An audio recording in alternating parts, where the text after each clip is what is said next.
and in the territory on West, there's just one way to handle the killers and the spoilers, and that's with a U.S. Marshal and the smell of Gunsmoke.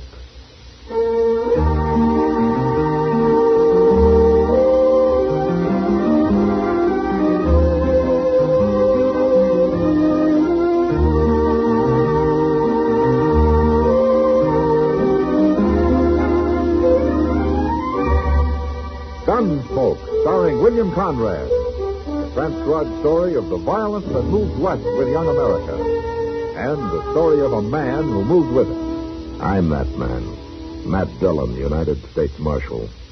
The first man they look for and the last they want to meet. It's a chancy job, and it makes a man watchful. And a little lonely.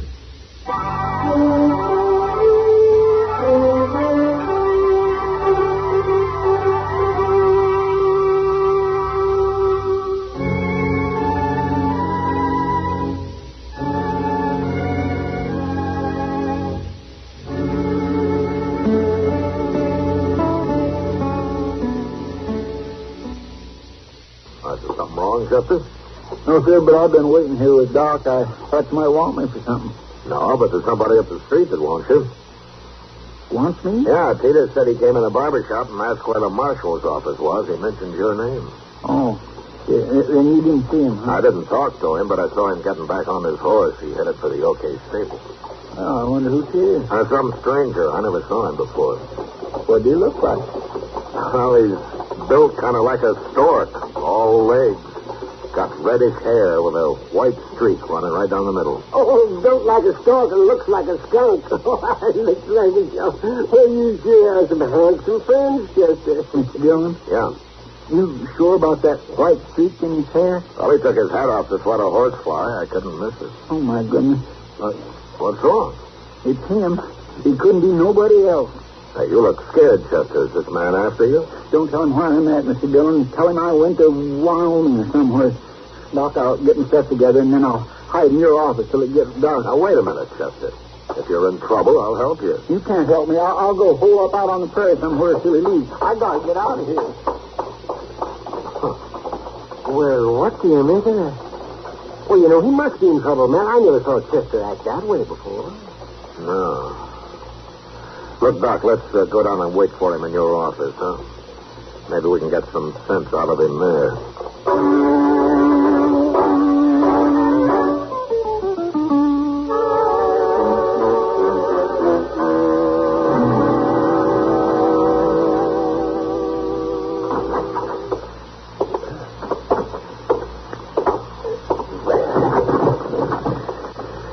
When it gets good and dark, I'll take a rope and lower my stuff out your back window, Doc. Fine, Jerky. I'm always happy to help out anybody who's on the run. I ain't running, Doc. I'm just hiding out for a spell. Look, Chester, what if this man decides to outweight you? You're going to spend the rest of your life wandering around the prairie? He won't wait long, Mr. Dillon. He hates town. Well, then maybe he'll come looking for you out there. Well, that's better than finding me here. Why? Magnus just don't belong in a town amongst civilized people. He's too countryside. Chester, who is Magnus? Magnus Proudfoot, Mr. Dillon. Magnus Proudfoot? My baby brother, doggone him. Well, what in the world are you running away from your brother for, Chester? I don't know what he's doing here, that's why. You can't tell what Magnus will do next, Doc. You can't count on him. What do you mean, Chester? Mr. Dillon, when Magnus was 10 years old, he took off from home and went and lived off the land all by himself for 2 years. With a rifle and a knife and a horse. And you know something else? I swear he ain't slept in a bed since then. Well, I don't see anything so wrong with that. Well, how would you like to have a little brother that wouldn't never come in the house except to feed now and then? And sometimes he wouldn't even show up to do that for months at a time. He claims being around people too much dulls a man's senses. Magnus is crazy, Mr. Dillon. He embarrasses me. How long has it been since you've seen Magnus, Chester? Well, I left Waco in '62 to join the war. I ain't never been back. The last I heard a couple of years ago, neither did Magnus. How'd he find out where I'm at? Well, anyway? he's not going to shoot you, Chester. He came to visit his big brother. What's wrong with that? Oh, no. Magnus has got something on his mind. He didn't come here just to say hello, not Magnus. He's got some scheme going. Probably wants me to go live with the Indians or some fool thing like that. I remember one time he tried to get me to go up into the Rocky Mountains with him during the winter. He said if we got cold, we could sleep in caves with bears. Well, now, that sounds like fun. Now, why didn't you go? All right, you can laugh all you want to, Doc. It ain't your brother. No. I'm sorry, Chester, no. But running away won't do any good. Yeah, Doc's right, Chester. Magnus doesn't sound like the kind of a man who'll give up finding you just because you aren't anywhere around. Now, you might as well stay and see what he wants, huh? You think it over for a while. You'll see that we're right.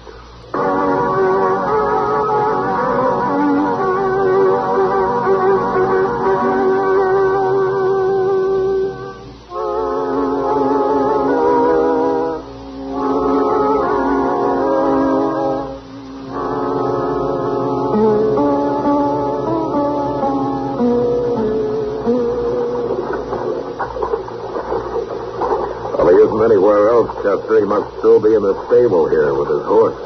He always did like horses better than people. All right, the door's open. Let's take a look. Huh? Well, I don't see nobody, Mr. Dillon. Let's go, huh? Now, wait a minute, Chester. Holler for him. Oh, no. Go ahead. He might be in the back there where it's dark.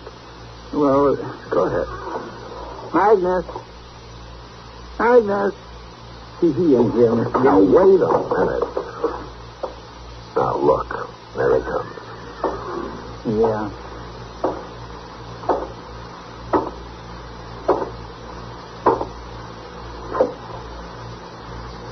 Chester, you have got floppy fat. Oh, Magnus. Soft living done it. Magnus, what are you doing in Dodge City? I have come looking for you. Why? Why ain't you in Texas where you belong? How come you don't talk like a Texan no more, Chester? I've been away too long, but that don't answer my question. What are you doing here? Why, I have come to help you. To help me? Well, I always could take care of myself better than you, Chester. And when I ran into Ma last summer and she told me about you, I got worried. I figured as how you might need me. Need you for what? Help you run things here, help you be marshal. What? Help me be I ain't no marshal. He's... Oh, I forgot. Magnus, this is Marshal Dillon. How do you do, Magnus? But I thought you was the marshal, Chester. Of course I'm not. What gave you that idea? Ma? She said you wrote her. I ain't wrote Ma for over a year, and when I did, I told her I worked for a marshal. I didn't say I was one. Honest and truth, Mr. Dillon, I never said no such thing. No letter. Well, Ma's getting kind of old. She mixes things up some these days. She sure does. Anyways, I'm proud to know you, Marshal Dillon. Tell me, is Chester a good help to you? Yes, he is. He's a fine help, Magnus. Good. Well, I come all this way. I reckon I'll stay. I'll go to work for you, too. Magnus, you can't just walk up to somebody and say, I'm going to work for you. Why not? It ain't polite. Nobody asked you. Nobody told me not to. That's why you ain't no more civilized than you was 10 years ago. Oh, I learned a lot in the Army, Chester. I saw a lot of places, a lot of people. How long since you slept in bed? Well, not since I first run off from home, I reckon. How long since you lived in a town? You know I don't like towns. I generally ride around them. How long since you talked to a woman? Besides Ma, I mean. Now, Chester, you know How long since you had a drink? I don't never drink. You gamble? Feller in the Army taught me, but I never used to. You see, Mr. Dillon, he ain't civilized. Now, wait a minute, Chester. You're not being quite fair. A man doesn't have to do all those things to be civilized. I'm just trying to show him how crazy it is for him to say he wants to stay here and all, Mr. Dillon. You know, I might like it, Chester. I never give it a fair chance. Living like you might be exciting. Yeah, maybe I've been missing something. You would hate it, Magnus. I'm telling you for your own good. I know you better than you do. You're half wild, that's what you are. You couldn't stand living the way I do. I never tried it, Chester. Well, go try it somewhere else. You just get me in trouble here. You always did. I promise I will not get you in no trouble. Besides, Marshal Dillon don't need no help. You can't stay here without a job. Well, I got some money. Let's do some trapping last winter. You still eat with your fingers, Magnus? Now, wait a minute, you two. Look, I got an idea. Now, maybe Chester's right, Magnus. Maybe you wouldn't like living in the town. Of course he wouldn't. He'd be miserable. But it's like Magnus says, Chester. He never gave it a chance. Now, why don't you let him find out for himself? If he gets in trouble, I'll be in trouble. Magnus don't know how to live around people, Mr. Dillon. Well, I live with people in the army. That's different. Well, I'm staying anyway, Chester. There's no use to argue. Give him a chance, Chester. Huh? Show him Dodge. Show him what it's like. And let him make up his own mind about it. Oh, all right. He won't leave anyway. But you're going to do what I tell you, Magnus. You're going to live exactly the way I do. That's the deal. I'll do it, Chester. All right. And we'll start by getting you a room at the Dodge house. Oh, no. I'll sleep lots better in the stable here with my horse, Chester. Hey, you see what I mean, Mr. Dillon? Magnus Proudfoot, you follow me. You're going to sleep in a bed tonight if it kills you.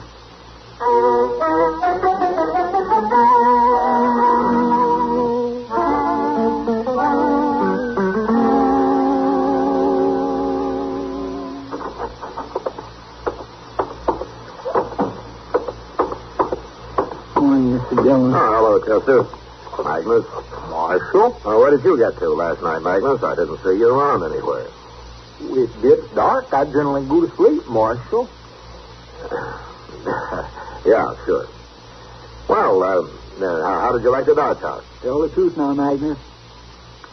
It's too hot. Not enough air. That ain't all. The bed was too soft. But I slept good. I bet you wasn't in that bed more than 5 minutes, Magnus. You slept on the floor. I know you did. You cheated. I'll try it again tonight, Chester. You're going to try more than that tonight. You need me for anything today, Mr. Dillon? Nothing that I know of, Chester. Then I think I'll spend the afternoon at the Long Branch playing cards. Gambling, Magnus. Oh, now, Chester, you don't want to do that. That's evil and wicked. Besides, it's wrong. Are you going to live like me, or are you ready to give up? I got to gamble, too, or can I just sit and watch? Magnus, I'm going to get you wet all over. You're going to gamble.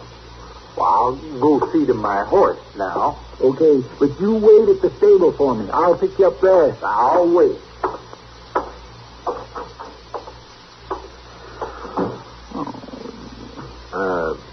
Chester, you're being kind of rough on him, aren't you?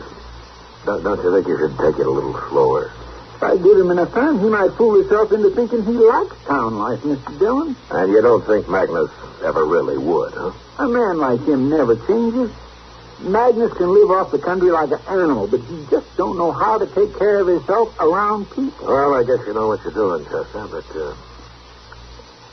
I was just thinking, if it doesn't work and he wants to stay, I think with his experience and everything that he might be a great help to me. What? Oh, now, Mr. Dillon, don't tell him that. Please don't. Anyhow, not till I've had a chance to show him what life's like around here. Please. Well, okay, Chester, I won't. You work on him first and see what happens. I'll wait.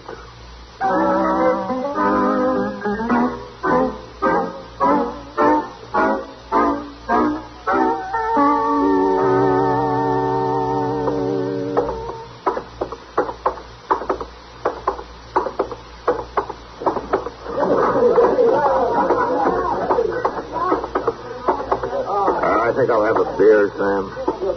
Oh, Mr. Dillon. Chester, I thought you were gambling. What are you doing at the bar? Where's Magnus? We've been gambling all afternoon. Playing blackjack against that new dealer they got here. Oh, how'd you make out? Well, you know how it is with me, Mr. Dillon. I never do win a whole lot. That means you lost. But I'll get it back next payday, maybe. Next payday? Now, he really did take you, didn't he? Yes, sir. He did. Well, what about Magnus? Here he comes. Ask him. Hello, Marshal. Ah, that's quite a handful of bills you got there, Magnus. Well, it's all he has, but I am just as glad. I was getting mighty weary sitting in one place all afternoon. You mean you broke the dealer? Well, he claims I did. Anyway, he quit fighting. Well, for a man that doesn't gamble, you seem to be a pretty fair blackjack player, Magnus. All I know is what that feller taught me in the Army. Well, he must have been a good teacher. He is a gambler, Marshal. A crooked gambler, to boot. What? That's why he taught me, Chester, to show me what happens when you gamble. Wait a minute, Magnus. You mean the dealer you were playing against today was crooked? Well, ain't most of them, Marshal. That's what this feller told me. Magnus, I just figured something. You couldn't be one unless you were playing crooked, too. Of course I was playing crooked. That's the only way I know how. Well, Magnus, suppose he'd have found out they'd have been a cheating. He's not very good. Not near so good as this feller taught me in the Army. Oh, my gracious. Well, what are you going to show him now, Chester? I don't know. Hello, Matt. Chester? Hello, Kitty. Well, you just come in? Yeah, I heard Chester's kid brother was here on the meeting. Sure, Miss Kitty, that's fine. I mean, you want to meet him? Oh, I sure do. Magnus, this is Miss Kitty, a real live woman, Magnus. How do you do, Magnus? Well, That's for married women, Magnus. I'm still a miss. oh, I don't get around women much. Oh, it's not too late to start if you have something against us. I'm generally off in the country somewhere alone. So you don't see many women, is that it? I don't see none at all. What do you do, Magnus? Hunt and trap? Mostly.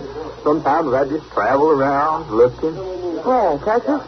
I've been all over, Miss Kitty. I've been most everywhere. I'll bet you've never been to Canada. Last winter I was trapping up there. You never told me you was in Canada, Magnus. You never asked me. You like Canada, Miss Kitty? I never got that far north, Magnus. Is it pretty? It's awful big. It's pretty, too. It's cold. Sometimes the trees crack. Yeah, sounds like rifle shots. You ought to hear that. It's kind of exciting. I'll bet it is. Spooky, too, huh? The first time it is, you get used to it. But that awful cold, Magnus. I don't think I'd ever get used to that. Well, it's no worse than a blizzard on the prairie. And besides, you get more shelter in them big trees up there. And the snow, it's real deep. That's the best shelter. It's awful warm when you get way down deep in the snow there. Like one time when I was coming back from my trap line. All right, that's enough, Magnus. That's enough. It's supper time. We got to go eat. Well, that's mean. Let him finish the story, Chester. I'm sorry, Miss Kitty, but we got to eat sometime. Oh, Miss Kitty, ma'am, have you ate yet? No, I haven't. I'd be right proud to buy you a date. Supper? Chester and Marshal Dillon will be there. Well, I'd love to come, Magnus. Thank you. Oh, my goodness, my nerves won't stand. No, wait a minute, Kitty. Let me buy a drink all the way around before we go, huh? Well, I never drank. Well, I kind of think maybe Chester will need one before the night's out.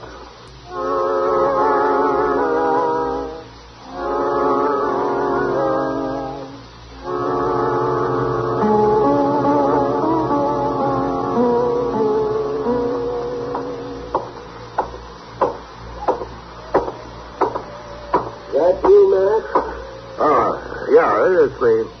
So what are you doing out so late, Doc? What time is it? Oh, it's a good hour past midnight. I was about to turn in myself. Town's pretty quiet tonight. Oh, I'm hungry, man. You know something? You should have had supper with us tonight. I wish I had. No, not just to eat. To hear Magnus. He asked Kitty along, and he never stopped talking to her once. I thought he was woman shot. Yeah, well, so did Chester. I'm sorry I missed it. Where is he now? I don't know. Chester took him off somewhere. Oh, Chester's going to get into trouble. Yeah. Wait a minute. What's this coming here? What is it? It's a man carrying somebody. It's Magnus, man. Yeah. Why, that's Chester he's got.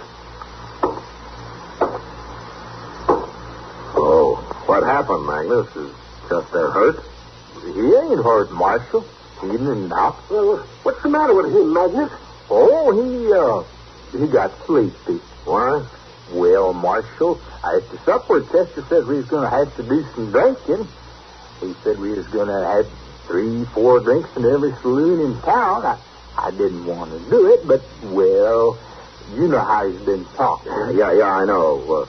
How far did you get, Magnus? Well, I made all of them.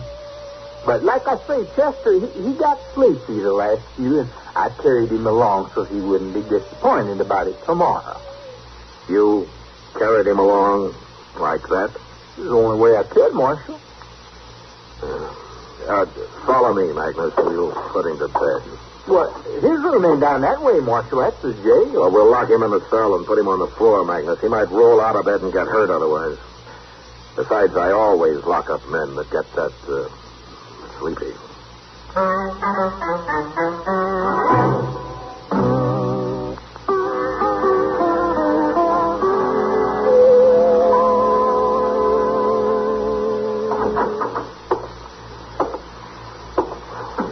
Good morning, Magnus.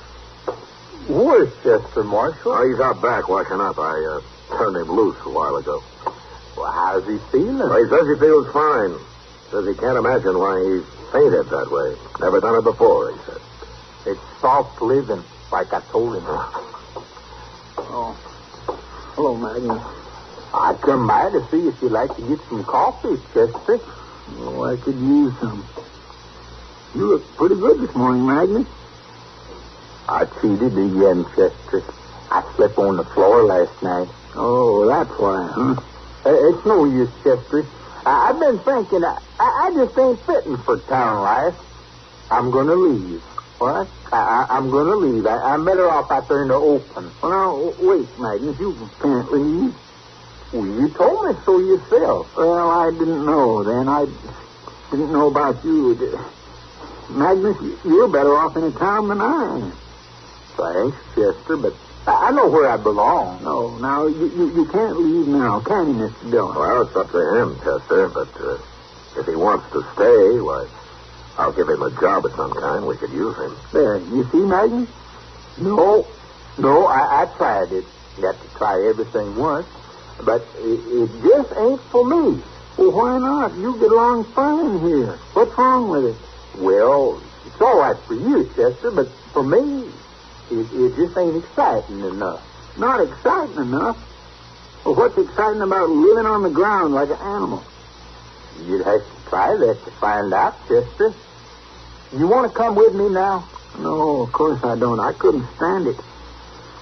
I guess we're just different, Magnus. Now, there's nothing wrong with being different, Chester. Guess you both learned that by now. Yes, sir. I sure have. But, Magnus, you don't have to leave today. You can stay till after New Year's. You got to. Why? Well, because I want you to. You're my little brother. Well, Magnus, I'm kind of proud of you. Okay, Chester, but I'm getting out of that blasted hotel. I'm going to move back in with my horse. All right, that's fine, Magnus. Of course you are. And, look, I'll come help you get your stuff. We'll tote it over together.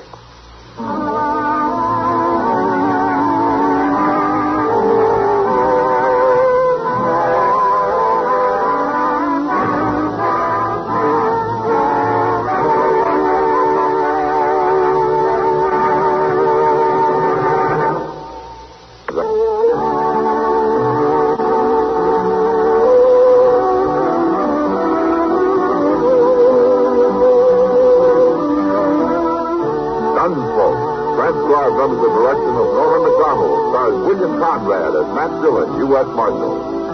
Tonight's story was specially written for Gunsmoke by John Meston, with music composed and conducted by Rex Corey. Sound patterns by Tom Hanley and Ray Kemper. Bob Easton played Magnus. Harley Bear is Chester, Howard McNear is Doc, and Georgia Ellis is Kitty. Join us again next week as Matt Dillon, U.S. Marshal, fights to bring law and order out of the wild violence of the West in Gunsmoke.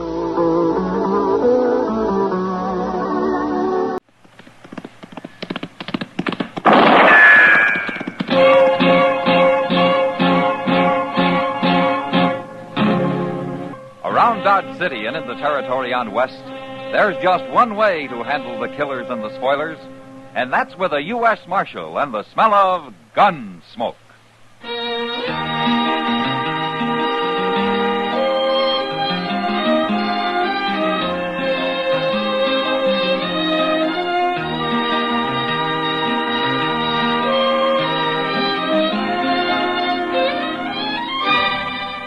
Gunsmoke, starring William Conrad.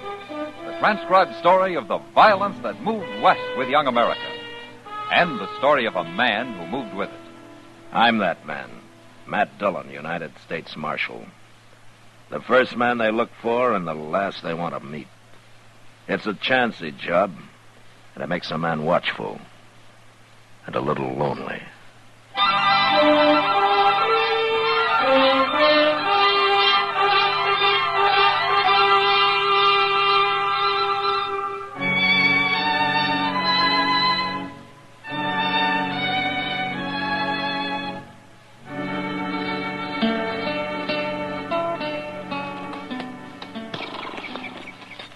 You stay with the horses, will you, Chester? Yes, sir. I won't be long. I sure don't envy you having to talk to her, Mr. Dillon. Well, somebody has to do it. I don't understand that, Zach Morton. It's good land out here. There's a nice little house, water, everything. Why do you have to go trying to get rich the hard way? Well, I guess it never looks hard till you try it. Mr. Dillon, Ada's seen us. She's come out on the porch. Oh, yeah.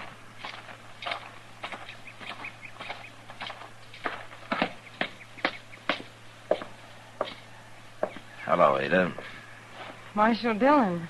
Ada, I sent a man out here a few days ago to tell you what happened to Zach. You told me. Well, I kind of thought you'd come into Dodge. No, They had to bury him, Ada. I'd have brought him out here, but I was off chasing his partner. Did you catch him? He was killed swimming in Cimarron. You killed Zach right on Front Street. Well, I had no choice, Ada. I told him not to go back to town. I told him you'd probably have found out who robbed that express office. I said you'd be looking for him. I'm sorry it happened, Ada. For your sake. Zach turned bandit, Marshal. I lost pride in him for a long time now. Ada, there's been some talk going on in Dodge. What are they saying? Well, everybody thinks that Zach brought the money out here and hid it. I think you know where it is. Is that what you think, Marshal? Well, they could have been headed south with it, riding bold and innocent like right through Dodge. The money could be at the bottom of the Cimarron with Zach's partner. Zach went bad, Marshal. I hated him for it. That's why I didn't come to town when he got killed. Yeah. Well, I won't bother you anymore, Ada. Goodbye. Goodbye, Marshal.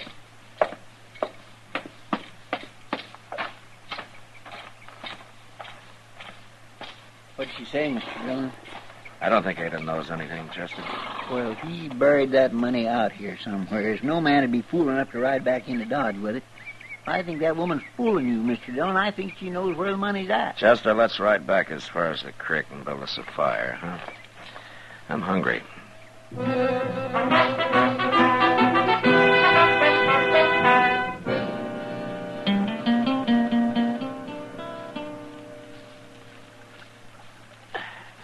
Here's another strip of meat that's about done, Chester. Well, that's yours, Mr. Dillon. I ate the last one.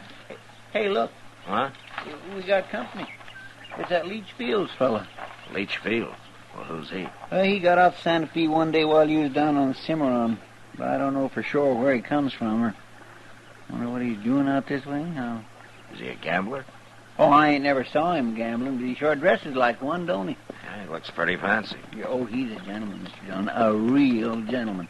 We don't get many like him. How do, Mr. Fields? Hello, Chester. Mr. Fields, this here is Marshal Dillon. Well, it's a pleasure to meet you, Marshal. I've been looking forward to it. Well, that makes you different from most men who come to Dodge. Yes, I've been observing those men, Marshal. They're bad. They're evil. Yeah, some of them sure are, Mr. Fields. You do right to kill them, Marshal. When I kill somebody, it's because I have to, not because it's either right or wrong. Well, it was certainly right to kill Zach Morton.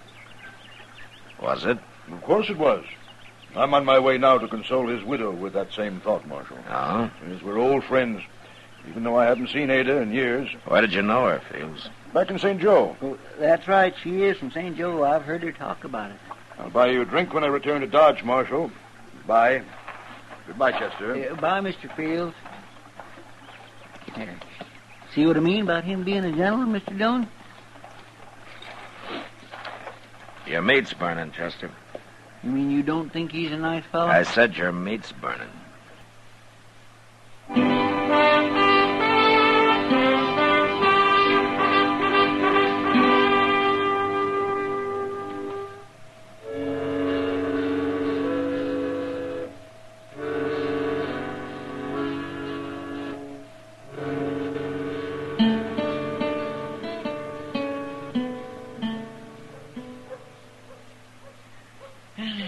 Front Street sure is deserted today, ain't it?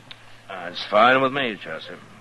I hear there's some cattle coming up the trail in a couple of days, though. Well, that's a couple of days off. We'll enjoy ourselves while we can. Yeah, sure. Well, forevermore. What do you know? Oh, what is it? Look, it's Leach Fields and Ada Morton. Oh, yeah. Ah, hello, Ada. Fields. Hello, Marshal. How do? Chester. Well, I've got good news, Marshal. How's that so? Haven't I, Ada?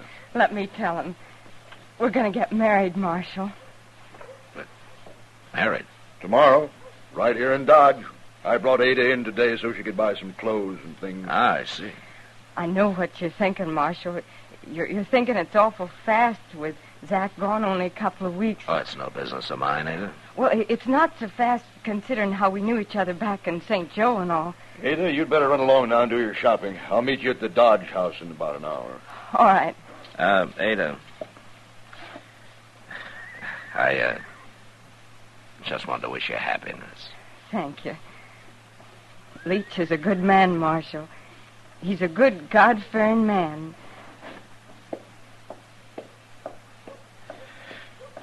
Well, that's quite a compliment, Fields, from a woman like her. She's endured a lot of evil in her life, Marshal. I want to help her to forget it. Look, Fields, the evil that you mentioned, it never brought her a thing. Not a thing. Well, of course not. What I mean is, it didn't bring her any money. Money? From Zach? That'd be tainted money, Marshal. I wouldn't touch it, and I wouldn't allow her to. Now, what about that drink I promised you? No, not today, Fields. I'm pretty busy. But I'll be waiting for you next time you come to town.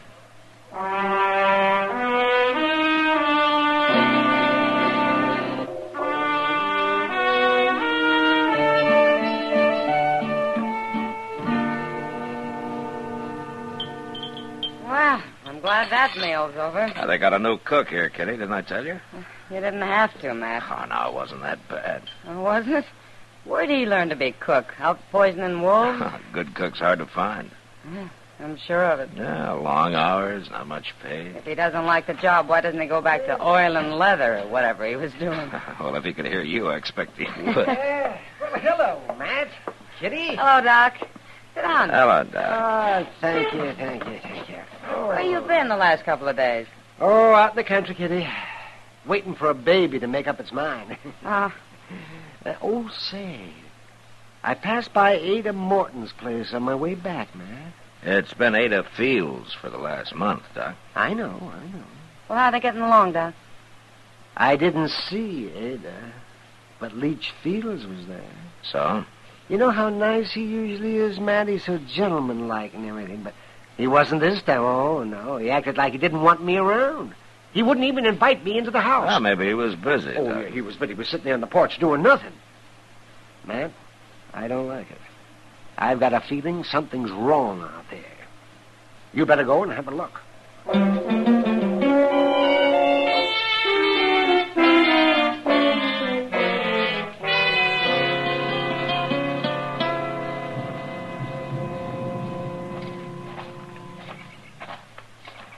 He's sitting right there on the porch, Mr. Dillon, just like Doc said. Yeah? Of course, I always did think Doc's just an old worrier. Hello, Fields. Good afternoon, Marshal. Chester. How do, Mr. Fields? What are you doing way out here? Well, we were riding by. We thought we'd say hello. Well, I'm glad you did. I'm sorry you missed Ada, though, Marshal. She's going to be mighty disappointed. Where is she, Fields? I don't know. She got on a horse this morning and said she was off to visit some neighbors. Mm-hmm. Didn't she say who?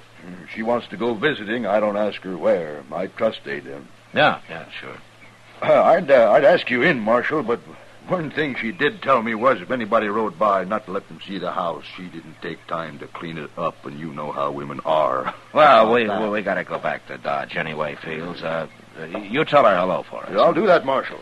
Goodbye. Goodbye. Goodbye, Mr. Fields. Goodbye, Chester.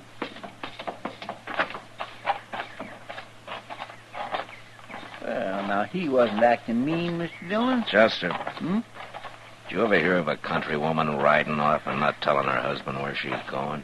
Well, no, sir, come think of it, I never did. You bet you didn't.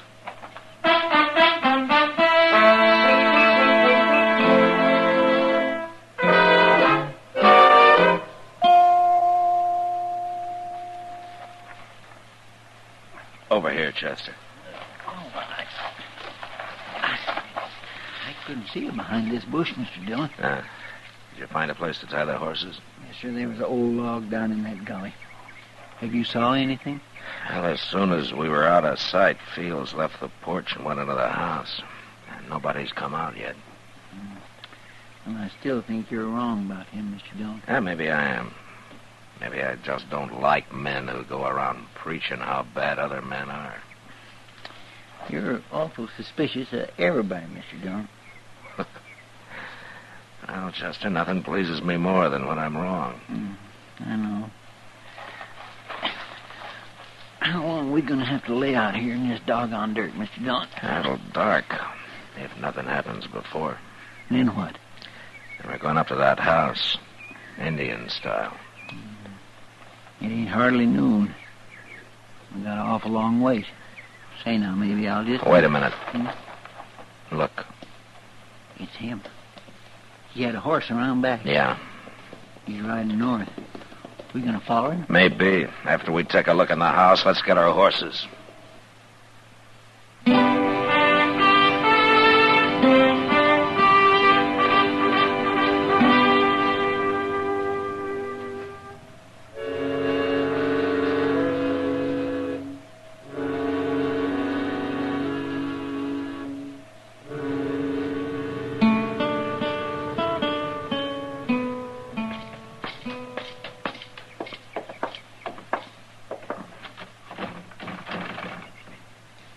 You're going to have to bust that door open if you want in, Mr. Dillon. And I'll bust it open. Come on. I feel like a crook entering a man's house this way. Don't let it bother you, Chester. Let's take a look in the bedroom. You going to bust it open, too? Guess you are. Hey, look on the bed, Mr. Dillon. He's got her all tied up. Yeah. You untie her feet, Chester. Yes, sir. Oh, dear. She looks sick. Oh, Marshal. You all right, Ada? Have you been hurt? No, Marshal. Starved. Starved? Nothing to eat. Not for days. Weeks. Oh, my goodness. Take a look in the kitchen, Chester. See if you can find something for yes, her. Sir, I sure will. Where did Leach Fields go, Ada? We saw him right off. He wanted the money, Marshal. He starved me so that I'd tell him. And you finally gave in? You told him? He's gone to dig for it. Inside that old sod hut up near Willow Spring. Oh, yeah, I know where it is. If he don't find the money, he's coming back to kill me, Marshal. Look, Ada, we're going to leave a rifle with you. You think you're strong enough to use it? I'll get strong enough. I'll use it. Ada, you never knew Leach Fields before, did you? No, I only said it so It'd look better marrying him so quick. Yeah, I thought so. I'll go help Chester now, and as soon as we can feed you something, we'll go after him. He seemed so good, Marshal. He seemed so good for a day or two.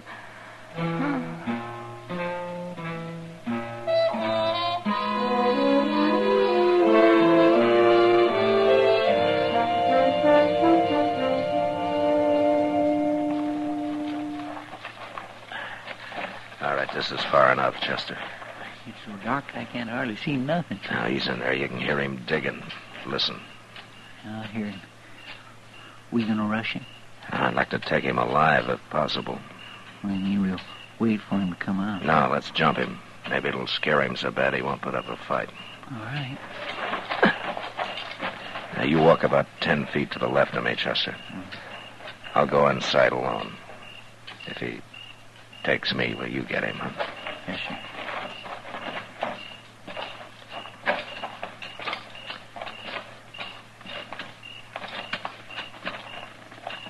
Okay, Chester.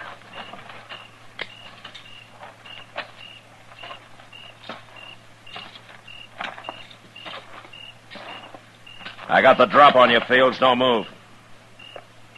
What are you doing here, Marshal? Get your hands in the air. Well, sure. Sure. But I don't understand. Don't be a fool!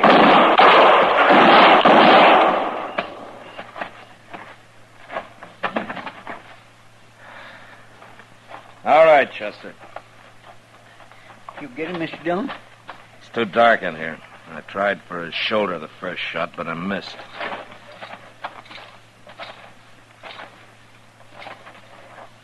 You sure he's dead? I couldn't afford to miss the next two, Chester. No, sir. No, Mr. Dillon, I sure was wrong about him. Yeah. I guess he didn't find the money, though, did he? He would have, if there'd been any. But this is where Ada said it was. You want to start digging for it, Chester? Well, no, sir. That money's at the bottom of the Cimarron with Zach's partner. Well, then why'd she say it was out here? Well, I guess she thought if she could get rid of Leach Fields even for a little while, she might have a chance.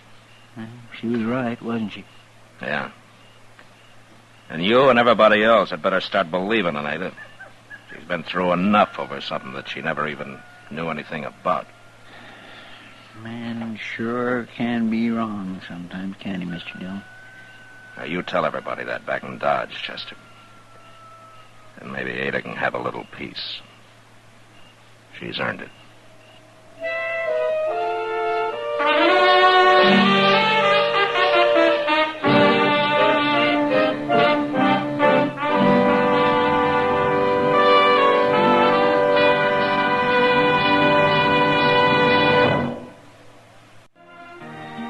Gunsmoke, produced and directed by Norman McDonald, stars William Conrad as Matt Dillon, U.S. Marshal.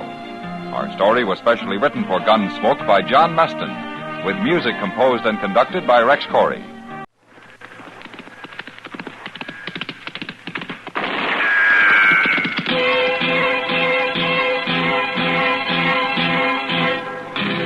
Gunsmoke. Around Dodge City and in the territory on West, there's just one way to handle the killers and the spoilers, and that's with a U.S. Marshal and the smell of gun smoke.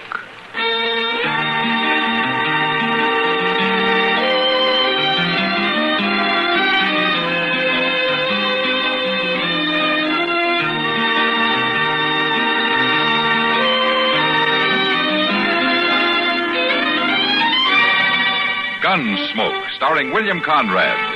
The story of the violence that moved west with young America. And the story of a man who moved with it. I'm that man, Matt Dillon, United States Marshal. The first man they look for and the last they want to meet. It's a chancy job, and it makes a man watchful and a little lonely.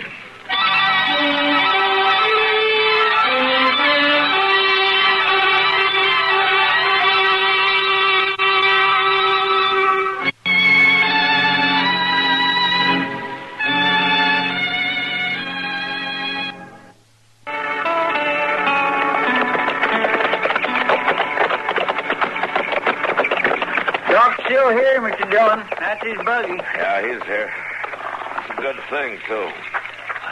Sure do hope she ain't bad hurt. So do I, Chester. That you, Matt? Yeah, Doc. Screens unhooked. Come on into the bedroom. All right. In here, Matt. Ah, good. See if you can talk some sense into this cantankerous old lady. Well, I've known her for some years, and I've never been able to yet. How do you feel, Miss Larkin? Good enough to get up and get on with my chores, but this broken-winded old veterinary claims I got to stay in bed for a week. Well, Doc's right sometimes, just but a law of average. Oh, Mrs. Larkin, veterinary. What have you been up to, Miss Larkin? Going in for bulldogging steers at your age? Oh, just a piddling little old accident. And the way you and Doc and Chester come running out here, you'd think you was all in my will. Well, you mean we ain't in it, man? Chester, it wouldn't do you no good if you was. I ain't going no place. I've got another good 20 years in me yet. Well, if you go around wrestling steers, you haven't. How'd it happen? Oh, it was that confounded breeding bull I bought last fall. Why, he's meaner than an acre of snakes. Charges anything that moves. Can't even turn him onto the range. I have to keep him in a special built corral. Well, that was a darn fool thing to do, getting in there at all. I got about halfway across corral when that dad-blamed critter tossed his head and jerked his nose ring out of the hook. He saw me moving, so he come for me. Lonnie'd been wearing his gun, he'd have shot him. And thanks the Lord he wasn't. I got a lot of money tied up in that bull. Your life ought to be worth a little something, you know. Well, I still got it. I made the fence before he hit me, and then he missed me with the horns. Just butted me some before I could reach the top rail and haul up out of the way. Well, I'll be as good as new this time tomorrow. Good as new. Good as new. Good as new. She said, anytime an old wagon wheel hits a rock, Mrs. Larkin, it always leaves at least some of the spokes loose. You speak for yourself, you old billy goat. You're just itching to make a profit off my infirmity. Well, then at least you admit that you're hurt, Miss Larkin. I'll live to bury this old weasel. Old, you're talking to a man in his prime, Mrs. Larkin. Prime. Well, I'm going to fetch some liniment out of the buggy. Now, don't you wallow around and loosen those bandages. You got a busted rib, young lady. It's cracked some, maybe, but it ain't busted. Oh, he's a good doctor, confound him. But I sure enjoy plaguing him. Well, Doc does some of that himself, Miss Larkin. Tell me how things been going around the place. Oh, they couldn't be better, Marshal. Except for this morning, of course, and that other little accident a couple of weeks ago. No, what other accident? Oh, a saddle girth broke on me, and I got sewed up in the North Meadow. No? Wasn't nothing, really. Way it turned out, I let on my feet, as usual. I'm pretty spry for an old woman. You're pretty lucky, too. I am lucky, Marshal. Things seem to work out for me, like Lonnie Wells riding in here and asking for a job. Oh, the day he come, I was just about at the end of my rope. How long's Lonnie been with you now? 5.5 months. And he's made it seem like a different world. After Ed died, I could go on because I still had my son. But 3 years ago, you remember, he was took from me, too. Yeah, I remember. That little Dan, I just didn't have no heart to go on living. Then Lonnie come. He straighter took his place. Mm-hmm. Miss Larkin, where'd Lonnie come from? Oh, Texas, somewhere. Mm-hmm. Oh, he's a fine boy, Marshal. Just the age little Dan has been. Oh, he's like another son to me. Not just a hard hand. He's... Miss Larkin, you sure you're feeling all right? Yeah. I reckon I'm shook up more than I knew. Marshal, there's hot water on the stove, a box of tea on the shelf. Oh, well, I'll fix you some. No, you just lie back there and take it easy. I'll give you a hand. I'm much obliged to you both. You still of the same mind, Mr. Dillon? Yeah. Well, that young Lonnie Welch is a shifty-eyed cuss if there ever was one. It's worse than just being shifty-eyed, Chester.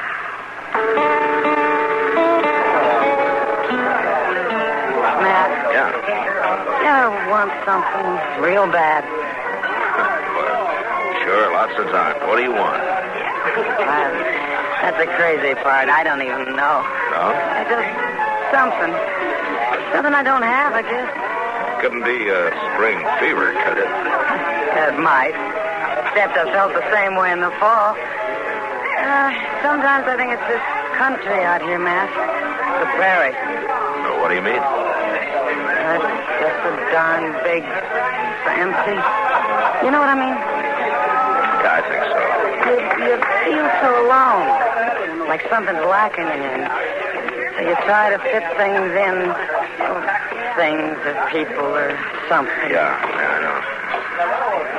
Matter of fact, I know an old woman who's doing that right now. She's trying to find a substitute for her dead son. Who's that? Liz Larkin, out west of town.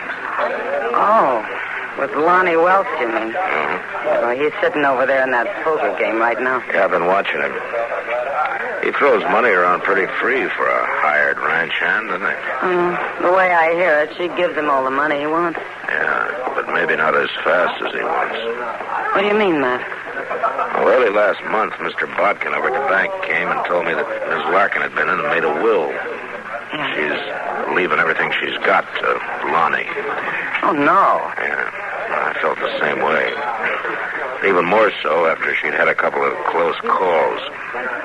Accidents, supposedly. Oh, Matt, something ought to be done. Well, you can't hang a man on a hunch, especially when he hasn't done it yet. Well, yeah, but there's got to be something. Well, I've been figuring on talking to him. In fact, I think I'll do it right now. Yeah. I'll see you a little later, Kitty. Yeah, sure, Matt.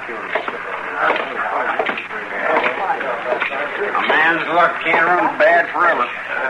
I reckon I'll stay in and raise another $5. You mind holding up his hand for a couple of minutes, boys? Oh, what's up, Marshal? What's the trouble, Marshal? Poker against the law now in Dodge? No. I just want to talk to you for a minute, Lonnie. You asking or ordering? Come on, let's take a walk, huh?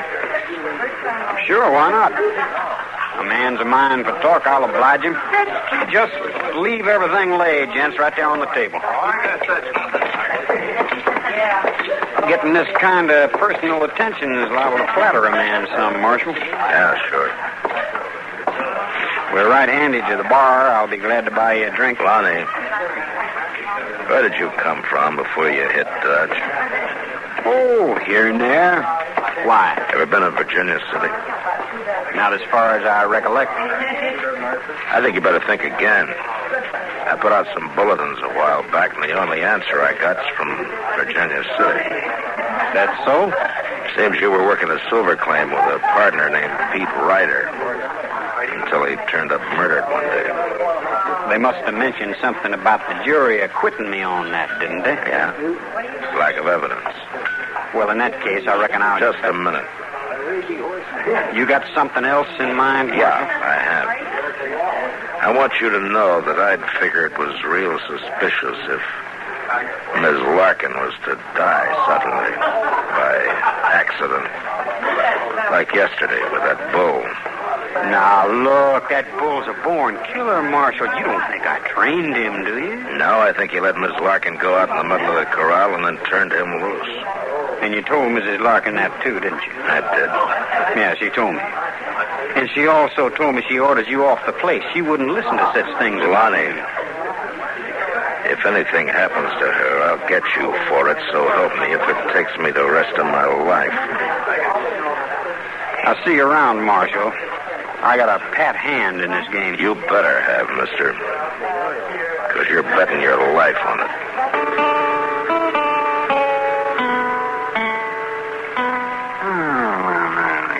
Doggone it, Matt. There's just no sense to the way you play checkers. Why do you say that, Doc? Well, you make some of the goddamnest moves I've ever... Well, you're worse than Chester. No?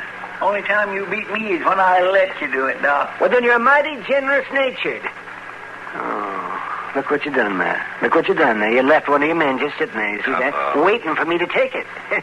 So, you see? Yeah, I see. Well, there. All right, take another one, Doc. Well, if you want to give me the game... well, your move, man. Okay, Doc. Wait, Mr. Pussy, now what's the... That's 3 of you men, Doc. That puts you down one. And the way I'm figuring, you're beat. You're a generous nature, too, ain't you, Doc? Oh, sure, that's how you do it, yeah. You keep Chester talking like that so as to get my mind off the game. That's right, Doc. Yeah, you've a mighty sneaky way of playing, if you ask me, too.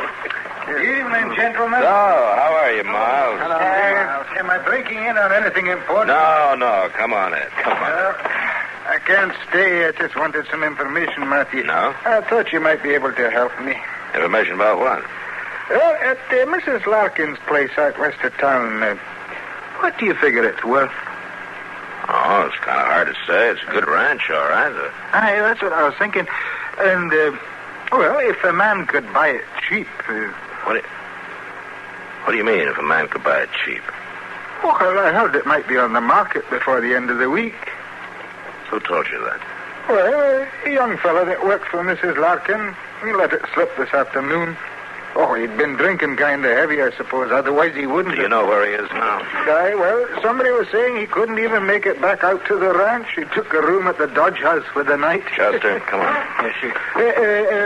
You think that I ought to make an offer for the place, Matthew? No, I wouldn't bother, Miles. Not just yet, anyway.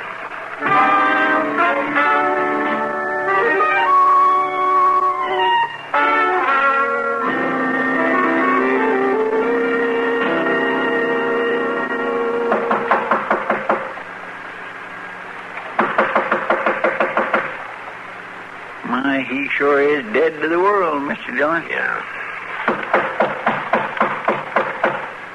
Blind drunk, the clerk said. Didn't want to be disturbed before noon tomorrow. Well, he's gonna be disturbed. Give me that pass key, Chester.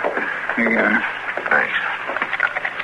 I bet he's going to be mad on a wet hand being dragged out of bed this way. Yeah, I'll bet he is. See if you can find the lamp and get it lit, huh? Yes, sir. Must be over here on the bureau. Mr. Dillon, look, he ain't here. And that bed hasn't even been slept in. And the window's standing wide open. He could have went out of it. Yeah. Well, he's got a good start on us, Chester. Come on, let's get moving.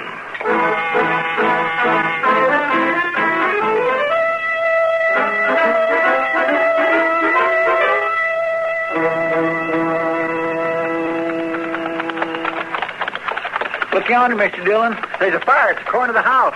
Yeah, that's against the wall of the bedroom, Chester. Come on. Somebody's there.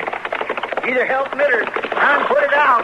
Trying to put it out, Chester. That's Miss Larkin. Oh, well, then Lonnie ain't been here yet, huh? I wouldn't bet on that.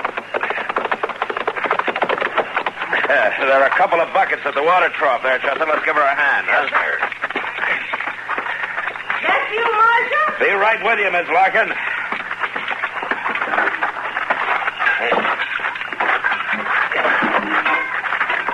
All right, you ready, Chester? Let's go.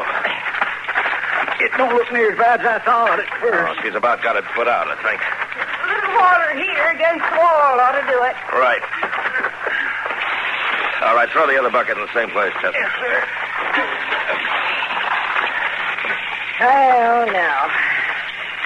Looks like that just about does it. We'll touch and go there for a while. We better watch it for a few minutes. Those embers might flare up again. Didn't do too much harm, looks like. Just burned the outside wall some. Yeah, it was mostly just trash burning. All piled up again in the house that way. It was...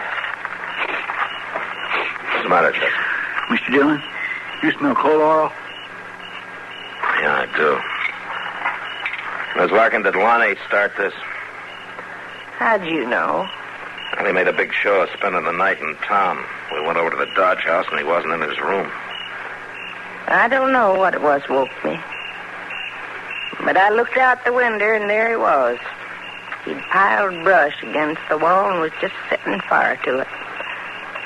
Aimed for me to die right in my bed. Marshal, I guess I owe you an apology. You was right. I was wrong. Well, Lonnie's a smooth talker, Miss Larkin. Anybody might have been taken in. But he won't get far. We'll find him before sunup. I don't reckon that'll be much of a chore, Marshal, finding him. Oh? He seen me at the window, and he picked up a heavy chunk of wood and come into the house. When Lonnie opened the bedroom door and come for me with that club, I shot him. He's laying in there dead. Land's sake. Well, you got nothing to worry about, Miss Larkin. Any jury in the world would call it self-defense. I ain't worrying, Marshal. Not about no jury. But it's going to be mighty lonesome around here again. Without Lonnie on the place. No, I ain't going to like that. Well, maybe not, but being dead might be pretty lonesome too, Miss Larkin. You just can't tell.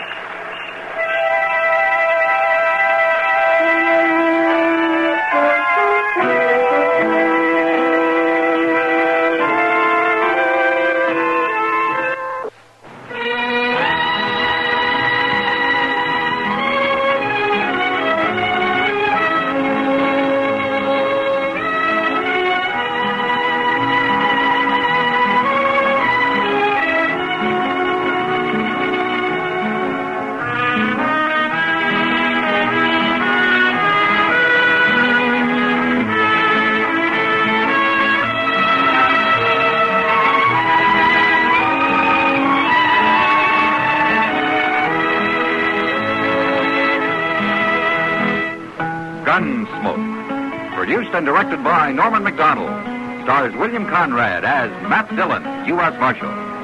Featured in the cast were Parley Bear as Chester, Howard McNear as Doc, and Georgia Ellis as Kitty.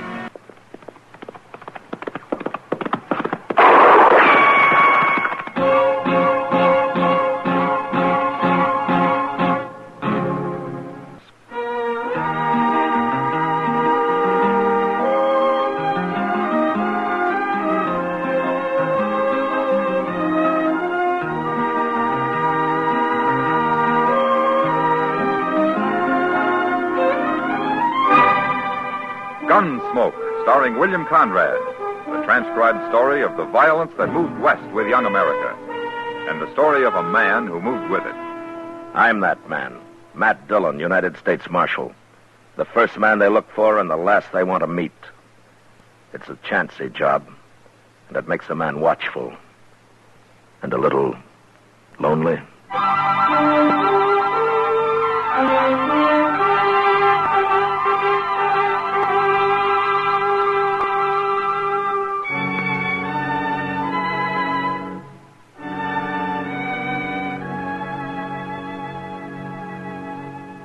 It was a hard 2-day ride back from Fort Wallace, where I'd gone on government business. And I was pretty saddle-weary when I reached Dodge late the second night. So I went straight to bed without seeing anybody. I'd been gone a couple of weeks, but I'd wired Chester a few days before when to expect me back. And he wasn't surprised when I walked into the office next morning. I figured you'd rode in last night sometime, Mr. Dillon, but I didn't want to bother you. Oh, bother me? Why? Was there trouble last night, Chester? Well, no, sir, but everybody was sort of expecting you. Oh. Where was you yesterday, anyway? I mean, where'd you ride from? Pawnee Creek. I camped at Rocky Bend up there. Oh, Rocky Bend's a good camp. I remember it. Oh, I meant to tell you, Mr. Dillon, they hung up a new sign at the Texas Trail across the street there. Come on over here at the window and you can see it. Well, I'll look later, Chester. I'd like to go through my mail now. Yes, sir. Well, now who's that? What? About 4 men just pulled up in a wagon right out in front there. They're getting down. Hey, they're heading this way. I don't believe I know any of them. Well, let them in anyway, huh, Chester? Oh, yes, sir. Come in, gentlemen, come in. Where's Marshal Dillon? He's just sitting right there at his desk, mister. Marshal? I'm Red Samples. Hello? These other men here work for me, except him. Huggins, come up here. This is Jim Huggins, Marshal. Huggins? Hello, Marshal. There's another man laying in the back of the wagon out there, Marshal. He's been shot. Did you say shot? That's what I said. Oh, then I better run upstairs and get Doc Adams. I'll be back, Mr. Dillon. Doc Adams ain't going to do him any good. No? That man's dead, Marshal. He's been dead since yesterday morning. Who is he? Lou Price. Lou Price? That's right. Same man you ran out of town about a month ago. You were pretty mad at him, the way I heard it.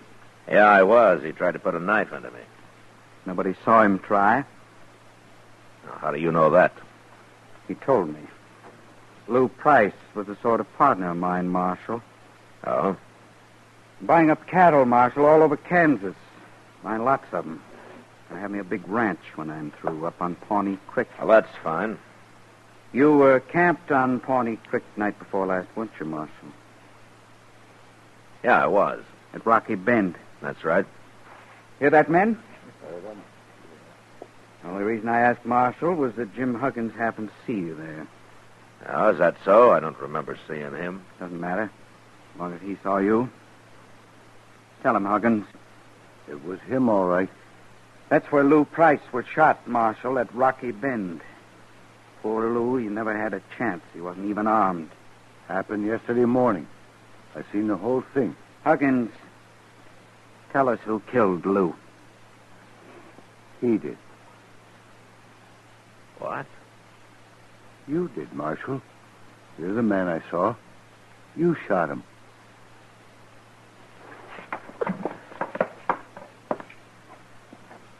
All right, what's your game, Samples? I've got no game. My partner was murdered. You had a grudge against him. You just admitted before witnesses you were at Rocky Bend. Jim Huggins has identified you as the man he saw kill Lou. It's good enough evidence for any court of law. You'll hang for it, Marshal. You got it all figured, haven't you? We're going down right now and swear it out legal on paper. Then I'm going to send it to the governor. Don't you try to get away, Marshal. We'll run you down, sure. Yeah, I expect you would, Samples. Your men look like professional gunmen. Except for Huggins there. I never saw Huggins till he run into us yesterday. I don't bear you no grudge, Marshal. I'm only trying to do what's right. Sure. Sure you are. All right, let's get going, men. The sooner I get this to the governor, the sooner we'll see justice done. Remember what I said, Marshal. Don't you try to run.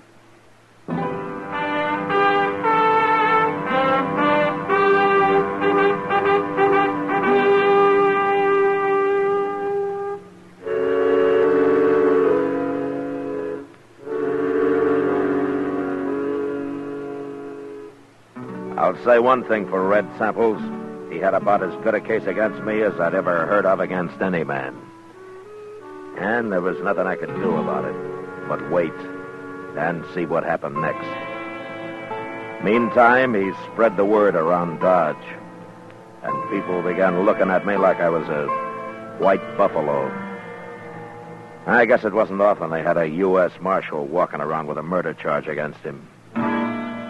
But finally, one night, a couple of weeks later, something did happen. I was sitting with Kitty watching the crowd at the Texas Trail.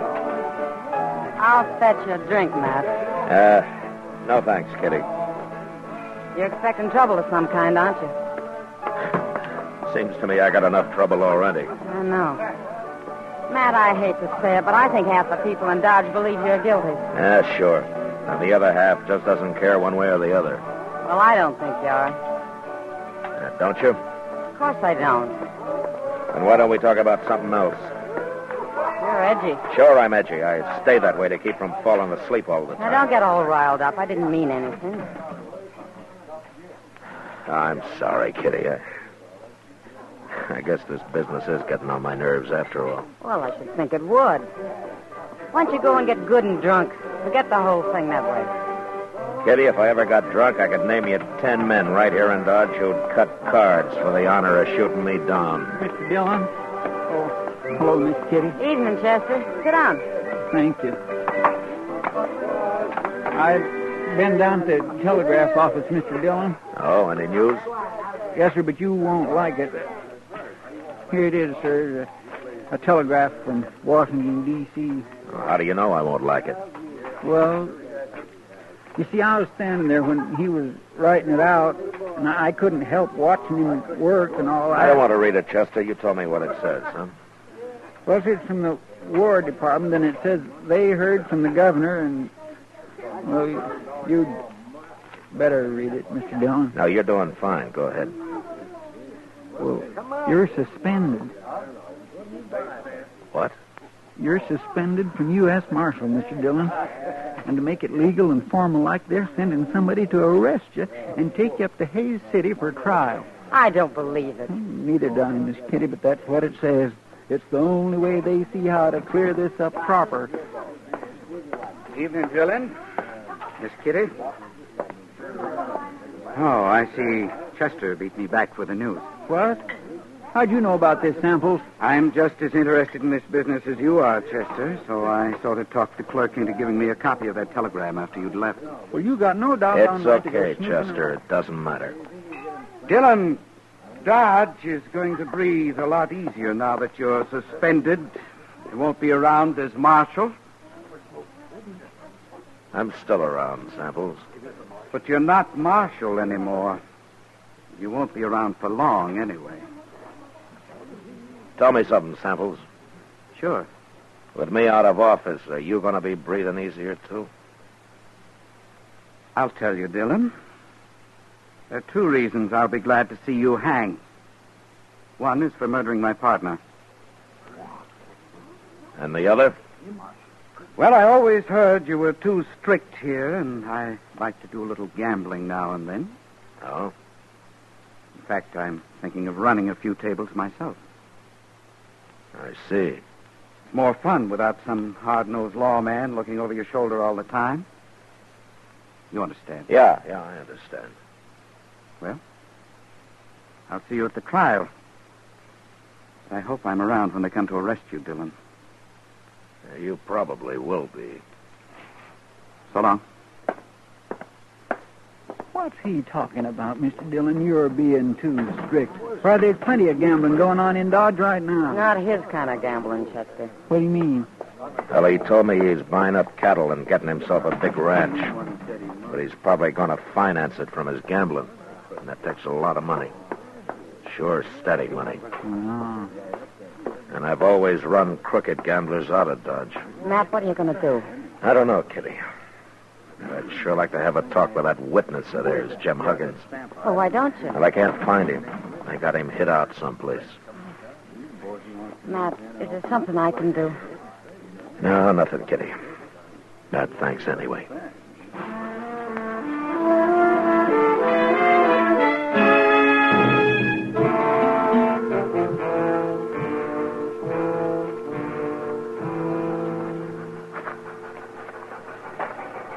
Well, there she comes, Mr. Dillon, right on time. There are not many people at the depot this morning, are there? No, sir, but anyway, I'm glad I talked you into walking down here with me. There is just nothing pleasures me more than watching a train come in. Well, at least it doesn't cost anything. My, I'd like to drive one of them. Wouldn't you, Mr. Dillon? No, they're too noisy for me, Chester. Hello, Marshal. Hello, John. Maybe if I talked to the Santa Fe people, they'd let me try it sometime, you think? Hey, wait a minute. What? Over there, just getting off, the man with the long hair. Well, I'll be... It's Wild Bill Hickok. It sure is. Hey, Bill! Hey, Bill! Hello, Matt. How are you, Bill? How are you, Chester? Fine, Mr. Hickok, just fine. Hey, that's quite a surprise. Why didn't you let me know you were coming? I didn't know myself till just before I left Abilene. Oh? Well, how is Abilene these days? Well, I'm still sheriff there. Guess I will be till somebody gets around to shooting me. Oh, nobody's going to shoot you, Mr. Hickok. They keep trying, Chester. They keep missing, too, don't they, Bill? Well, so far. Maybe that's just because nobody's tried to shoot me in the back yet. Yeah, you've always worried about that, haven't you? I'll tell you something, Matt. What? I don't think I'd mind so much if I was to be shot by a man like you. By me? You might take it in mind to try it. I never could tell which way he was going to jump next. Like, right now. Wait a minute. Yeah? You came here to arrest me, didn't you? That's what I come for. Yeah, sure.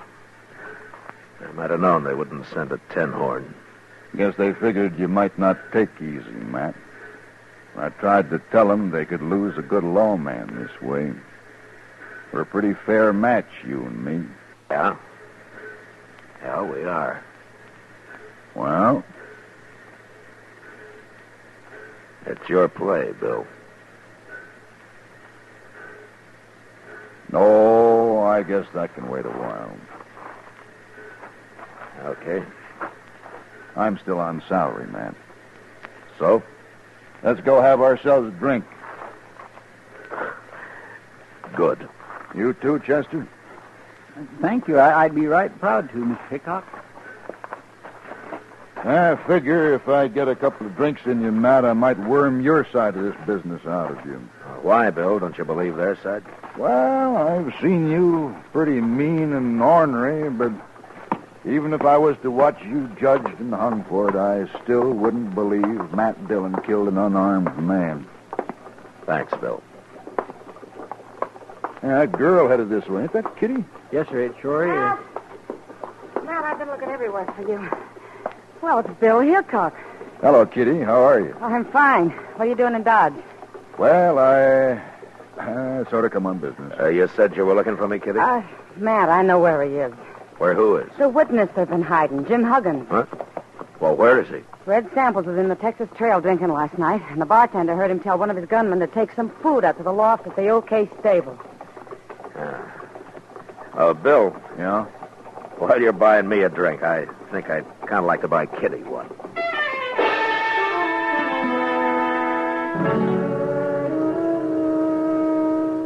Later on, back at my office, I explained the situation to Bill Hickok, and we talked it over. And then we sat around the rest of the day talking about old times and people and horses and guns.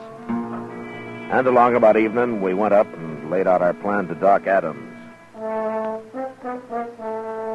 As soon as it got dark, we went over to the OK stable and took Jim Huggins out of the loft and got him across the street and up to Doc's office before he was real sure what was happening.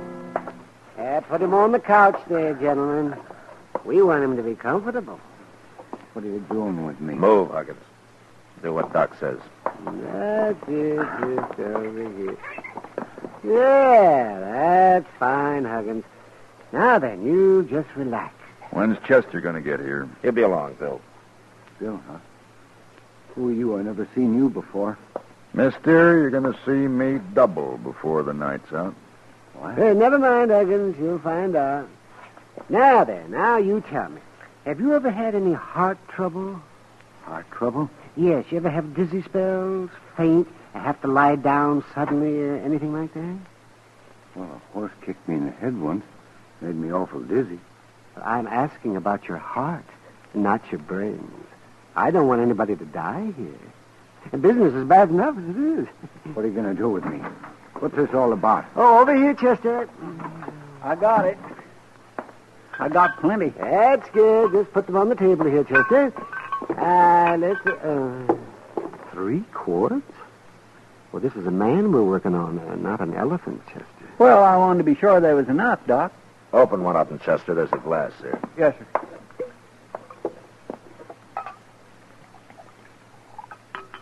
Here you are, Mr. Dillon. Yeah. What is that? What are you doing? It's nothing but good whiskey, Huggins. And for once in your life, you're going to drink all of it you want. Maybe a little more. Here. Oh, no, I don't want to drink all that whiskey, Marshal. I couldn't hold all that. Now, you can drink it slow, Huggins. But you're going to drink it. Now, go on. Go on. Get started.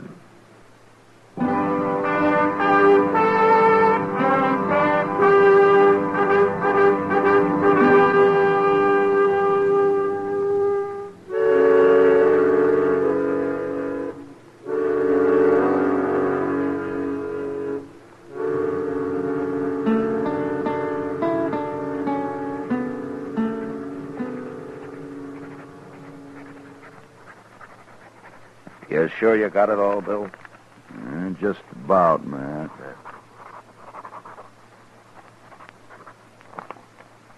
There she is. Want to read it over? No, you heard everything I did. Well, gentlemen, your friend Huggins has got one of the biggest hangovers coming up any man will have to endure. Is he still out, Doc? Yes. It won't hurt him any, though. I sent Chester out for some coffee. I could use a little coffee myself, Doc. There'll be enough. Oh, say, wasn't it something how that Huggins talked once he got started? I told you, you get enough whiskey in the man and he'd start bragging. Well, you were sure right, Doc. He's not going to feel so big and smart when he wakes up. I don't know. The man was awful drunk. He may not even remember what he said. He'll remember when we tell him we even know where he hid the money Red Samples paid him. Yeah, that's Samples. Imagine him shooting his own partner. Well, he's smart, Doc. You shoot your partner, you get his half, don't you? That's a fine way for a lawman to be talking. You mean an ex-lawman, don't you? You know, Bill, I'm just starting to get mad about all this. Come on, let's get going. Oh, Matt, you calm down a spell. We got to get Huggins to sign all I got wrote down here first. Doc, how long it'll be before he'll know what he's doing? Oh, maybe 5, 6 hours. Look, Bill, you do what you like, but I'm going after Samples before he finds out his witness is missing. It don't seem quite legal till we get Huggins' signature. Maybe not, but my arresting Samples isn't going to be quite legal anyway. I'll arrest him. No, you won't, Bill. He's mine. All right, Matt. But I'm coming along. Okay. But you stay out of it. Matt, once you get your tail up and your stinger out, you're the hardest man to stop I ever saw.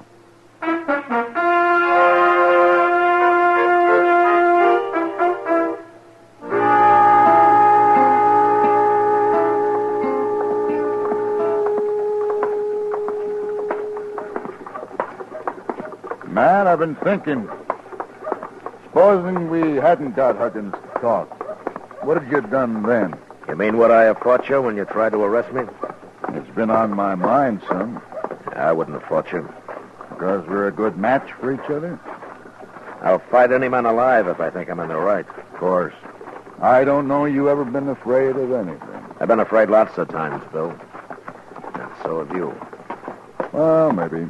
I guess I've worked on the side of the law too long to go against it just because I'm the one that's caught. Well, here's the Olafraganza. They'll be in here.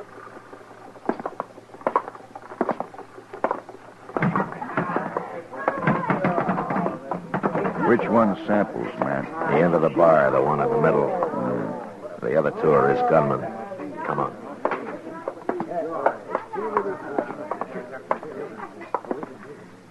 Samples? Samples, I'm taking you to jail. You gone crazy, Dillon? You're the one that's going to jail. It's no use, Samples. Jim Huggins has confessed the whole deal. What? You killed Lou Price, and you paid Huggins to testify that I did it. You paid him $500 and promised him another $500 after the trial. He's lying. Who's going to believe that? I believe it. And don't look at your hired help. They're not going to get you out of this. You can't throw anybody in jail, Dillon. You ain't a marshal anymore. No, that's not stopping me. It ain't legal. Wait a minute, gentlemen. It's true Matt Dillon ain't a marshal right now, but I'm making this arrest, and I'm deputizing him to help me. Who are you? Sheriff, up at Abilene. Samples, I want them 2 hound dogs of yours to move a little to one side where I can keep an eye on them easier. Forgetting it's 3 against 2. That's fair enough odds for us. Start shooting. No, Bill. There's no need for killing. I want these men alive. You ain't taking me alive, Dillon. You, nor Hickok, nor anybody else. I ain't going to hang. Drop your gun belt, Samples. Why? We just might be lucky enough to kill you. Take Dillon first, men, and then go for Hickok. Wait, Samples. Now!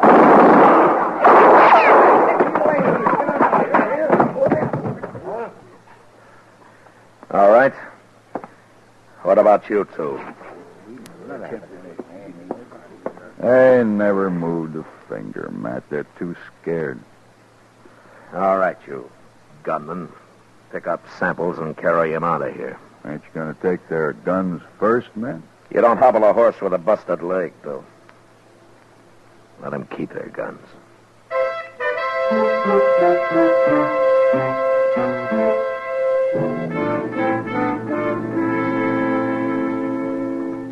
Later, Hickok and I decided to run Jim Huggins and Sample's two gunmen out of town.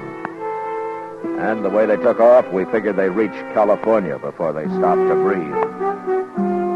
The next day, Bill went back to Abilene and took Huggins' confession with him. And a week later, I had a wire of apology from the governor. Washington took a little longer. They just sent me my regular paycheck with the time of my suspension carefully deducted, which left me almost enough money to pay for the liquor I'd poured into Jim Huggins.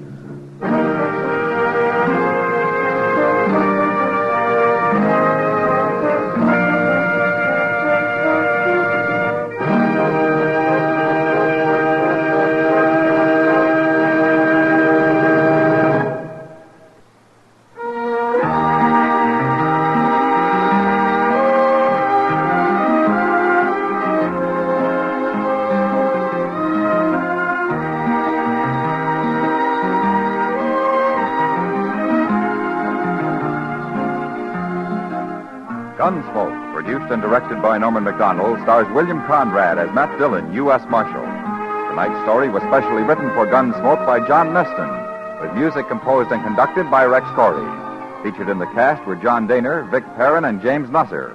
Parley Bear as Chester, Howard McNear as Doc, and Georgia Ellis as Kitty.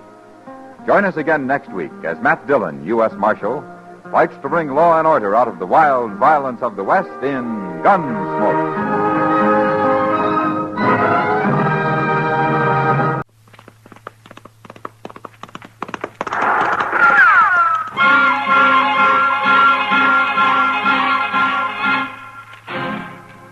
Dodge City and in the territory on west, there's just one way to handle the killers and the spoilers, and that's with a U.S. Marshal and the smell of gun smoke.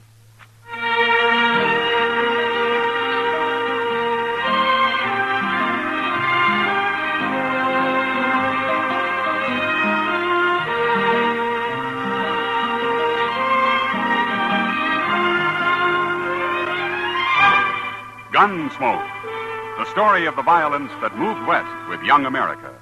The story of a man who moved with it. Matt Dillon, United States Marshal. Gunsmoke, starring William Conrad.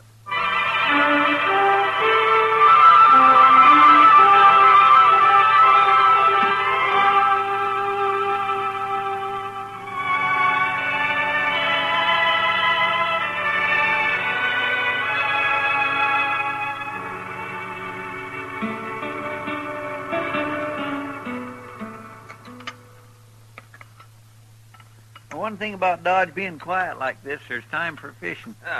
Beer, steak, and catfish stew makes for a good supper. You two are going to be sick, stuffing yourselves that way. Well, now, Kitty, Chester spent all day catching these fish. He's got a right to eat what he wants. I've heard of people who go to bed with an aspidity bag around their necks when they eat too heavy. I'd rather be sick. Oh, it's not so bad. Once you're used to it, it kind of lulls you to sleep. More coffee, Miss Kitty? No, thanks, Chester. It's late. I better get back to my place. You're a good cook, Chester. Oh, say, thank you. If you ever get tired of the law business, Chester, maybe you could get a job at Delmonico. The regular customers might get a little tired of catfish stew, Matt. Come on, Kitty. I'll walk you back. All right. Will I see you in the morning, Mr. Dillon? I'll be at the office early, and I want to ride out to Jim Redigo's place and look at a horse. Can I go with you? Sure. Maybe you'll see something you'd like to have.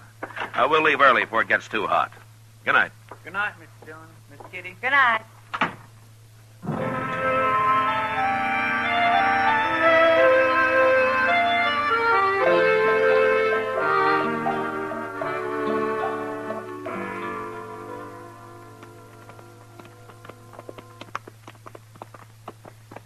Redigo's place is going to look kind of nice.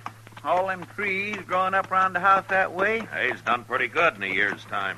Of course, it's a long way out of Dodge. You need space to raise good horses, Chester. Yes, sir, I know, but it must get mighty lonesome out here. I don't think that bothers Jim much. Looks from here like his corrals and cat's pens are empty, Mr. Dillon.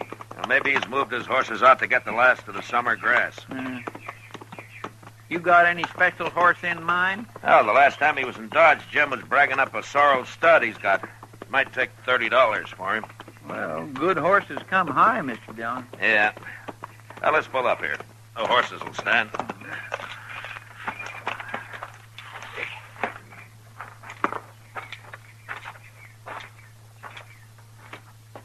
Quiet like, isn't it? Jim? Jim, ready to go. Maybe he's not here. He can't have gone far. He didn't even push the door shut. I guess he won't mind if we go in and boil up a pot of coffee. There's a pot already on the stove. Looks like he was just about to fry up some side meat. Pot's full. Jim must have spent the night away from here. The stove's cold, Chester. Well, maybe he had early this morning. Now, this stove hasn't been lit for longer than that. A man doesn't leave side meat lying uncooked in a skillet. It sure don't figure, Mr. Dillon. No. I ain't armed, mister. Don't shoot. What? Don't shoot me. Nobody's going to shoot you, old man.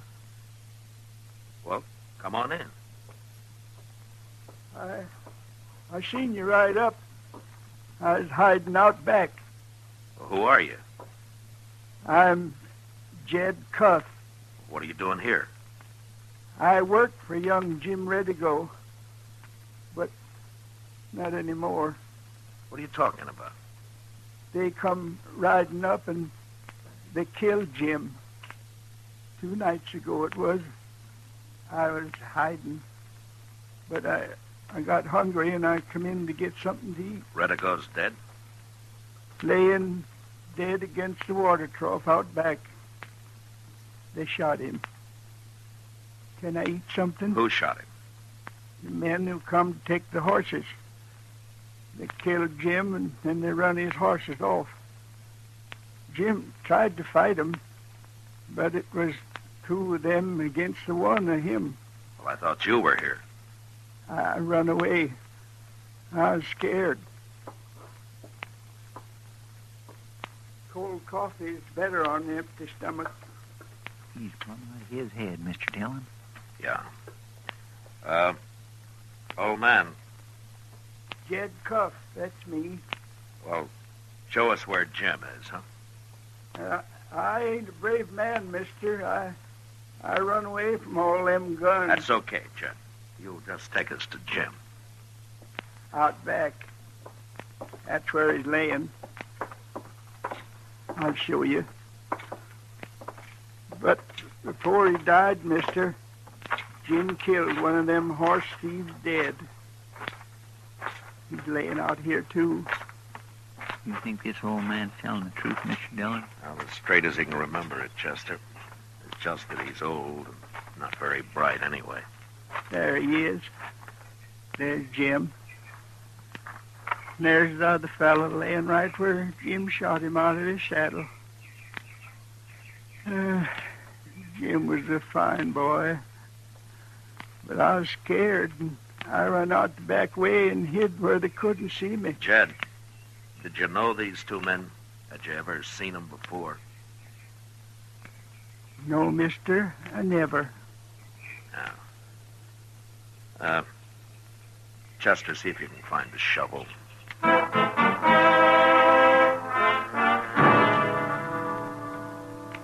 It took less than an hour to bury Jim Redigo and the other men. When we were through, Jed put a sort of marker on each grave, and we went into the house. Chester and I found some food in the cupboard, and we fed the old man. Then we started in for Dodge, happy enough, astride an old donkey we found grazing free behind the house. Then Chester and I watered our horses, and a few minutes later rode away from the Redigo place, following the 2-day-old sign of the stolen horses.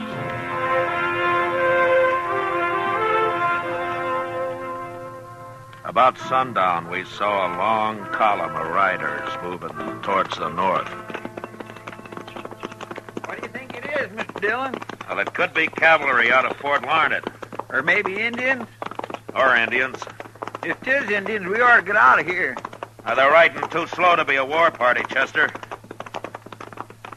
Yeah, it's Indians, all right. Cavalry wouldn't circle that way. Then we're going to go right up to them?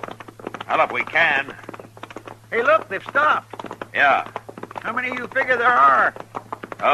Maybe 60, 70. Might be a whole Indian village on the move. If it is, they're not looking for trouble. I hope not. They're waiting for us, all right.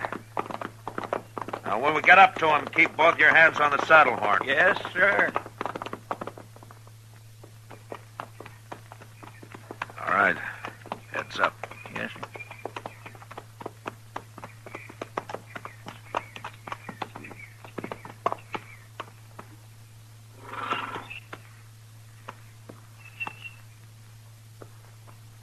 They're just sitting there, looking at us. They'll talk when they're ready.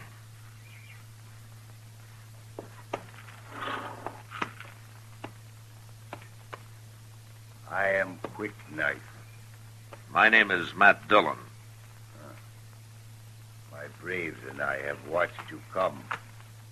You are looking for the white man. That's right.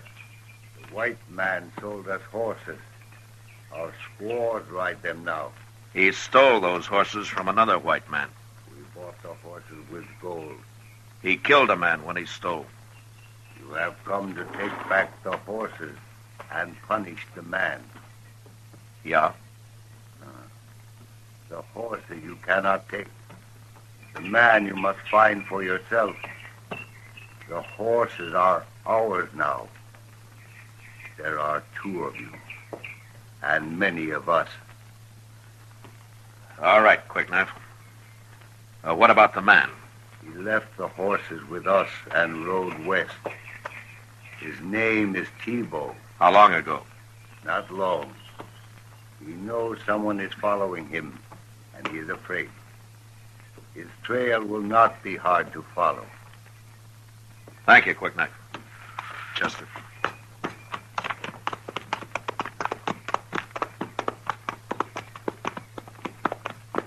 I wonder if they're going to try. Don't look back. Well,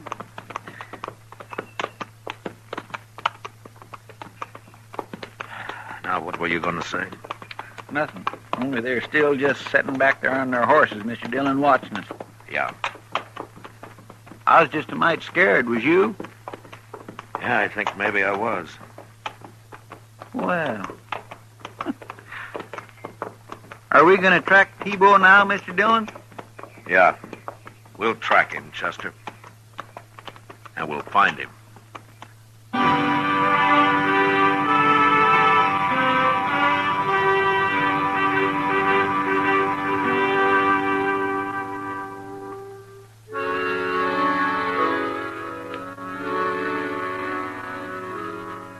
Soon after we left the Indians, night came, and we couldn't track Tebow any farther.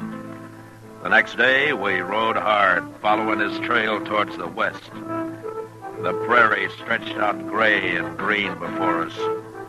And several times out on the horizon, we saw puffs of dust rising. We knew Tebow was somewhere ahead of us. He must have been riding a good animal, because when dusk came, we hadn't closed in on him. It was dark when we spotted a nester's cabin and pulled up. You think maybe he's hiding out in there, Mr. Dillon? Yeah, he could be. Just keep your eyes open. Well, but who knows? We can't track him at night. Don't you think maybe he'd just keep it going? Well, any man's got to sleep and eat sometime, Chester. Oh, yes, sir, that's true.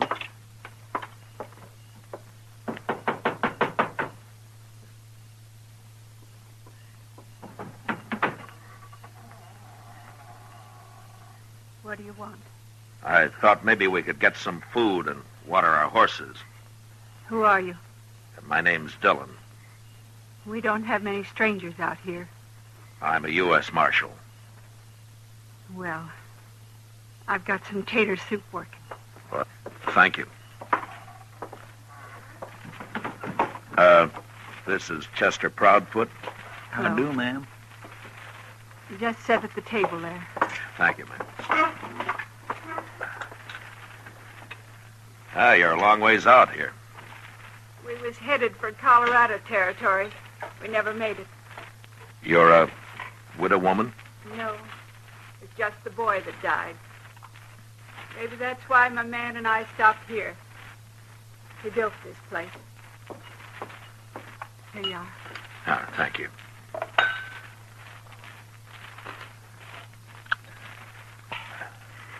Say, there's real stout soup. Where is your husband? Hunting. Uh-huh. Night hunting's a pretty poor thing, isn't it? Yeah. Sometimes the body don't have much choice. When'll your husband be back? You're asking a lot of questions, mister. I told you I'm a U.S. Marshal. People have good luck and bad. Ours has been mostly bad. Yeah. I'm looking for a man called Tebow. I don't know him. But yours is the only place we've seen. He came this way. My man's name is Kirch. Abe Kirch. We don't know anybody called Tebow. Well, thank you, Miss Kirch. We'll water our horses and get moving. Get moving. Thank you, ma'am. It was mighty tasty soup. You're riding on now, ain't you? Yes, that's right. You can water your horses right out there in front. Good night. Good night.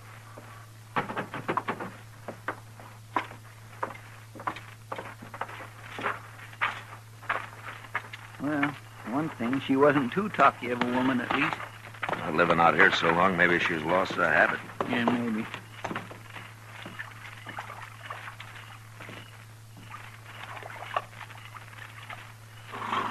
This cussed buckskin can drink more water than a Texas mule. Yeah, they've had enough. All right, let's ride. Oh.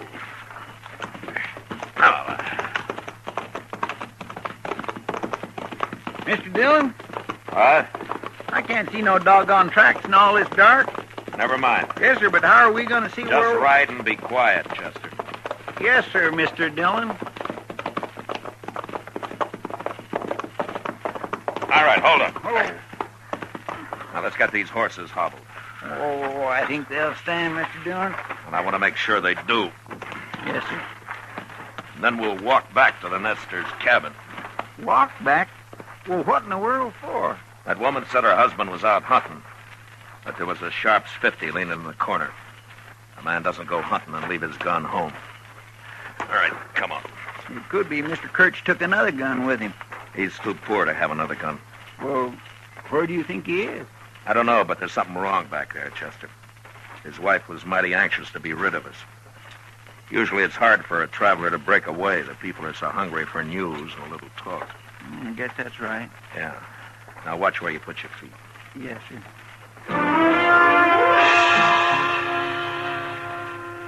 It only took a few minutes to make our way back to the Nestor's cabin, where a pale light showed through the chinking and under the door. Some 30 feet short of the cabin, we stopped. We could hear voices inside. I motioned to Chester, and we stretched out flat against the ground, and then inched our way closer. Now we could make out it was a man and woman talking. One voice was Miss Kirch, and the other was either her husband or Tebow. Hurt him. He said that. He ain't hurt bad. There's blood on his face. I hit him to keep him from talking out. You come around. I got rid of those two men like you told me. Is that him? Said you wouldn't hurt Abe if I did that. Wait a minute, Chester.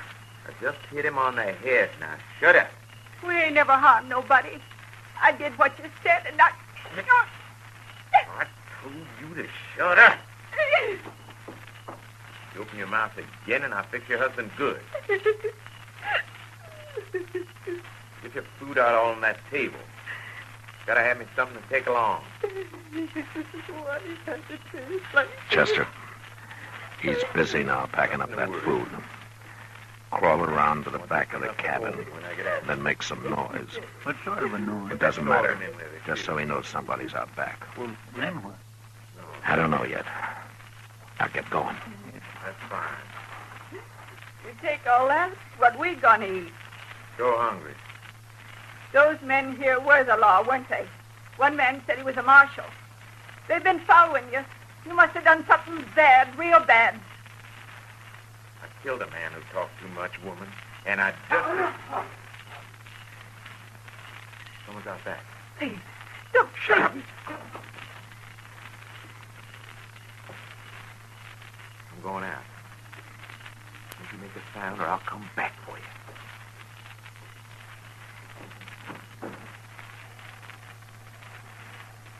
All right, T-Bone, drop it. What? I can see you, T-Bone. Drop your gun or I'll kill you.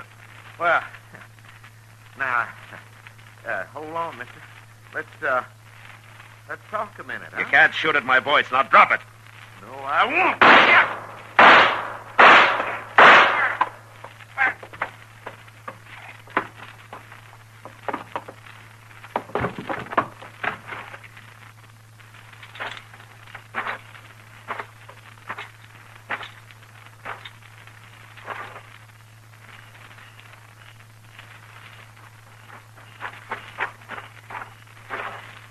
Everything all right, Mr. Dillon? Yeah, sure. Kind of too bad you had to kill him. But then they'd have hung him for a horse thief anyway. Yeah. And he killed Jim Redigo, too, Mr. Dillon. Forget it, Chester. Yes, sir. Now, we better get into the cabin. There's nothing we can do out here.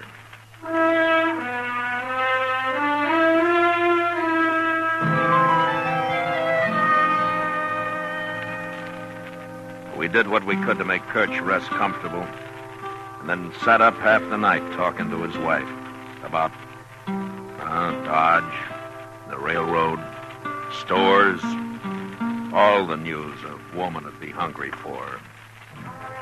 And the next morning early, Chester and I started on the ride back to Dodge. It was clear and bright, and we made good time. Chester riding along feeling mighty proud.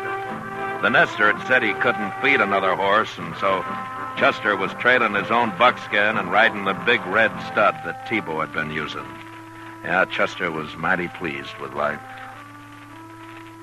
And T-Bo, who'd stolen the stud a few days earlier from Jim Redigo, was buried out on the prairie with stones piled on his grave to keep off the coyotes.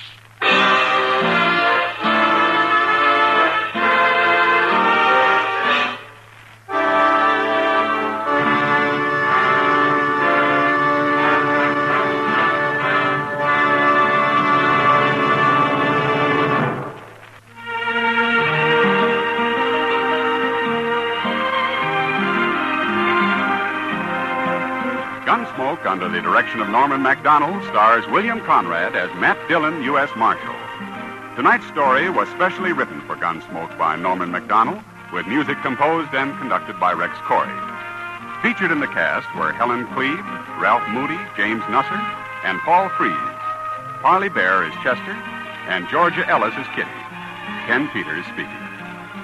Join us again next week as Matt Dillon, U.S. Marshal, tries to prevent mass murder during his fight to bring law and order out of the wild violence of the West in Gunsmoke.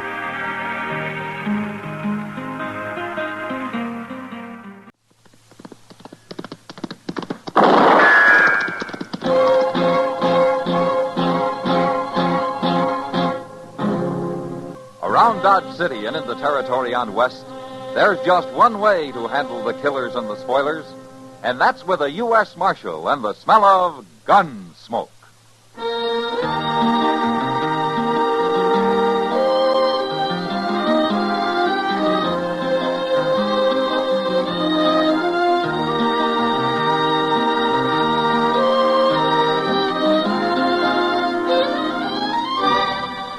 Gunsmoke, starring William Conrad, the transcribed story of the violence that moved west with young America, and the story of a man who moved with it. I'm that man, Matt Dillon, United States Marshal. The first man they look for and the last they want to meet. It's a chancy job, and it makes a man watchful and a little lonely.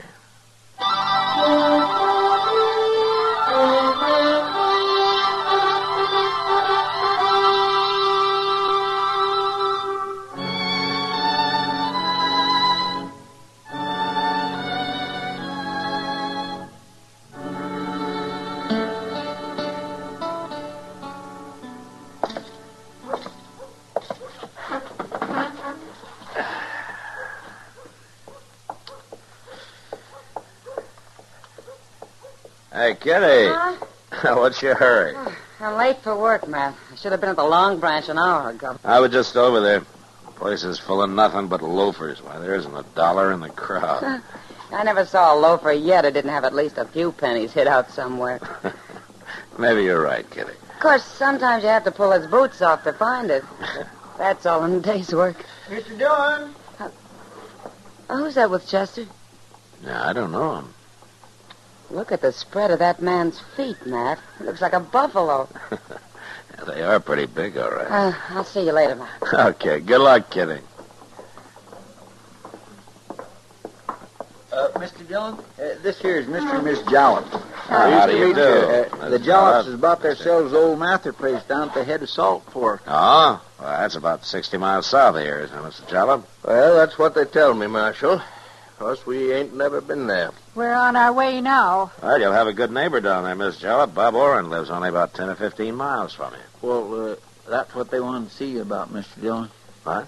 We met this here Bob Oren right here in town today, Marshal. Oh, did you? Now, see, we paid good money for that place. But, well, my wife and me, we've about give up going down there. All we've been hearing about that country. And we met this Oren fella down the Santa Fe Depot today. Now, he said it was all lies. And they want you to tell them the truth, Mr. Dillon. Yes. What? The truth about what? About them Indians, Marshal. Them Comanches. Now, everybody but Bob Oren. Everybody says that country down there is just full of them. And he lives alone. He's got no woman with him. But me, I didn't come west to get captured by no Indians. I've read about that. It's bad what they do to women. I don't intend to expose my wife to nothing like that, Marshal. And we want you to tell us the truth, Marshal. You're the law here, and we'll believe you. Well, that was Comanche country, yeah, but it isn't anymore. I doubt if a single Indian's been seen down there for 2 or 3 years. They're all on the reservation now. Is that the truth, Marshal? You swear that's the truth? Well, you can go out to Fort Dodge and ask the Army. They'll tell you. No, we'll believe you. Well, you can believe Bob Oren. He's lived there quite a while. All right, then. Laura? Let's get going, Will. I'll brave it. All right. I've got to ride down your way in a few weeks. If you don't mind, I'll come by and say hello. Oh, you'll be welcome, Marshal. Pleased to see you, Goodbye. Bye. Goodbye. Ain't you taking a little too much responsibility for that, Mr. Dillon? What do you mean, Chester? Well, how can you say every Comanche in the country is on that reservation? I think they're taking a big chance. Maybe Bob Oren ain't seen none, but that don't mean nothing, not when it comes to Indians. They're chancing the weather, too, Chester.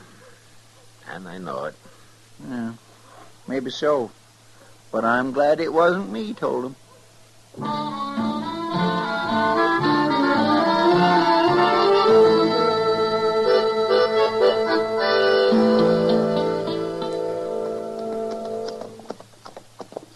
I thought the old Mather place was right in them cottonwoods, Mr. Dillon. Yeah, it was. Well, then the Jollops must have moved it. I sure don't see no house. Look closer. Yeah, there's something there. Yeah. Why, it's all tore down. It's just a heap. Mr. Dillon, it's been burned. They've had a fire out here. Looks that way. I don't see nobody around. No. Let's have a look. My, there sure ain't much left, is there? Well, there's this. It's an arrow. Uh-huh. Comanche. Oh, and there's another one, half burned. Oh, my goodness. Hey, look at there, Mr. Dillon. Somebody made a grave. It's fresh dug, too. But it's only one grave.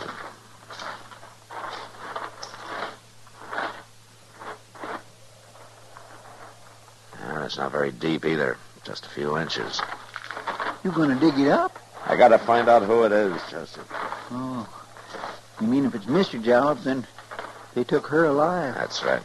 Yeah, but Comanches wouldn't bury nobody, Mr. Dillon. No, they wouldn't. It's her. She's been scalped. Oh, ain't that awful?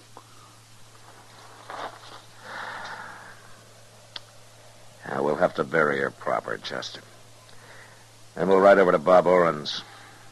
Maybe they got him, too. Yeah, well, where's Mr. Jollop? You think they took him prisoner? I don't know, Chester, but look sharp now.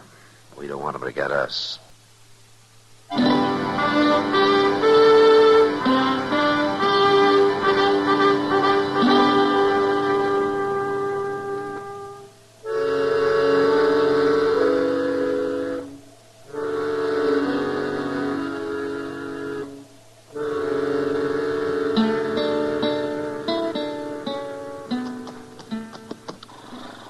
Let's tie him to the rail here, Chester. All right, sir.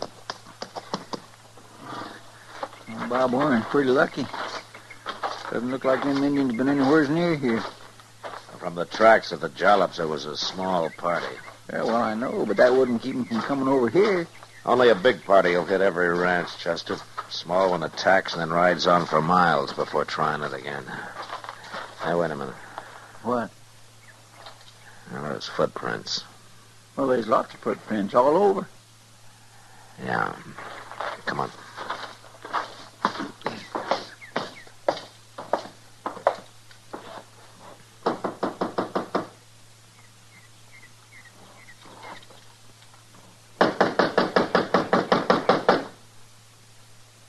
I guess Arn ain't at home. He's gotta be. Didn't you notice that saddled horse in his corral? You gonna walk right in? Oren! Hey, Oren! Marshal Dillon! Oren! I told you there ain't nobody here, Mr. Dillon. I'll look in the kitchen, Chester.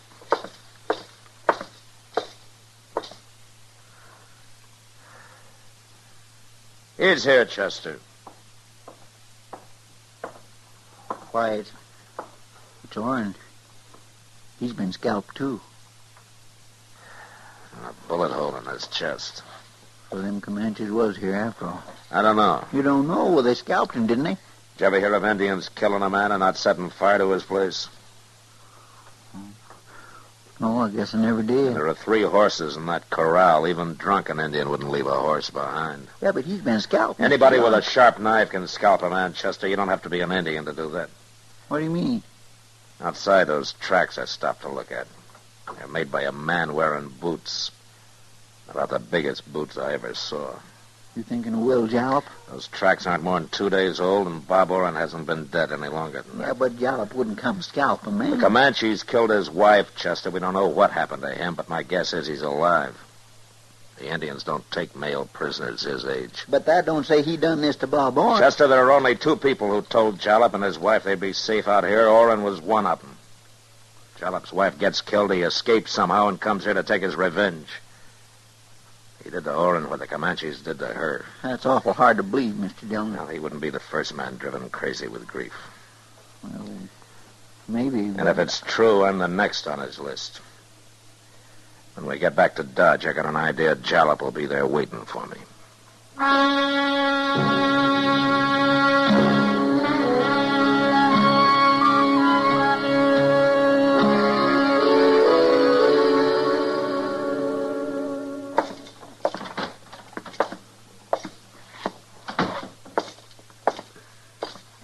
Evening, Matt. Hello, Kitty. Sit down. Oh, any coffee left in that pot? Sure. And here's an extra cup. Ah, thanks. You look tired. Well, we rode all night, Kitty. I haven't been to bed yet. No, Chester came in the Long Branch. No luck, huh? Not so far. You could be wrong about him, Matt. Jalop might be in Colorado by now. Yeah, maybe. He might have killed Bob Oren, sure, but it's kind of hard to believe he'd come to Dodge looking to scalp a gun-bearing U.S. Marshal. Well, I'm beginning to think maybe you're right, Kitty. Maybe I made a mistake about the whole thing. But somebody killed Oren. Yeah, they sure did. Guess I better go out there and have another look around. With all those Comanches on the warpath? I know there are only 3 or 4 of them, Kitty. Some young braves who jumped reservation last week. How do you know that? I reported the whole business to Major Honeyman at Fort Dodge. He told me about it. Well, even so, isn't he doing anything about him? Yeah. He put a company of troopers in the field. Sure. All they'll do is kick up a lot of dust. Probably. Well, Kitty, I think I'll turn in for a couple of hours. I need some sleep. It's the best idea you had yet. When Chester comes in, will you tell him I've gone to my room, huh? Yeah, I'll tell him, Matt.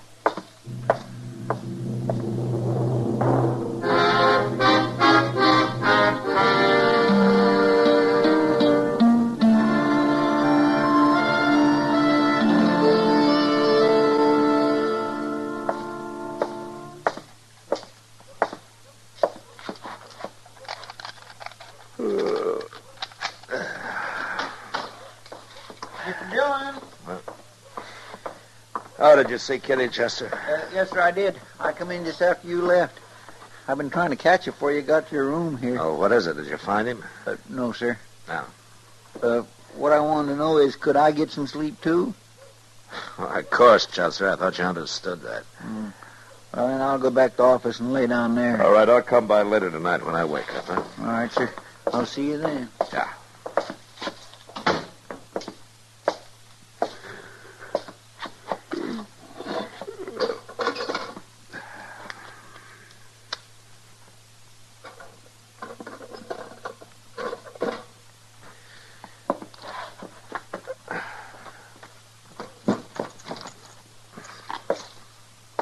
Don't move, Marshal.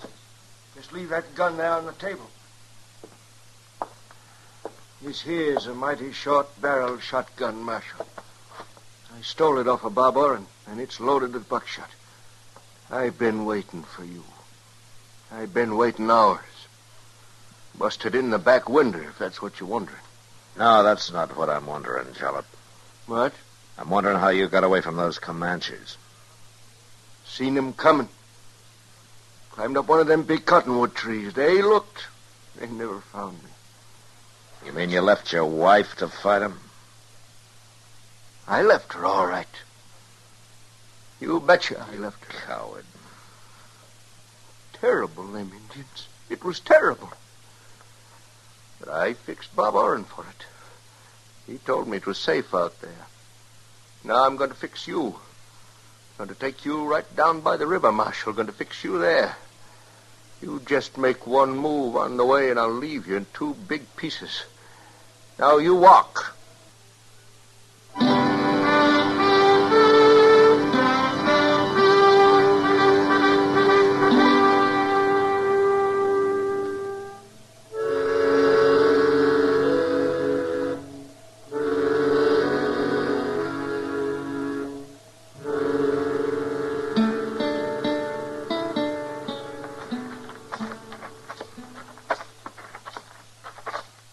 Fair enough, Marshal.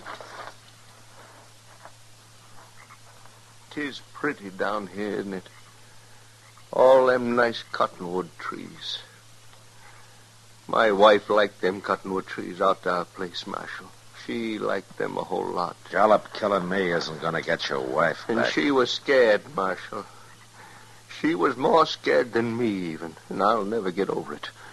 Watching them painted devils ride up, I ever see another Indian, I'll kill myself. I'm still shaking. You weren't shaking so much you couldn't run off and leave your wife.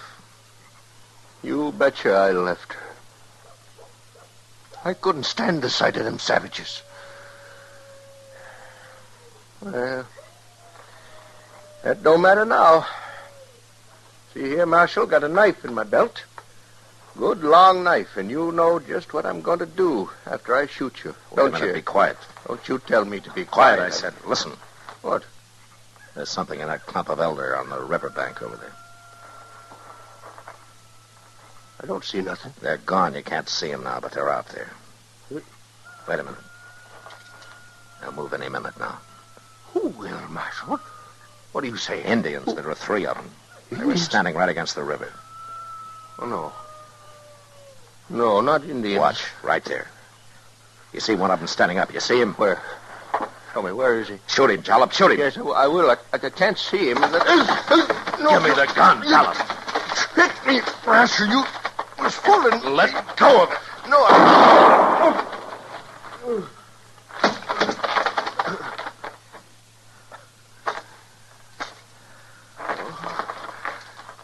my chest. Hit me in the chest. I couldn't get your finger off the trigger. gotta die. Bleeding all over. I'm sorry, Jalop. Oh, I shot myself. I shot everybody, Marshal. I'm the third one. The third. Oh, I ain't a coward like you think. I'm scared of Indians, but I didn't run off to leave my wife to them. Not alive, I didn't. You mean you shot her before they got there? You killed her? It was terrible, Marshal. She begged me to. Begged me before they could get her. Ain't been right since. Not till now. Now I know I done wrong. Killing Bob Orr, trying to kill you, I done wrong. But I'm all right now, Marshal. I'm all right now. Jalop.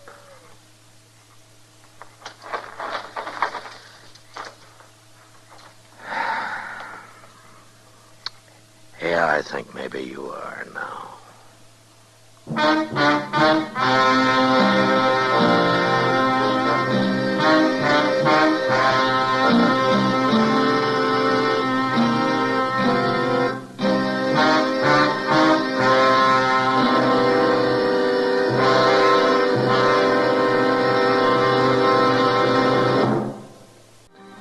Gunsmoke, produced and directed by Norman Macdonald, stars William Conrad as Matt Dillon, U.S. Marshal. Our story was specially written for Gunsmoke by John Meston, with music composed and conducted by Rex Corey.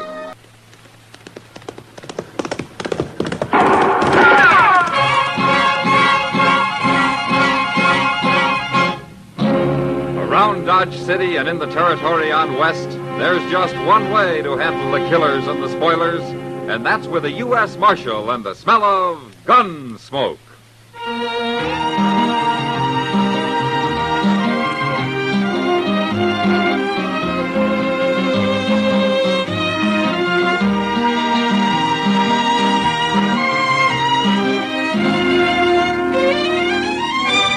Gunsmoke, starring William Conrad, the transcribed story of the violence that moved west with young America.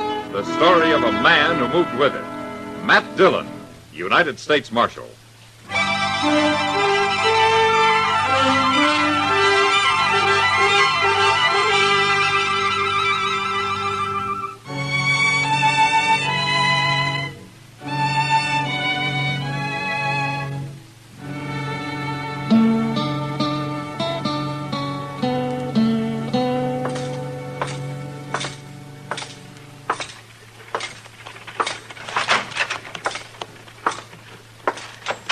Good morning, Chester. Morning, Mr. Dillon. Is the prisoner awake yet? Yes, sir, he's awake, but he's sort of wishing he wasn't. No? Not after last night. I never saw Bob Adams that drunk before. I gave him some coffee a little while ago, and you know what, Mr. Dillon? He wouldn't drink it before he poured about a spoonful of tobacco in it. That's mule skinner style, Chester. My. Bring him out here, huh? Yes, sir. Come on out into the sun, Adams. It's time to own up to your dark and evil ways. Well, I sure must have been drunk if I let you throw me in jail, Chester. I didn't throw you in jail. He did. But I could have. Well, howdy, Marshal Dillon. I thought you was out of town. Well, I got back late last night, Adams. Just in time to stop you from blowing the roof off the Olive Braganza. Oh, well, I don't even remember. Whoa. There's your gun. You turning me loose? Hey, you didn't commit any crimes. You were just getting worked up to something. Oh, well, thanks for stopping me, Marshal. I guess I was a little wild. Too much to celebrate, that's what. Oh, what were you celebrating anyway? Well, selling out. Selling out? Yeah. You mean you sold your freight business? Both wagons and all my mules, the whole caboodle. Yes, sir, I sold out just like everybody else. What? It happened while you was away, Mr. Dillon. Every freighter in town has sold his outfit to a man called Ivy from St. Louis. We all got a good price for him, too. More than he was worth. Well, what's this Ivy going into the freighting business so heavy for? Says he wants to invest all his money in one business, not scattered around. Well, what are you and the other men going to do now that he's bought you out? Oh, we'll blow our money for a while and then probably go to work for Ivy. You know how it is. Only man who hasn't sold out's Joe Trimble. And that's just because he won't get back to town till today sometime. There's nothing wrong with Ivy, Marshal. He's as nice a fellow as you ever met. But I don't much like that man he has following him around all the time. Cam Spiegel. No, I don't like him neither. Did you say Cam Spiegel? That's right. Where are they staying? At the Dodge House? Why, Marshal, what's wrong? I don't know, Adams. But if this Ivy has Cam Spiegel with him, there's plenty wrong.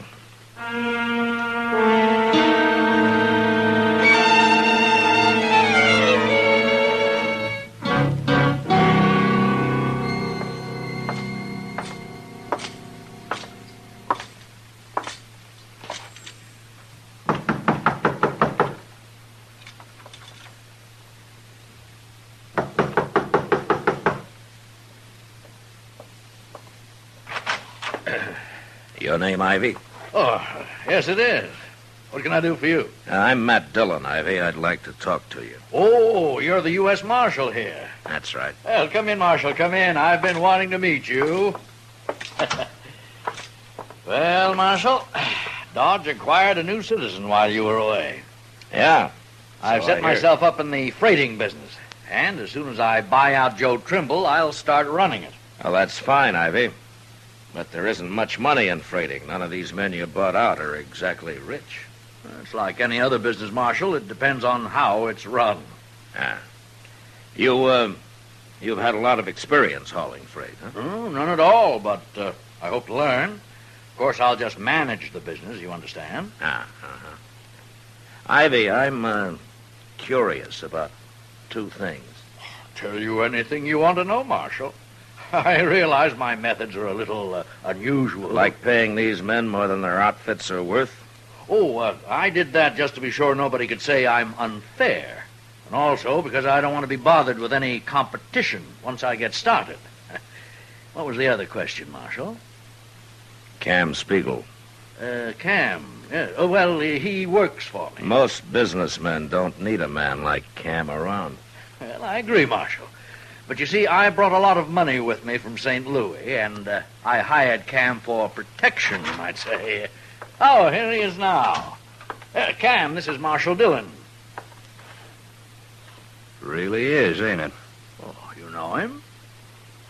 Me and the Marshal have known each other a long time, Ivy. Fact is, he run me out of Amarillo once. Ain't that right, Marshal? You give me the same reasons and I'll run you out of Dodge, Cam.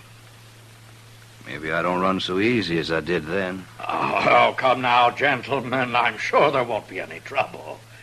Marshal, Cam's hired as my bodyguard. And if he goes beyond that, I'll fire him. Might be too late by then, Ivy. But he can stay around. Both of you can. Till I find out what you're up to.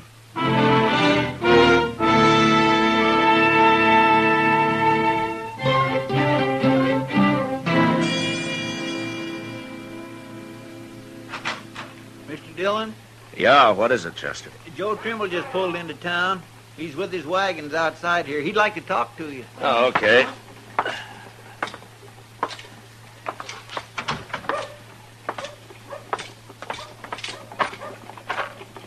Hello, Trimble. Marshal, I couldn't leave my mules out here or I'd have come inside. Oh, that's all right.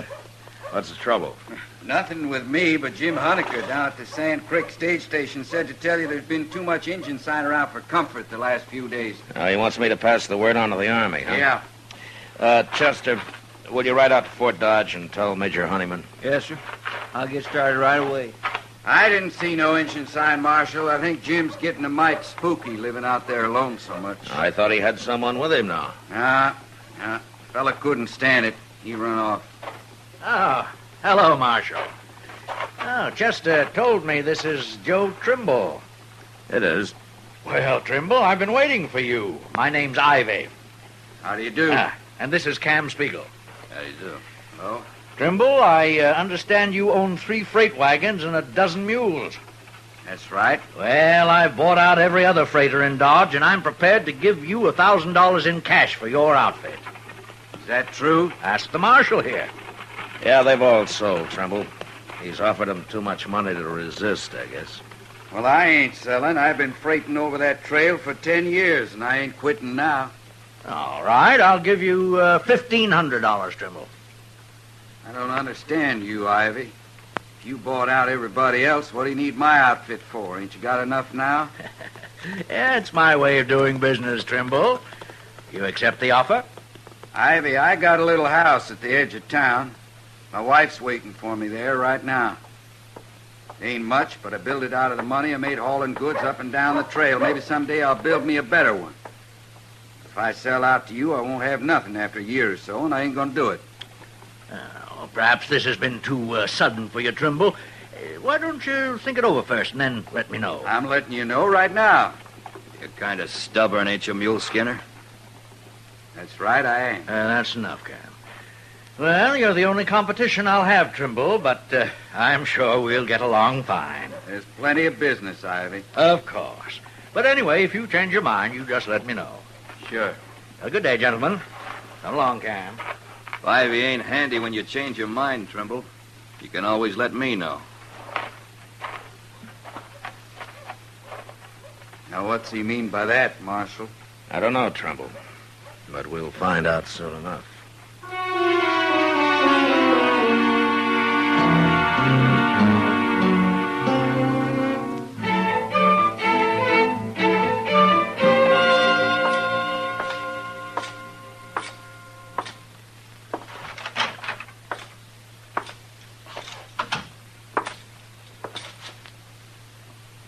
Chester, what are you doing? What is all this?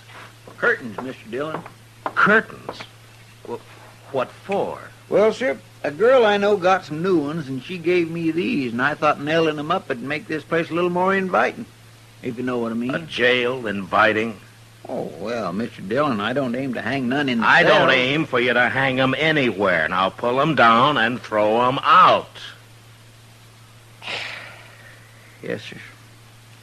But that little girl's sure going to be mighty disappointed. She threw them out herself, didn't she? Frills. Marshal? Oh, hello, Chester. Hello, Trimble.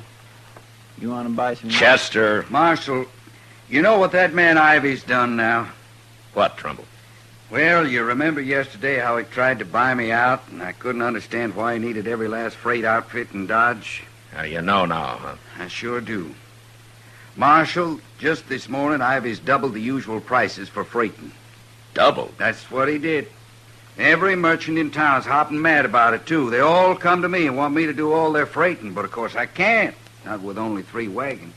Yeah. So that's Ivy's way of running a business right. He come to see me, too. Well, what'd he want? He said if I doubled my prices, too, then everything'd be fine. But if I didn't, it'd be unfair competition for him. You gonna do it? Of course I ain't. I'm an honest man, Marshal. Then you're in trouble. Bad trouble. What for? When are you making your next trip, Trimble? Oh, we're getting loaded now. I'm leaving for Sand Creek in the morning.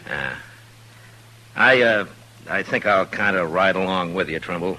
But don't say anything to anybody about it, huh? Oh, it's that other fella, ain't it? That Cam Spiegel. That's what Ivy hired him for, Trimble, in case he ran into somebody stubborn.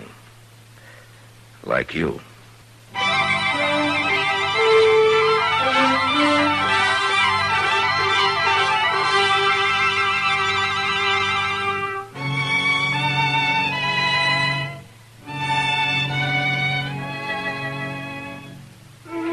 It wouldn't be much trouble to hide out with a rifle somewhere along the trail and shoot a teamster off his wagon.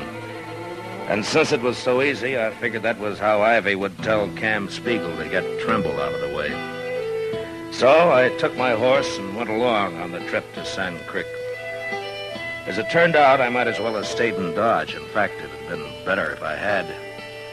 We made Sand Creek all right, and a few days later, early one morning, We were almost back to Dodge when we saw Chester riding out of town to meet us. He's riding like a big wind, Marshal. Now, any time his horse isn't walking slow, Chester's in a real hurry, Trimble. Chester ain't exactly all Injun, is he? No. But he can surprise you sometimes. I know. I've seen him.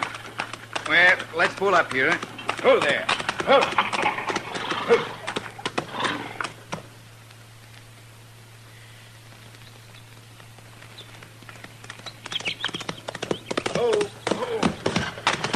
I was hoping I'd find you close by. Is there anything wrong, Chester? Yes, sir, there sure is. We had a fire in Dodge early this morning. What? Fire? Where? What burned? Trimble, I sure hate to tell you, but it was your house. Was it bad, Chester? Plumb to the ground. My wife? Oh, Doc's out there with her now. She was still alive when I left. Oh. Give Trimble your horse, Chester. You can drive the wagon on in from here. Yes, sir. That's why I come to meet you. Here, Trimble. Thank you, Chester. Any idea how it happened, Chester? No, sir. Nobody has. All right, we'll see you in Dodge. Let's go, Trimble.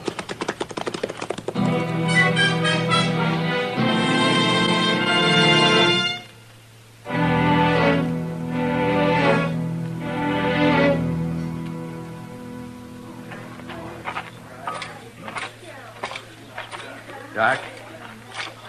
Is that her, Doc? I just now covered her up, Trimble. She's dead. I did everything I could. Sure. Sure, of course you did, Doc. I don't know how she lived as long as she did. They weren't able to get her out soon enough, Trimble, but she was so far gone when they did. Well, she didn't suffer much. You can be sure of that. She must have been awful scared, though. Now, you leave her to me now, Trimble. I'll take care of her and let you know when you can come and get her. She was asleep when it happened, or she'd have had no trouble getting out. Yeah, she was asleep, yes. And how'd the fire get started? She couldn't have spilled nothing. Well, I don't know, Trimble. Nobody does. Doc, who saw the fire first? Oh, some cowboy, Matt, they say. He rounded up a few men from out of the oasis, but there was nothing they could do. He didn't know there was anybody inside the house. Trimble. You out here, too, Ivy? I came as soon as I heard about it. In fact, I was at the oasis when that rider reported it. The other men can tell you. Okay, what do I care? You have my deepest sympathy, Trimble. Now, if there's anything I can do... No, nothing. You can do something for me, Ivy. For you, Marshal? Yeah. Where's Cam? Why, he's right over there. Call him. Well, all right. Oh, Cam. Cam. What do you want, Ivy? Nothing, but Marshal Dillon seems to. He does, huh? Where were you when you heard about the fire, Cam? I was in bed, Marshal. Who woke you up? Nobody. I heard people shouting. I got up. Anybody see you? I don't know. Why should they? Ivy. Yes, Marshal. You still want to buy Trimble's outfit? He might sell. No. Why, of course I do. But I'll only give you $1,000, Trimble. You've waited too long. I didn't say I'd sell you nothing. What makes you think I would? Wait a minute, Trimble. Ivy, you got a good alibi. I'm sure of that. I won't even bother to check on it. But you don't seem to have one, Cam. Now, wait a minute, Marshal. You're going too far if you're suggesting that either one of us had anything to do with this. I won't stand... Shut up, Ivy. Now, how about it, Cam? You know you don't scare me none, Marshal. I can't prove you had anything to do with this, Cam. No, you can't. But you'll have to prove you didn't. And you'll have to prove it by someone reliable. I'll give you till noon. What happens at noon, Marshal?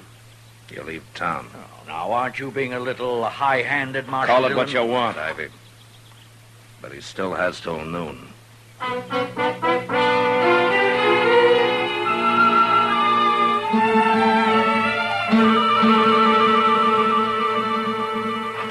Matt? Yeah, what is it, Kitty? Matt, look at this. Huh? That's $300. Uh-huh. What's this for? I want you to take it and give it to Cam Spiegel. Cam? I got it from him. Along with a hint that if I didn't take it, I'd end up in a ditch with a bullet in my head. Oh.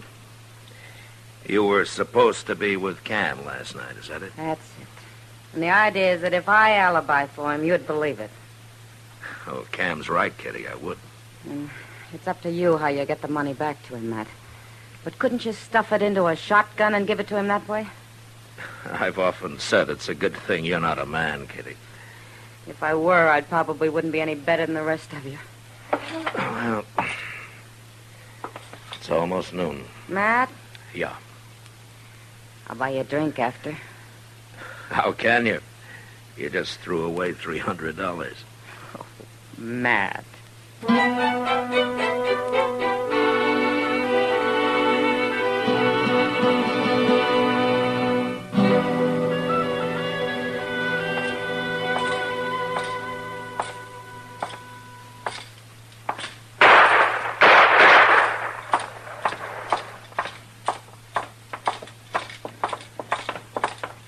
Mr. Dillon? Did you see it, Chester? Right in the Longhorn there. Trimble come in, tried to shoot Cam Spiegel, and Cam killed him. Trimble drew first, Mr. Dillon, but he just wasn't fast enough. Get out of the way, Chester. Yes, sir.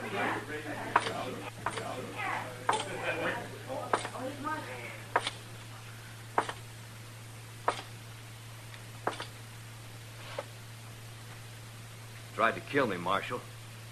For self-defense, he drew first. Cam, I've changed my mind about your leaving town. What? You're going to jail instead. Jail? Everybody here's a witness to this, Marshal. I'm talking about Trimble's wife. I haven't got enough evidence to hang you, but you'll spend a long time in prison. Now turn around while I take your guns. Told you before, Marshal, I don't scare so easy as I once did. You're under arrest, Cam. No. Not yet, I ain't. All right, quiet, everybody. I said quiet, everybody. Ivy, come over here. That was mighty fast, Marshal. But he had it coming. He shouldn't have tried to draw on you. Trimble's dead, too, Ivy. Trimble tried to kill him, Marshal. You know that. I guess Trimble figured he had a pretty good reason. That may be. But you can't prove I had anything to do with it. If I could, I'd throw you in jail. But I'm not even going to run you out of town. Okay?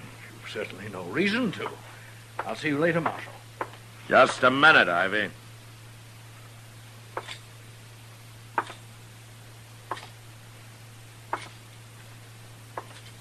Here. Here's $300 Cam gave to Kitty to alibi for him. Somehow she didn't want to do it. I don't know anything about it. Why, give it to me. Take it, Ivy. It was your money in the first place. Cam was just working for you. I won't stand for this, Marshal. You have no right. You know, the Trimbles were pretty well liked around here, Ivy. You just might get out of town alive. If you hurry.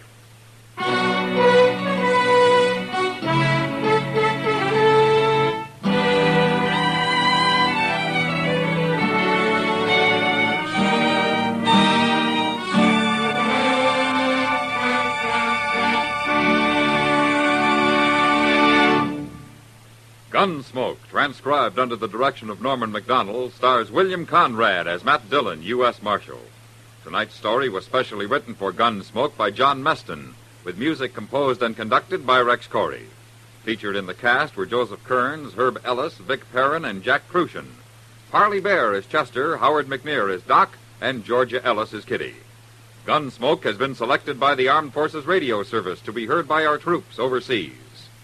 Join us again next week as Matt Dillon, U.S. Marshal, fights to bring law and order out of the wild violence of the West in Gunsmoke.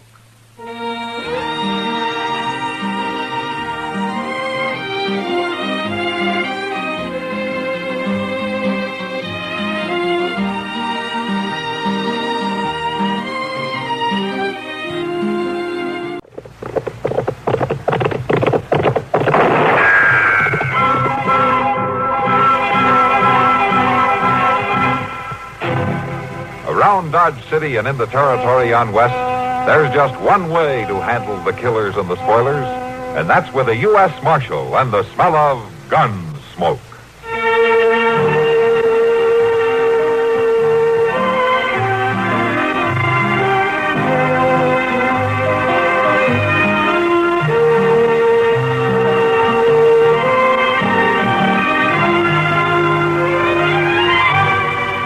Gunsmoke, starring William Conrad, the story of the violence that moved west with young America, and the story of a man who moved with it. I'm that man, Matt Dillon, United States Marshal. The first man they look for and the last they want to meet. It's a chancy job, and it makes a man watchful and a little lonely.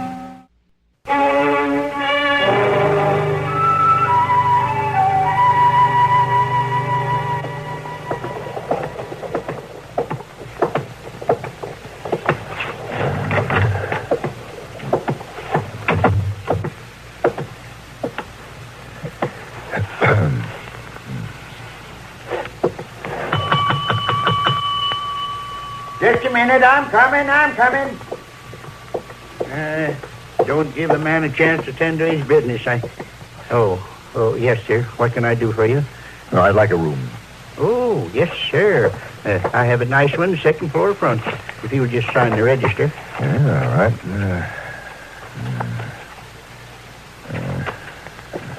There, that's fine. I didn't mean to sound out of sorts. No, that's quite all right. I thought it was one of them cowhands pestering for something again. Can you tell me where I can find Dr. Adams? Doc Adams? Yeah. Well, sure. Oh, say, I sure hope you ain't ailing. No, I feel fine. Well, that's good. Doc Adams ain't exactly what you'd call fancy, but, I suppose he's all right for an ordinary doctor. Can you direct me to his office? Oh, yes, sir, I certainly can. Now, you go down to the end of the block, across the street, and up the stairs on the side of the building. And there's a sign, Dr. C. Adams, it says. Yes, thank you. Now, if you'll see that my bag is taken up to my room. Oh, I certainly will do that, Mr. Weber. Dr. Weber. Oh, good day. Yes, certainly, Dr. Weber. Now, there's a man that looks like a doctor ought to look.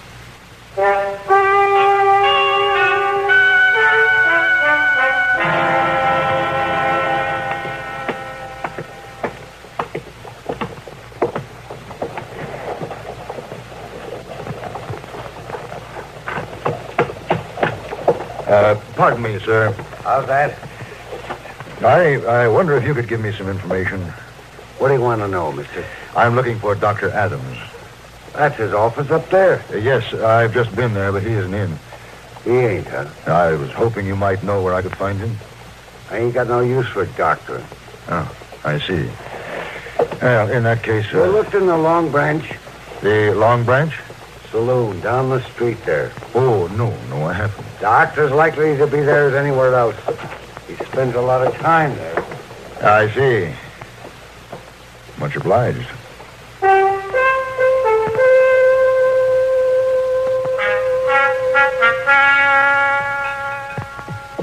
It must be a slow day in Dodge to get both of you in here in the middle of the afternoon. Yeah, don't tempt fate. Well, Kitty, you better not talk about it or the whole town might bust loose. Well, that happens every Saturday night. And I just as soon it didn't happen on a Wednesday. Me too, Matt.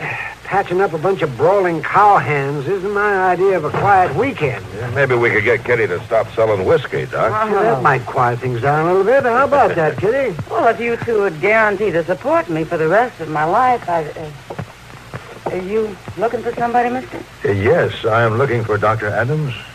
Well, I'm Dr. Adams. Well, how do you do? My name is Weber. Dr. William Weber. Oh, pleased to meet you.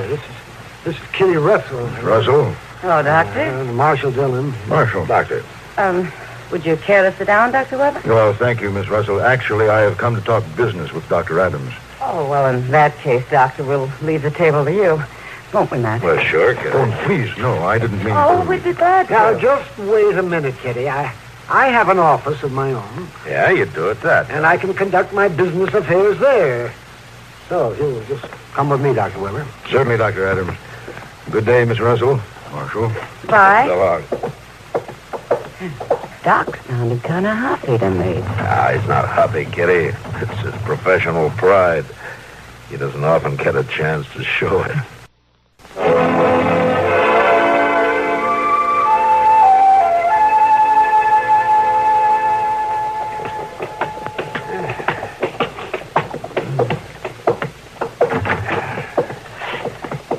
Come right in, Doctor. Thank you. Let's get a place here. Sit down. Here. Thank you. Well, it's never easy to learn of an old friend's death. We doctors run into it all the time, but it's never easy. Yes, I'm sorry to bring the news, Dr. Adams, but Dr. Wilson wanted it that way. You must have been very close at one time. Yes, very close. Henry and I went through medical college together. Yes, I started up in practice. And then the war came. And life has many dislocations, Dr. Weber. It does indeed. My purpose in coming here, Dr. Adams, was not merely to bring you the unhappy news of Henry Wilson's death. It was to outline some of his last wishes. They concern you. Concern me? Yes, sir. Dr. Wilson wanted your help. Well, I don't know what you're getting at, Dr. Weber. It doesn't make sense. A successful man like Henry Wilson wanting help from me? It's because of his success. Well, I don't understand. Yes, well, Dr. Wilson had established a clinic in Philadelphia. Yes, I've heard of it. That's why I'm here. He wanted you to take charge of it after his death. He wanted me? He had a high professional opinion of you, Dr. Adams. Oh, we handled some interesting cases together. Very interesting. But even more than your professional ability, Dr. Wilson respected your judgment in handling people. Well, I don't understand. There's some fine young doctors at his clinic, but he felt the man in charge should be an older doctor. Well, I'm older, all right. A man of seasoned judgment as well as professional skill. A man of varied experience. Well, a man like you, Dr. Adams. I see. It would mean a life of greatly increased medical opportunity for you. Advanced methods, research, and it would mean a life of greater, comfort. Well, that would be something, wouldn't it? After all these years, a chance to go back to practice medicine as I started out to practice it. It would be a position of considerable importance and influence, Dr. Adams. And I should think of considerable financial satisfaction. Dr. Wilson wanted to be sure the job was attractive to you. He wanted you to come. Yes, that would be something. Doc. Come in, boy. It's Billy. Oh. It's his arm, Doc. Mom said you was to look at it. Oh, well, sure. Come on in, Billy. Well, you won't be able to ride that new colt with a bum arm, will you? All right, then, come in. It won't hurt you none, Billy. Now then, boy, let's have a look at it. Oh, yes. Looks like you've fallen off that colt already. That's right, Doc. He sure did. Well, we'll have to put this back together for you then, Billy. Oh, Dr. Weber, would you mind getting some gauze and splints out of that cupboard over there? Well, yes, certainly. Now, let's see here, Billy. I guess the first thing to do is to get that shirt off. Here they are, Dr. Adams. Oh, thank you. All right now, Billy. We'll fix you up as good as new.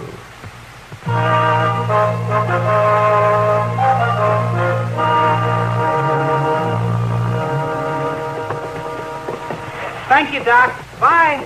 Bye, boys. The youngster stood that very well, didn't he? Oh, they have to learn to stand things when they're young and on the prairie. It's a harsh land. Well, you know, Doctor, if you stop to think of the proposal I brought with me... I've been thinking of it. Life wouldn't be quite so harsh in Philadelphia. Though I must say, little boys break their arms there, too. Well, they always did. Yes, Dr. Weber, life would be easy. That's not what I'm thinking about the most.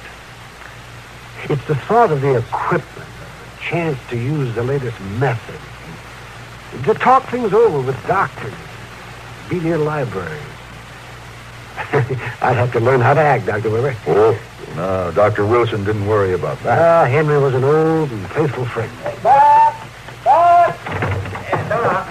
All right, Chester, all right. What's the trouble?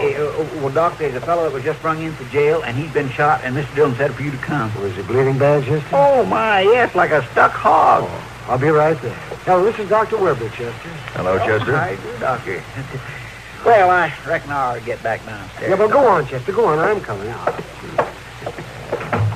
Here's your bag, Dr. Adams. Oh, thank you. Say, you'd make a good assistant, Dr. Weber.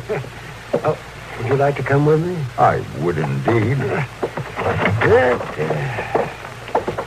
You know, sometimes these gunshot wounds cause a lot of trouble. Even if they don't hit a vital spot. You know, bleeding, infection, and constant danger of lockjaw. Yeah. A gun can cause many problems. Too many, Dr. Weber. Dr. Adams! Dr. Adams! Oh, hello, Miss Hoffman. I was just coming to see you, Doctor. It'll have to be a little later then, Mrs. Hoffman. It ain't that I need you, Dr. Adams. I just want to thank you. Why, there ain't hardly anybody who'll believe I'm up and around so soon. Well, that's fine, but we're in kind of a hurry and now. And baby, you wouldn't know there'd been a bit of trouble about him. He's eating like he was trying to catch up with his paw. Well, that's good, but you'll have to excuse me now. I just wanted to say a word of thanks to you, Doctor. Bonnie likes the chance to say a thanks. Sounds like a satisfied customer. Previa placenta. That was a dangerous delivery, Doctor. She's lucky.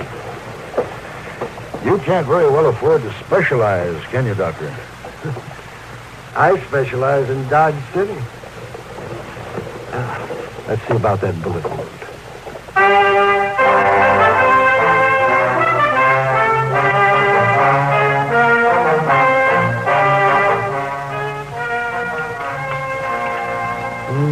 Well, it isn't exactly Philadelphia food, Dr. Weber, but it keeps us going. All doctors learn to eat when they get the chance. Though I must say, our pace is generally slower than yours. I dare say. Your morning has been rather full. A broken arm, a bullet wound, a pair of twins. Don't forget the sick horse I heard. I'm not likely to forget that.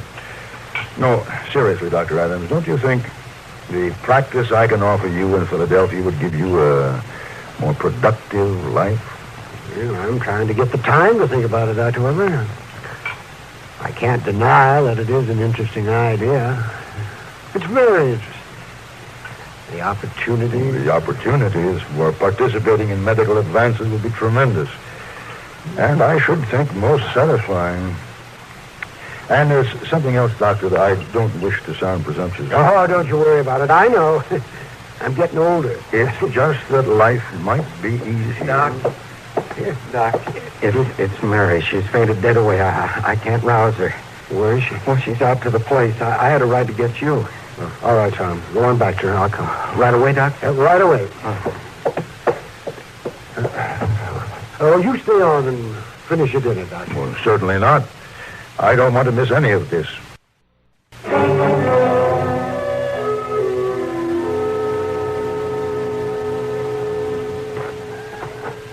Oh, Doc.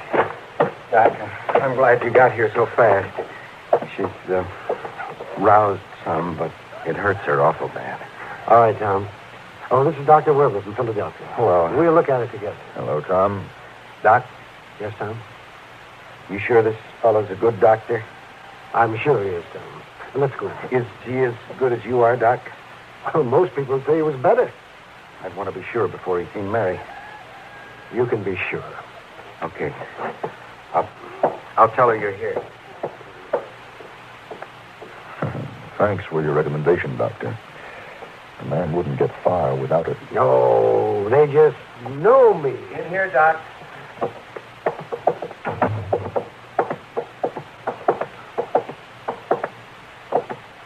Well, hello, Mary. This is Dr. Weber. Doc, can you help me? If you'll let me. You mean that operation? Oh, I told you, Mary. You should have had it before. It's the only chance you've got. Tom? I can't say no again, Mary. You just took too bad. You go ahead, Doc. Will you assist me, Dr. Weber? I'd be proud to, Dr. Adams.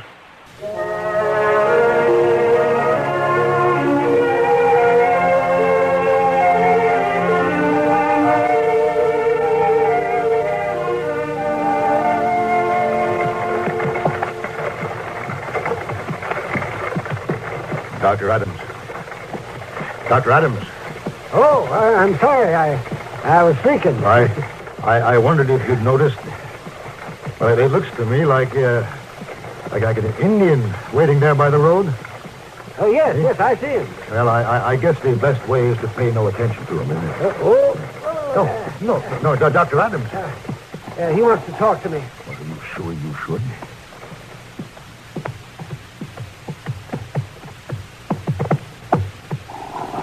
Well, hello, Strongbird. I bring robe. Hey, that is a fine robe, Strongbird. You killed a big buffalo. The robe is for my son's eyes. You didn't need to bring a gift, Strongbird. I was glad to help you. White doctor brings sight back to son. Strongbird brings thanks from his people. You tell your people that they're welcome. I thank them for the robe. Yeah. Strongbird, go.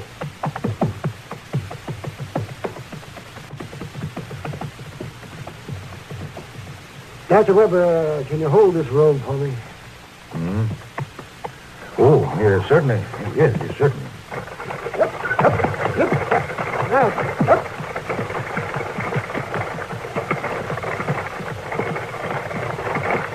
Dr. Adams, you treat Indians too? Well, only when they'll let me, Dr. Weber. Only when they'll let me. Dr. Adams. Yes? We have a lot of things to offer you in Philadelphia, but I was wrong about one thing. We can't offer you more variety. I have seen some astounding things today. I just watched you perform a delicate and dangerous operation under the crudest circumstances, and perform it with as much skill as though you had the latest equipment. Well, you learn to use what you've got, Dr. Weber. And I've seen you receive thanks from a wild Indian. Oh, Indians are people. You know, I wasn't so sure at first, Dr. Adams, but now I know. We would be very lucky to have you in Philadelphia, if you feel you can come. Well, I'd like to come, but... But you're not coming, are you? No, I guess I'm not. A man has to stay where he's needed. I haven't made much of a mark in medicine. Then maybe I'd have more of a chance of that, but I'm needed here, Dr. Weber. I'm needed here. Can you understand that? I can understand it, Dr. Adams. And I can even envy you.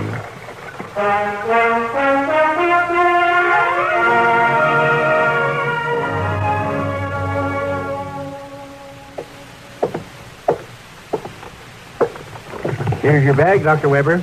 Thank you. And here's payment for my bill. Thank you, sir. I hope you had a pleasant stay in Dodge City. Oh, yes, indeed. It was certainly a pleasure having a man like you visit us. I hope you'll come again. Thank you. We don't get a chance to see a fine doctor in Dodge very often. Oh, yes, you do, Mr. Doty. Yes, you do. Every day.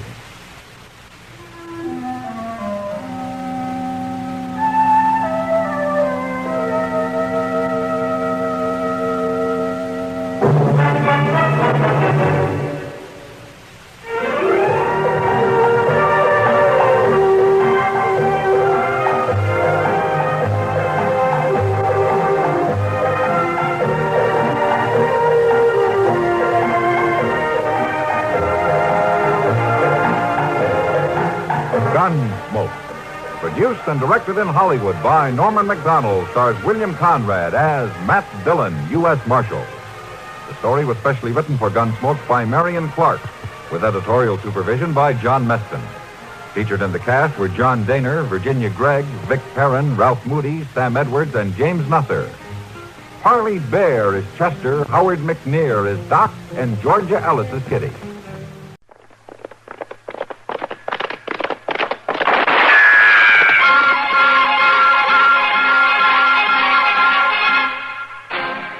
Around Dodge City and in the territory on west, there's just one way to handle the killers and the spoilers, and that's with a U.S. Marshal and the smell of Gunsmoke.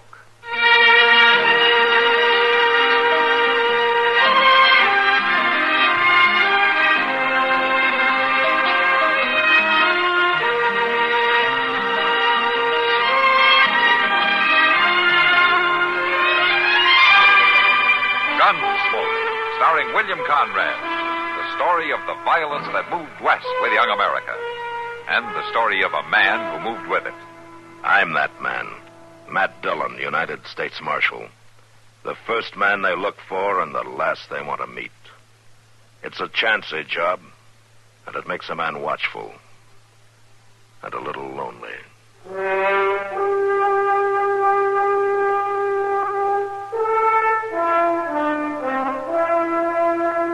Sunday is the one day of the week a man can get up at noon and sit around with his boots off without anybody hollering at him about it. So, of course, this Sunday, Chester and I were in the saddle at dawn and on a wild goose chase upriver. It was on the way back that we chanced into a cottonwood grove about 5 miles from town. There, 2 raggedy young men with rifles stood behind a lean, long-bearded old patriarch with pale, jumpy eyes. He held a heavy leather strap in his hand and was rhythmically laying it onto the bloody, naked back of a young cowboy they'd strung up by the wrists. Why,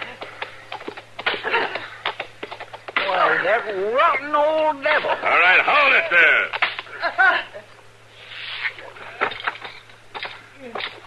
Stand where you are, mister.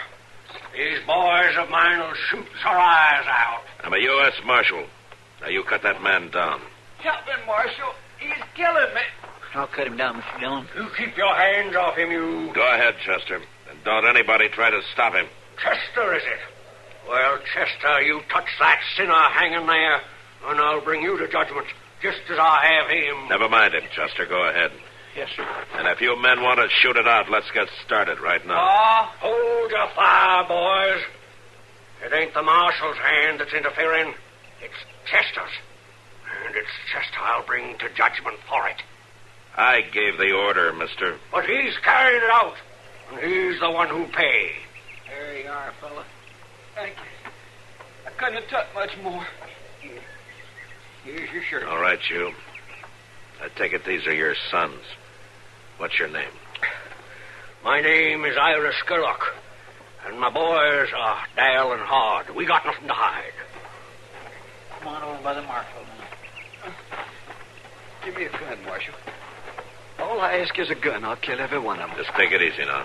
Chester, get your canteen. He needs some water. Yes, sir. Now, what happened here anyway? Who are you? Jim Bright. I was just riding into Dodge and they stopped me. Oh, what for? Because they're crazy, that's what's for. All of them crazy as loons. Watch your tongue, you. Shut up, Dal. I'll tell you why we stopped him, Marshal. Today's Sunday, Sabbath. So? On the Lord's Day. Going to Dodge to sin, to waste his substance with riotous living. Listen to him.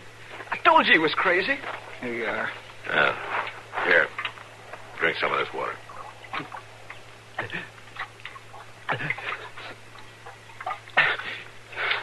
Thank you. Now, what happened? They come at me with them rifles, and they drive me off my horse. And then they held trial. Now, I ain't lying. They held trial.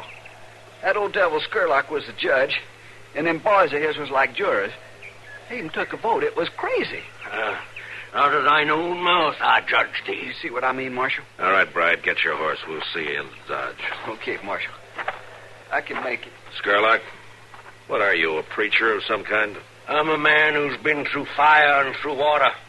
A man who has renounced the devil and all his works.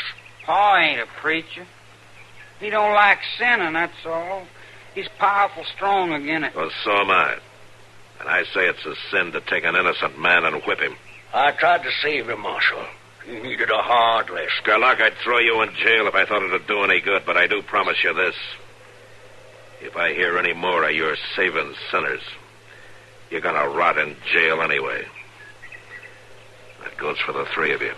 You got no right to talk like that. No right at all. No right. He's a U.S. Marshal, ain't he? It's his job to keep the peace, ain't it? A scarecrow in a garden of cucumbers keepeth nothing. Why, you crazy old fool. Take it easy, Chester. You, Chester, you've interfered with the work of the Lord. It was your hand, and you shall be judged. I promise it. He means it, too. Paul's gonna fetch you up for fire, Chester. And by golly, they ain't fooling, Mr. Dillon. Sherlock, I told you before I gave the order to cut that man down. And anytime you want satisfaction for it, you call on me. Chester was warned. He shall be judged. We're wasting our time. Come on, Chester. Yeah, but he means it, Mr. Dillon. Look at them eyes. They're as wild as a bear in spring. Forget it. Bride's waiting for us over there. Come on, let's go. I lie not. You shall be judged, Chester. The very hairs of your head are all numbered. Why, he's plumb out of his mind. He's fit to cast a spell. Never mind him, Chester. Well, that's all right for you to say, Mr. Dillon, but it's me he's mad at. You think you can make it, Bride? Yes, sir. All right, let's mount up.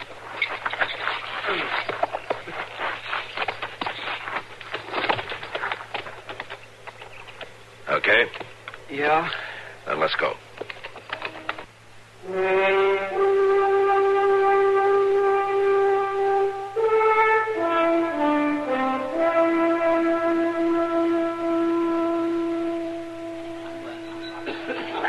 Darndest story I ever heard, Matt. It was last Sunday, you say? Yeah, that's right, Kitty. Chester's still shaking on his boots. I can't say I blame him. That old man sounds like a lunatic. I think maybe he is. How's the cowboy they beat up? Oh, he's all right. Doc fixed him up fine. I still think you should have arrested the old man. Yeah, he's too drunk on his own juice for any cure I know, Kitty. Well, maybe you're right.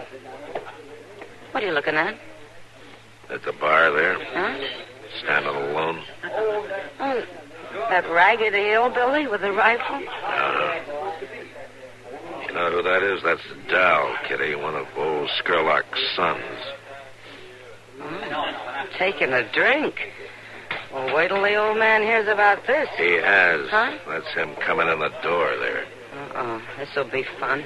I'm not so sure, Kitty. I think I'll kind of wander over there. Yeah, maybe you'd better, Mo. Carl! Paul! What are you doing in here? A son of mine, like a common sinner, drinking hard liquor in a palace of sin. Now, Paul, it ain't like that. I just thought I'd try a little old taste of it. Taste of it? Oh, Paul! Wide is the gate and broad is the way that leadeth to destruction. Paul, it ain't that bad. I'm a grown man now. A man? You're a pig. I have a pig for a son, and I'll treat him like a pig. You come with me. Where are we going, Paul? The way of transgressors is hard, and I'm going to teach you just how hard. Now walk. Now, Paul, I'm trying to tell you. Marshal, he'll kill me. I know he will. You gotta stop him. Walk, boy. Walk ahead of me. Okay, Paul.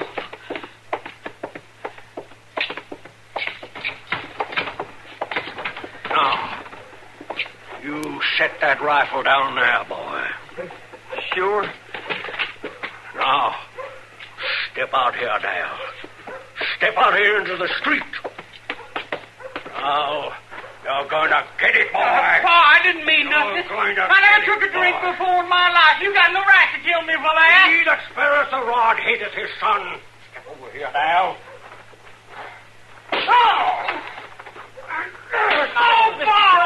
What's going on there? Old Skurlock's weaning his son, Chester. Weaning him? You'll plumb ruin that boy. You don't stop that. Look, he's jobbing him in the belly with his boot, Mr. Dillon. Yeah, I guess it's time I stopped it. No, please.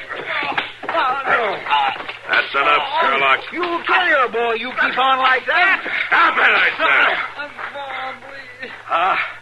I won't kill him. A living dog is better than a dead lion. Fine thing. Call your own son a dog.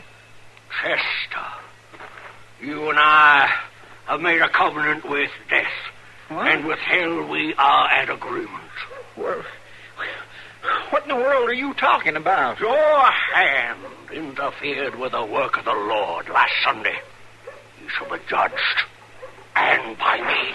Hey, here now, you... Mr. Dillon, he means all that. Get some water and throw it on Dal there, Chester. Okay, but that old Skurlock gives me the creeps with his talk. He means to do me harm, doggone it.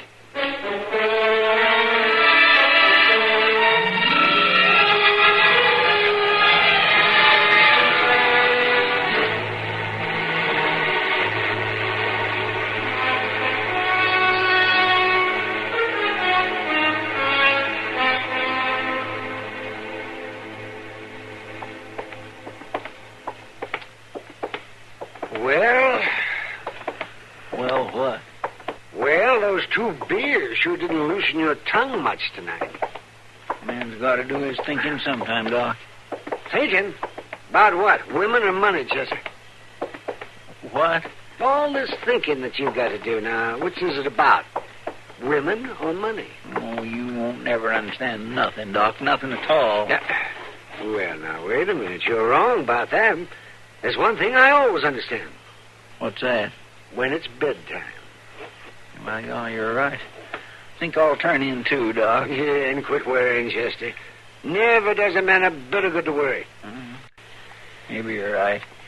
Anyway, thank you for the beer. Thank me? Did I pay for the beer? Oh, yes, Chester. Of course. Well, good night, Chester. Good night, Doc.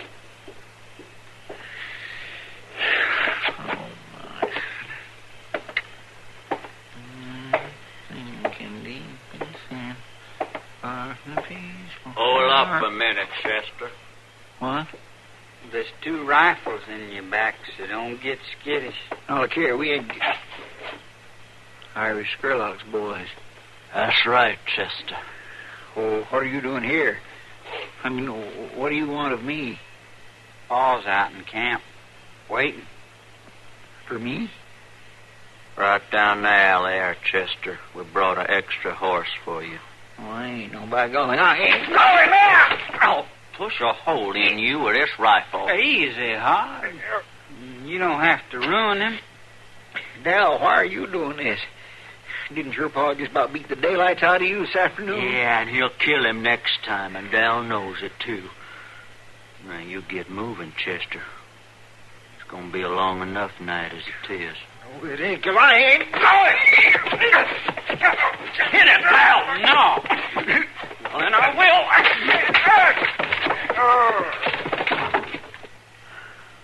You didn't have to kill him.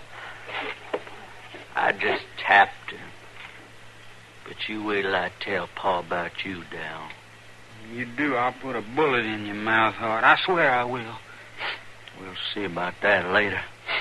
Right now, let's drag him down this alley before somebody comes by. And listen, you better help too, Dal. Well, all right.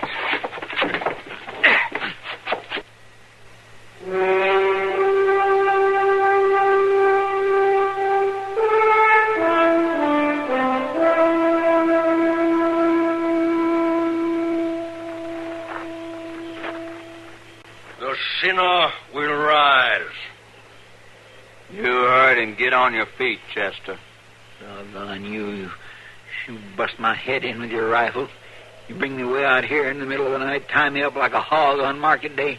Then you want me to stand up to listen to all this crazy talk. Shut up and get on your feet. I'll get you good for this someday, Hod. Silence! Chester, you've heard the evidence. You interfered with the work of the Lord. It was your hand that allowed the sinner to escape his punishment.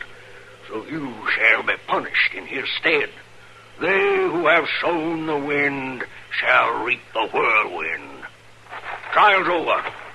I shall now pronounce judgment. Now, just a doggone minute, Skurlock.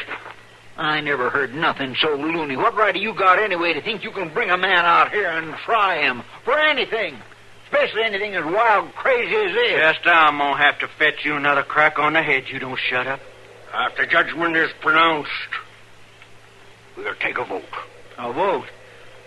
What are you voting for? Rain? I warned you.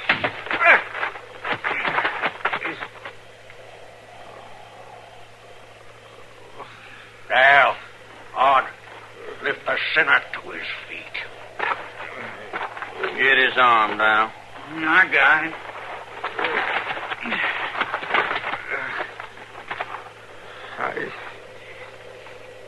I can't hardly see nothing. Chester, with your right hand you interfered in the Lord's work. Therefore, I pronounce that your right hand you shall lose. What? Paul, you don't aim to cut his hand Silence. off. You're going to get Paul real down on you, Dal. We'll now take a vote. Wait. What's this about cutting my hand off? That's your punishment. You ain't serious. He's serious, all right. Oh, don't run trials ordinary like Chester. We vote after he's already fixed what the punishment is. But it don't matter none in the long run. You'll see. Why, you're crazy. All of you, you're plumb crazy. Hit him on the head again if you have to hard. No, I want to hear this. Well, then shut up. Hard. How do you vote? Guilty, Paul. One vote guilty.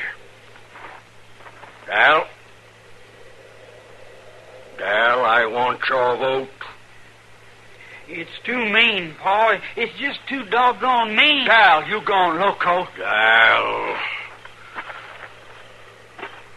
Now, Paul. Dal, I found you drinking hard liquor in a saloon today. My own son standing among men whose God is their bellies, feeding like a common sinner on the pomps and vanities of this wicked world. Now, Paul, we done had that out. Tonight you turn against me like a viper. There's something gone rotten in you, boy. Ye are fallen from grace. No, Paul.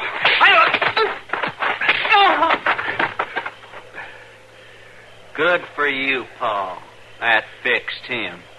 He had it coming. If a house be divided against itself, that house cannot stand. Guard the prisoner hard. Sentence will be carried out at dawn.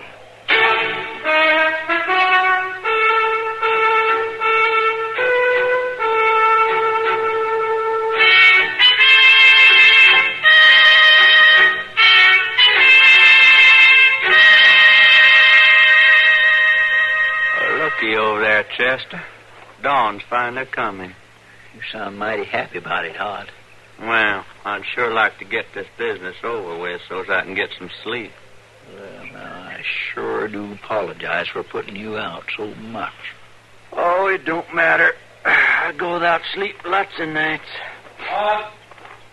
That's Paul. Hod, listen to me. Your pa is crazy. There's no use even trying to talk to him. But you go through with this, the law will get you, and you'll go to prison. Now, you got sense enough to know that. I'll shove a piece of blanket in your mouth. You don't quit talking, Chester. Oh, why don't you answer me? I was fixing to. What's the axe for, Pa? If thy right hand offend thee. Axe? You ain't really going to chop my hand off, are you? I come as terrible as an army with banners. If you can't do it, this just don't make sense. Keep quiet, Chester. Odd. Where's Dal? I don't know, Pa. He's not here with you? No. He come to a while after you whopped him. Got up and wandered off somewhere. I ain't seen him since. That's over 2 hours ago. Well, we don't need him, Pa. I got Chester so tied up one man can hold him easy. Then free his right arm. Lay it on that log. Okay. There. Don't you try nothing now, Chester. Men like you ought to be took out and grounded. Be brave, Chester. The book says every man shall bear his own burden. You talk like a blind parrot, Sherlock. All right. Over here, Chester.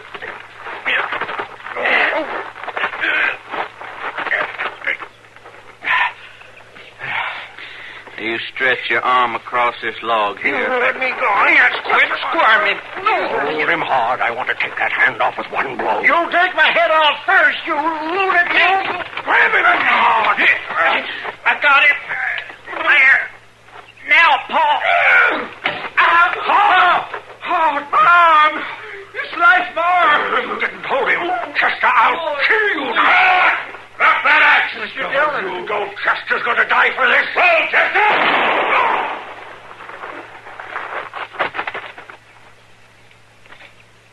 You got him, Mr. Dillon. You got... Dal. Where'd you come from? Help me, somebody, help me. Dal, give me that rifle. Find something to tie your brother's arm up with before he bleeds to death. Yeah. I'll use a piece of my shirt.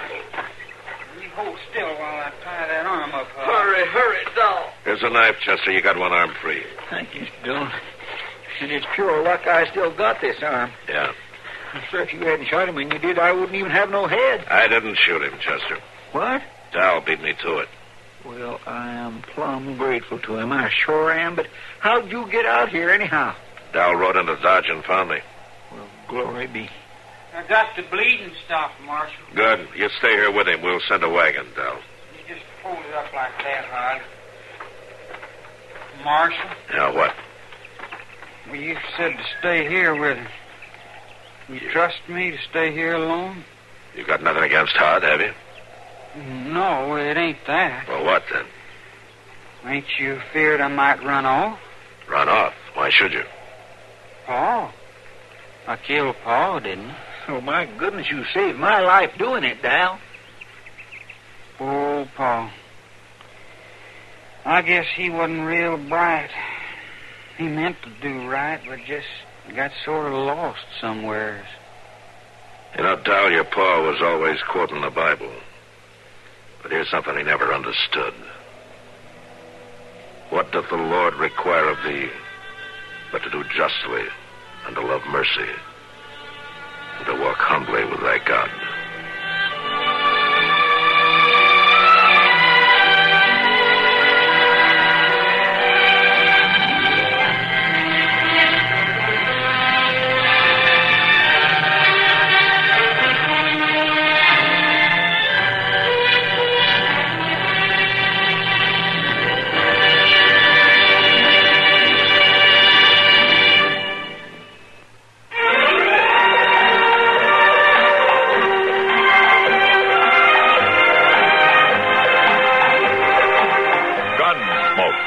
Produced and directed by Norman McDonald, stars William Conrad as Matt Dillon, U.S. Marshal. The story was specially written for Gunsmoke by John Meston. Harley Bear is Chester, Howard McNear is Doc, and Georgia Ellis is Kitty.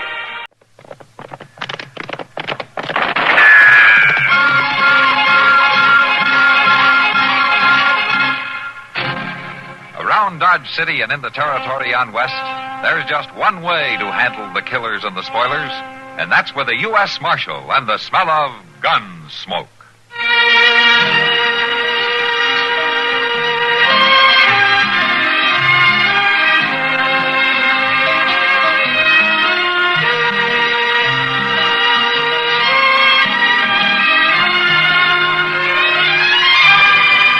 Gunsmoke, starring William Conrad. The story of the violence that moved west with young America. And the story of a man who moved with it. I'm that man. Matt Dillon, United States Marshal. The first man they look for and the last they want to meet. It's a chancy job, and it makes a man watchful. And a little lonely.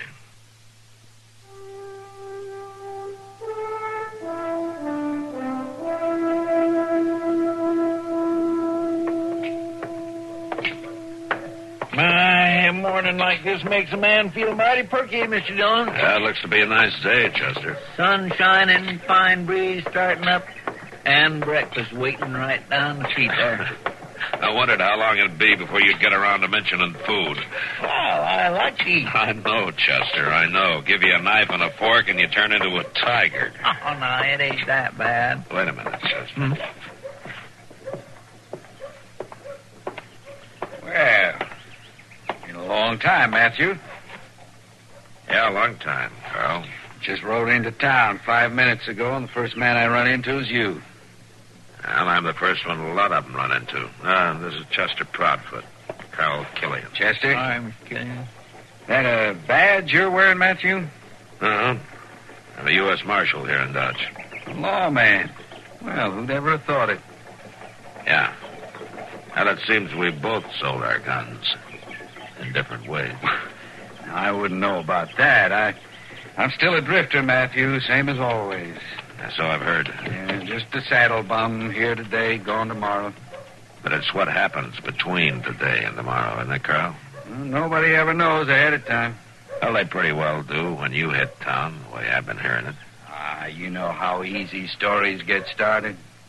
Gun for hire, $1,000 a job, results guaranteed. That's how the stories go, Carl. When a fella ain't got a regular job, folks make up things about him. You're a hired killer, Carl, and we both know it. Ain't you kind of a hired killer yourself, Matthew? Who are you here for, Carl? Who you figuring to kill? Well, now, if I was the kind of man them stories say, you don't think I'd answer that, do you? You're here for a killing. Nothing else would bring you to Dodge. You a lawman for real, Matthew, or just bronco in this town for your own benefit? I'm a lawman. Funny. Years back, when we used to cut brush for strays down on the Pecos, we'd lay there at night in our bedrolls, look at the stars, and talk. But we never figured it'd turn out like this someday. Carl, why don't you get out of town while you still can? No, I figured to look around a few days, see what kind of place you got here. I'll see you, Matthew. Nice to meet you, Chester. So long. Well, them is the coldest pair of eyes I ever seen in a man's head, Mr. Dillon. He got married the year after we worked together, Chester, and some fence cutters burned his place one night, killed his wife. He run them down, shot them, all four of them. And then he couldn't seem to stop after that. Who do you reckon he's after? I don't know. Well, it gives you the creeps not knowing when or who. Forget it, Chester. Come on, let's get some breakfast, huh? You go on ahead, Mr. Dillon. For some reason, I guess I just ain't hungry.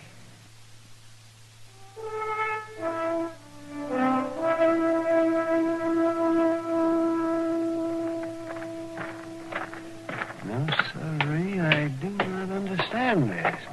Well, we'll see what... Matt? What's this friend of yours up to, anyhow? Huh? Which friend, Doc? Carl Killian, that's who. He's not a friend. Been a long time since he was. Why? What's he been doing? That's just it, nothing.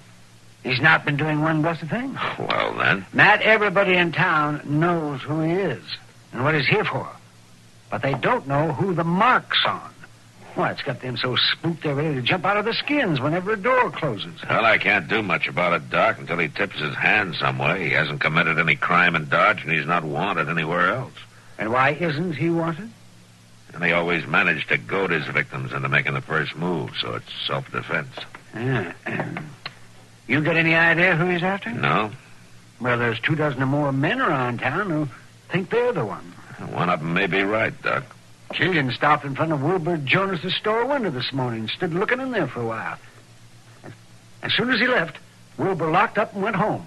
And he's been sitting home there in this parlor ever since, with a shotgun across his knees. I doubt he's after Wilbur. But you don't know. One of you men the marshal? Yeah, I am. Come on in. Marshal, there's a man here in Dodge that's fixing to kill me. Oh? Well, what's your name? Tex Bartow.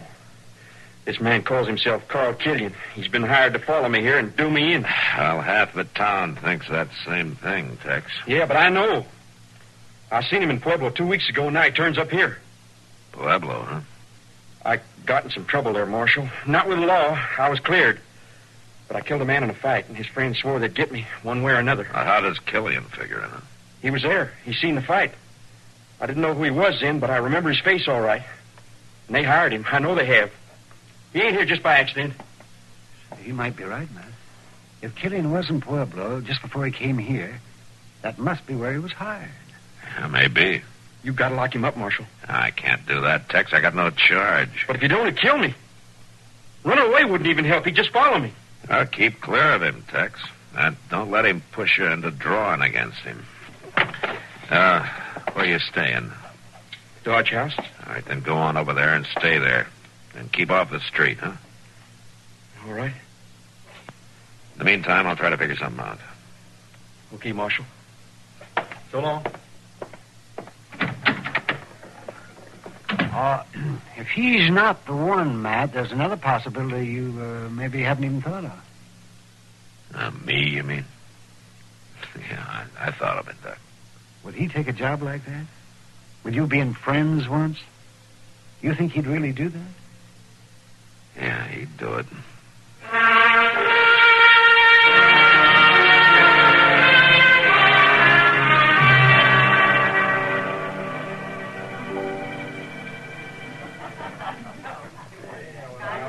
Matt, if you don't run that man out of town, I might as well close up here and take a vacation.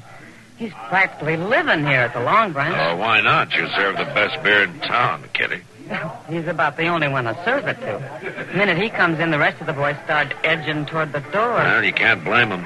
It's pretty hard to relax with the executioner standing at your elbow. You'd never know. Looking at him or Evening, Miss Kitty. Matthew. Hello, Carl. Well, how's the law business coming along, Matthew? Town's been pretty quiet the last few days.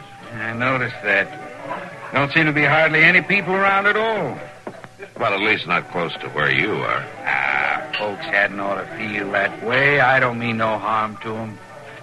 Were you in Pueblo just before you came here, Carl? I might have been. Why? Well, is that where you took on the job? I reckon you believe all them stories, all right. Just like everybody else. Miss Kitty? Yeah, Rusty? Good evening, Marshal. Mr. Killian. Hello, Rusty. Evening, Miss Fennel. Excuse me for butting in, Miss Kitty, but Melba and Becky wondered if they could have the rest of the night off, seeing there's not much business anyhow. Sure, tell me, go ahead. You see, Mr. Killian, you're ruining my business. I'll try to make up for it some right now if Miss Fennel will do me the honor of having a drink with me. Why, sure, I'd love to. Good. See you later, Matthew. Miss Kitty. I'll give him credit on one thing, Matt. The girls all like him. They think he's fine. Well, he was fine once. It makes you jumpy, though. Way he moves around, not saying much, but always watching. Well, it started some of the citizens thinking, all right. Well, everybody's guilty of something, Matt. I even catch myself wondering if I'm the one he's after. Yeah, that's not likely, Kitty. But even you're not sure. No. You see? You know, I almost wish it'd hurry up and happen so we'd know, so we'd have it over with. Well, I guess a lot of people feel that way, but there's nothing they can do.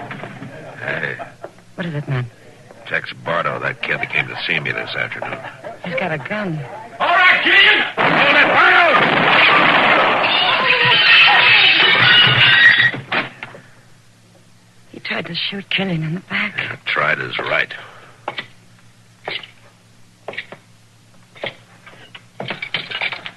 Bardo? Bardo.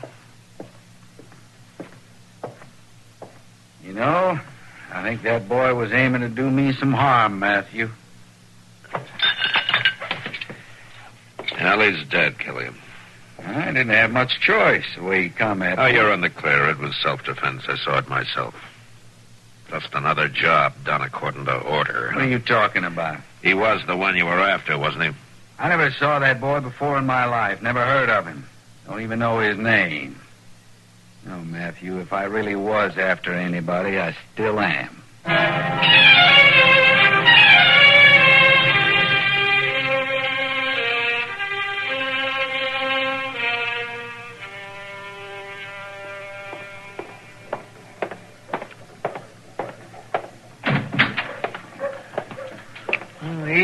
Dillon? What are you doing back here, Chester? When I gave you the night off, I didn't figure to see you till morning. I'm giving up. Going to bed. Can't have no fun at all in this town as long as that doggone old Killian's around. He has kind of slowed down the nightlife, hasn't he? They just ain't nobody out no place, hardly. And them that is so busy looking over their shoulder and jumping sideways that a man can't get to feeling easy no matter how hard he puts his mind to it. Yeah, it just seems a shame to waste all that hair grease and that boiled shirt, though, Chester. I figured you'd end up as the king of the Long Branch. Yeah, now, that's another thing. You know that little old girl over at the Long Branch I've been kindly sweet-talking lately? Rusty Fennel? Yeah, well, now she can't see me for dust. She just keeps hanging around him all the time. It's not smart to get serious over a dance hall girl anyway, Chester. Well, now, Rusty ain't just a common dance hall girl, Mr. Dillon. She comes from a real good family. Oh, is that so? Well, yes, sir. Her papa and mama's dead, but she's got a rich uncle that's a very important man, and his health ain't too good neither the last couple of years. So that's why you're so interested in her. I thought it was true love, Chester. Yeah, well, now, Mr. Dillon, I ain't one to always be thinking about money, but it sure don't hurt none to know that the only heirs is just her and her cousin in Pueblo. Pueblo? That's where her uncle and her cousin live. Why, what's the matter, Mr. Dillon? Chester, I think I'll drop over to the Long Branch and have a talk with Rusty. Well, she ain't there now. She left with that darn Killian.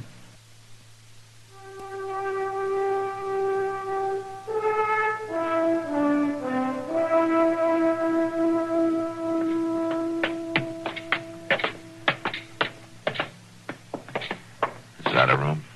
Yes, sir. Second door down the hall, the landlady said. All right, Chester, you wait here by the stairway. I'll see if she's come home. Yes, sir. It'd be better if I talk to her alone.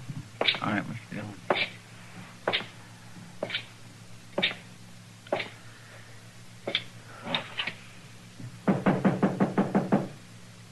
Who is it? Marshal Dillon, Rusty. I'd like to talk to you for a minute. Well, it's awful late, Marshal. Well, it won't take long. Pretty important. All right. Just a second.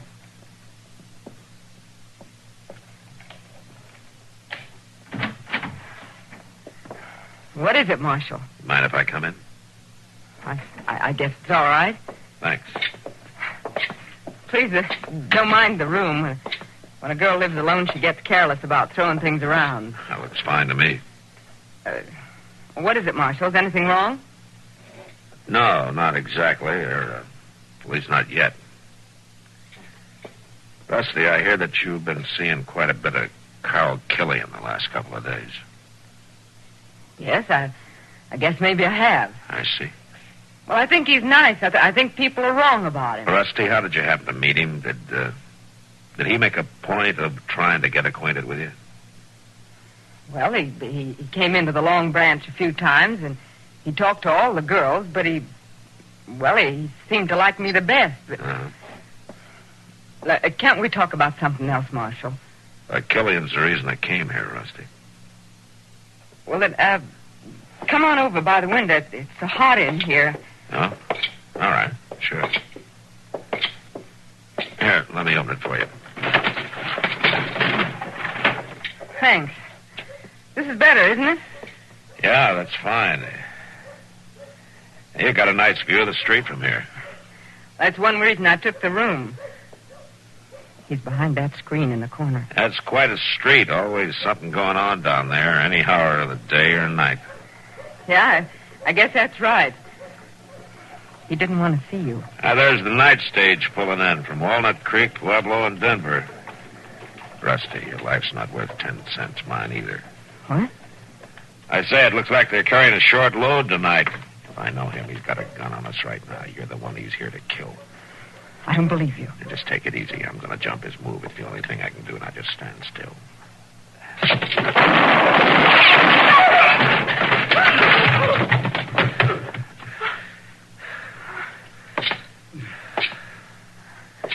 Well, I was right. He did have his gun in his hand.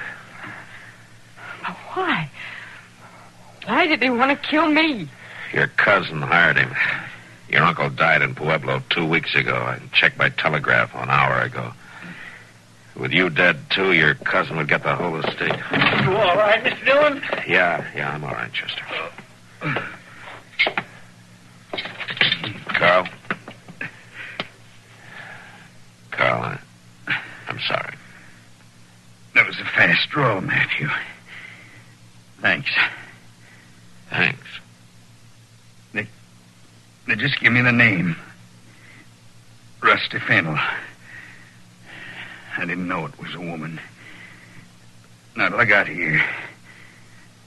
I never took a job like that before. Who hired you, Carl? Young fella in Pueblo. A cousin, I think he said. I'd have turned it down if I'd known it was a woman. Had to go through with it, though. Matter of honor. Now, you call it honor if you want, Carl. It's all right, Matthew. I'm finished. I'm glad of it. I like the girl. It's funny. Only job I ever failed on was the last one. The only one I ever failed.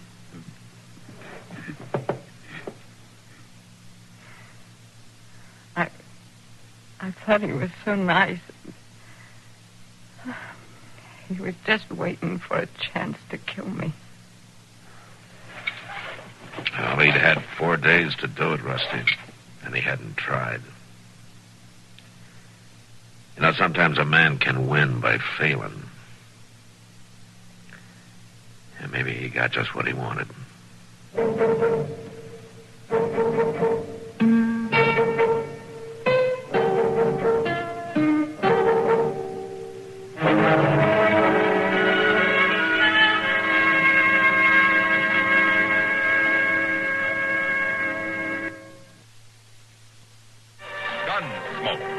Produced and directed by Norman Macdonald, stars William Conrad as Matt Dillon, U.S. Marshal.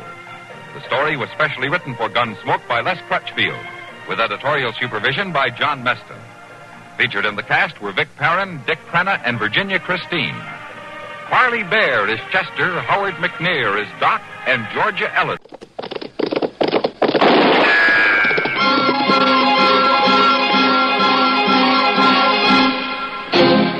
Around Dodge City and in the territory on West, there's just one way to handle the killers and the spoilers, and that's with a U.S. Marshal and the smell of Gunsmoke.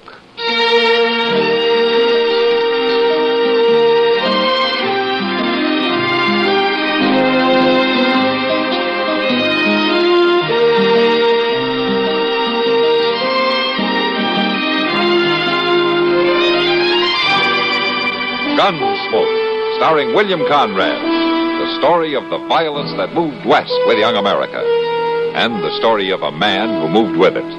I'm that man, Matt Dillon, United States Marshal. The first man they look for and the last they want to meet. It's a chancy job, and it makes a man watchful and a little lonely.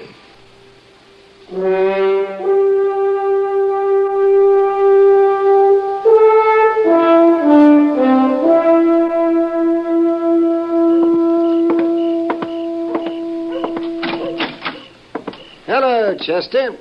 Come on in, Doc. Where's Matt? He ain't here. Huh? He's not? Where have you two been the last couple of days? I haven't seen either one of you. Well, I just got back from Hayes City. Mr. Dillon sent me over there to fetch some government papers. And you know what, Doc? I took the Santa Fe both ways. You did? Well, that beats riding a horse, huh? Where's Matt, you say? He left a note here, but he didn't say exactly where he's at. You mean he's out of town? That's what the note says. Seems somebody told him where he could find Jack Brand. Jack Brand? That's right. Mr. Dillon says Brand's got 3 of his gang with him. You mean Matt's gone out there alone after 4 men? Well, now, if I knew where he was, I'd go help him, Doc. I know, but there's nothing you can do about it, Chester. Worries me, though. Doggone if it don't. Chester! Chester! Well, there's Mr. Dillon, Doc. Where is he? Well, there he is. Sitting on that wagon. Who's that with him? Oh, some fellow give him a ride, I guess. Hello, Mr. Dillon. Hello, Chester. Doc. Right? You lose your horse? No, I left him out at Barr's ranch and borrowed this wagon. One of his riders will bring him in tomorrow. Who's this with you? You've seen his picture, Chester. What? Where's Jack Brand? Let's get on, Brand. You first. Sure. How come you to let him drive the wagon, Mr. Dillon? To keep his hands full, Chester. Here, take my shotgun. Lock him up. Yes, sir. Where's the others? I thought he had 3 men with him. Well, go on, tell him, Marshal. Tell him where they are. They're in the wagon under that canvas. Oh. Are they all dead, Matt? All 3 of them? Yeah, they're all dead, Doc. Bloodiest marshal I ever seen. That's just a wagon load of meat. That's enough, to him. Brand. It ain't hardly enough. I never seen such a killing. What happened, Mr. Dillon? They put up a fight, and I had to take them. So. That's all. Your lawman here hid himself in the grass and just waited for us to come out of that cabin. And then he yelled. So naturally, we headed for cover. Who wouldn't? And he just laid there and he cut loose of that shotgun. Tore up 2 of the boys that way. Then he stood up and cut down Hank Smith with a 6-shooter. How come you got out of it, Brian? I jumped back in the cabin and I give up. You blame me? I suppose you're trying to say that you wouldn't have shot him. Sure, we tried to shoot him. Any man got a right to defend himself. I never heard of resisting arrest called self-defense. I never heard of no marshal shooting down everybody on the landscape. Lock him up, Chester. Get going, Brian. Think he was killing a hog, not a man. Bloodiest marshal I ever seen. Shut up and keep walking. Oh, Matt, say, you were mighty lucky. Taking on 4 outlaws that way. Yeah. And you killed 3. Say, wait till people hear about this. Brand's right, Doc. It's a lot of killing. An awful lot. Oh, now, don't get to thinking about it too much, Matt. It's your job. You did it, and so it's over. It's over, huh? Wait till tomorrow or the next day. There'll be somebody else. And there's always another man to kill. Oh, no, Matt, I never heard of you shooting anybody you didn't have to. No, I never did. But sometimes that doesn't help much. Say, you look tired, man. Well, I haven't slept since I rode out of here 2 days ago. Yeah, now you're going to get some rest. Then you'll feel better. Yeah, sure, Doc. Brian snug in jail, Mr. Dillon. He don't like it much, but I told him not to try kicking his way out, that I'd be sleeping in the office. We'll both be sleeping in the office, Chester. I'm too tired to walk to my room. Oh, take care of this wagon and what's in it, will you? Yes, sir. You and Doc can identify those men. We'll write it on paper in the morning, huh? All right, sir. Well, I'll be coming to bed about midnight, but I'll be real quiet. Yeah, nothing can wake me, Chester. Not tonight.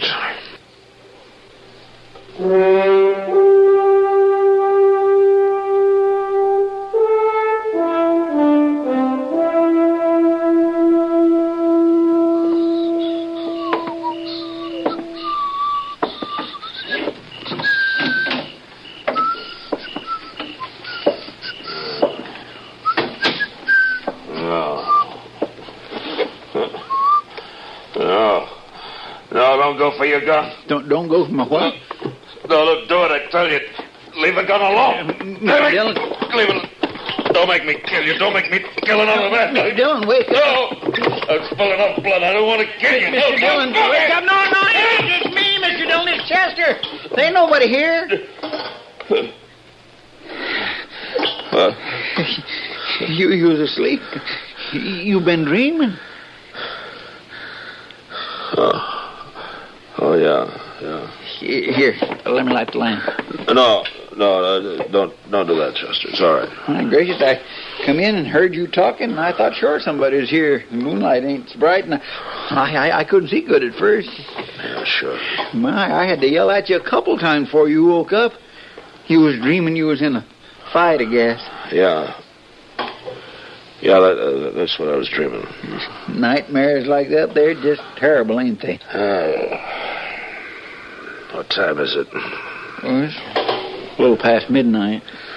Is Jack Brand awake? No, he'd be bellering if he was. Oh, but Mr. Dillon, now that you're awake, there's something I ought to tell you. Oh, what? Well, me and Doc was having a drink over at the Long Branch, and a fella come in there and started talking real loud, you know. Talking about what? Well, sir, mostly about how he's a friend of Jack Brand's, and he heard about how you caught him and all. What's his name, Chester? Stanger. Joe Stanger. Oh, yeah, I know him. Do you think he will cause trouble? Yeah, probably. And I'm not going to worry about him tonight. No, sir. That's what me and Doc figured. He won't try nothing tonight. All the same, keep your gun handy, Chester. Now, let's try to get some sleep, huh?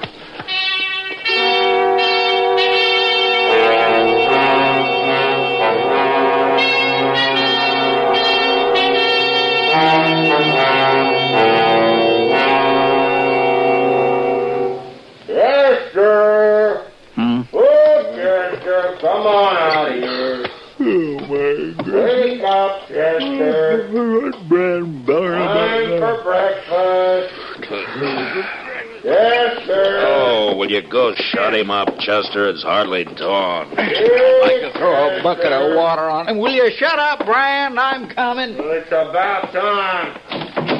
Cut out that cussed yelling, Brand. What's the matter? Come on over here and unlock his case, kid. What? I've got a gun on you. Can't you see it? Where'd you get that gun? Come over here, I say. The keys ain't over there. They're hanging on the wall down here. I'll get them. Well, don't you take your own sweet time about it. I've been in this chicken coop long enough. All right, drop it, Brand. What? Oh, you...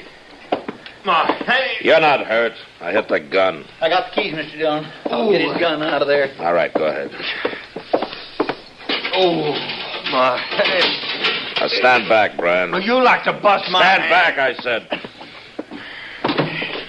You're lucky. Yeah, lucky you didn't kill me. I suppose it's like you kill everybody. You shut up. I got it, Mr. Dillon. Ain't no good anyway. Not now. Where'd you get this gun, Brand? I made it, Marshal. Now, don't be smart. Oh, Wait a minute. Joe Stanger brought it to you. He tossed it to you right through those bars on the window. I didn't even know Stanger was in town. Didn't you? Chester, got some boards and nail them over the window so nothing can get through. Oh, now, wait, Marshal, that's the only window in here. You can't board that up. You'll get enough air. Oh, no. When you get it fixed, Chester, we'll go to breakfast.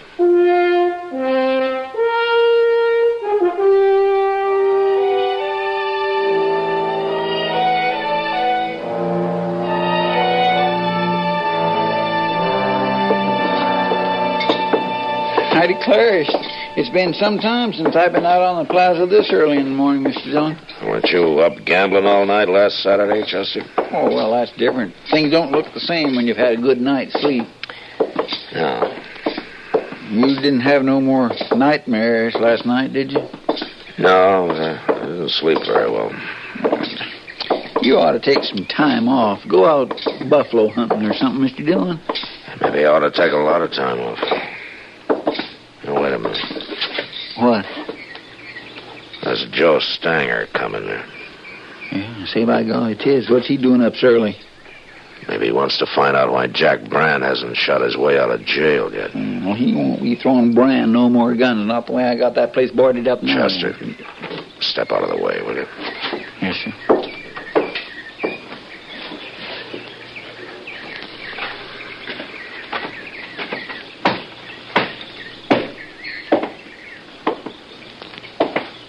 Good morning, Marshal. You're up kind of early, aren't you, Stanger? Train leaves for Abilene in about an hour. Oh, you going to Abilene? I'll be back next week. Jack Brand will still be in jail. Yeah, I heard you caught him. He's a good friend of yours, isn't he? Sure. But I ain't part of his gang. I never was. Yeah, I know. Of course, there ain't much gang left now. No. You're a pretty rough man, Marshal. That's what I have to be. Don't it ever bother you, killing people the way you do? Look, Stanger, I shot a gun out of Jack Brand's hand this morning. You come by the office later and I'll give it back to you, huh? Now, what would I want of a smashed up six-shooter? It's yours, isn't it? Where in mine? I ought to throw you in jail, too. I wouldn't go to jail, Marshal. Not without a fight, I wouldn't. I ain't afraid of you. You want to try? Go ahead. Go on. Go ahead, draw. No. What's the matter, Marshal? I thought you liked killing men. What's holding you back? You're going to have to fight me sooner or later. Get out of here, Stanger. Go get on your train.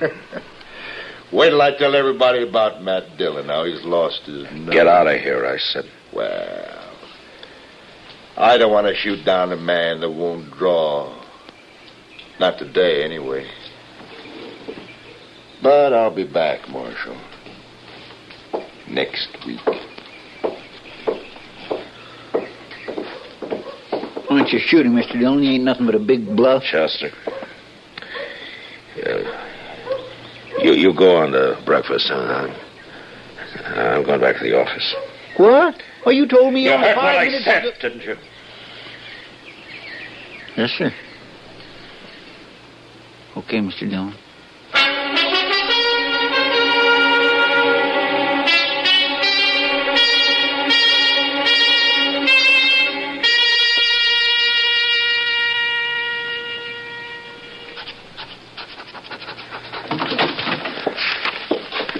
I brought you a little can full of coffee, Mr. Dillon. Oh, thanks, Chester. I'll put it right here. What you doing, writing a letter? That's a telegram.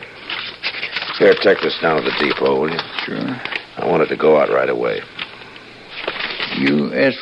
War Department? That's my resignation, Chester. What? I'm quitting right now. Well, you can't do that. I've done it. I don't believe it. You're funning me. A man can quit a job, Chester. I've quit jobs before. Well, I know, but this is different. No, what's different about it? The government doesn't own me. Mr. Dillon. Yeah, what? You ain't doing this because of what Joe Stanger said. What, that I lost my nerve? No, he's wrong about that. And he's wrong about my liking to kill men, too. Well, you never killed nobody unless you had to. And now I don't have to. I'm through, Chester. I killed my last man. Well, I just don't know what to... Let me tell you something, Chester. I've hated this job since the day I took it. I never did have a taste for killing, and now they can find somebody who has, and he'll make a better marshal than I ever was. That ain't true. Now go send a telegram. I'm going to be over at Delmonico's having breakfast. And with a good appetite for a change.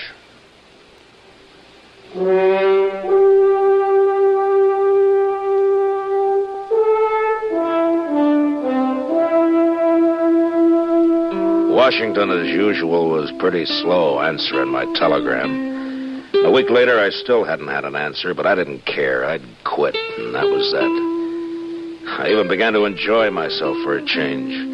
Like the day I finally took Kitty fishing. Matt! Hey, Matt, look. I got another one. Throw him back, Kitty. We got more than we can carry now. Oh, I will not throw him back. Here.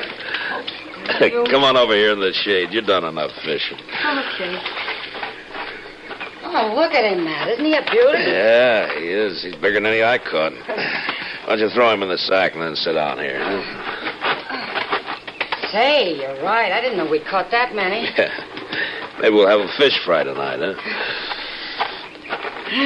Well, we can feed half a Dodge with all those. I doubt that. Did you ever see Chester go through a mess of fish? Well, last time he starved himself a couple of days in advance.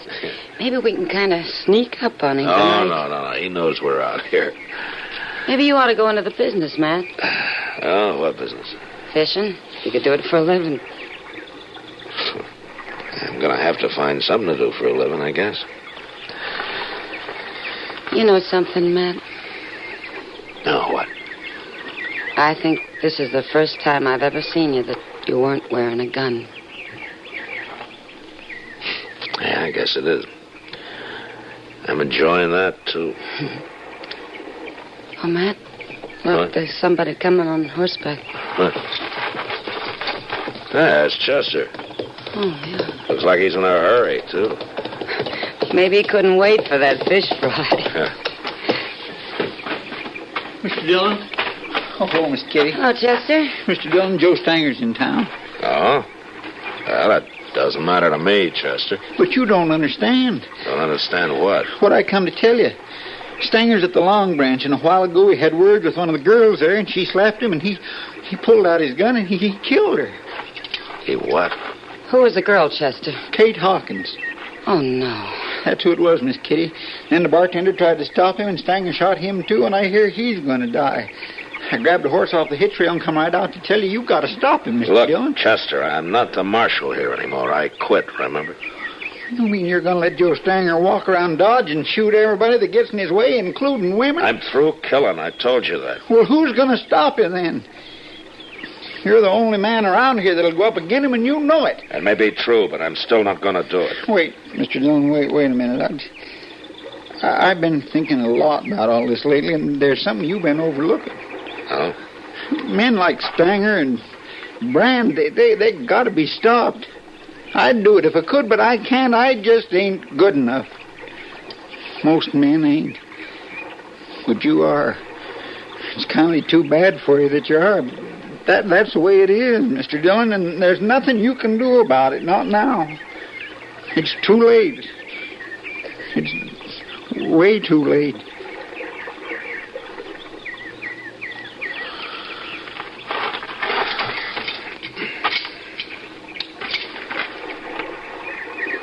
Give me your gun, Chester. Yes, sir. You want the holster? No, I'll carry it in my belt.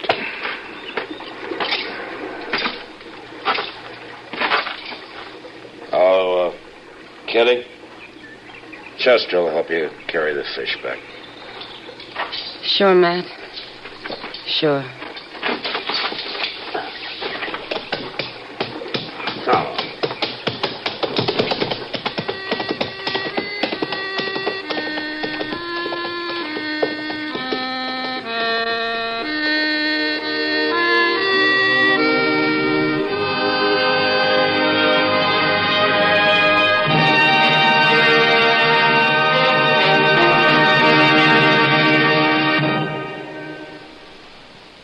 Gunsmoke. Produced and directed by Norman Macdonald, stars William Conrad as Matt Dillon, U.S. Marshal. The story was specially written for Gunsmoke by John Meston. Featured in the cast were John Daner and Lawrence Dobkin. Parley Bear is Chester, Howard McNear is Doc, and Georgia Ellis is...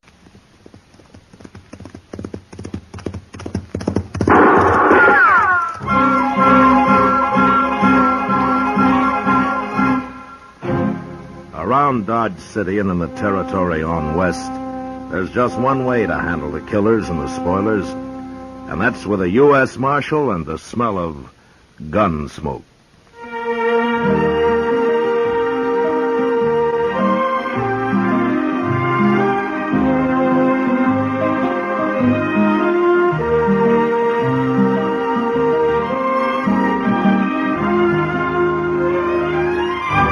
Gunsmoke. The story of the violence that moved west with young America. The story of a man who moved with it. Matt Dillon, United States Marshal. And now, Gunsmoke, starring William Conrad.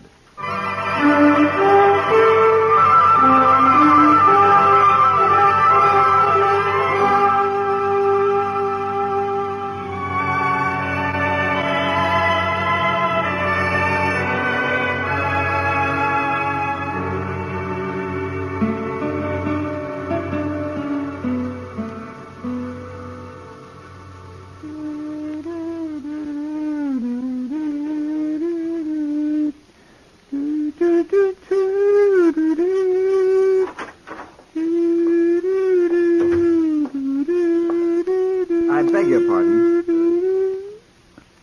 Oh? Surely you're not Marshal Dillon. Well, no, surely I ain't, mister. Then please find him for me. He's busy. All right, I'll wait. Sure. You wait.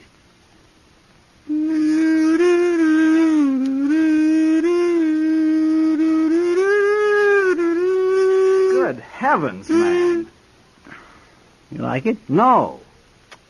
Then listen to this one.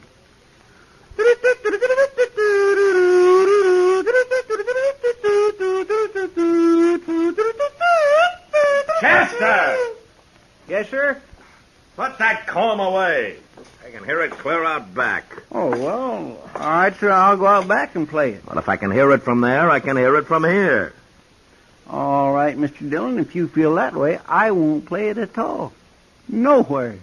Good. Marshal Dillon. Yeah. I'm Philip Locke from Philadelphia.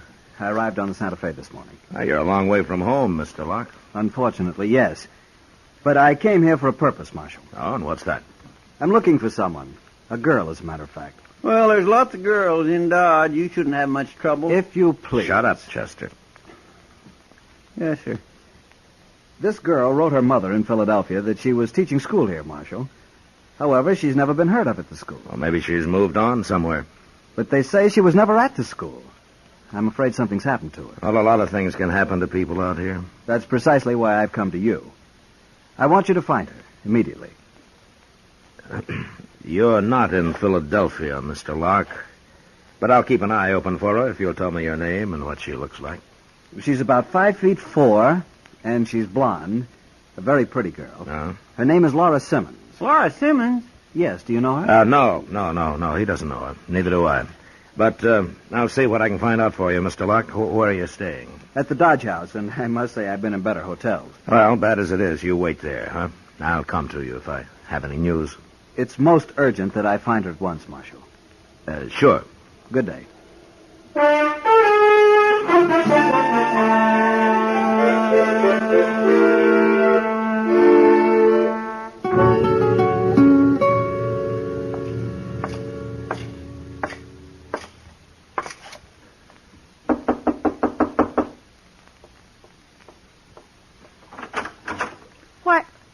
Marshal Dillon. Hello, Laura. Well, come in, Marshal. Come on in. Thank you. Hello, Matt. Well, Kitty, I didn't expect to find you here. No, this is Laura's room, not mine. How'd you know I lived here, Marshal? You've never been here before. Well, I asked Sam downstairs. It's a wonder he told you. I think Sam's sweet on Laura. Kitty. Well, I do. You two can gossip about all that later, huh? Right now, I've got some news for you, Laura. You have? Yeah, there's a man here looking for you. His name is Philip Locke. Philip? In Dodge? Oh, no. I figured it might be bad news. Well, I can't have him find me here. Well, he went to the schoolhouse first. Then I told him you'd probably moved on, but he still thinks you're here somewhere. Well, I wrote Mother I was teaching school. He must have gone to see her. Well, if you don't want to see him, honey, you don't have to. I can't see him. I can't have him know I work in a saloon. It's nothing to be ashamed of. I know, but... Well, you see, I was engaged to Philip once, before I left Philadelphia. We were about to be married when his family found out that my father had been a riverboat captain. I should have told him before, I guess, but... Well, anyway, they called off the wedding, and I was so ashamed I ran away. Came out here finally. What about Philip? What'd he do? The Lockes are a very aristocratic family, Kitty. I guess he had to do what they wanted. Not much of a man, if you ask me. Aristocrat or not. I was in love with him.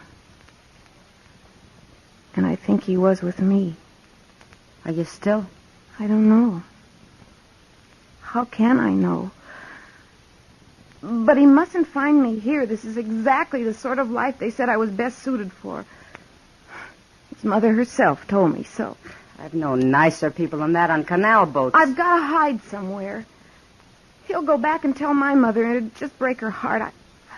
I just can't face any of it. Look, Laura, why don't you go out to Ma Riley's until he leaves town, huh? She'll be glad for a little company. That's a wonderful idea, Matt. Come on, honey, I'll take you out myself. It's only a few miles. You're very kind. You might kind of spook him back to Philadelphia, Matt. Well, I'll try, Kitty.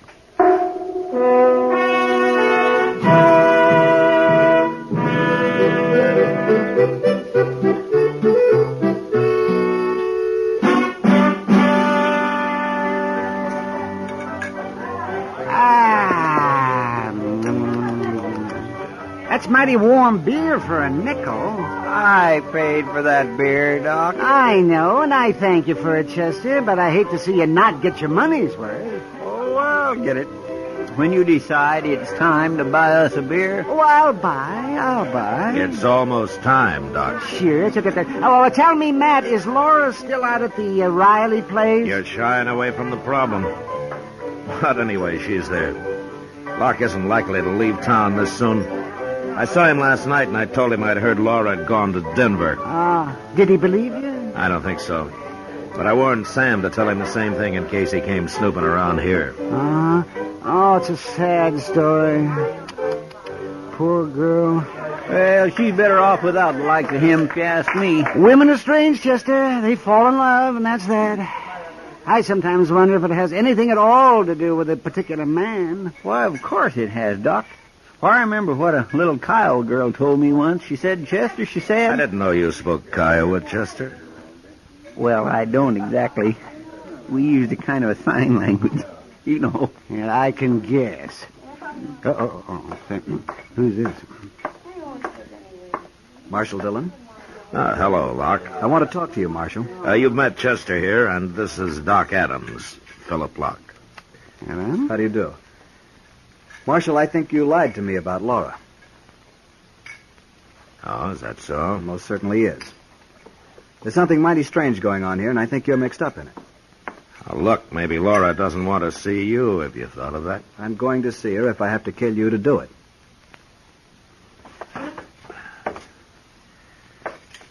Kill me? Mister, you ain't even wearing a gun. I don't have to. What do you mean? I've hired a man who'll shoot anybody I say for $500. Philadelphia must be quite a town. You have until this time tomorrow to produce her, Marshal. And remember, I'm a man of my word. Yeah, I'm sure you are.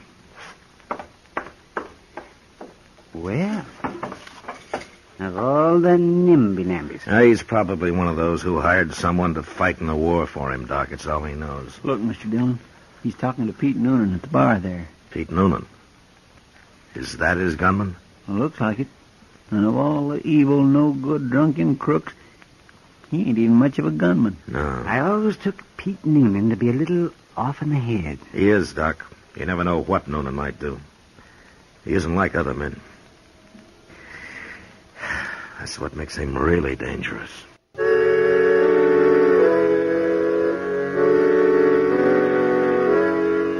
When Philip Locke first hit Dodge looking for Laura, I didn't think he'd cause any real trouble. I felt sorry for her, of course, but I wasn't hired to settle love affairs, good or bad. And it wasn't until he hired Pete Noonan for a gunman that I began to get worried. Noonan was off in the head and about as predictable as a locoed steer. With him around, it made for a bad situation. But there was nothing I could do except wait and see what happened. Locke had given me 24 hours to produce Laura. It was getting close to the deadline when I went over to the Texas Trail. I saw her this morning, Matt, but she didn't say much about anything. The poor kid. Well, she can't stay there forever. And Locke hasn't shown any signs of leaving. Maybe she ought to go on to Pueblo or Santa Fe or something. Give her time, Matt. Yeah, sure. And I got nothing to do with it. Kitty. Oh, you too, Marshal. Oh, what is it, Sam? One out back, both of you. Huh? What for? You'll see. I gotta go take care of the bar. Sam must be drunk. No, he's sober. Come on, let's have a look. All right. I still say he's drunk. Sam doesn't drink his own liquor. I don't blame him. I wish I didn't have to. You don't? I wouldn't if I lived on a little ranch somewhere, Matt. Had chickens and things. Sam's liquor isn't that bad, Kitty. Laura, what are you doing here? I made up my mind. Hello, Marshal. Laura? I didn't want to go inside just yet, so I've been sitting out here talking to Sam. You mean you're coming back to work? I've been thinking a lot about everything, and I'm going to face it out.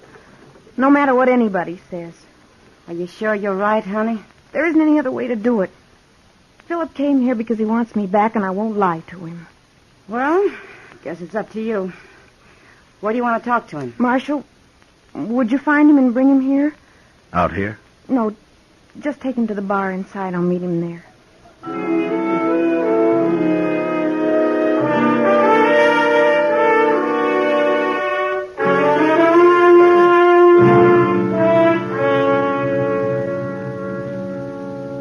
This is a curious place to meet her. Yeah. Sam, bring us a drink, huh? Sure, Marshal. We'll wait here. She'll be along. Well, Laura always was rather different. Here you are, gentlemen. Oh, thank you, Sam. Good evening, Marshal. Laura. Hello, Philip. Laura, that dress. Like it? What are you doing here? If you'll buy me a drink, Philip, I'll tell you. A drink? Of course. This is how I earn my living, Philip. You work here. Yes. Now, will you buy me a drink to start with? No. No, no. Oh, never mind him, Laura. He don't mean nothing. He'll get used to it. Oh, no, it's just like what his mother said about me. It's true. Philadelphia. Well, what do they know in Philadelphia? Lace on their pants. Here, Laura. Hey, have a drink, huh? Thanks, Marshal. I need it. There. Now, why don't you go home, huh? I'll get Kitty to take you. All right. Wait. Laura. Yes, Philip. Laura, I can't leave. I started to, but I can't. I came to find you, and I'm going to take you back with me. You are? Yes. This is quite a shock to me, of course, seeing you here in this place, but I can forget about that. I'll try, Laura. Will you, Philip? Yes, I promise. And we'll never mention it. Ever.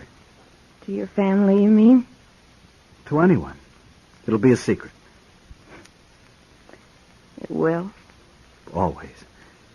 If nobody knows, perhaps it won't matter. I'm not sure, Philip. I think it'll always matter. To me. I don't understand. You wouldn't understand, mister. Laura, let's get out of here where we can talk. No. What? You heard her. She don't want to go. Will you keep out of this, bartender? No, I won't. What kind of a man are you, anyways? This little girl's done nothing to be ashamed of, except earn her living, which is probably more than you've ever done. What makes you think you're good enough to judge her, anyway? That's enough. You'll try to forget about it. You ever think of anybody but yourself? You're no good, mister. Laurie here's worth 100 like you. I'm proud of her. I don't care what she's done or who knows it. You're proud of me, Sam? Of course I am, Laurie. I won't hear any more of this. Are you coming, Laura? Oh, tell him, Laurie. Go on, tell him. Well? No, Philip. I'm not coming. I'm going to stay here. Mister, you heard her. Now get out, or I break a bottle over your head. Goodbye, Laura. And you, bartender. You'll die for this. Don't try that, Locke. Keep Noonan out of this. Nobody tells me what to do, Marshal. Noonan? What's Noonan got to do with this? Locke's hired Noonan's gun. Oh, no. Well, he'll kill you, Sam. That Noonan, he's crazy enough to. Yeah, he is, Sam.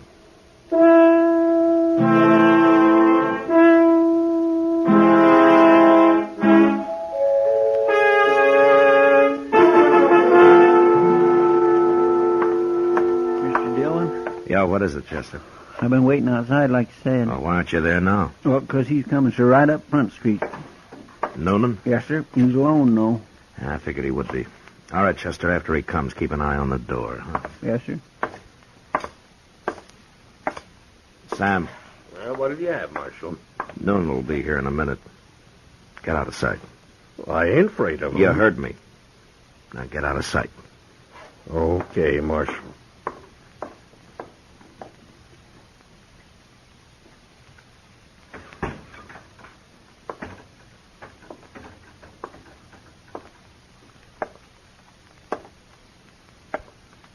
I come for Sam. Where is he? What do you want him for, Noonan? Well, I've been paid to shoot him. That's what for. You want to hang, Noonan? I was born to hang. Where is he? Look, I'm going to throw you in jail for a couple of days. Maybe things will be clearer to you then. Come on, huh? No, Marshal. Don't do that. I got to earn my $500. All right. But you'll have to shoot it out with me first. With you? What you got to do with it? I want nothing to do with you. There's a law against murder, Noonan. Well, I know that. Then what makes you think you can shoot Sam and get away with it? Well, I got $500. Right here in my pocket. Want to see it? Look, Noonan, see if you can understand this. Either you take your money and you get out of Dodge, or you're going to jail. I ain't going to jail. You want to draw on me? I'm no fool. All right, then get out. Fast. Now go on. Move. You don't leave a man much choice, Marshal. Guess I'll have to go. Bye. So long.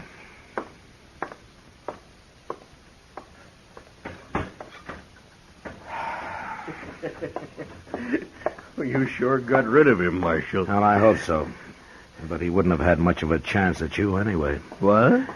Look at Laura there. I wouldn't have missed him, Sam, even if he had got the Marshal. Well, I'll be it. Lori, where'd you get that shotgun? It's yours. The one you keep upstairs. I borrowed it. There's blood in this girl, Sam. Did she ever tell you her father was a riverboat captain? Well,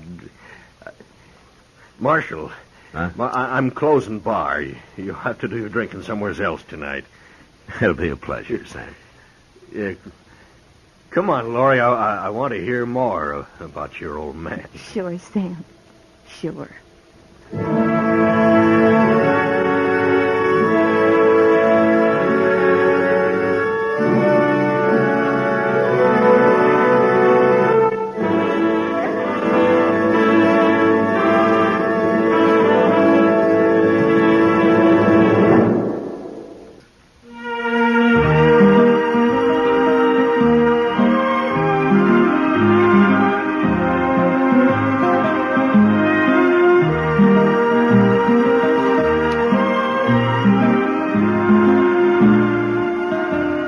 Gunsmoke, under the direction of Norman MacDonald, stars William Conrad as Matt Dillon, U.S. Marshal.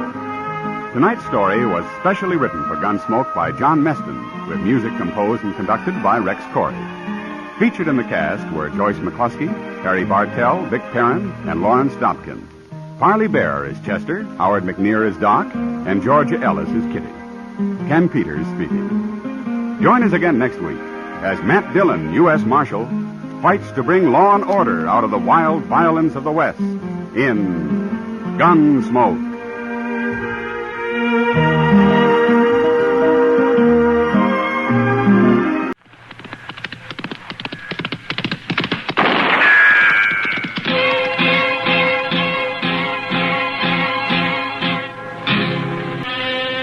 Around Dodge City and in the territory on West, there's just one way to handle the killers and the spoilers, and that's with a U.S. Marshal and the smell of gun smoke.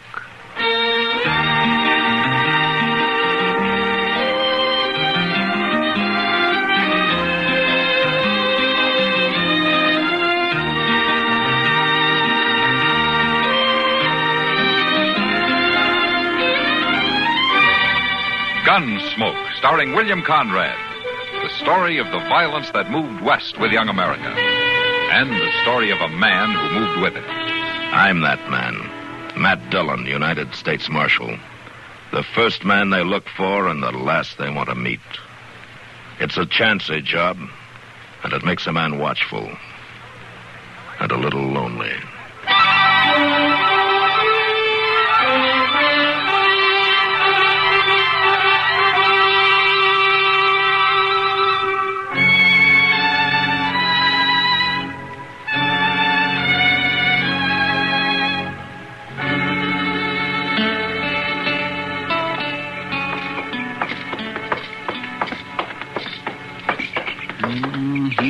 right. It is a half-mile wide and a half-inch deep. What is? That cussed Arkansas River is. He was right about it, but I sure wasn't going to let on. Who was right, Chester? Oh, some fellow from San Antonio. He was in there in the Long Branch last night bragging about Texas. I told him they got rivers there that's every bit as bad as this one. Or did you tell him to hang around till the spring rains hit? I did. I sure did tell him just that, Mr. Dillon. Hey, Matt. Chester. Hello, Doc. You fellas tired of walking? Not if it means risking our lives in that broken-down buggy of yours, Doc. Yep, well, this'll outlast the three of us. Good as the day it was made. It's the biggest eyesore in Dodge City, Doc. Why don't you take it down to the river bottom and burn it? We'll start a collection to help you get a new one. Oh, now, look, hear me. Let's look yonder. There's a fight, Mr. Dillon, in front of the lady gate. Yeah, come on. We'll see you later, Doc. Later, nothing. I haven't seen a real good fight for a week or more. Why, that's Chicken Smith, Mr. Dillon. All right. One side. Will you let me through here, please? Will you let me through? Well, forevermore, that Prague Loomer he's fighting with. And he's beating the daylights out of him. Oh, golly.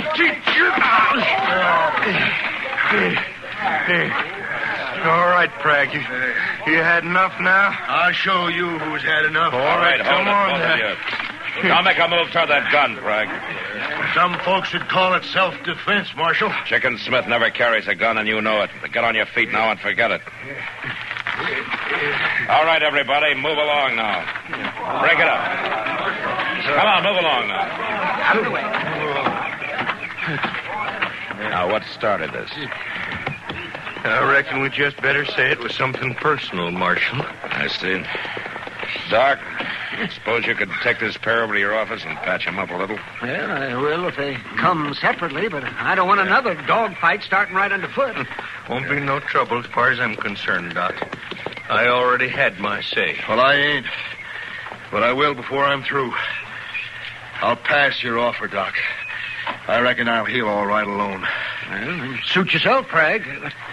Come on, Chicken. Yeah. Let's see if we can restore your normal ugliness. You know, Chicken Smith's not ordinarily the kind of a man to start a fight, right? Well, he started this one. Maybe he figured he had a reason. Well, I guess it rankled him some that I was talking to his wife. And she wasn't objecting none. Well, Ellie's not one to use her head sometimes. Is that her name? Ellie? Forget her, Prague. And him, too. If he turned up with a bullet in him, I'd know where to come. Yeah, there's more than one way of getting even, Marshal. I'll see you later. Now there's a man that can be mean without even trying, Mr. Dillon. A Prague Loomer? Yeah, I guess he can. Come on. I swear I just wouldn't have figured Chicken Smith had it in him. A fellow that raises hens and gathers eggs ain't usually one to rear up like that. Oh, Marshal. What? Oh. Hello. How are you, Ellie? Marshal, I just wanted to explain that what happened there was just a big misunderstanding. Well, I never saw that man before in my life. No? I took some eggs into the store, and he was standing in front. He just passed the time of day with me, was all. I didn't know him from Adam. I still don't. His name's Prague Loomer. He bought the Lady Gay Saloon a while back. Well, he's right handsome, you know, in a kind of a strange way. He's a good man to stay clear of, Ellie. Oh, Marshal, I hope you don't think that... Well, I mean, I certainly will stay clear of him. I sure wouldn't want another misunderstanding. Neither would I, Ellie. The next one might be fatal.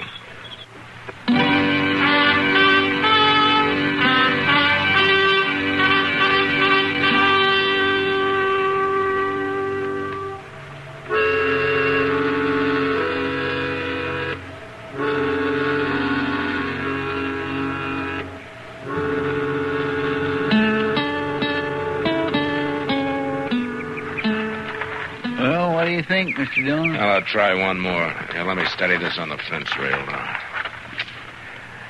Yeah. All right. Yeah, it's hitting where it's aiming, all right. I guess Andy got the kink out of it. He always does. Takes old Andy a month of Sundays to fix a gun, but once it's done right. Yeah. Well, there's no point in burning up any more ammunition. Marshal, you out back there? Yeah, be right with you. Sounds like Chicken Smith, Mr. Dillon. First time he's been to town for over a week. Yeah, I know. Out shooting one of your prisoners, Marshal? No, just testing a gun I had fixed. Well, how's the chicken business? Oh, tolerable. A few of the hens starting to set now. Need some more warm days, though, and a couple of rains. Well, I guess I don't know very much about them. Smarter than cattle any day. How's that so? Why, sure. Chickens can tell when the weather's going to change and the storm's coming and know when there's a hawk overhead. Hens will run straight to the rooster for protection. They'll stay there as long as there's any danger. At least the older ones. Some of the pullets, they stray once in a while. Them's the ones that get killed off. I see. A man can learn a lot watching a flock of chickens, Marshal. Like the way a rooster will fight to the death to protect his hens.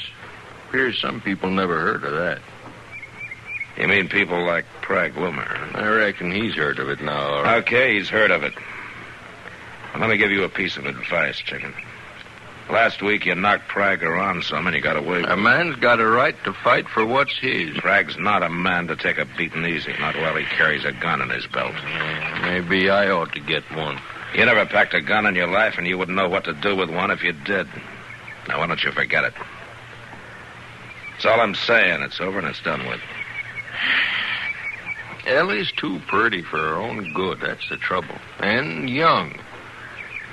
Kind of strays out of the yard once in a while. She'll learn. I hope so, Marshal. I sure do hope so. My land of gracious, look yonder at that buckboard. Yeah, that's pretty reckless driving. That's Ellie. Doggone it. I told her once. I told her 1,000 times. Good morning, Marshal. Young lady, you keep handling a team that way, and you're going to roll that rig over a cut bank one of these days. Well, life ain't worth much without a little danger in it, Marshal. You ready to get on back home now, Chicken? We got to try to sell them pullets first, Ellie. I already sold them, and all we can deliver from now on. What, new customer? That's right. And a pretty good one, too, Chicken.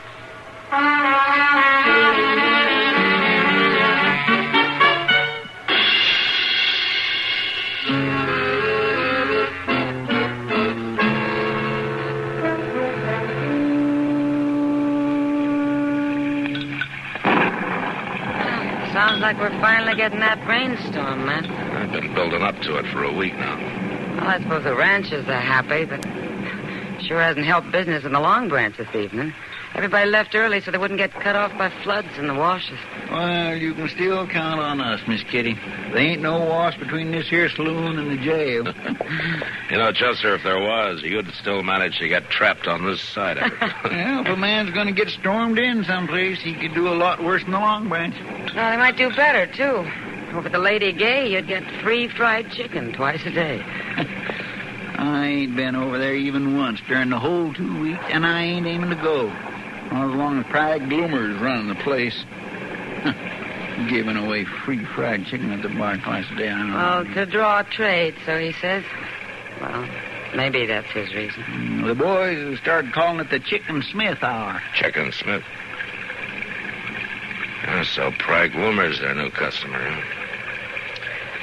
And I suppose Ellie has to deliver them every day or so. That's not only that, Matt. She's been slipping into town at night. Real late at night. Ever more close that door, Doc. What's the matter with you? I've got it. All right. Man can't come through the door without opening it, can he? Oh, hello, Matt, Kitty. Doc, you look like a drowned rat. Well, we're getting ourselves a rainstorm out there, young lady. It's coming down in barrels. Front Street's already starting to float. Yeah, oh, say. Guess who I just saw on the way over here? Ellie Smith, out in front of the Lady Gay. Well, I think it's time I had a talk with her and Prag. No, Matt, there's no law. And besides, he won't like it much. No, I'm sure he won't like it much.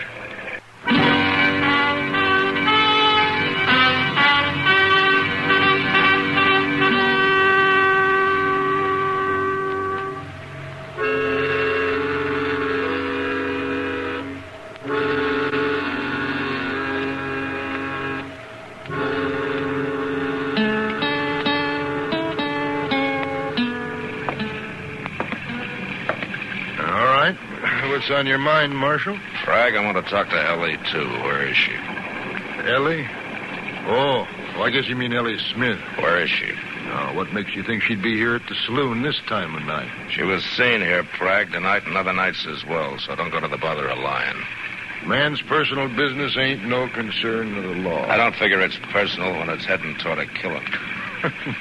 Now, Marshal, it's too late to stand around spinning yarn. Now, I ask you a question, Frag. Where is she? I don't know. She was here, wasn't she? She left 20 minutes ago. All right.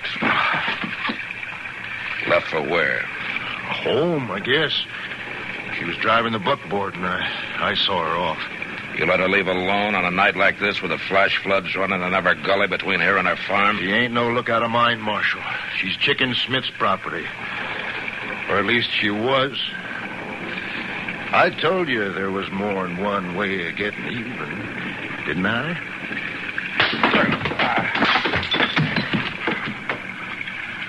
You're going to be sorry for that, Marshal. Am I?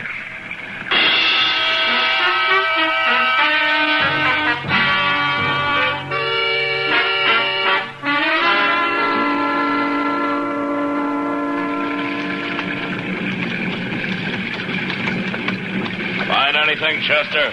She didn't try to cross here, Mr. Dillon. Looks like she turned north along the bank there.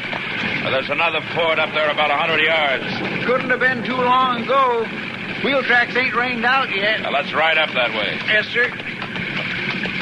Be a whole lot easier if we had some daylight. A man can't always pick and choose. She could have, though, doggone her. Crazy fool stunt tearing around in the middle of the night, storm like this. Now, life's not worth much, according to her, unless it's got some danger in it. Well, I wish she'd find some kind of danger that don't keep me up all night riding around in a storm. Look out, Chester. That bank's all undercut along there. Yeah, by golly, sure is. Breaking off and falling into the water all along the side of it. Mr. Dillon, look. Huh? Yeah, I see it. Horses must have broke clear. It's only the buckboard down there. Uh-huh. Come on. She might be hanging on the other side. No, it's been rolled, Chester. Smashed up pretty bad by the current. Well, let's see if we can find her. But where, Mr. Dillon? I don't know. Downstream somewhere.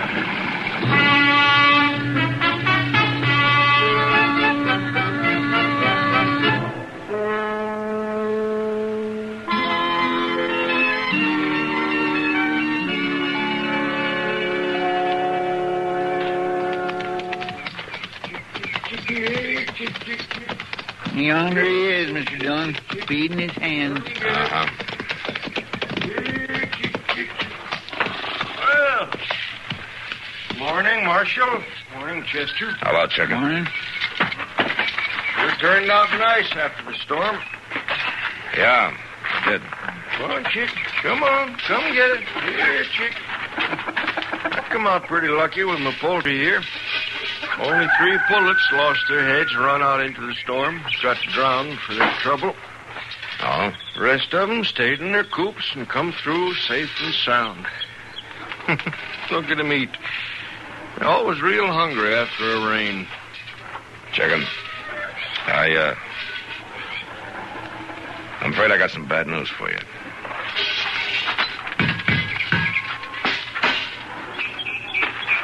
I reckon I already know what the news is. I went looking for her when the storm come up last night. I found the buckboard. Knowed there was no use looking any further. You found her, huh? Yeah, about a half mile on downstream. Kind of where I figured she'd be. She was a good wife, Marshal. Right sorry to lose her. She was too pretty. She was too young. Only trouble. And I guess the farm will get lonesome without a woman, huh? Yeah. That's how I look at it, Marshal. Ellie been slipping out at night lately. Going into town. I've been puzzling over it, not rightly knowing what to do. No, of course, there ain't nothing to do. I'm sorry about it, Chicken. Mighty kind of you to ride out and tell me. Now, you just wait till I finish feeding these hens. And I'll ride in with you, Marshal. Save you a trip back out. Oh, what do you mean? After I found that buckboard last night, I rode on into town. I wanted to see Bragg Loomer. You'll find him when you get back to town. Find him? I took your advice, Marshal, about not knowing how to handle a pistol. I took my shotgun, the same one I used for hawks. It worked just as good on Bragg, only took one shot. Of course, you understand, I was closer to him than I ordinarily get to a hawk. Here, come on, chickies. Come on, get your breakfast.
Gunsmoke. Produced and directed by Norman McDonald. Stars William Conrad as Matt Dillon, U.S. Marshal. Featured in the cast were Parley Bear as Chester, Howard McNear as Doc, and Georgia Ellis as Kitty.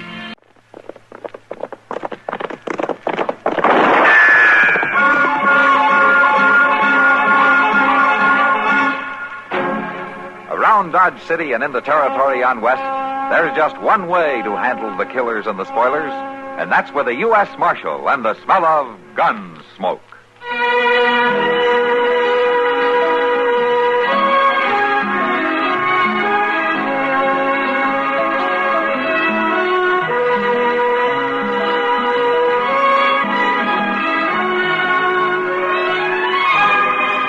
Gunsmoke, starring William Conrad. The story of the violence that moved west with young America. And the story of a man who moved with it. I'm that man. Matt Dillon, United States Marshal. The first man they look for and the last they want to meet. It's a chancy job, and it makes a man watchful. And a little lonely.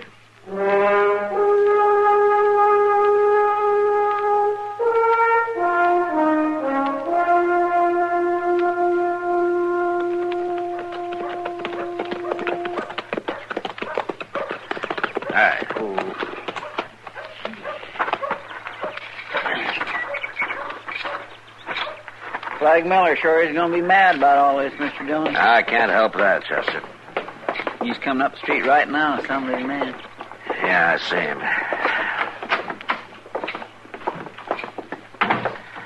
Get the keys, will you? Yes, sir. I can't say I blame him much at that, though. There's not much to be done about it. The law's the law. I reckon so, but still and all... Come on.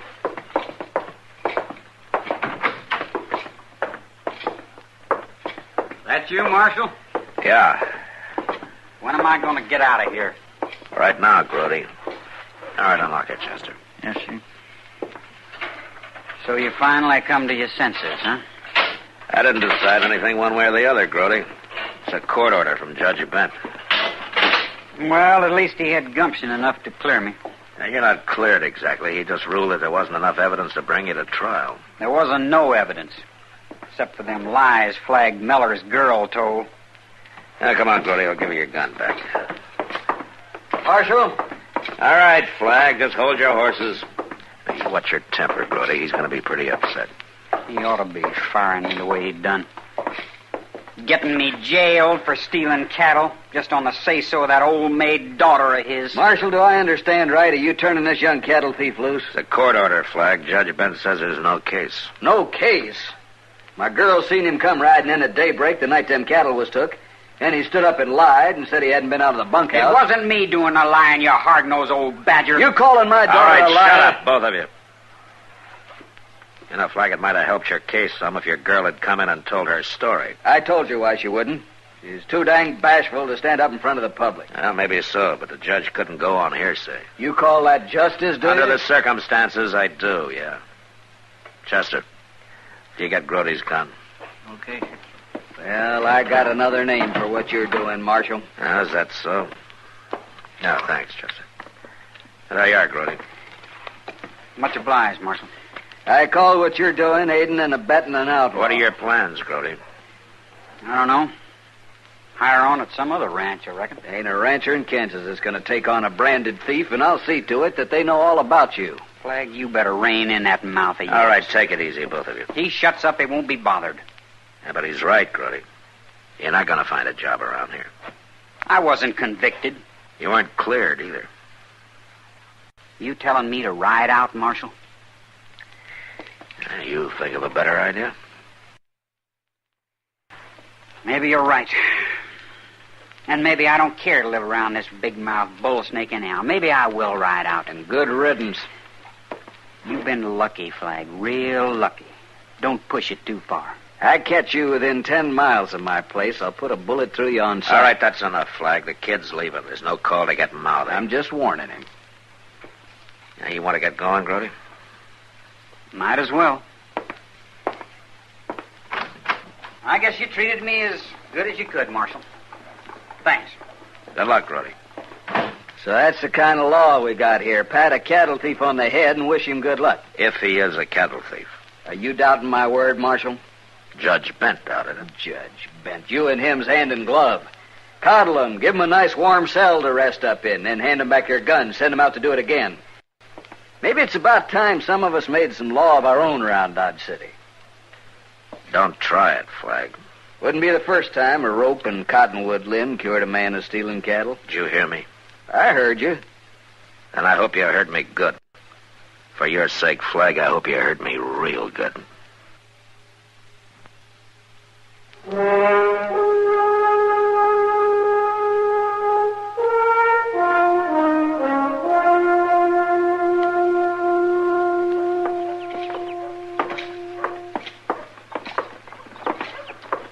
It sure beats me, Mr. Dillon. It's like them cattle just disappeared into thin air. Well, that's awful rough country south of Flag's place.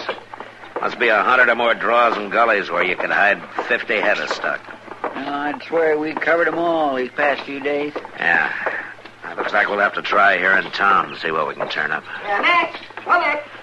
Wait a minute. Oh, what's old Doc carrying on about now? I don't know. I'll see what he wants. So you go ahead and start doing what I told you.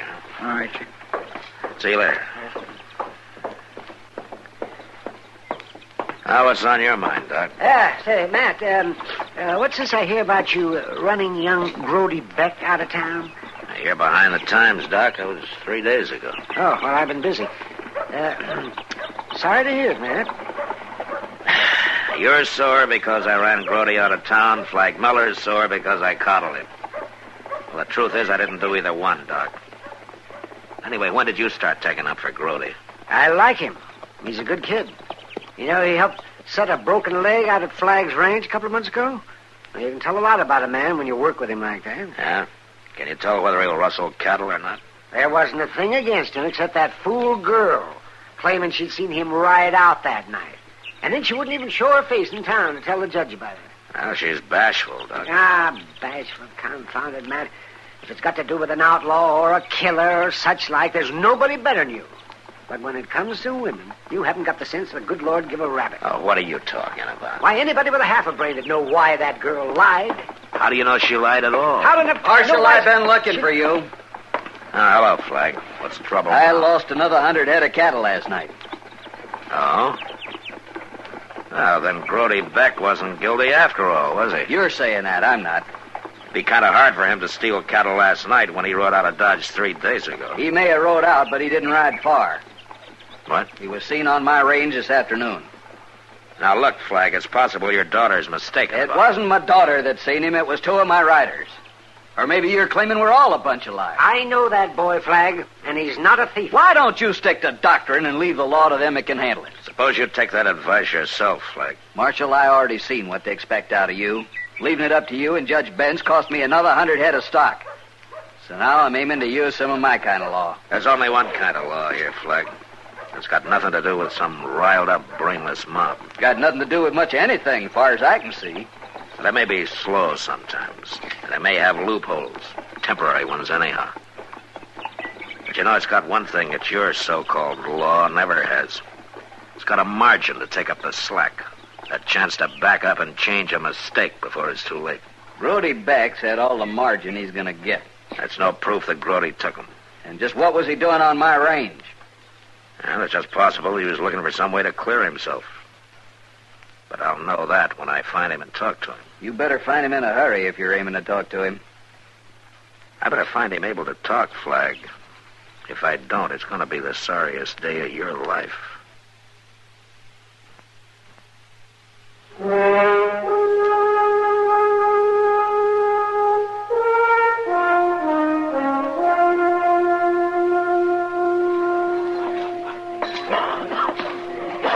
Well, look what drifted in. Hello, Kitty.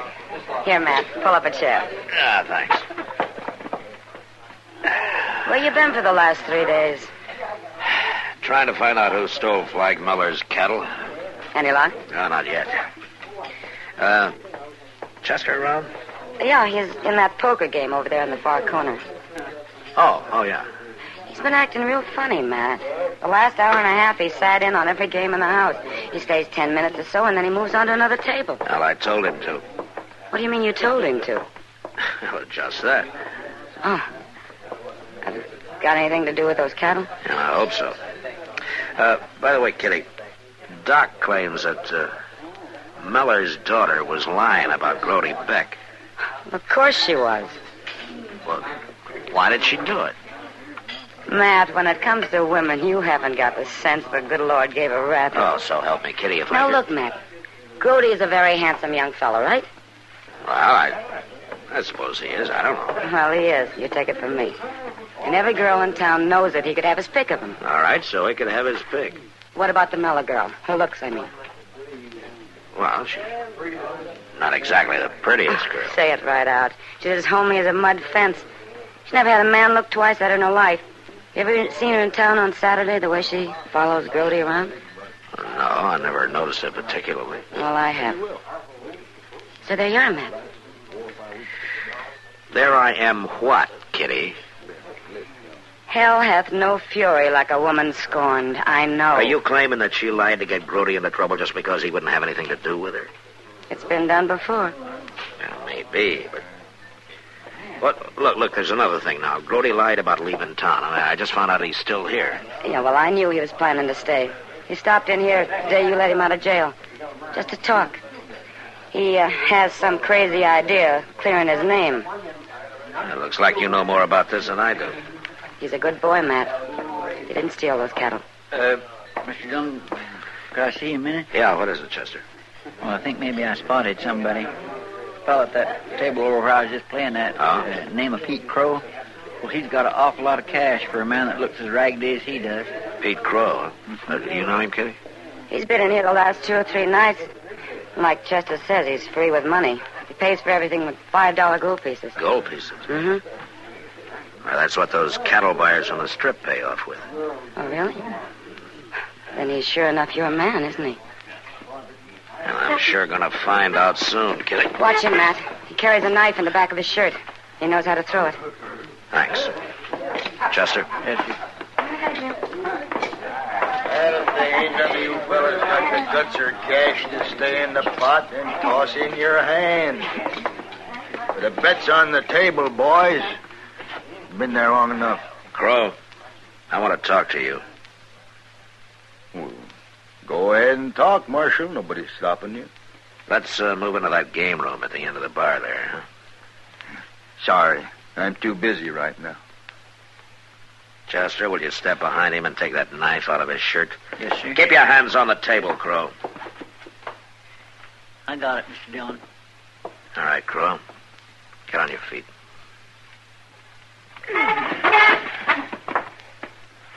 You're making a big mistake, Marshal. I don't mind. I get going. You got no right to order me around. Inside.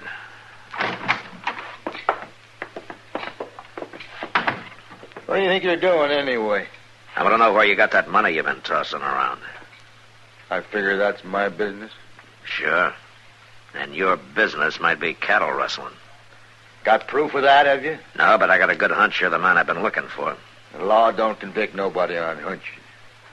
No, but Flag Miller probably would. What are you talking about? You got a choice, Crow. You can tell me the truth and take your chances in court, or you can walk out of here and explain to Flag Miller where you got that money. You know what he'd do.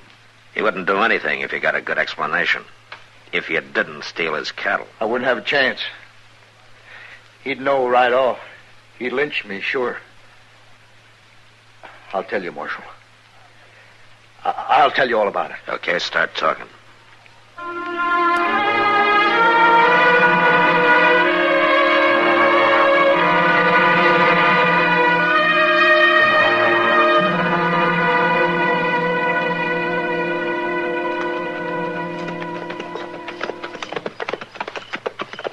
That must be them, Mr. Dillon. 15 or 20 of them just topping the ridge up there, see? Yeah, that's about the size of Flag's outfit, all right. He didn't leave any of them at the ranch. They're starting this way. Heading for home, I guess. All right, Chester, let's wait for him here. I just want him out in the open in full moonlight in case he makes a move. You reckon he'll try, Mr. Dillon? We won't give him a chance to try if we can help it. You edge in behind him, Chester, so you can take his gun as soon as I call him on it. Yes, sir, I'll do it. Here they come. Yeah. Hey, Flag! Who is this? It's Matt Dillon. Over here. The marshal, boys. Come on.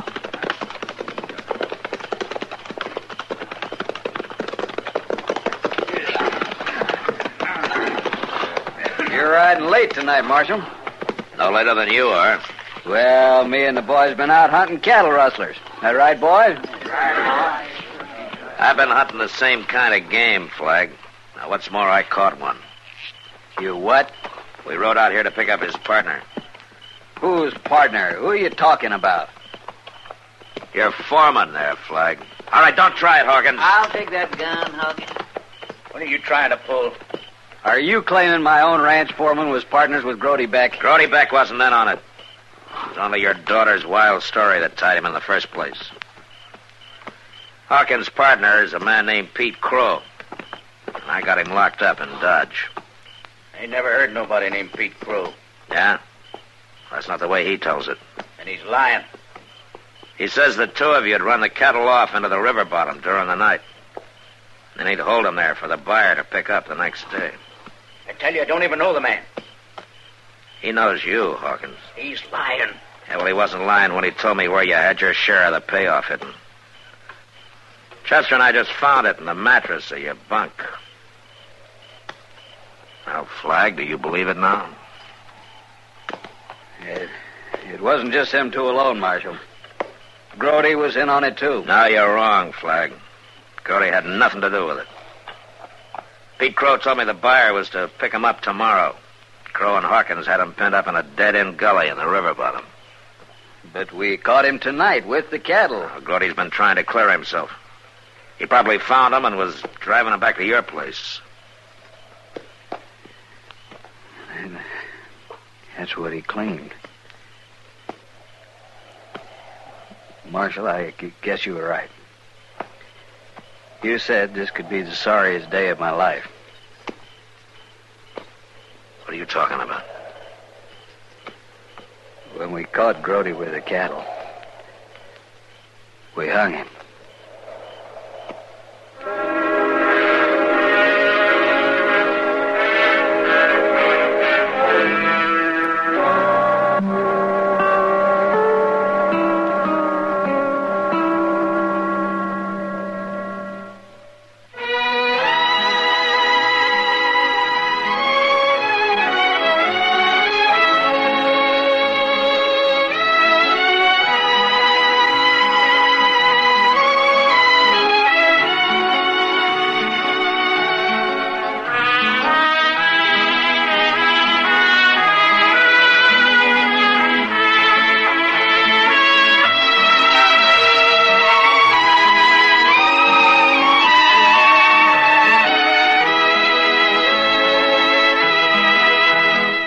Gunsmoke. Produced and directed by Norman McDonald, stars William Conrad as Matt Dillon, U.S. Marshal. The music was composed and conducted by Rex Corey. Sound patterns were composed by Ray Kemper and Bill James. Featured in the cast were Parley Bear as Chester, Howard McNear as Doc, and Georgia Ellis as Kitty.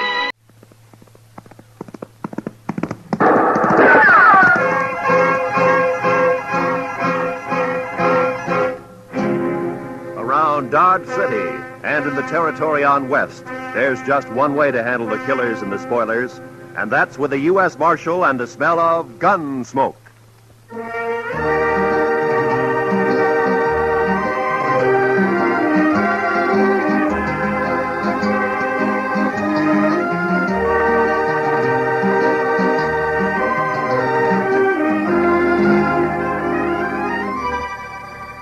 Gunsmoke, starring William Conrad.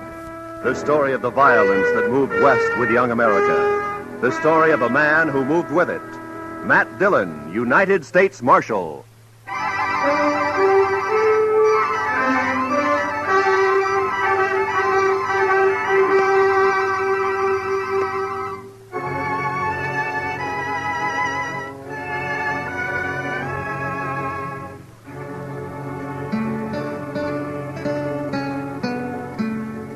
Chester and I had left Dodge about 9 that morning.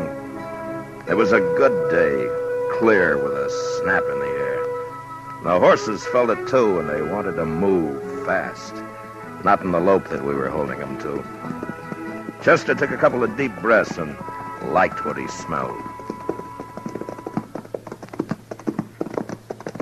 It surely is a fine day, Mr. Dillon.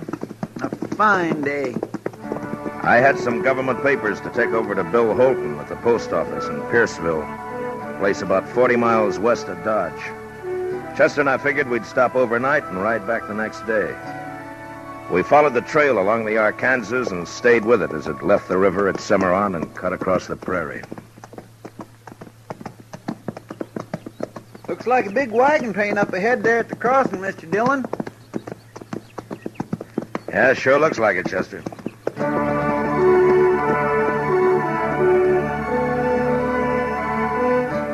Chester was right. The dust cloud we'd seen became 30 and more wagons taking the Cimarron crossing. It was a shortcut of the Santa Fe Trail leading on southwest toward Raton Pass. We passed them, and our trail swung back to the Arkansas again. We rested, watered the horses a couple of times, and by afternoon we could see the warehouse, the store, and the post office, and a few of the other buildings of the town. It wasn't a big place, Pierceville. Maybe 50 people regular living there. Funny. Oh?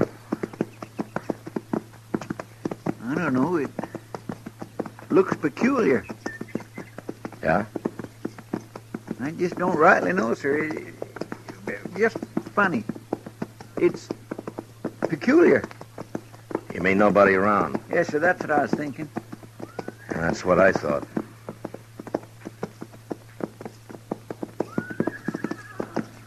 Mr. Dillon, what do you figure them horses are doing down there? It ain't right they should wander around like that without it. Mr. Dillon, they got their saddles on, too.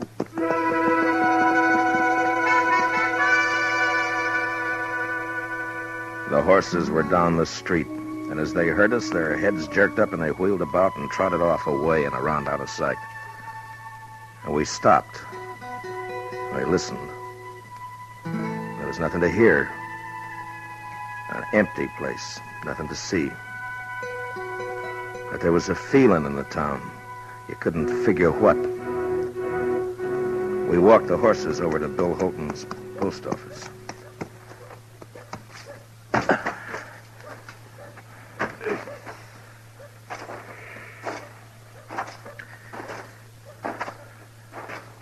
You think maybe everybody in town is sick, Mr. Dillon? No. Or maybe dead? No, couldn't be that. There's no crows nor buzzards.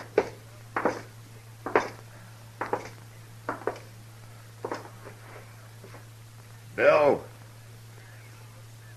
Hey, Bill. Mr. Dillon, look yonder. The safe's open. What? What? He wouldn't leave the place like this. Come on, Chester.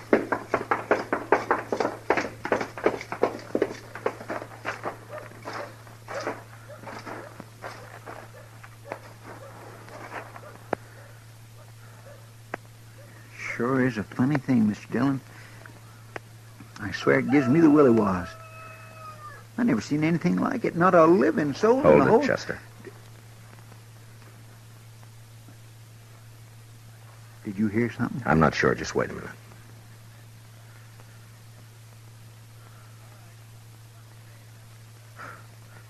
Thought I heard a kid crying. I didn't. Hey! Is there anybody around? Maybe we ought to try the store, Mr. Dillon, huh? Hey, all right, keep your eyes open, Chester. Yes, sir. We'll take a look in the saloon first.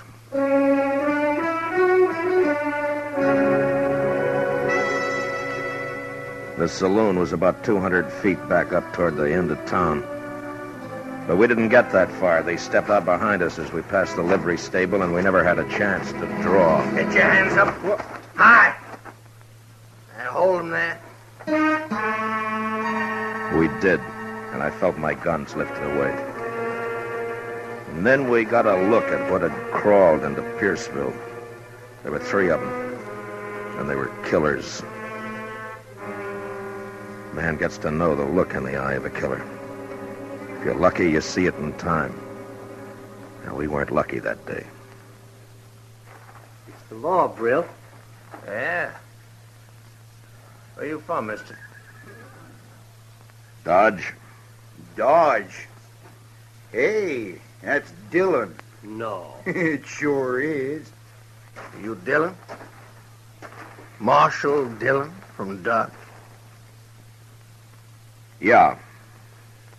Okay. You dirty... Shut up, you...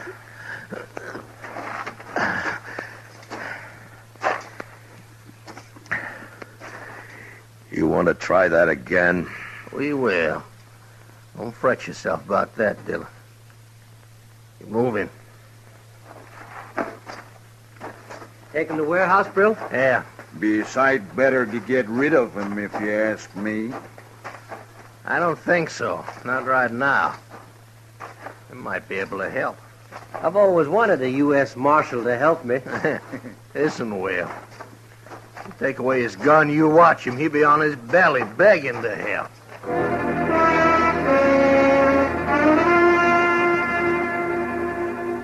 They took us to the warehouse, and we found out what had happened to the folks who lived in Pierceville.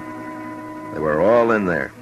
The kids, the 6-month-old baby, the women, and the men. Inside, there were 6 more hard-faced men leaning against the wall near the door, their guns held lazily in their hands. They'd taken over the whole town, and for some reason, they were holding it. Shut up! Every one of you! Shut up! Lady, told you to keep that kid quiet. You want me to do it for you?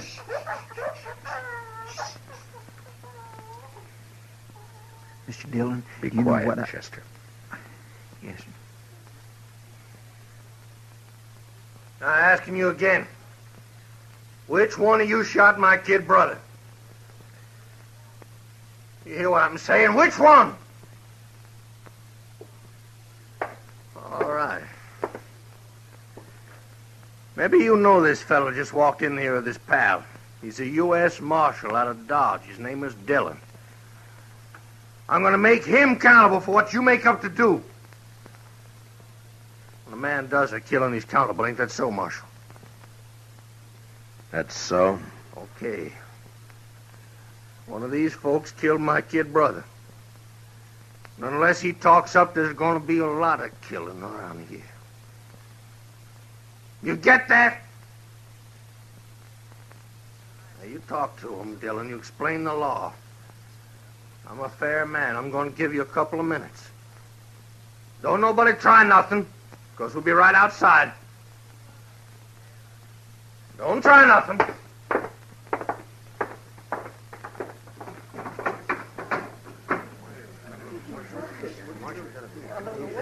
Chester, there's Bill Holton over there. Come on. Help us, Marshal. Marshal, please. Hi, Matt. How are you, Bill? Could be worse, I guess. Mr. Holton, your face. What'd they do to you? Oh, I was the first one they worked on. Will you tell us what's happened, Bill? Well, they rode in early this morning. Whole outfit. I figured them for trouble when I saw them. Straight off, I knew. A couple of them held me, knocked me around. The others grabbed 3 women, kind of for hostage, I guess. Brill, he's the leader. He cleaned out the safe. What about the killing? 3 or 4 of our boys came up, saw what was happening, started in shooting, and these snakes hauled the women folk over to the post office door and kept them in front for shields. Your boys stopped shooting then? Yeah, sure. Dropped the guns where they stood. Brill's kid brother was already dead then. Brill kind of went crazy, swore he'd kill the women, burn the town. Then the outfit rounded up a couple more women, and after that, everybody else. None of us wanted to see the women hurt. I guess we gave up too easy. On account of his brother, huh? He calls it murder. You heard. They've kept you locked up in here ever since. Yeah. He says he'll take us out 2 at a time and shoot us if we don't tell. Do you know who it was? No. Like I say, 3 or 4 fellas were shooting. Even they don't know which one of them it was. Listen, Marshal, I'm Dave Maxon. I got a place outside of town. Listen, we got to do something quick. Yeah, sure. Take it easy, will you? My wife, that's her over there. She's got the baby. We come in this morning to get something at the store. You got to do something. All right, Mr. Maxim. Now just take it easy, will you? Look, there's 30 of us. The men, we could rush them.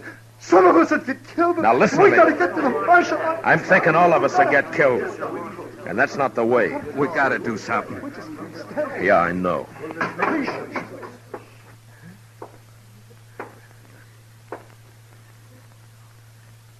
Okay, what's it going to be? Dillon, step over here.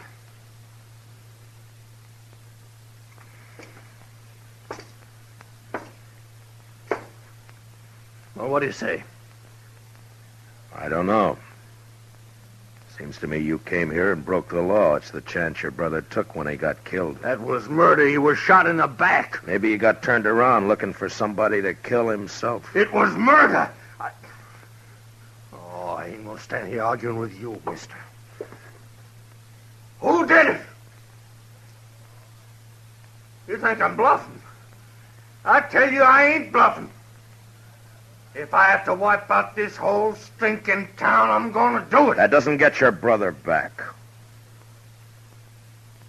You in the habit of killing women and kids? You shut up.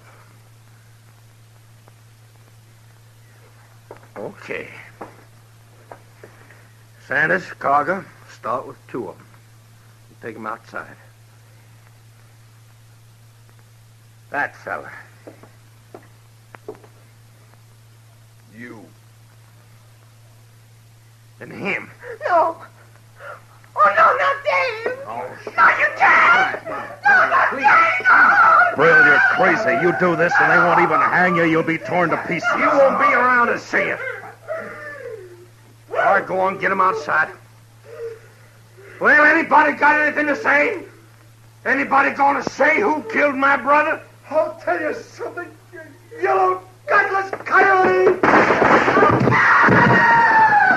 Yellow,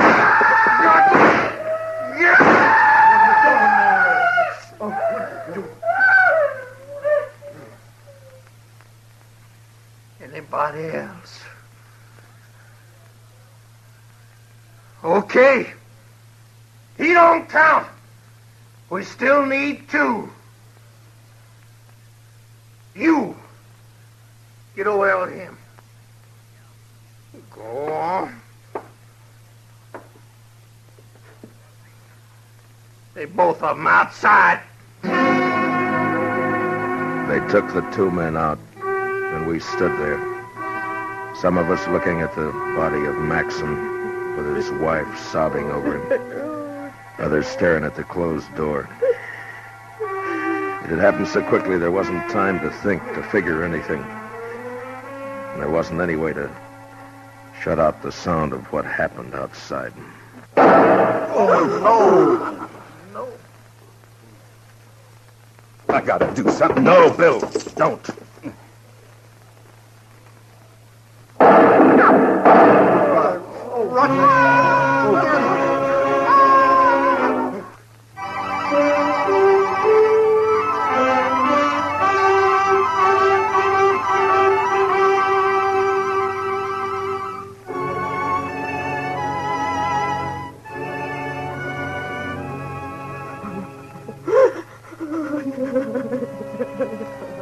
Except for Maxon's wife and another woman whose husband had died, there was a quiet now in the warehouse. The killers didn't come back in again. Maybe for what they'd done, they didn't have the nerve right then. It takes nerve to look at the faces of the ones who are left. I found out that there'd been 12 of them who'd ridden in. Now with the one who was gone, there were 11. I talked to the boys who had done the shooting at the gang. 2 of them were willing to give up, but 2 others weren't, and I didn't blame them. We waited, Chester, Bill Holton, and me in a corner trying to make a plan. An hour went by. An early evening chill found its way into the warehouse. I think they'll do it again. 2 more of us. Not for a while, maybe. That kind will get liquored up first. It makes them brave. I still think that maybe now's a chance to get outside, Mr. Dillon. Yeah, it might be. What scares me, though, is they'll start with the women and kids. Yeah. There's always a chance somebody will ride in, maybe see what's happening and send for help. Like us, huh? Mm-mm. Besides, it'll take too long. Mr. Dillon, let me try it. I don't want to hear no more of these women doing that. Just let me think, Chester. They're coming back. What? All right. Come on, quick. There's 2 of them. You can see through the crack. Yeah. It's the ones that got our guns. Brill isn't with them. Chester, get on the other side of the door. Yes, sir. You, mister, and Bill, behind me. Okay, right. Now, when they come in, grab them and tie them. Now, look. I want everybody to keep real quiet. Do you understand? Yeah. All right, now wait until they're inside. You think the others might be around the back? I don't know. We'll take the chance. Now, whoever gets hold of them, don't let them yell.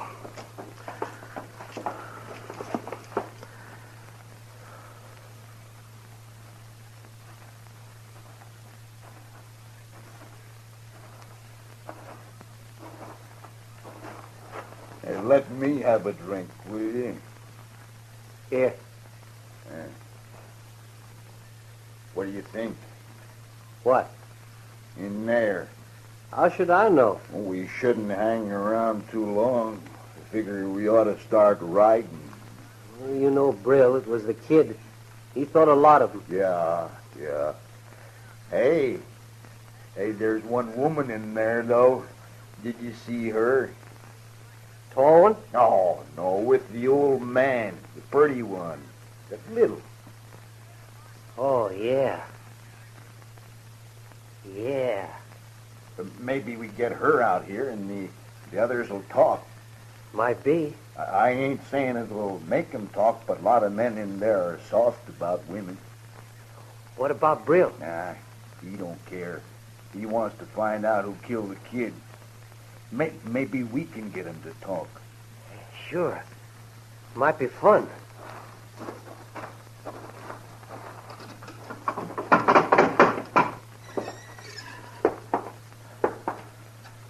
Hey, miss. No, you. Over there. Come on. We won't hurt you. We want to talk to you outside. Come on. He said come here. She don't want it. Cover me, will you? I'll go get her.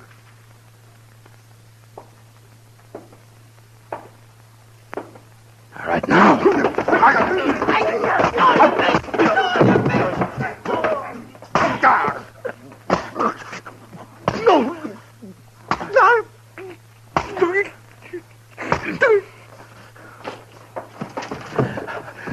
All right. Get the door closed.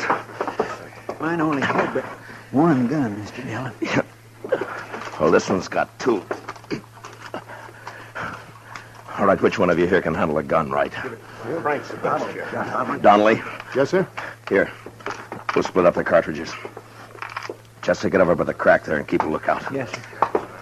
One of the kids found an axe behind those empty crates, man. Good. See if you can find anything else. Yeah, mate. Well, it's 3 of us now. 9 of them with guns. Yeah, except that we know that and they don't. Donnelly, you're going to have to stay here. Chester and I'll try to get some more guns. Now, you got a good chance to knock out a couple more of them if they come in. Shoot to kill them, you understand? I understand. Wait a minute, Matt. I'm coming with you. No. Listen, I used to throw an axe pretty good. I get close enough to one of them boys, I can split him. I'm coming with you. It's our only chance. You start shooting and the whole bunch will be on your neck. This is quieter. Okay, let's go.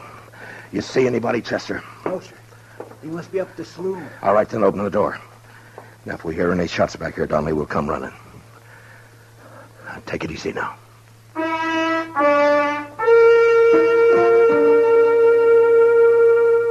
We got outside and made a run over to some dugouts. Up the street, we could hear the killers still drinking their courage back. If there'd just been the 3 of us against them, we might have taken a chance, but with the women and kids in the warehouse, we couldn't do that. We'd have to pick them off if we could, one by one. And the first shot we fired, there was going to be trouble.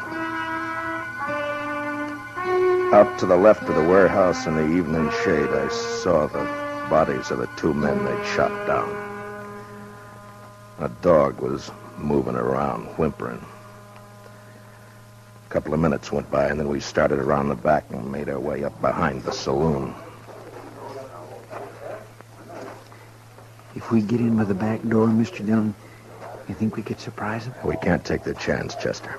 Not with only 2 guns, they get us, and you know what'll happen. Yes, sir. One of them's coming out. Look. Yeah? It's the fella shot Dave Maxon. He's heading this way. You think he's... Oh. Bill? Yeah? Think you can get him from here? A little closer, maybe. Not from here. He's got 2 guns on him. We need them. Stay in line with the post. We'll cover you. Okay.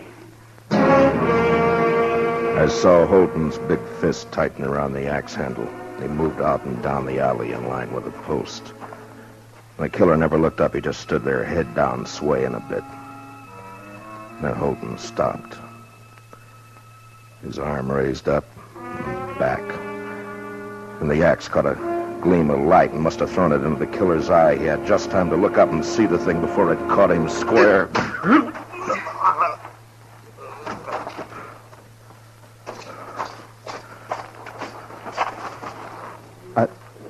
I haven't done that for a long time.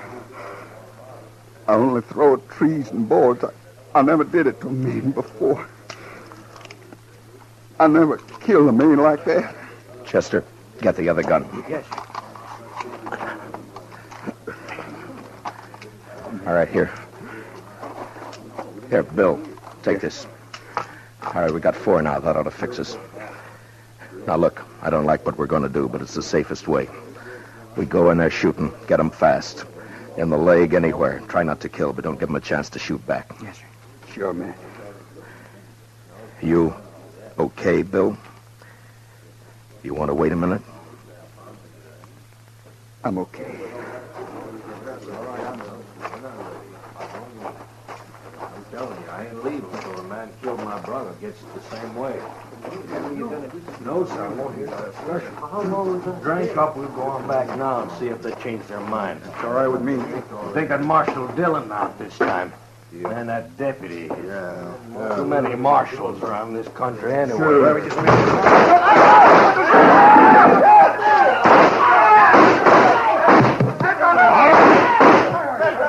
right, that's enough. That's enough. Keep your hands where they are, Brill. No. All right, Chester, take their guns. Yes, sir. I'm arresting you for murder, Brill. The rest of them with you. Killed my brother. Got him in the back. My brother, they murdered him. You know something? If I wasn't a marshal, I'd do the same thing to you right now. It's too bad I can't. I hope it hurts when they hang you, Brill.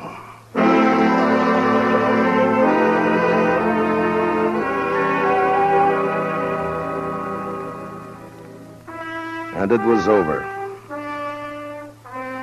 And I got the feeling like it had never happened, that there hadn't been time for it to happen. But the dead men's women knew that it wasn't a dream. The next day, a half a dozen of the fellows, Chester and myself, took the outlaws back to Dodge. Most of them had been hit back in the saloon. One died in Cimarron before we could get him to the dock. But not Brill. He was alive when he went to Hayes City with the rest of the boys. I was there when they tried him. And I was there when they hanged him.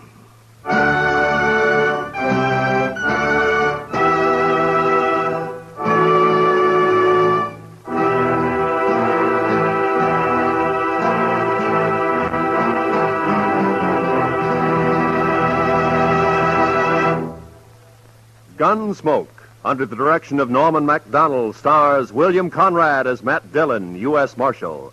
Tonight's story was specially written for Gunsmoke by Anthony Ellis, with music composed and conducted by Rex Corey. Featured in the cast were Lawrence Dobkin, Vic Perrin, Bob Sweeney, John Daner, Lou Krugman, Michael Ann Barrett, and Ted Bliss. Parley Bear is Chester.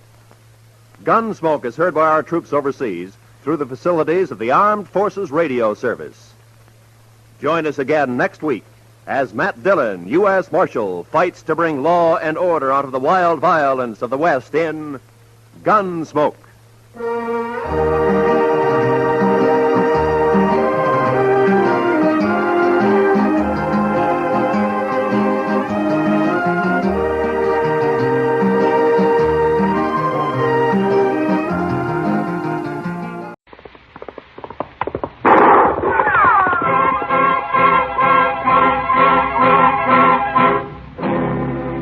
Dodge City and in the territory on West, there's just one way to handle the killers and the spoilers, and that's with a U.S. Marshal and the smell of Gunsmoke.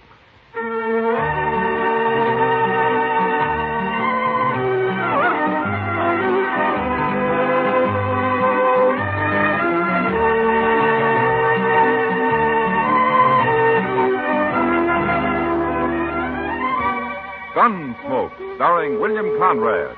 The story of the violence that moved west with young America. The story of a man who moved with it. Matt Dillon, United States Marshal.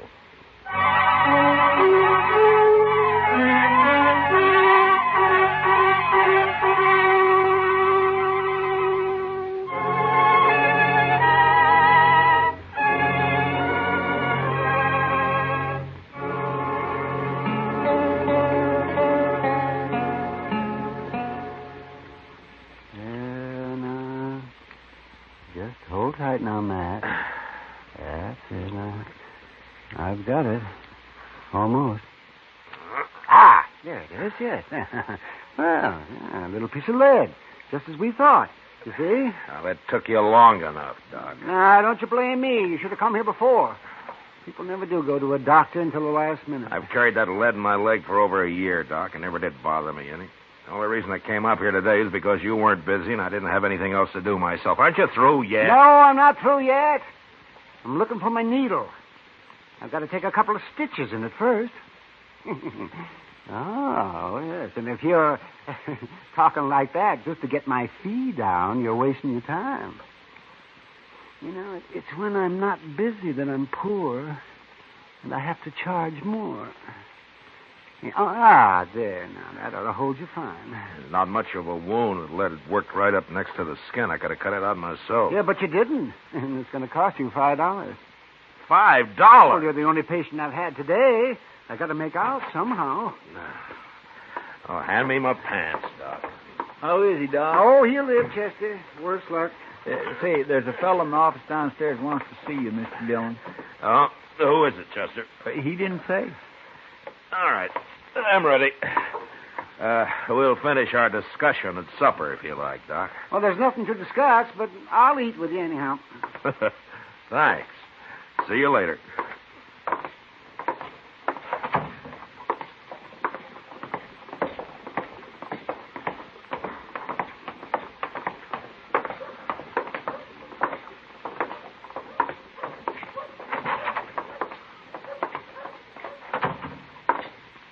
Are you Marshal Dillon?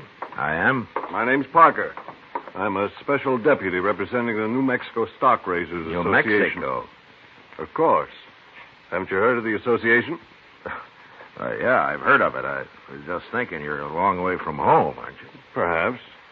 Marshal, I have a warrant here for the arrest of Dane Shaw. Dane Shaw. I never heard of that name around here. We'll let the marshal handle this if you don't mind. Oh, we will, huh? Well, now, you're a pretty high and mighty for just a doggone... Easy, Chester, easy. Here's the warrant, Marshal. Who issued this, Mr. Parker? We had Judge Blent of Santa Fe issue it. You had him issue it? Well, no. What I mean is we, read it. Read it. Yeah. It's got the judge's name on it and a seal. That looks okay to me. What makes you think this Dane Shaw's in Dodge? I didn't say I thought he was in Dodge. You're the one looking for help, mister, not me. It's a warrant, and you're a marshal. And we think Dane Shaw may be in or near Tascosa. Tascosa? That's a long ride from here, Mr. Parker. Isn't there someone closer than I am? No, I was told to deliver the warrant here. I see. Oh, what's this Shaw wanted for, anyway? Rustling, murder, banditry. All of that?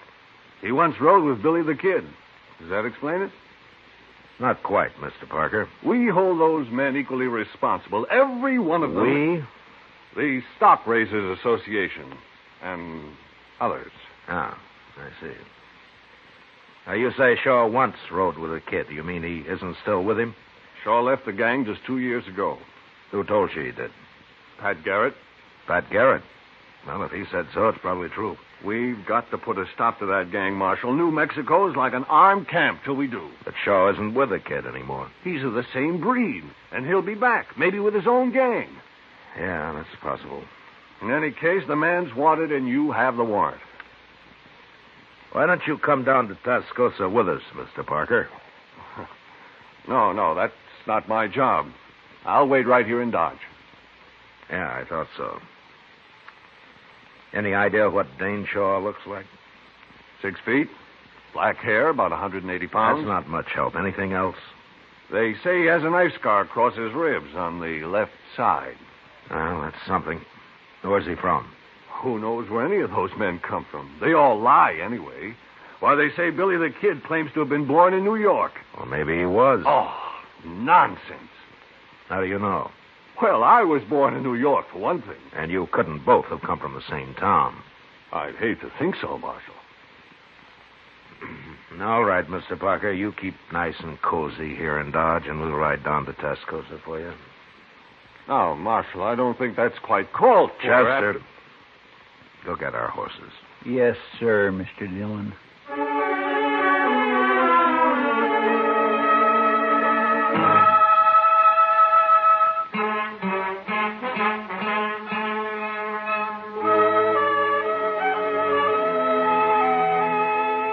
Tascosa lay on the Canadian River, a couple of hard days' ride south. Until recently, it had been a Comanchero trading point. Now it was mostly a center for cattle thieves looking for a place to spend their money. I hadn't been there for several years, and when we rode in, I was surprised to see how much the town had grown. Well, at least they got some trees down here, Mr. Dillon. Yeah, and a couple of new buildings under them, Chester. It looks like there's another one being started. It's going to be a big one, too. Doesn't look like a house, though. I wonder what it is. Oh, we can ask in the saloon over there. The Red Deer. That's a pretty fancy name. Maybe we can find out if there are any respectable citizens in this town. There don't seem to be anybody here at all, sir, respectable or otherwise. Hello. Oh. I sure could use a drink, Mr. Dillon. Well, I figure we've earned one.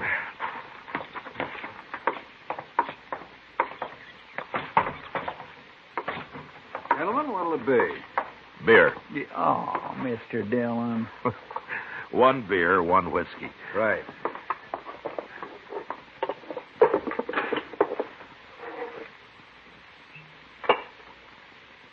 There now. That's the best-looking thing I've seen yet in this town. Here's how. Tascosa's changed some. You been there before? Yeah, some time ago. What's the new building they're putting up? Oh, that's going to be a schoolhouse. A schoolhouse? In Tascosa? Yes, a few men have moved into town with their families. Kids need a school, so it was Nat, of course, got it organized. Nat? Nat Timble. He owns the Red Deer here. Oh, I see. He must be sort of the leading citizen here, then, huh? In most ways, I suppose he is. Mm-hmm. I'd like to talk to him. Where is he? Out back, building the fence. Door's right there. Oh, thanks. There's your money. See you later. Sure.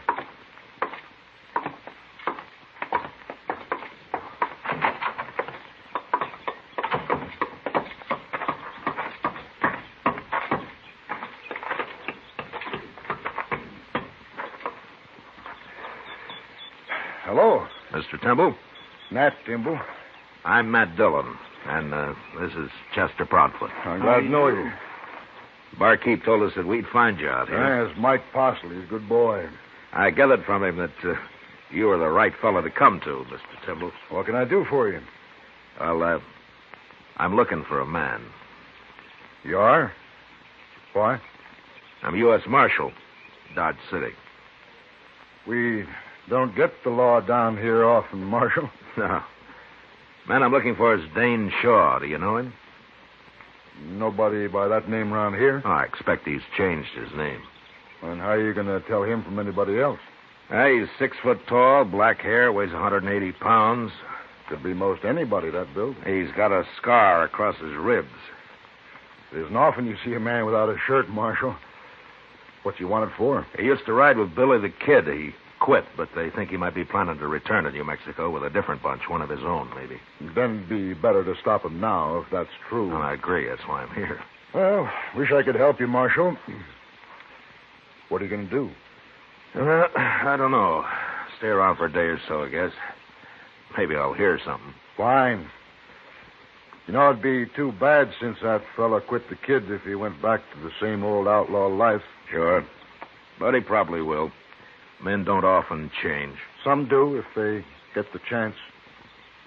Take Mike Postlin there, the barkeep. Oh? What about it? Mike used to carry a gun for Harry Gunter. Gunter calls himself a rancher down here, but he spreads a mighty big loop. You mean he's really a cattle rustler? Yeah, everybody knows it, but nobody's proved it yet, and one reason was because of Mike. He sort of kept everybody off Gunter. How? Mike Postle's pretty fast with a gun. I see. How come he's tending bar for you, Temple? Well, I'll tell you. He had decided himself to stop working for Gunter, and one night he was telling me about it, and I helped him decide the rest of the way. Ah. And then you gave him a job, huh? That's right, Marshal. He'll make out fine if Gunter lets him alone. Well, that was decent of you, Temple. I hope it works. But being a lawman, I suppose you don't think it will. Well, a lawman isn't all bone, Mr. Temple.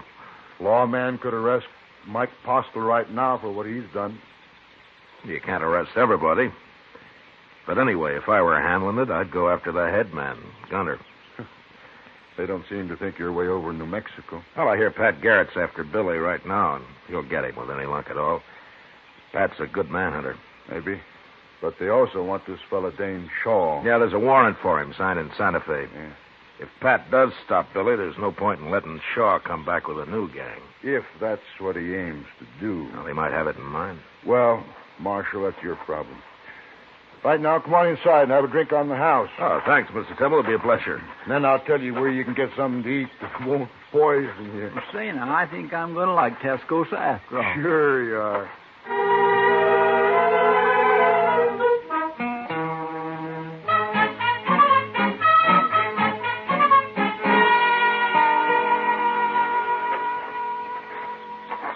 That was pretty good turkey, Mr. Dillon. You should have tried it. And they must have a Chinese cook in that place. It's better than the usual feed trough in a town like this. Yeah, let's sit here a while, Chester. All right. Just think, Mr. Dillon, someday Tascosa may be as big as St. Louis. I doubt that, Chester. Well, as big as Dodge, then. That's a little more likely. Ah, here come some citizens now. They sure are. Looking for trouble, and it ain't even dark yet. Maybe they just want to cut the dust in their throats, Chester. Mean-looking bunch, if you ask me. I'll do the talking, man. Okay, Gunner, we're behind you. If he ain't in here, we'll find him.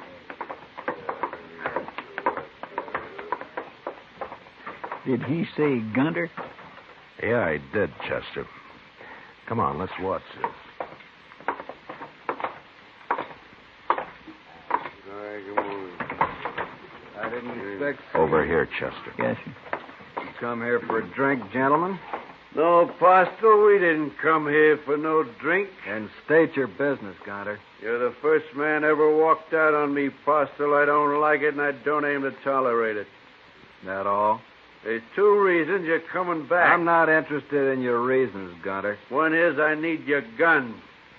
I'm through selling my gun. And the other is you know too much about my business.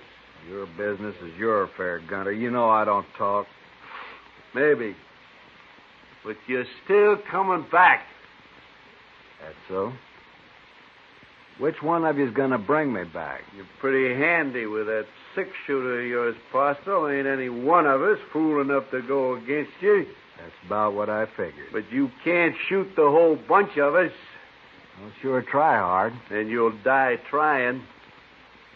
I'm telling you, Postle, be back in camp a day after tomorrow. We ride in after you. Wait a minute, Gunner. What do you want, Timbo? You've caused enough trouble already. I ain't through yet. Gunner, if you come back here, you'll have to face me. No, Temple, no. Shut up, Mike. Now, just remember that, Gunner. I'll be here, too. And you'll both die. Come on, men. Who are those two? I never seen it before. Just a couple of grub line riders, I guess. All right. Let's go up to the bar, Chester. Uh-huh. I've seen him, Marshal. That's Harry Gunner. Oh, Gunner's not my business, but I wish you luck with him. Mike and me will face him down. I'll face him, Temple, not you. No, I helped get you in this. By heaven, I'll see you through it. It's not your fight, I tell you. It's my fight. I believe any man who wants to make a change deserves all the backing anyone can give him. I'll see you get it. You'll just be killed for nothing. Besides, you're a married man. Being married has nothing to do with it. Maybe we'll both be killed, but that's better than giving in to a man like Gunter. Mike, I never told you going straight was easy. You should have been a preacher, Temple. I'm going to get my supper now. I'll be back in a minute. I'd make a fine preacher, I would. But if business don't pick up some here, maybe I'll have to give it a try. Well, the town's growing, Temple. Business ought to be good. Well, it's growing, Marshal, a little at a time. When I first came here, there wasn't more than a couple of adobe huts to the whole place. When was that, Temple? Oh, when you first came here. 1 year and 9 months exactly, Marshal. Now, if you'll excuse me, I got work to do. Let's get some air, Chester. All right.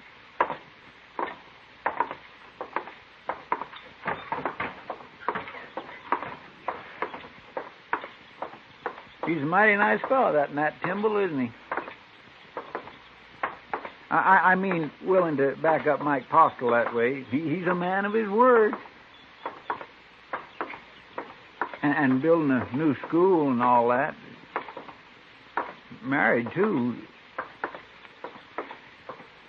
Funny thing, Mr. Dillon, I can't quite figure out if you like Timble. I like him fine, Chester. Only his name isn't Timble. What? It's Dane Shaw. He's the man we're looking for.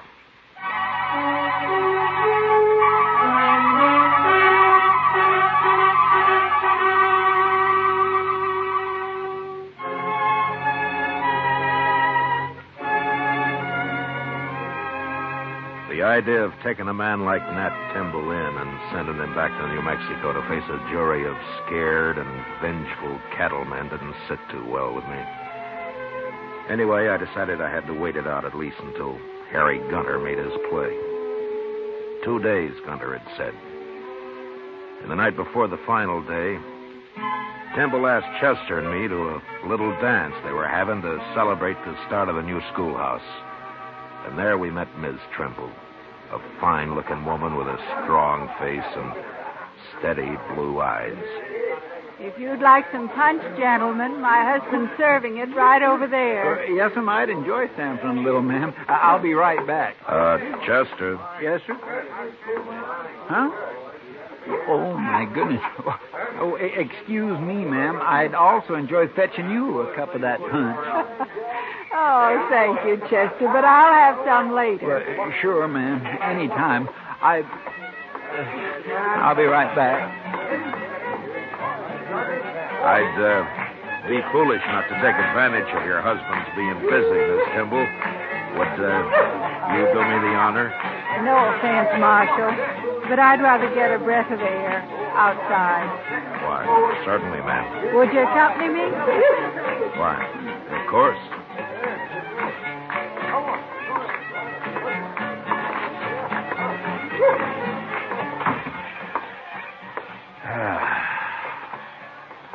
Nice evening. You think it'll hold, Marshal? Oh, it won't rain. Not for the next couple of days, anyway. That's not exactly what I meant. I was wondering how nice tomorrow evening will be. Afraid I don't quite follow, ma'am. After Harry Gunter and his gang ride in. Oh. Well, now, I wouldn't worry about that, Miss Timble. My husband's involved, Marshal. I'm bound to worry. Of course. It's not that I don't want him to back Mike Parsley and fight alongside him. He's got to do that. But I don't want him killed. He's the finest man that ever lived, Marshal. Yeah, sure, Miss Timble. He believes that a man's got a right to change, and he's willing to die for that. I know. Tell me, do you think he's right, Marshal Dillon? In spite of what the law might say, do you think he's right?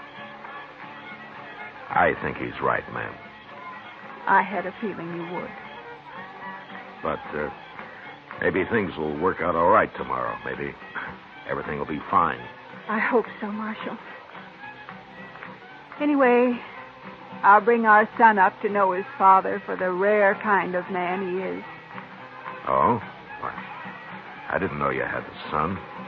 We haven't yet. What? I haven't even told Nat. But we're going to have one, Marshal. Oh, I see. Shall we go in now? And I'll be your partner for the next dance, if you like. What? I'd be proud, Miss Timble. Real proud.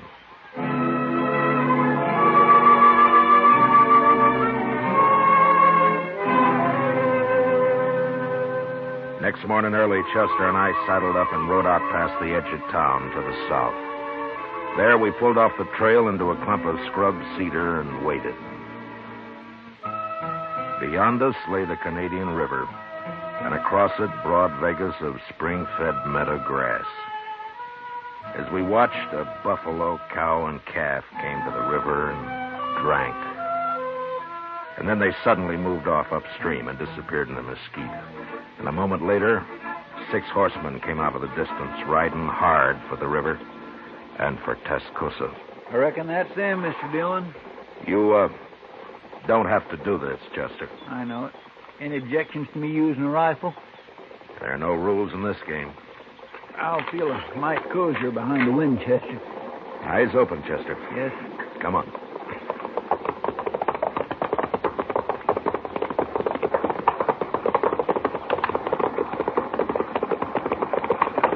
All right, hold it, Gunner. Oh! Who are you? I'm a U.S. Marshal. My name's Matt Dillon. Them the fellows we saw with bums, Gunner, the other day at the Red Deer. Yeah. Get off the trail, Marshal. You got no business with us. Turn around and ride back where you came from, Gunner. Mike Postel's staying in Tascosa. Postel, eh? So you're in on this, too? I've dealt myself in, Gunner. Now do as I say. And keep away from Tascosa from now on, or I'll get a posse and come after the bunch of you. We don't need any lawmen down here, Marshal. Who's that? It's Timble and Mike, Mr. Dillon. How did they know we were out here? Looks like we won't have to go into Tascosa, Marshal. We can settle this right here. You were missing this morning, Marshal. I kind of figured we'd find you hereabouts. You and Timble both ought to stay out of this. This is my trouble. It's a little late for that now, Postel. Well, the odds are down, Gunner. They sure are. I ain't facing all them. Come on, Gunner. We'll catch Parker later when there ain't such a crowd. Here we are. Not me. I'm going. Shut up. Timble, you're responsible for this. I'm proud of it, Gunner. Get him and Postel, men. Get them. Stop it, Gunner!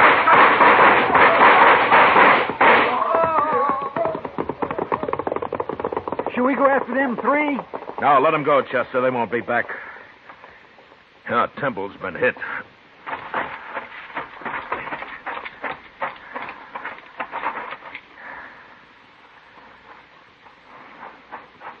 How is he, Marshal? He got hit bad. Chester, go see if Gunter and those other two are really dead. Yes, sir. I told him not to come along. He wouldn't listen to me. Here, let me pick him up and get him back to town. No, it's no use. He's done for, Postel. Are you sure? He was dead before he hit the ground. We finished him, sir. All three of them. It'd take more than three of them to be worth that Timble. I'm sorry, Postel. Done enough for me already. Why'd he have to come here? This was my fight, not his. No, Postel, not the way he looked at it. You see, Timble himself went straight a couple of years back. He did? Yeah. I came down here carrying a warrant for his arrest. You ain't gonna be able to take him in now, are you, Marshal? No, I'm not. You know, I'm kind of mixed up about you. Coming down here to arrest him and then meeting Gunter and them out here today. I'm not important, Postel.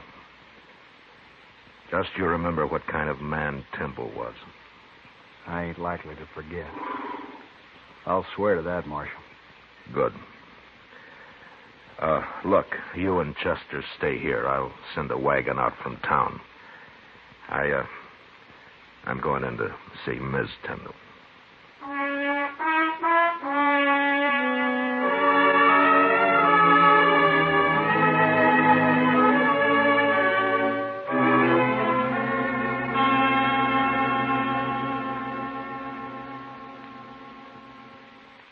You'll be going back to Dodge now, Marshal.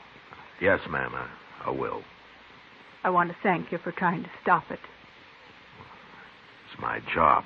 No, not quite. Well, I guess Mike'll have to run things now. He's a good man. He'll make out fine. Sure. Tell me one thing, Marshal. Yes, ma'am. I know you came here to arrest my husband. I figured you did. If this hadn't happened today, would you really have taken him back? Miss Timble, I don't know. But I tell you one thing. If I had, it'd have been my last act as a lawman. You mean you'd have quit after? I'd have quit. If you're around Tascosa again, Marshal, come and see us. Me and the baby. I'd be proud to, ma'am. Real proud.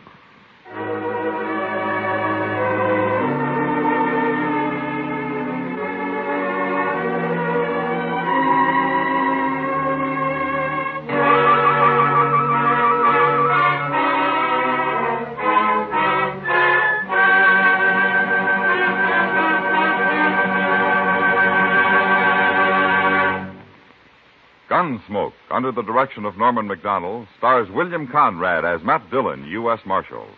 Tonight's story was specially written for Gunsmoke by John Meston, with music composed and conducted by Rex Corey.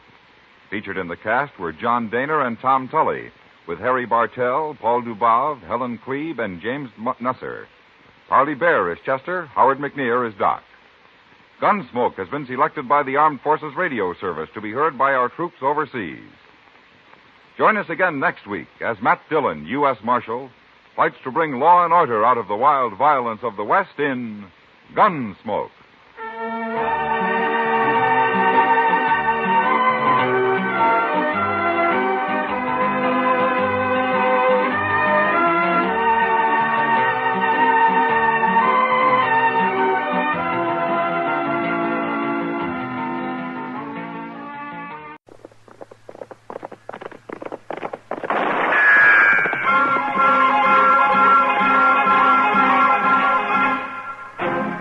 Around Dodge City and in the territory on West, there's just one way to handle the killers and the spoilers, and that's with a U.S. Marshal and the smell of gun smoke.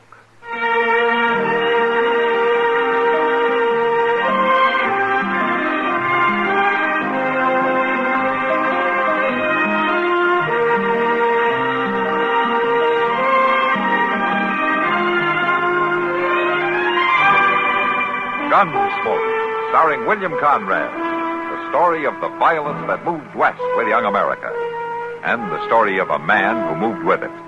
I'm that man, Matt Dillon, United States Marshal. The first man they look for and the last they want to meet. It's a chancy job, and it makes a man watchful and a little lonely.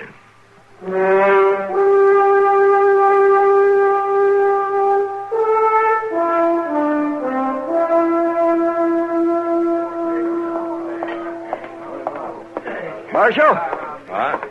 Marshal, I've been looking for you. Oh, hello, Tush. I just want to ask you one question. All right, go ahead, ask.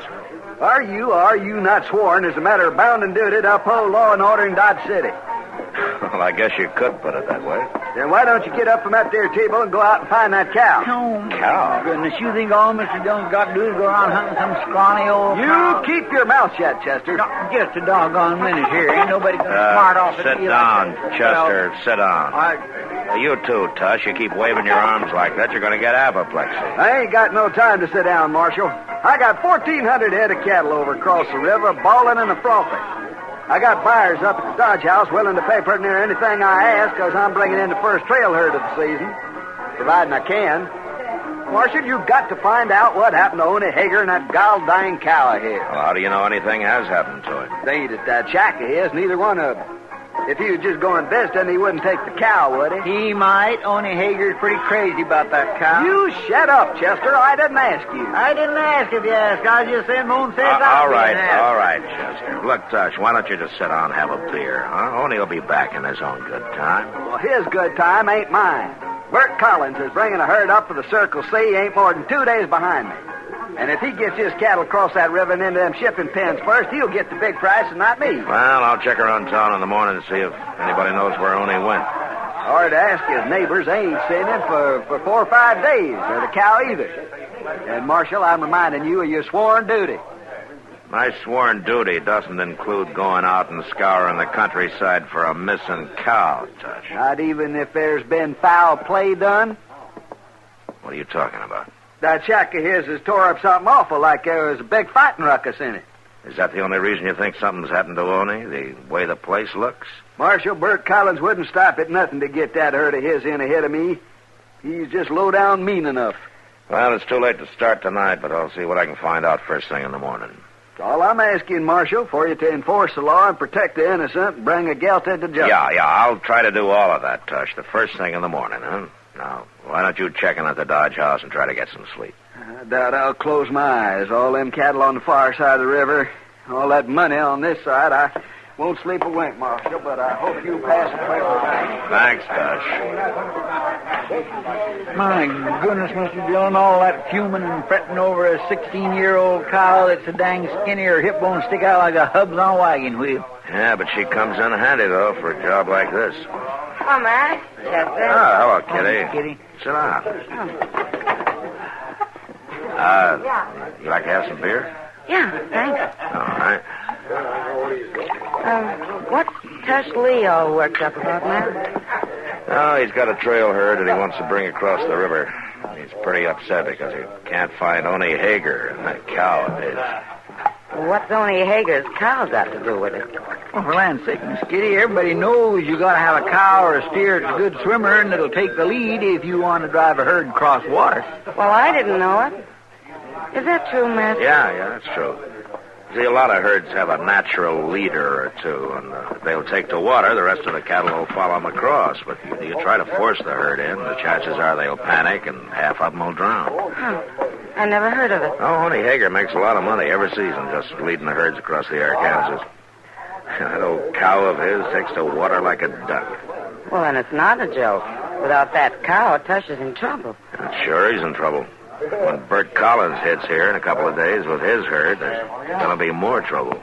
But he's already here, Matt. Huh? Collins? Yeah, I seen him on the street this afternoon. Ain't he due in yet? No. He must have had a gun ahead. Mr. Dillon, Tush said that shack of Oni's is all tore up like they'd been a fight. Yeah. And Oni's not one to go off on sudden trips. You know something, Kitty? I think you're right. It's not a joke.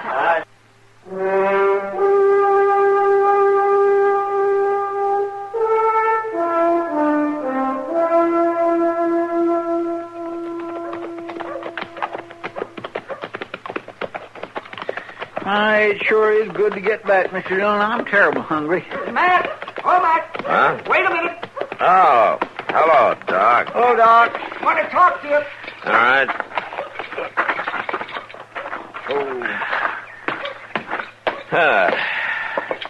Chester, you go on ahead if you want. I'll meet you at the restaurant, huh? Well, I am feeling pretty empty, Mr. Dillon. Yeah, I'll go on in. I'll see you later, Doc. Yep, right, Chester. What's on your mind, Doc? Well, Matt, what are you planning to do today? Work, same as the other 6 days every week. Work? Oh, work. You mean sitting down there in that jail office with your feet on the desk? No, not today, Doc. I got to track down a cow. A cow? A cow, that. See, Matt, you come along with me. Oh, where? But I got to look in on a couple of patients out toward Kiowa Meadows. Now, it won't take long, and we'll have the rest of the day to shoot us some prairie hens. Prairie hens? This time of year?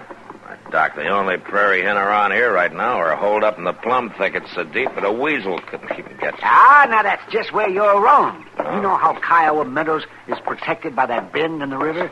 Those high bluffs on the north side there? Oh, yeah. And these last few weeks, it's been mighty warm for this time of year. Yeah. Well, it's made a kind of a false spring out there in the meadow. Now, the way I hear it, it's just as green as May. With a stand of young clover coming up there, and wild timothy and buffalo grass, and the prairie hens are just swarming. You know something? That's possible, Doc. I remember something like that happening a few years back. Well, come on, then. Let's get out there and get at it. Well, Doc, I already told you. I gotta find a cow. What? Are you serious? Yes. I thought that was a joke. I wish it was. Say, you haven't seen anything of Oni Hager, have you? You mean Oni's cow? Uh-huh. Oh, my. That old bag of bones. Well, if that old bag of bones doesn't turn up pretty quick, it's going to cause the worst fight that this town's ever seen. Oh, fight. Now, who'd have would have bothered to fight over that scrawny old walking carcass, huh? Except Oni, of course. No, not Oni. A couple of pretty tough boys named Bert Collins and Tush Lee. See, Oni's disappeared, and that's the trouble. Tush thinks that Collins has had something to do with it. I'm not too sure, but he may be right. Well, what do you mean? Well, Chester and I just got back from a look at Oni's shack this morning. There's been a fight in it, all right. The cook stove's knocked over. Table's smashed. No sign of Oni or the cow anywhere. Oh, well, gee, Matt, maybe he went on a trip. He took his cow along? Oh, well, no. See, Matt, if any done something to poor old Oney, they ought to be hung. I feel the same way, Doc. He's got his faults, but he's a harmless old coot, and he never did any hurt to anybody in his whole life. Yeah. It kind of looks like somebody did some hurt to him, though.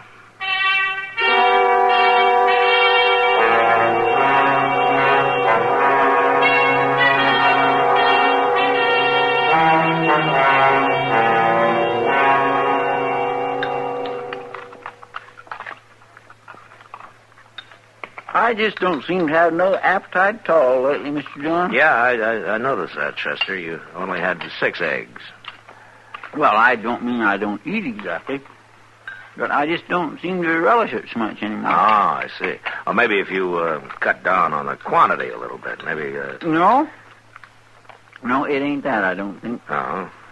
See, it's just more like I've been feeling poorly lately. Nothing particular, exactly, just kind of sore all over. Tell me something, Chester. You didn't start getting these feelings just a few minutes ago, did you, when I told you about Doc going hunting today? Oh, my goodness, no, Mr. John. I've been having these pains for a long time. Oh, I see. Of course, now that you mention it, I declare I bet it sure wouldn't do me no harm to... Get out in the open for a while, huh? Oh. Like around Kiowa, for instance, huh? Prairie hen makes mighty good eating. I heard you say that yourself many a time. Doc's already promised us something, Chester. Oh, Doc's already... Look, seeing is believing. Doc can't hit the side of a barn with both hands and a board in the middle. You know that. Matt. Hello, Kitty. Matt, you better get over the Long Branch right away. Oh, why? What's wrong? Well, Tush and Bert Collins over there, sidling around each other like a pair of tomcats. It's going to bust loose any minute, Matt. Come on, Chester. I got some flapjacks here on the... Well, bring them with you.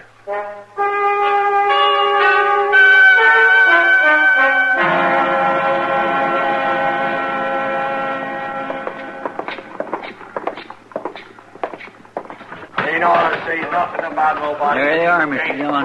Everybody knows what kind of people some people are, and with them kind, proving ain't needed. Well, now, man had never had no friend his whole born days. Shouldn't ought to expect nobody here to agree with him. Matt, if we get another mirror broke this month, we might as well close up. We'll see what we can do, Kitty.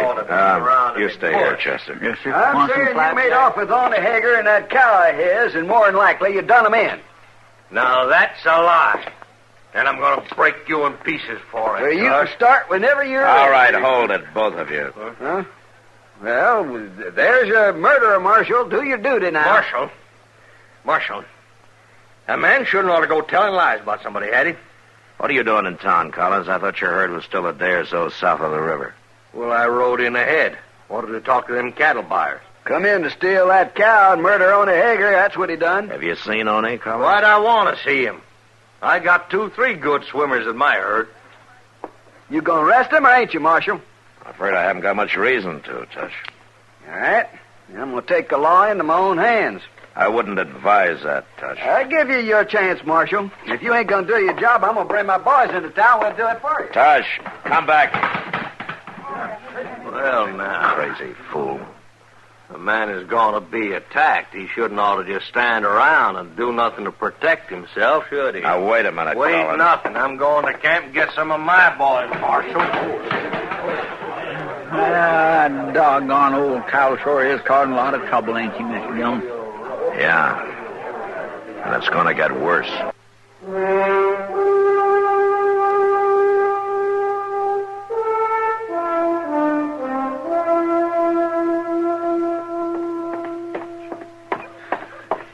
Something like this just keeps my nerves tore to pieces. It's just... Mr. Dillon? Mr. Dillon? Shut the door, Chester. Oh, yes, sir. Mr. Dillon, what are you aiming to do? Sit here and digest my breakfast? Why? But they're going to be at it any minute now. Who is? Tush Lee and Bert Collins. You ain't forgot about them, have you? No, but I wish I could. Well, they're in town right now, both of them, and they got their men with them. Yeah, I know. Well, if you already know, why don't you do something? Like what, Chester? Well, my land, you could... At least you could go... Well, maybe if you couldn't do that, you... Well, you can't just sit here and let them kill each other. Oh, but I can sit here until I'm sure that that's what they're going to do. Yeah, but they are. That's what I'm telling you. Tush is up there at the Long Branch saying how he's going to hang Bert, and Bert's down at the other end of the street making his brag about how he's going to shoot Tush so full of holes that birds can fly through. Chester, if all the killing that's talked about in Dodge City was actually done, Boot Hill would be 10 miles wide and 20 miles long. But these two are really going to. Then I'll deal with it when it starts. And that'll be any minute now. Everybody else in town thinks so, too. Take a look out this window. There ain't a soul in the street except for some crazy fool leading a... Mr. Dillon? Yeah, what's the matter? Tony Hager. What? Oh, he's got his cow. He ain't dead at all. Come on.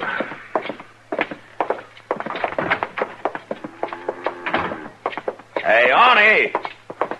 Wait up a minute, will you? And look, there's Tush at the door of the Long Branch there. Yeah. There comes Collins and his men. It's him. Morning, Marshal. Chester. Oh, Oni. It's looking up to be another mighty pleasant day now. Or wouldn't you say so? Yeah. It's a fine day, Oni. Where have you been? You know, me and Ida Bell here has been up to Kiowa Meadows for a few days. Kiowa Meadows? Oh, my goodness, it's just like spring up there. It's all new grass and fresh clover, and Ida Bell ain't at nothing but dry feed all winter.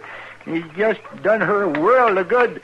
Ain't that right now, dearie? Tush! What? Come on out here. You too, Collins. And both of you come alone. You had any excitement around town while I've been gone, Marshal? Excitement? Oh, no. None to speak of, Oni. Things have been pretty quiet. Oni, did you see any prayer hand up in Kiowa Meadows? Oh, my, yes. There was just scads of them. I'm mighty glad you got away from him, Oni. Did he hurt you bad? Oh, now shut up and listen to me, both of you. Before you start taking the law into your hands again, Tush, you better stop and think for a minute.Oni's only been away on a little trip. Collins here had nothing to do with it. What? It's true. Tell him, Oni. Well, I don't know what you're talking about, but me and Ida Bell's been up to Kiowa Meadows. Well, there you are, Tush. Like I told you. Well, how was I to know? Well, you didn't know. And it's like I said, a man hadn't ought to say what he ain't sure of. I reckon I was kind of in the wrong, all right. Well, that's for dang sure. And you made me look real bad, Tush. Yeah, I guess I did. Bert, I might set up drinks if you was a mind to. All right. You ain't got to say that but one time. Let's go. Oni, will you have that cow down the river in a couple hours? I got a job for her. Well, I'm mighty sorry, but Ida Bell can't do no swimming today. She can't? Well, why not?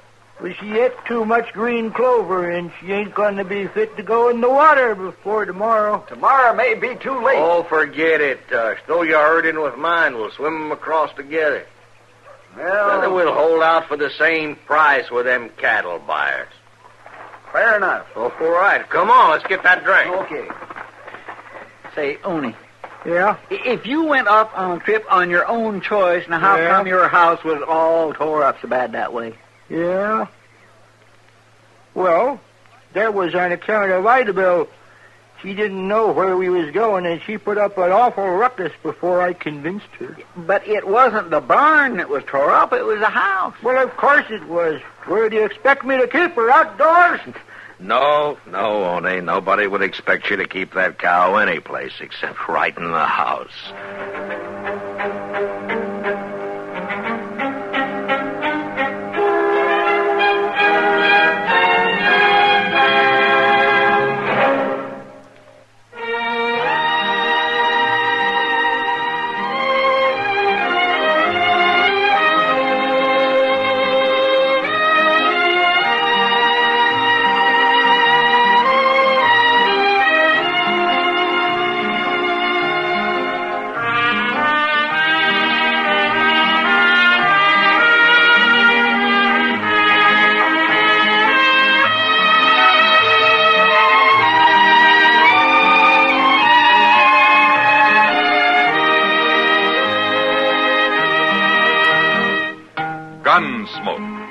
Produced and directed by Norman McDonald.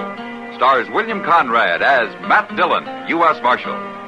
Featured in the cast were Parley Bear as Chester, Howard McNear as Doc, and Georgia Ellis as Kitty.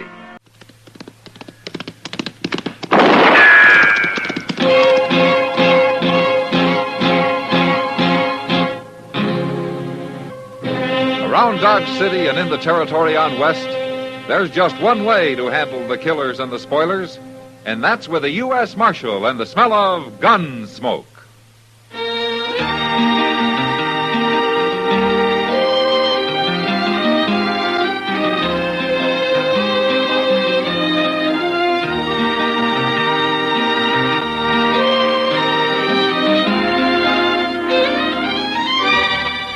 Gunsmoke, starring William Conrad. The transcribed story of the violence that moved west with young America. And the story of a man who moved with it. I'm that man. Matt Dillon, United States Marshal. The first man they look for and the last they want to meet. It's a chancy job, and it makes a man watchful. And a little lonely.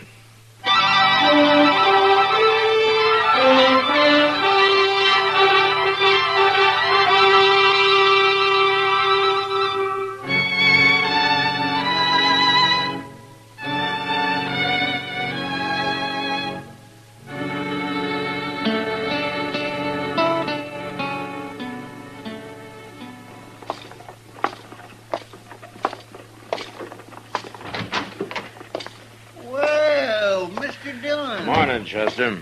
Well, I didn't know you was back. Yeah, I rode in late last night. Have a good trip? Well, I ran out of grub and I ran out of water. The last 100 miles got pretty long. My. Now, what of interest has been happening in Dodge? Well, sir, let me see. Oh, I got the toothache. No. That was the day you left. No, it wasn't. It was the day after that. Ah. At least I think it was. I ain't real sure. But you are all right now, though. Oh, yes, sir. I'm fine. Well, I'm glad to hear that. I noticed a sign up the street. New bank. Yeah, they opened last week. Uh-huh. Well, that's a big thing for Dodge, isn't it? A new bank? Oh, I guess so. How do you know who's running the bank? A fellow named Holt. Drew Holt. Holt, huh? I never heard of him. No, sir. He just come to town, opened him up the bank, and he... Oh, my goodness. Marshal Dillon? Yes, sir. Parsley Smith, sir. At your service. So that's your name. I've seen you around, Mr. Smith. Not Mr. Smith, young feller. General Smith, the 3rd Illinois Cavalry. What? I thought the 3rd Illinois was demobilized a long time ago, sir. It was, sir. In the fall of 65, we stood with General Grant before Richmond. Yeah, that was our last action. Well, what can I do for you, General? For me, nothing. For the good citizens of your town, plenty. Oh? I arrived on the Santa Fe last week, sir, and I've been waiting for your return. You sure wait loud, General. You see, he's kind of like a preacher when he gets started, Mr. Dillon. You ought to hear him. Well, I'm only doing my duty, but now that the marshal's back, he can take over. Take over what, General? Drew Holt is a thief, Marshal. What do you mean, the new banker? Oh, that's what he talks about all the time, Mr. Dillon. He claims that when Holt gets enough money on deposit, he's going to steal it. Well, how do you know this, General? Well, I haven't told anybody else, but I knew Holt in the war, Marshal. So? We caught him, but he escaped. He was a Confederate spy. He was? Well, of course, there's nothing wrong with being a spy, but Holt also was a Union spy. That man is no good. He's got to be stopped. Are you sure of all this, General? My word as an officer and a gentleman, sir. All right, I'll look into it. Well, just don't take too long, Marshal. Drew Holt's just waiting for enough deposits to make it worthwhile. Well, he wouldn't get very far, General. A man who spied for both armies and lived through it? You're underestimating the enemy, Marshal. But I've told you, it's your responsibility now. Yes, sir. Sure. Good day, sir.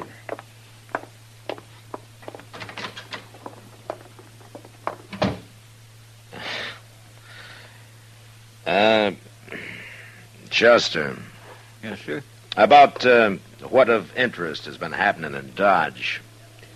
Have you figured out just yet which day it was that you got that toothache?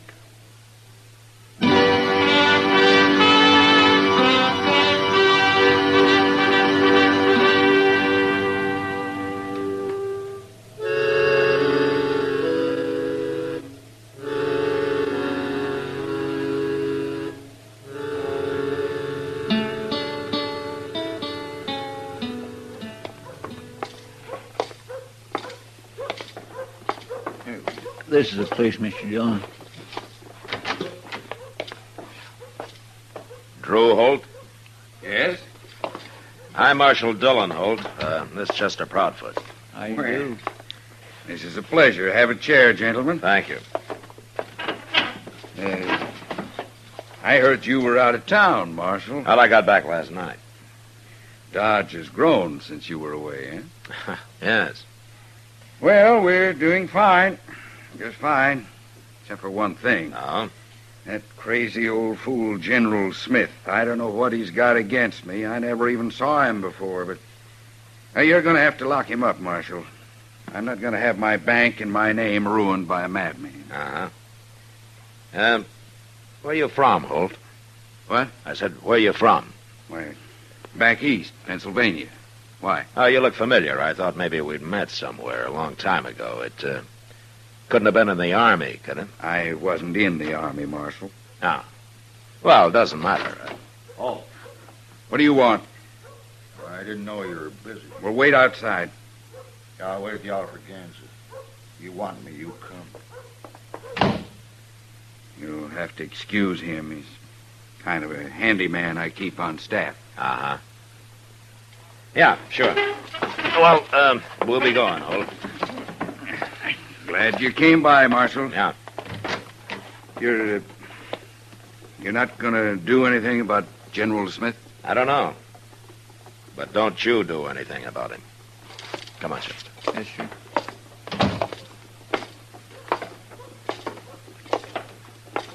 Oh, what do you think, Mr. Dillon? He don't seem so bad to me.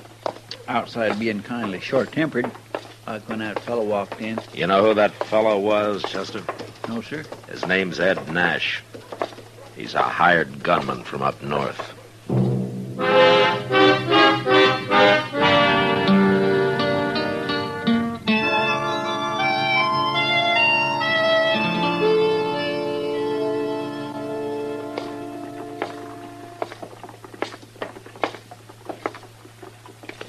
You wait here, Chester. I won't be long. All right, sir. Tell Mr. Botkin hello for me. Yeah, I will.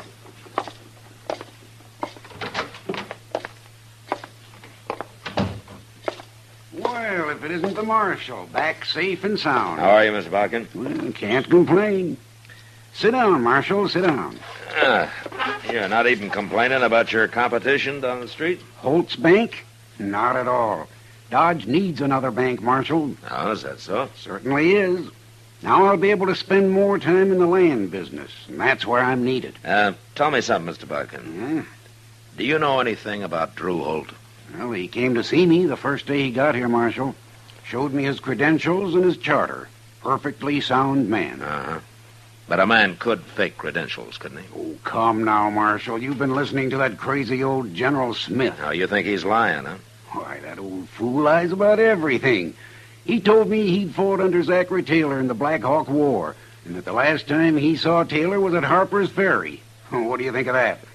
Well, that had been some 10 years after Taylor died. Just about. And you can be sure he's lying about Drew Holt, too.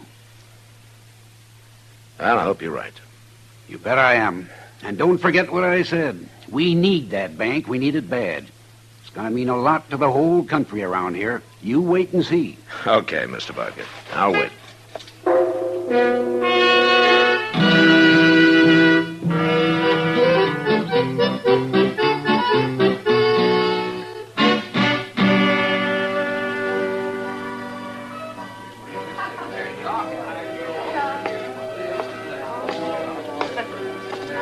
Evening, Kitty.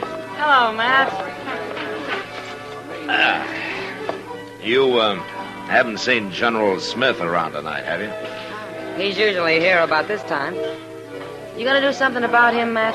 There's not much I can do, except to tell him to quit talking. Well, if he's got any proof about this, he ought to bring it out.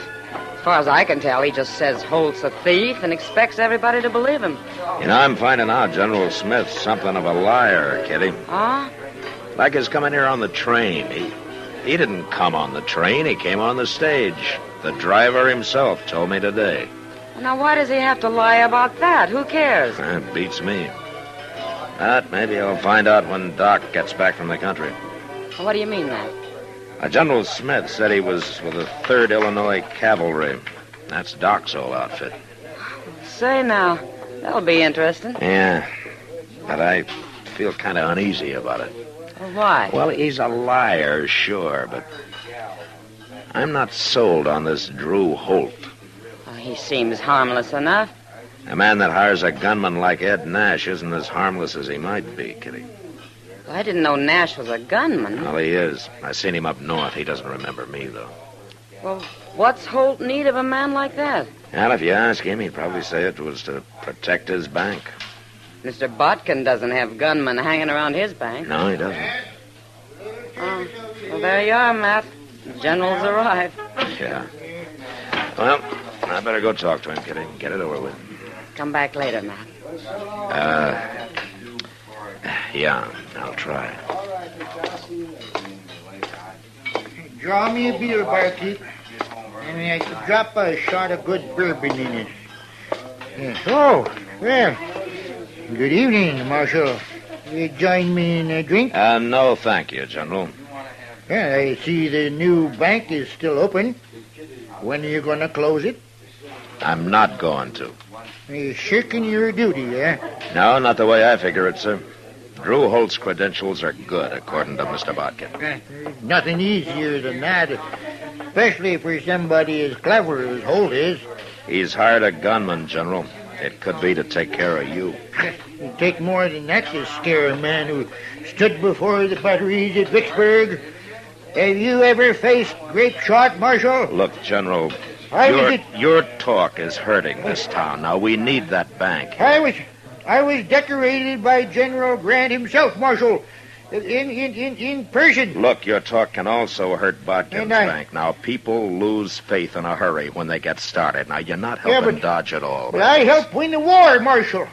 That's why they gave me a medal. Will you keep your voice down? Give it to me. Keep your voice down. Now, look, General, either you prove that Drew Holt is a thief or you quit talking about him. Now, I mean it. I'm under fire, eh?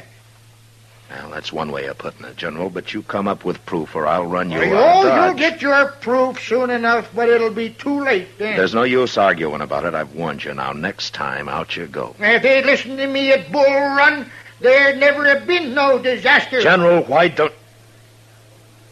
Now, what's the use? I've warned you. Now, you remember it. I'll do my duty as I see fit, Marshal.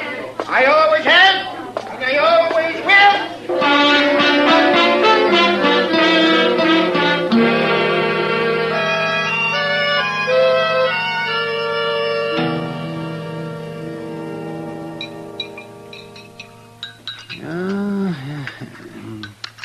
More coffee, Matt? No, thanks, Doc.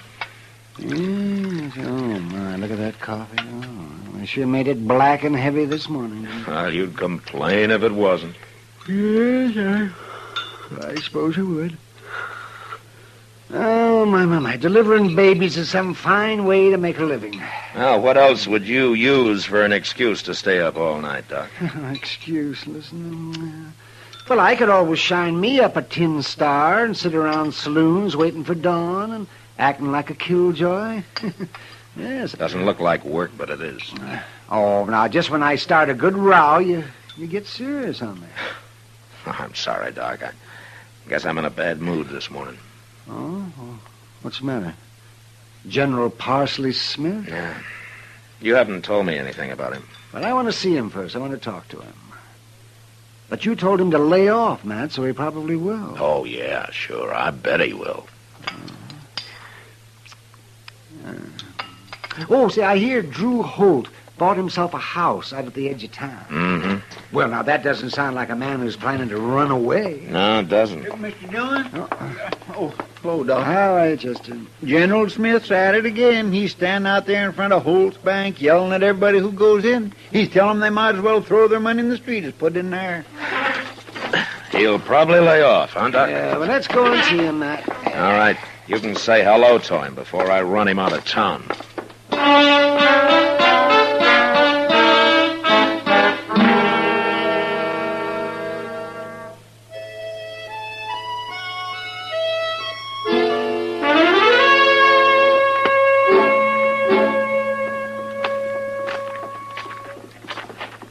There.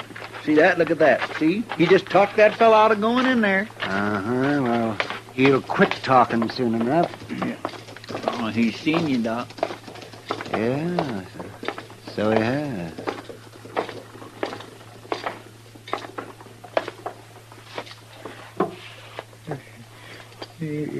Doc. Doc Adams.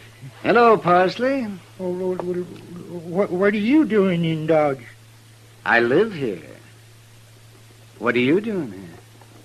Well, I was on my way to Arizona, but I stopped here because I guess you heard about Drew Holt and this bank. I thought I told you to lay off Holt, General. I'm only doing my duty, since you won't do yours, Marshal. You're a hard man to convince, aren't you? Well, I've already saved 2 men from losing their money today. Well, that's all you're going to save. You're through, General. I'm going to give you till noon, and if I see you around after that, I'm going to lock you up. You mean that, don't you? I mean it. All right. I'll go. No, wait a minute. Doc. Yes? Did you ever hear of Drew Holt in the Army? That's the name he used, isn't it, General? Yeah. I never heard of him. All right, General. Till noon. Noon. Goodbye, Doc. Thank you. Goodbye, Parsley.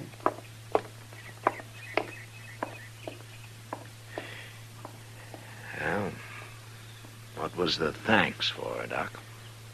For keeping my mouth shut. Oh? Parsley Smith wasn't a general, Matt. He was the regimental butcher. The regimental butcher? He started out as a line sergeant, but they found out he'd lied about his past experience.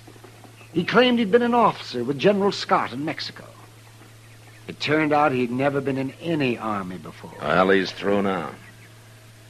I feel kind of sorry for him, Matt. He isn't a bad man. No, he isn't. And I sure hope I'm doing right.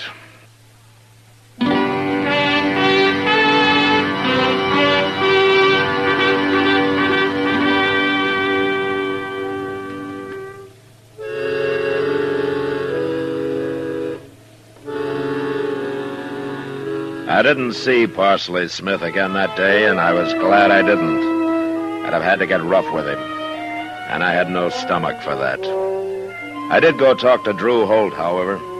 I decided his gunman was the next man I was going to run out of Dodge. But he wasn't in his office, so I let it go till next day. And the next day started pretty early. Chester came and woke me up about dawn. Seems there was a gun battle in progress down at the edge of town at Drew Holt's house. There he is, Mr. Dillon, laying behind that barrel there. Yeah. Go tell those sightseers to keep back, Chester. Yes, sir. I swear he's gone plumb crazy. General Smith, it's Marshal Dillon. Now hold your fire. Yeah, just stay where you are, Marshal. He'll see you. And I'll come over there. Yeah. Drew Holt's still alive, Marshal. But I shot that gunman of his. He's laying dead on the porch over there. I see him. They was going to run off tonight, but I was standing guard. I stopped him. Give me your rifle, General. What for? I said to give it to me. Oh, you can take over? Yeah, I'm going to take over. Okay. Here. Now, you're shaking. You been hit? Oh, no. That Holt couldn't hit nothing. He kind of yelled once, though. I just might have a bullet in him. You better hope you haven't. You're in enough trouble now. You still don't believe me, do you? Doesn't matter what I believe right now. You stay here, General. Holt, it's Marshal Dillon. I got the General's rifle. You can come out.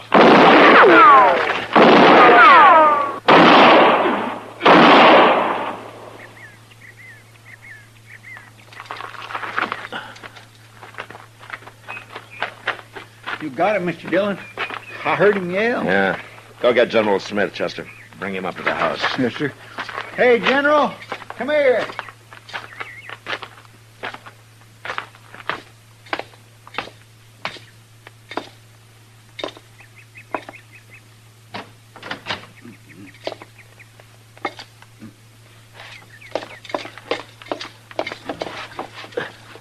Holt. Holt, can you hear me? You got me, Marshal. You did it. Smith winged me, but you did it. Yeah. An old fool. I should have killed him a long time ago. I heard you ran him out of town. I thought we were safe. I sure was wrong, wasn't I?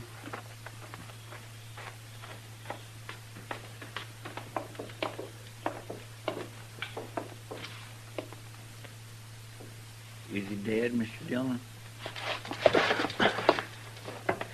He's dead. Now, you were right, General. You did have a bullet in him. Here, look at all them bags by the door there, Marshal. But that's the money they was running off with. I don't suppose there's any use asking you how you really came to know about Drew Holt, is there? I'm awful tired. Can I sit down in this chair? Yeah, go ahead. It's been a long night. I made that up about him being a spy. I thought you'd more likely believe that than what really happened. It was over in Abilene a few weeks back, Marshal. You know the Grant Hotel there? Yeah, I know it. Well, I had a room next to this Holt fellow. That's how I come to overhear them plotting this business. You mean you heard him through the wall? Oh, of course not.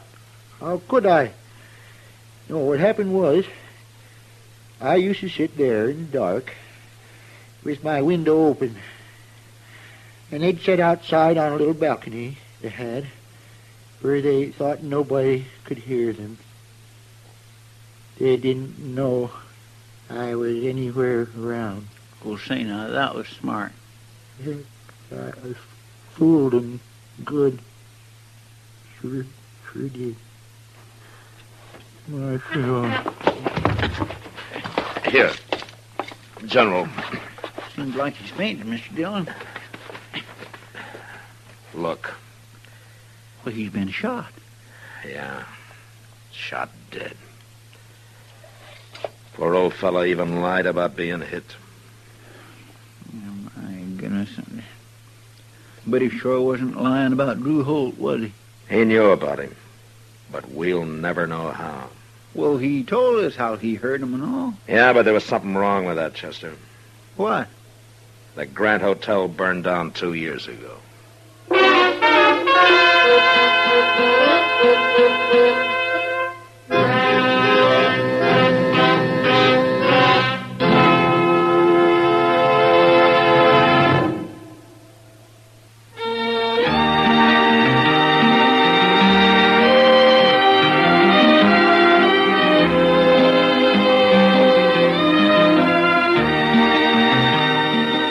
Gunsmoke, produced and directed by Norman Macdonald, stars William Conrad as Matt Dillon, U.S. Marshal.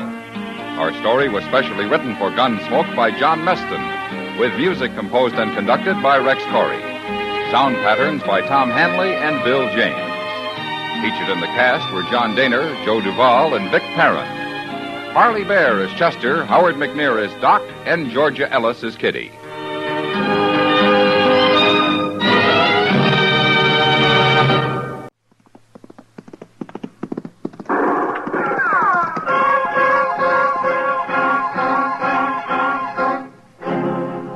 Around Dodge City and in the territory on West, there's just one way to handle the killers and the spoilers, and that's with the US Marshal and the smell of Gunsmoke.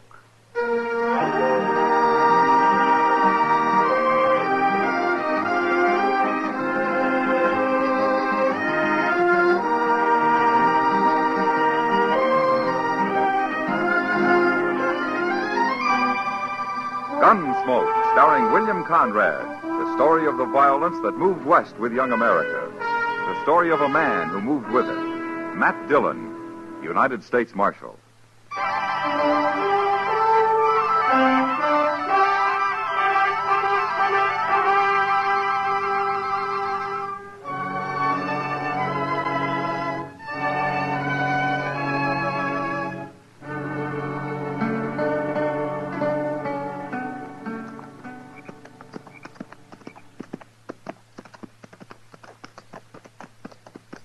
Hey, Gorse. Yeah? There's no moon tonight. What of it? It's spooky when there's no moon. You afraid of something, Arlo? Of me? You. What are you afraid of?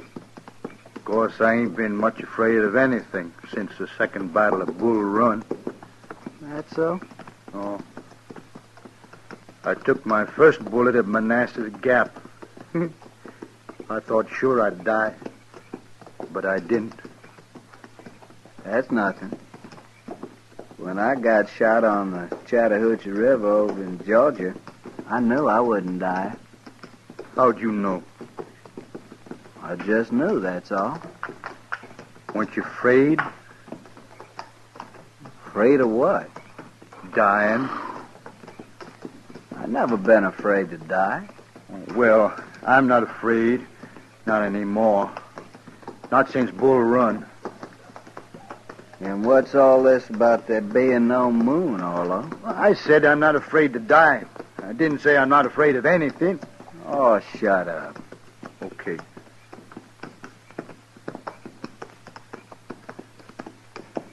Hey, Gorse. Yeah? Wished we could stop and light a fire. What? I got some pork to cook.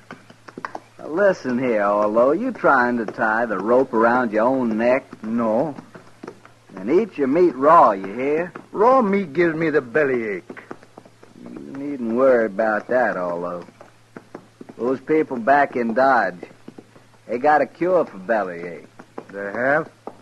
They have. A lariat rope over the limb of a cottonwood tree. Oh, they ain't going to catch us. They will, you go building bonfires all over the prairie to cook your dang pork with. Well, I'll just build a little bitty Indian fire, Gorse. Oh, shut up.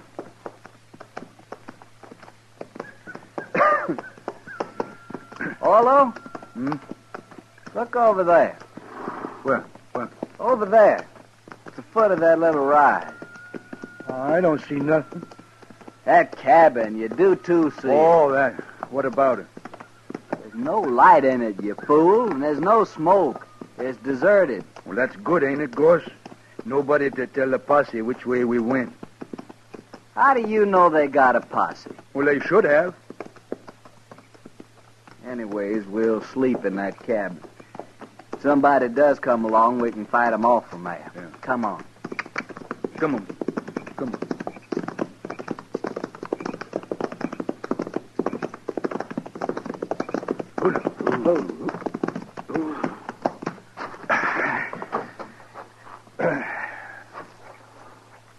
It's big, ain't it, Gorse? Big enough for us, anyway. Come on, maybe there's some food inside.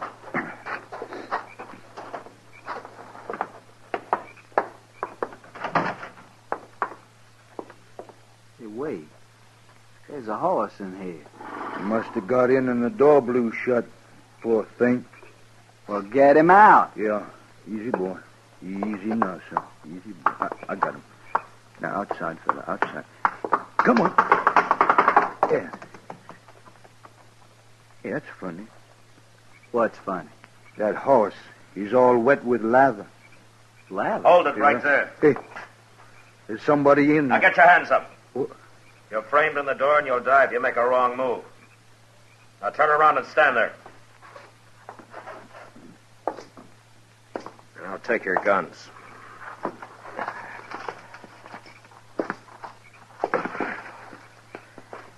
Who are you, mister? All right, get outside. Slow.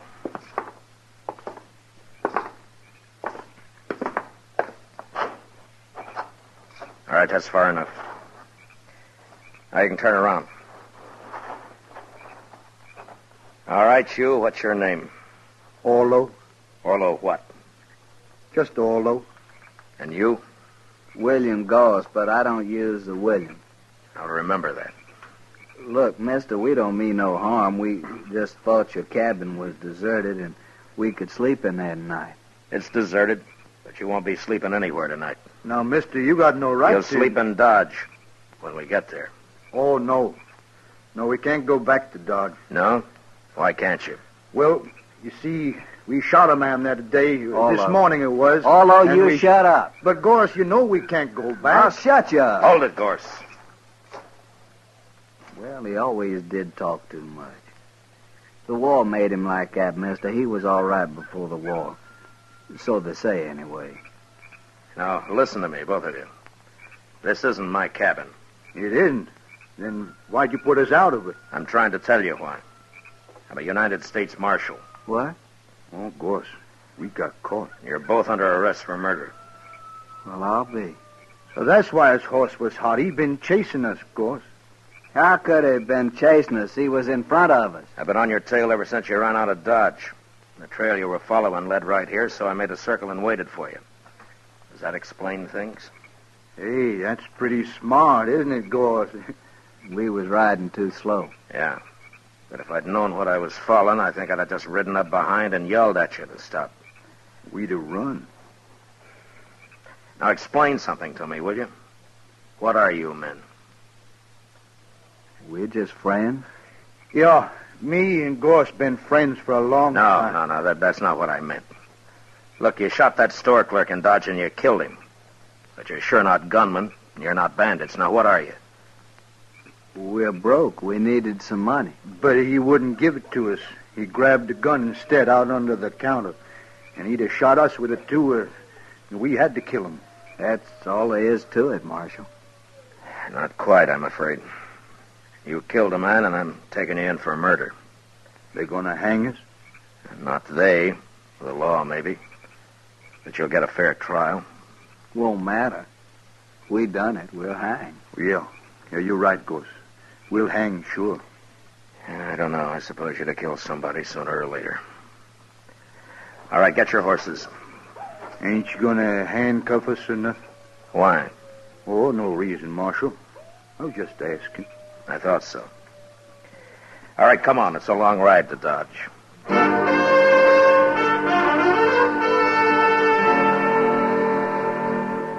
It took all night to ride back to Dodge, but I didn't have to watch my prisoners any more than if they'd been a couple of riders I'd thrown in with on the trail. Maybe it was all their years in the war, in the Army, that made them do whatever I, as a marshal, told them to do.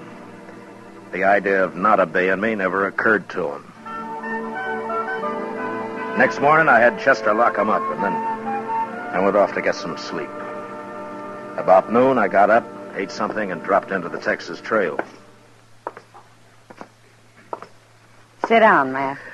Yeah, sure, Kitty. I hear you brought in those murderers. Yeah, I did. Well, aren't you glad? Yeah, sure, Kitty. I'm glad. Well, they're the ones, aren't they? You got the right men. Yeah, they're the ones. They did it. Matt, sometimes I don't know Kitty, they're just a couple of not very bright men who who've had too much war. I guess they just got used to killing. I don't think it means anything at all to them. Well, then They're what? not mean, and they're not vicious. They're just kind of loco. Well, that's what makes them dangerous, I guess. Marshal Dillon? Yeah. I hear you brought in 2 men this morning, Gorse and Orlo. No? How do you know their names? Well, everybody does by now. Yeah, I suppose so. They didn't do it, Marshal. What? They're innocent. They didn't kill that clerk. Who are you, mister? My name is Blaine, George Blaine. All right, Blaine, what's this all about? Oh, what I said, Marshal. They're innocent. You see, I and Ned and Lou, well, over there at the bar, we saw them just leaving Kelly's stable when that shooting took place. Would you swear to that in court? Why, sure, Marshal. How come you arrested them anyway? Well, I'll tell you, Blaine. They shot a man. Nobody saw that killing. Look, I don't know who you are or what your interest in this is, but they admit killing that clerk. So why don't you just go back and join your friends at the bar and forget about it, huh? No, Marshal, we won't forget about it. You shouldn't have arrested those men. And what's more, we're going to see to it they don't stay arrested. Oh? You want to see to it right now, Mr. Blaine? No. No, there are other men around here interested in justice, Marshal. And I think we'll talk to them first. Don't do it, Blaine. Don't get anything like that started here in Dodge. See you later, Marshal. Who is he, Kitty? I don't know, Matt. He and his 2 friends came in on a Santa Fe from St. Louis a couple of days ago. That's all I know. I wonder what they got in mind. Oh, they've been drinking. It's just talk, Matt. Yeah, maybe. I'll see you later, Kitty. So long. Hurry back, Matt.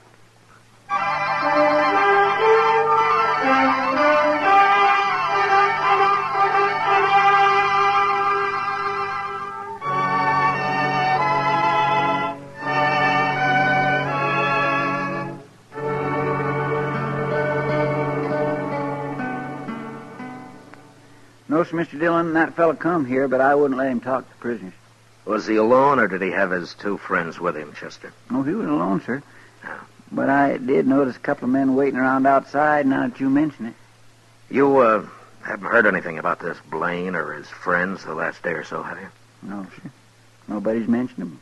Around me, anyway. Well, it sure stumps me. You think maybe they're going to cause trouble, Mr. Dillon? I don't know, Chester. They might try, but it'd be easier to stop if I knew what was behind it.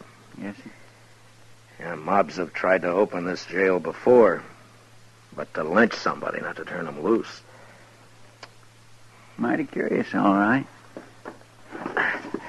Well, Chester, I'm going to have a talk with the prisoners. Maybe they might know something. Well, it's worth a try, sir. Yeah.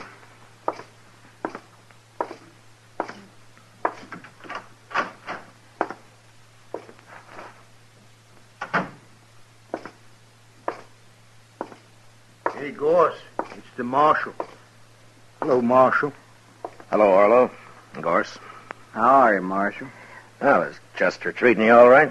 Well, wasn't much of the bait we had this morning, but the noon meal was fine. Marshal?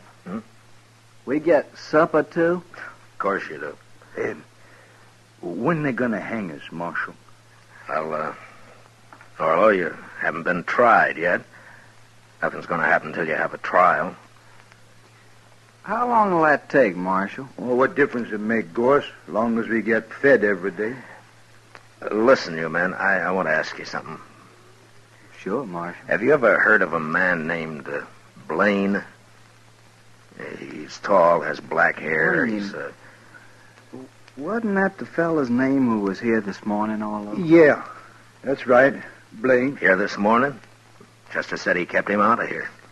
Oh, he come around back, outside, talked through the window there. Seemed like a nice fella. Sort of crazy, though. Now, why do you say that, Orlo? What do you want? Oh, he kept saying he had witnesses and all like that. Said we're innocent. We shouldn't be in here. Well, what'd you tell him? Well, we Told him how you caught us and what we did and all? We told him there wasn't any witnesses we could see. Just us. And that clerk, but we killed him. Sure, but Blaine was saying him and his friends saw us down by some corral or something. I don't know. He was all mixed up. Tell me, have either one of you ever seen this Blaine before? Oh, no, Marshal. Never laid eyes on him. And that's the truth. That's right, Marshal. Me and Gorse, we never tell lies. Yeah, I know. Did Blaine tell you what he's going to do? What his plans are? Nary a word, Marshal. Except he did say for us to set up a holler that we didn't kill that fella. Oh, he's crazy, that Blaine. I couldn't get his drift at all. Well, I'll tell you what it is, Orlo. For some reason that I don't know, Blaine wants you two out of jail. He may come here with a mob and try and get you out. Well, he can't do that. We're under arrest here. Yeah, I know. But he might try. What'll we do about it, Marshal? Nothing, Gorse, nothing. I'll handle it. You sure, Marshal? Let me know if you need anything, huh? Oh, we're fine, Marshal. Thanks just the same. Sure. Okay. I'll see you later, then.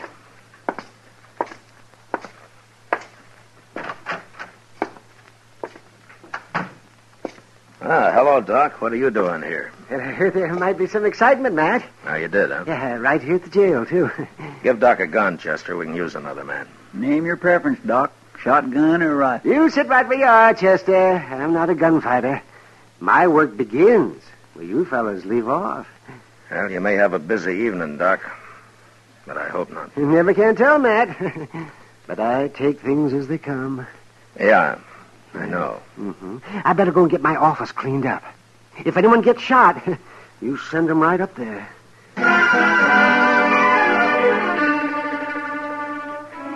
It doesn't improve a man's temper to spend the afternoon sitting around and waiting for a mob to form. A mob that's going to head his way when it gets its spirits high enough. Chester and I didn't talk much. We just sat and waited. Long about dusk, we saw a couple of dozen men gather in the middle of the plaza.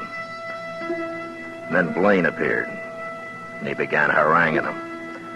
And the crowd grew. In a little while, it started moving down Front Street, down toward the jail, and us. Looks like everybody in Dodge is taking an interest, Mr. Dillon. We'll use shotguns, Chester. I never saw a mob yet that was eager to jump a shotgun. Yes, sir.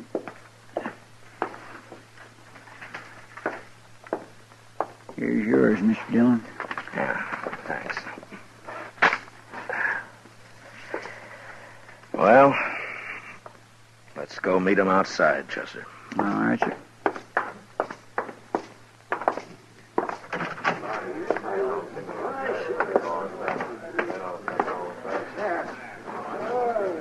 Here, this is good enough. Pretty big crowd coming, Mr. Dillon. Maybe most of them are just curious. I sure am, anyway. What do you mean, sir? Well, I haven't got this Blaine figured, that's all.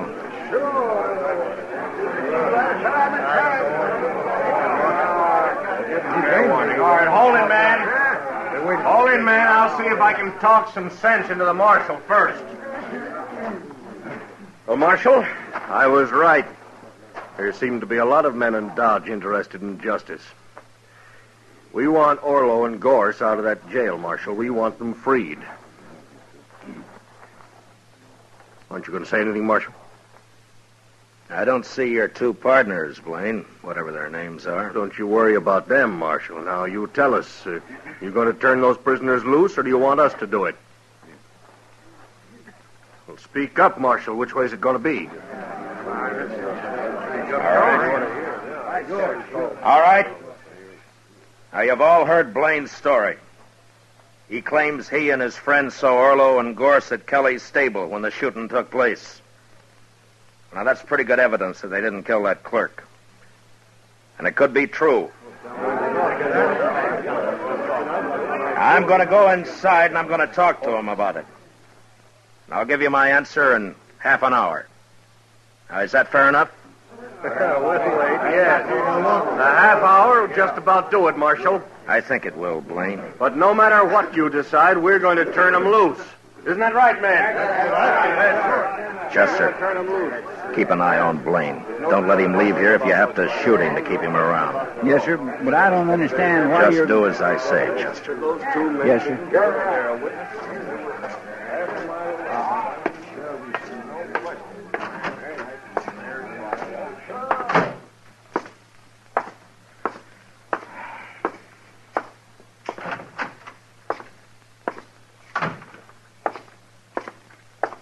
What's doing, Marshal? I don't know, Gorse, but I just might find out. This Dodge is a mighty strange place, wanting to turn prisoners loose. Yeah. I'll be back soon.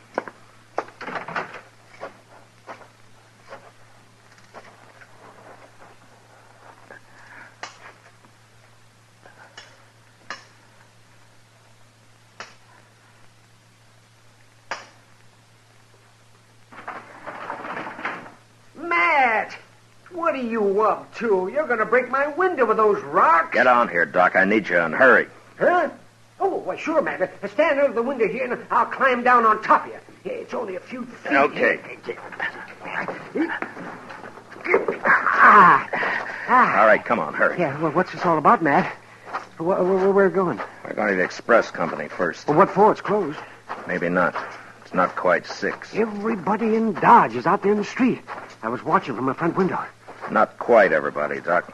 Blaine's 2 friends aren't there. Yeah, right, but what do you I'm working on a hunch, Doc. If I'm right, I want you as a witness. And we'll go back and show that mob what fools they are. Yeah, whatever you say, Matt. But I haven't got a gun. Don't worry, I'll do the shooting.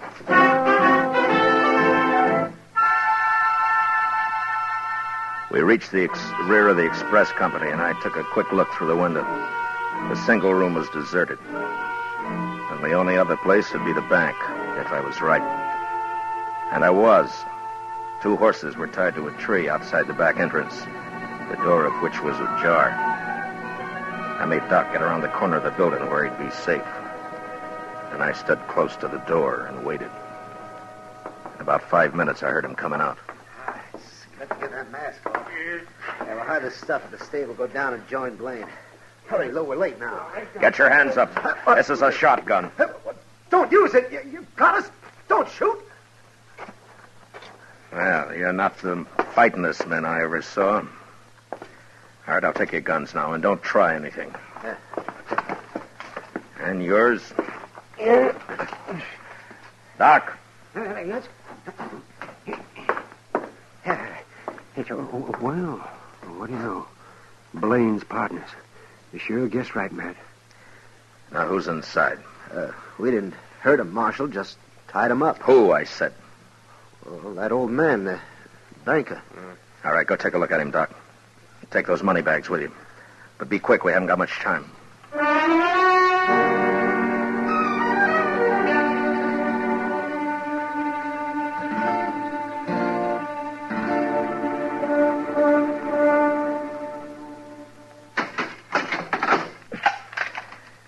I'll have company for you shortly, gentlemen, so you just sit quiet, huh? Blaine's going to be mighty surprised at this. Come on, Doc.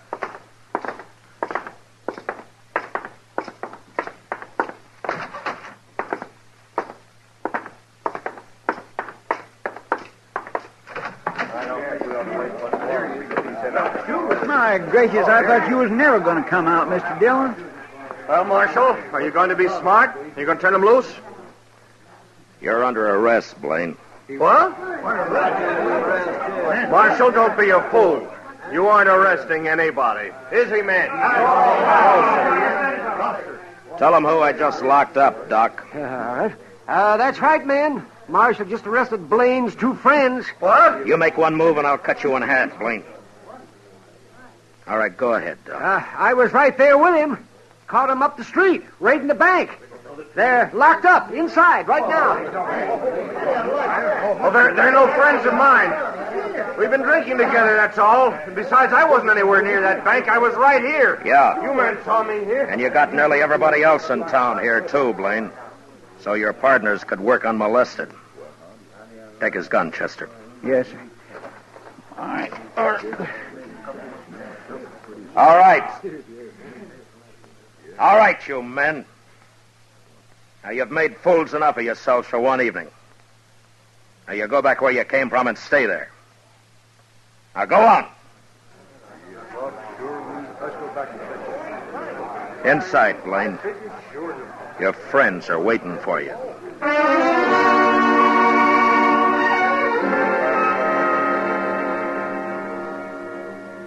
I never did find out just who Blaine was. He kept his mouth shut all through the trial. It could be that he'd never been arrested before. But anyway, he and his partners got 5 years. That's better than Orlo and Gorse made out. They stood up and told their whole story as straight as if I'd told it myself.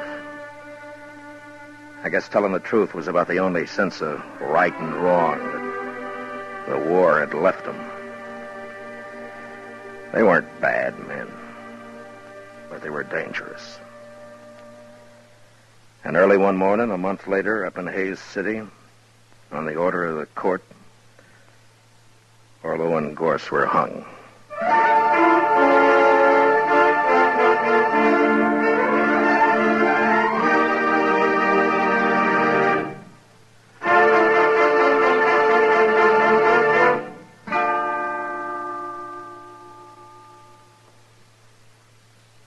Gunsmoke, under the direction of Norman Macdonald, stars William Conrad as Matt Dillon, U.S. Marshal. Tonight's story was specially written for Gunsmoke by John Meston, with music composed and conducted by Rex Corey. Featured in the cast were John Daner and Harry Bartell, with Lawrence Dobkin and Lou Krugman. Parley Bear as Chester, Howard McNear as Doc, and Georgia Ellis as Kitty. Gunsmoke is heard by our troops overseas through the facilities of the Armed Forces Radio Service. Join us again next week as Matt Dillon, U.S. Marshal, fights to bring law and order out of the wild violence of the West in Gunsmoke.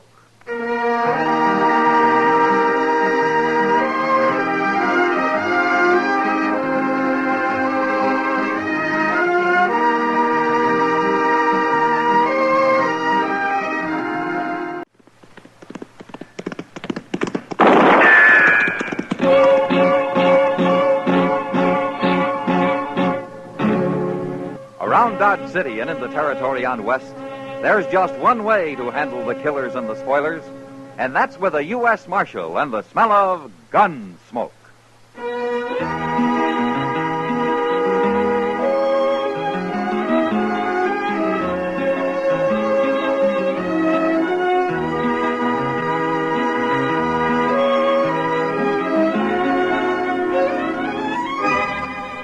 Gunsmoke, starring William Conrad.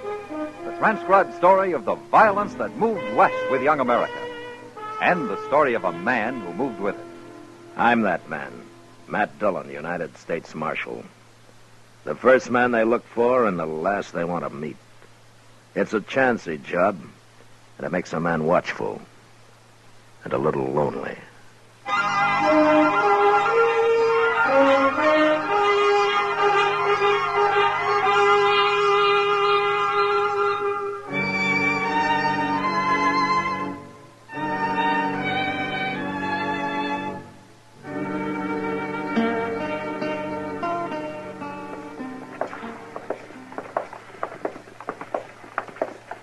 You get caught in the rain last night, Matt? I never left the office, Doc.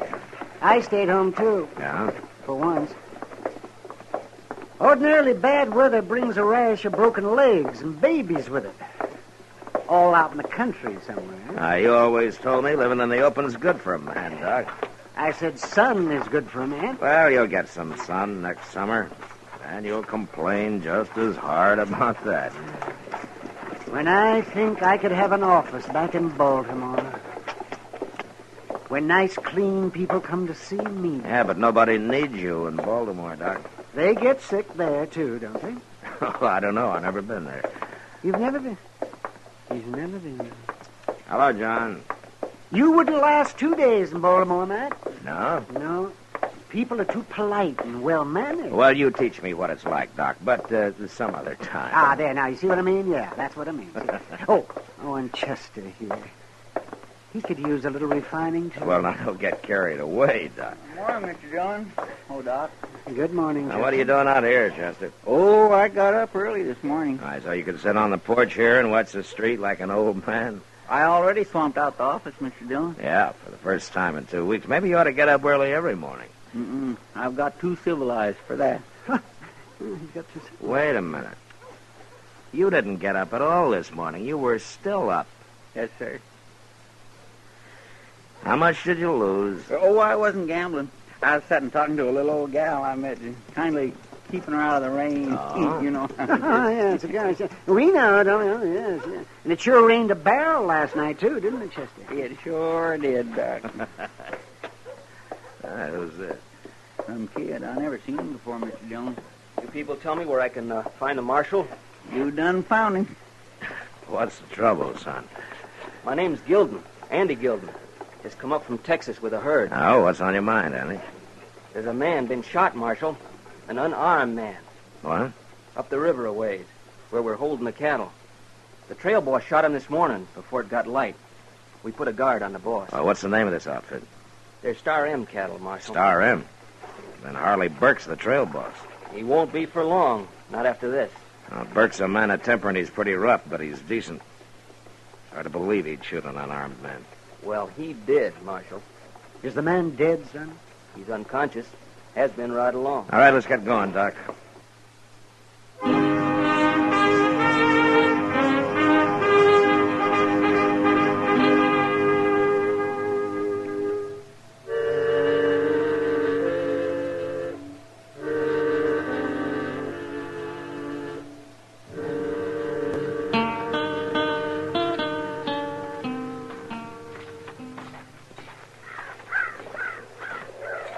Where is the man, Andy?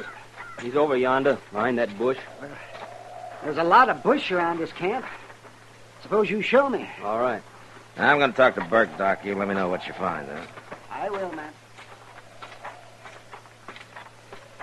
Hey, you the marshal? Yeah, that's right. Just look at the guard they got on Burke there, Mr. Dillon. Uh-huh. I set the men to hold him, Marshal. He ain't gonna get away. Now, who are you? I'm Ruman, Jack Ruman. You help run this outfit? No, I'm just a rider. But someone had to take over. All right, Ruman, you can tell those men to fall back now. All right. Stand back now, you men in the laws here. Stand back.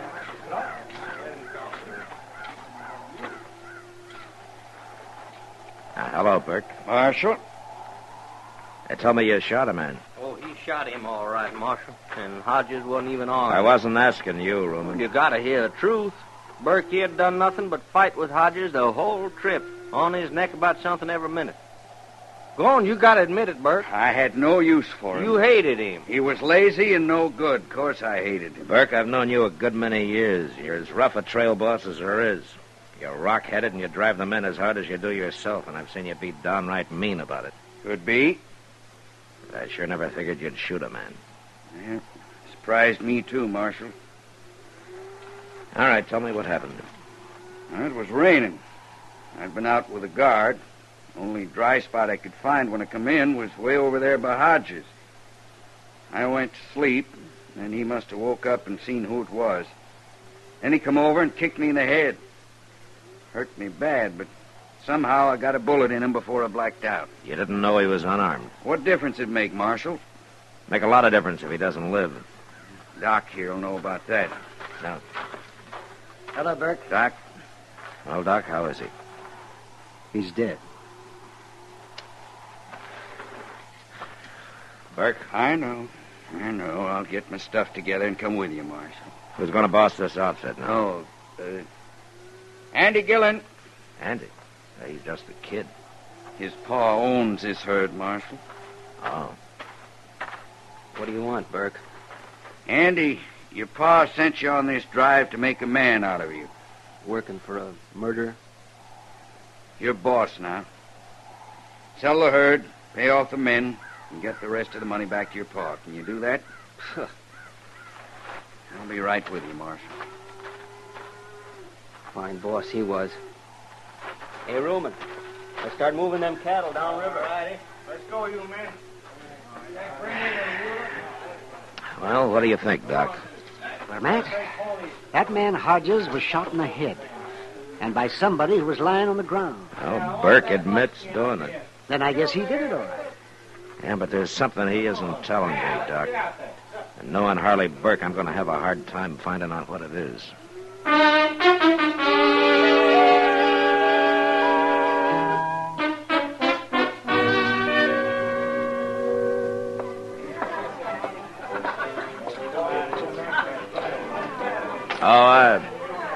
Hey, Sam.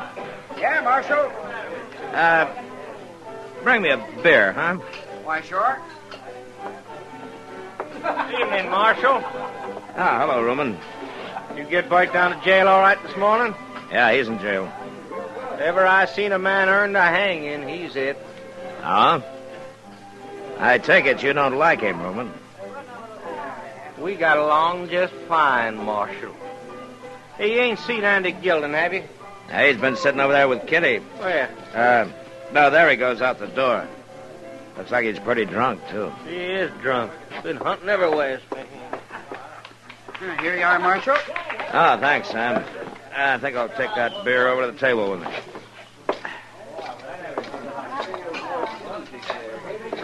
Hello, Kitty. You sure take your time, Matt. No? What's wrong? You saw me sitting here with that drunken kid. Why didn't you come over? Well, Andy Gilden may be a kid, but his pa owns the Star M. And Andy's now boss of the outfit. I heard all about his paw. Yeah, he must be a rich man. And he wasn't talking about his money. Oh? He hates him, Matt. I never heard anything like it. Oh, why? The old man's too strict, probably. Like sending him up the trail just to make a man out of him. Yeah. Now that hasn't hurt him, Kitty.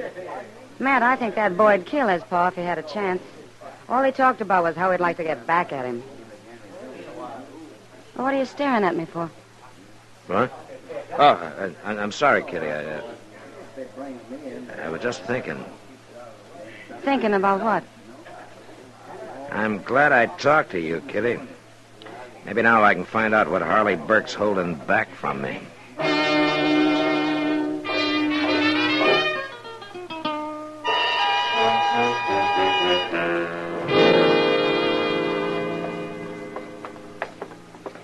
I sure don't understand you, Marshal. Oh, why not, Burke? Come in this morning, turned me out of jail. Now you're taking me down to the stock pens. What for? Well, I thought you'd like to know how young Gilden made out with the sale of those cattle. I think you're lying. Now, there he is with that fellow Ruman again. They seem to be pretty good friends, don't they? I guess. You just won't tell me anything, will you, Burke? I'll tell you anything you want to know, Marshal. Oh, yeah, sure. Morning, Andy. Yeah. Ruman. What's Harley Burke doing out of jail? That man gets cramped in there. I was walking him around a little. Well, I ain't gonna be seen with no murder. Andy, I'll be in my room at the Dodge House should you want me. Okay. How'd you sell the herd, Andy? I sold it. You get a good price? It's no business of yours, Burke. Not no more. Now, we can always find out from the agent, Andy. All right. I got $20,000, payable tomorrow. 20,000's a fair price. Your pa'll be pleased. Why don't you take it to Mr. Bodkin at the bank tomorrow, Andy? He'll give you a note for it. I don't need no bank. And I don't need no advice either, Marshal. Now, look, Andy, you can't carry that money home in cash. Why not? Nobody does. There's too many jayhawkers and bushwhackers waiting along the trail. Now, you know that. I don't know nothing. Except you can leave me alone. Both of you. We're only trying to help, Andy. I'll do my job, and you do yours, Marshal. You go hang Harley Burke. Well, Burke? Well, the boy's kind of headstrong, Marshal. That's all you've got to tell me, huh? That's all. All right, then let's get back to jail.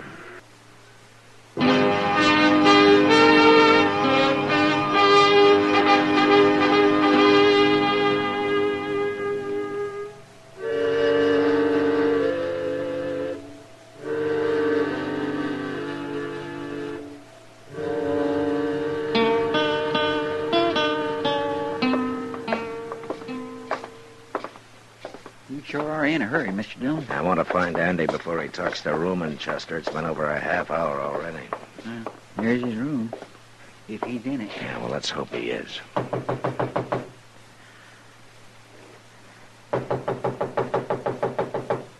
Who is it? Open up, Andy.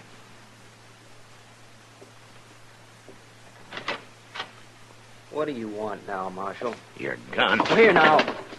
What are you taking my gun for? For Chester to hold on you while he's walking you to jail. Jail? Well, you're talking crazy, Marshal. Keep your voice down. Now, here's his gun, Chester. And you put him in a far cell. And you keep him quiet, huh? Real quiet. I understand. Come on, get moving, Andy. Ow! Now, look here. You don't shut up, I'll lump up your head with this gun. You can't arrest me. I ain't done nothing. Get moving. You can't do this. Of course I can't. Keep walking off.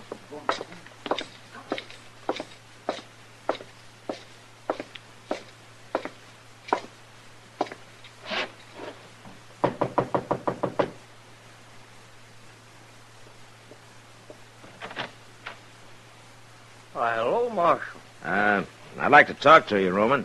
Sure, morning. Roman, have you seen Andy Gilden in the last half hour? Oh, sure. You was there at the stock pen. Why? Well, a few minutes ago, he was seen leaving town, riding north. So? I saw him myself. He was riding awful fast, Roman. A lot of men ride out of town, Marshal. Maybe he's got a gal out the country somewhere. Yeah, maybe. Why, what you thinking? I was with the agent who bought the Star M herd. Yeah. He got the $20,000 up today, and he didn't have to wait till tomorrow. Say he was headed north? Yeah, that's what I was thinking. Texas is south of here. Stealing that money. Stealing it from his own pa. Looks that way. Well, ain't you going after him, Marshal? Well, he's a Gilden. I kind of look on it as a family matter, Roman. And I'm going after him. No, you're not. You go after him, there'll be a fight, maybe a killing. We'll let his pa worry about it. I'm going after him, Marshal. You can't stop me. Can't I, Roman? Yeah, Marshal. You got Burke back in jail? Yeah. Well, I got something to say. And I want him to hear it, too.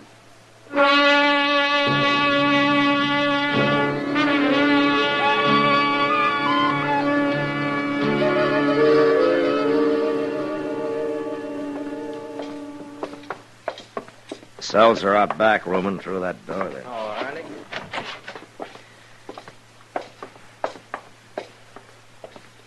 Burke, Roman's got something he wants both of us to hear. Reuben, huh? Well, I've been waiting long enough. What do you mean? It was you kicked me in the head and shot Hodges. You know what you're going to say? It was not me done it. Of course it was. Now, don't be a fool, Burke. What'd I get out of it? I don't hate old man Gilden. I don't want to steal his money. Nobody stole his money. Mean you ain't heard? Heard what? Andy got paid off for them cattle today, and he rode out of town headed north. He did, huh? And what's more, he told me he killed Hodges. He's lying, and I can prove it. Shut up, Andy. They tricked us. Andy, they tricked us. They got us crossing each other. Roman killed him, and I can prove it. Oh, I'll kill you for that. Roman! Chester? Yes, sir. He got him all right. Got him right in the head. He's dead. What'd you let him do that for, Marshal? Well, he wouldn't have talked if I'd have disarmed him, Burke. I had to take a chance. Yeah, I guess you did. Maybe if you'd have talked, none of this would have happened. Well, I knew I didn't shoot that man, Marshal. But I knew the only way I'd ever find out who did was to just wait and see what they was after. Well, you knew they were in it together down at the stock pens. You knew they were going to keep the money. Yeah, but I didn't know which one was the killer. Well, it doesn't matter much now. Andy's dead and Reuben will hang anyway. But why were you protecting the two of them? Why did you take the blame? Because I was afraid it might have been the kid that done it. Old man Gilden's the best friend I got in this world. I couldn't never have faced him if I'd brought his boy up here to hang. Oh. I understand the boy hated him. But he didn't hate Andy Marshall. All he wanted was for him to be a man. Well, something went wrong with that. Sure did. Burke. Yeah? You did all you could. When the old man hears the whole story, he'll know what a good friend you've been.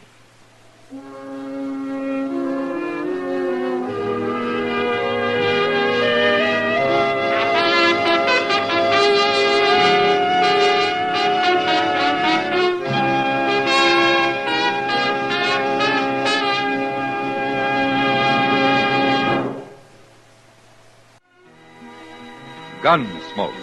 Produced and directed by Norman Macdonald, stars William Conrad as Matt Dillon, U.S. Marshal. Our story was specially written for Gunsmoke by John Meston, with music composed and conducted by Rex Corey. Sound patterns by Tom Hanley and Bill James. Featured in the cast were William Idelson, Lawrence Dobkin, and Vic Perrin. Parley Bear is Chester, Howard McNear is Doc, and Georgia Ellis is Kitty.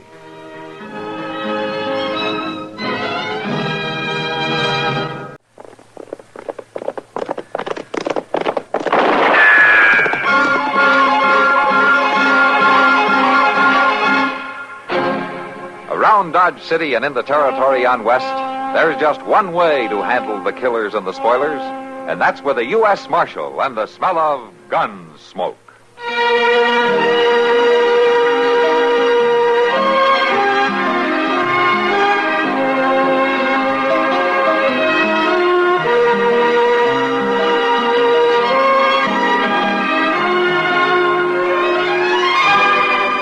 Gunsmoke, starring William Conrad, the story of the violence that moved west with young America, and the story of a man who moved with it. I'm that man, Matt Dillon, United States Marshal. The first man they look for and the last they want to meet. It's a chancy job, and it makes a man watchful and a little lonely.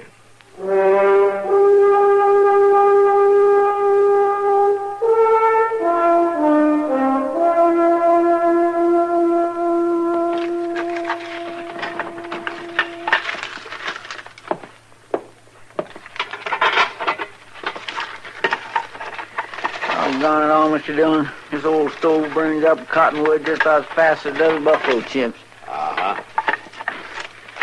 Like you don't know more than chuck in a couple of chunks and whoosh, there ain't nothing left but a handful of coals. Are you picking them up and measuring them, Chester? Well, no, sir. Of course not. That's just a way of talking. A handful means just enough to, well, see about as much as... As a handful? Yes, sir. That's right. Golly, we need a new stove anyway. This gall dang old relic's been here since the jail was built. All right, I'll tell you what we'll do. We'll get a letter off to Washington right away. Oh, my, that'll do a lot of good. Why, them fellas back there don't even know there is any country west of the Mississippi River. You know, there are times I agree with them. You just say that, but you don't mean it. I don't, huh? No, sir, you don't, Mr. Dillon. Why, the only way you'll ever leave Dodge City is for him to carry you out in a box, and even then you'll... Put the lamp out, Chester. Yes, sir. Sounded like it come from across the street. Yeah. Yeah. Somebody's standing over there by that horse. Yeah, they is. Yeah, don't stand in front of the window. Oh. Yeah. Stepping out into the light. Come on out, Marshal. And when you do, have your gun in your hand. Well, he's but just a boy, Mr. Dillon. That's a man-sized gun, though. You ever seen him before? No, sir. He ain't from round Dodge. Quit hiding in there in the dark, Marshal. Come on out and fight. Now, that simpleton, he's standing right out there in the middle of the street in plain sight. Yeah, he's showing pretty poor sense. Here, take this rifle, Chester. Huh? Look, if I slip out the side way and draw his attention, get him turned around, you think you can shoot the gun out of his hand? Oh, my gracious. Well, can you do it? Well, but look here, now, suppose I was to miss and hit him. Well, if I face him, I'll probably have to kill him. Well, all right, then. I reckon I can do it. I can kindly steady the barrel on the windowsill here. Good. Now, you wait till he turns, huh? Yes, sir, I will.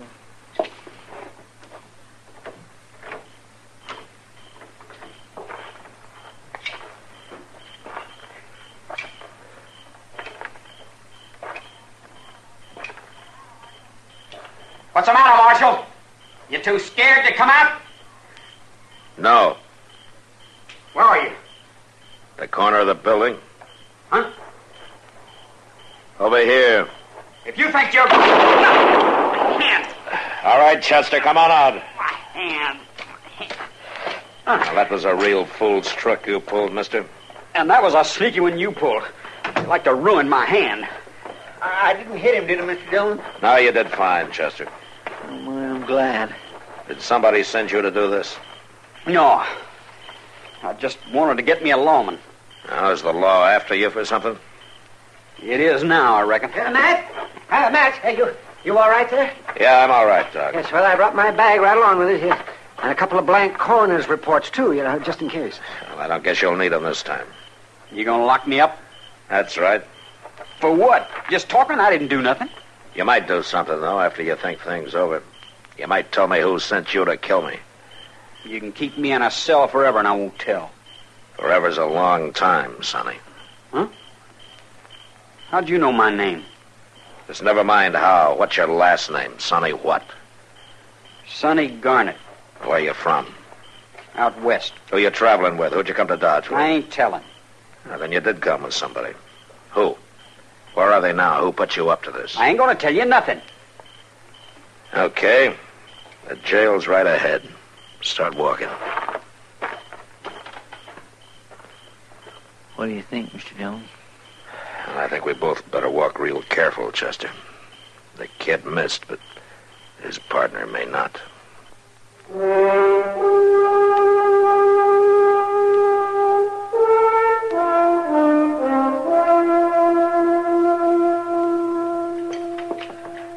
Now, wait a minute, Chester. I'll open the door for you.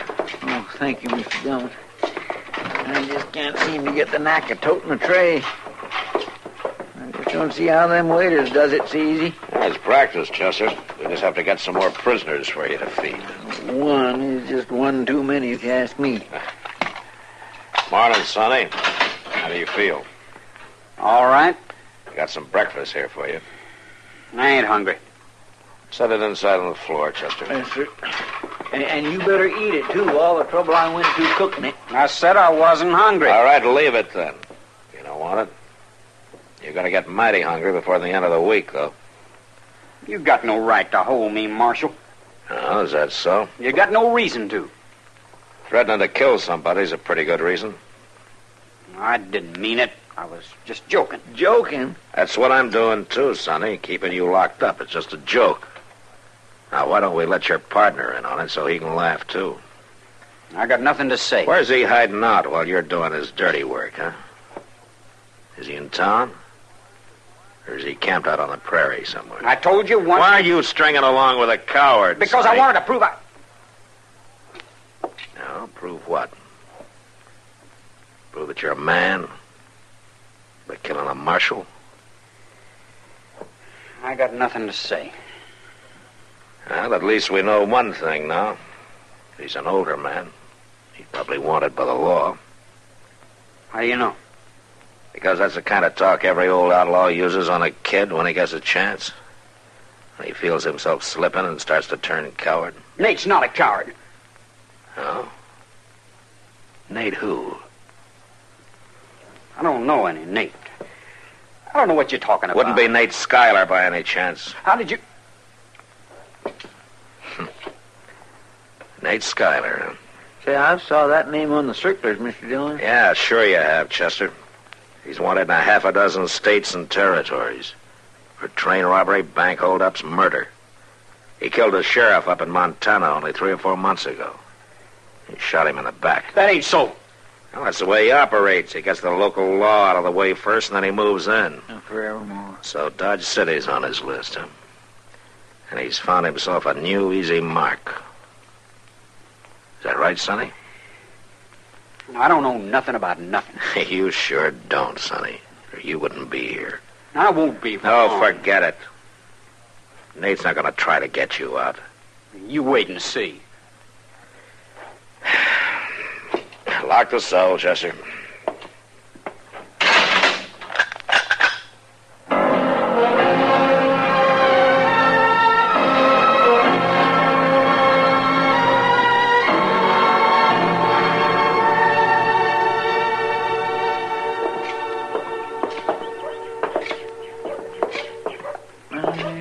gracious, just feel that sun, Mr. Dillon. I swear it's going to be spring now before we know it. Yeah, and then summer, and fall. And the first thing you know, Chester, it's going to be winter again. It'll be cold as blazes. Oh, there you go, taking all the joy out of it. Matt! Oh, Matt! Wait! My stars. Doc sure is in a lather about something. Look at him. Yeah, he probably got hold of a bad bottle of corn liquor. Yes, come on, Matt. Hurry up. I can show you right where you can put your hands on her. Oh, on who? That kid, Sonny Garnett. You've had a jailbreak and you don't even know it. Oh? Come on, man. I know right where he is. I just saw him going to Wilbur Jonas's store. Well, all right, Doc. Let's go. Yeah. It's lucky for you I happened to see him. You betcha. This way you can get him back. Nobody'll even know he broke out. But come on. Hurry up. He isn't going to stay there forever, you know. Oh, I hope not, Doc. If he does, there wasn't much point in turning him loose. Well, turning him loose? Yeah, about 3 hours ago. I had a couple of boys keeping an eye on him. Well, what in the world you do that for? Well, I hoped you might lead us to Nate Schuyler. Maybe he needs a little prod to start him moving. Oh, then I got my blood pressure all stirred up for nothing. It's good for you, Doc. Helps keep your heart beating. Oh, I'm going to go back to my office.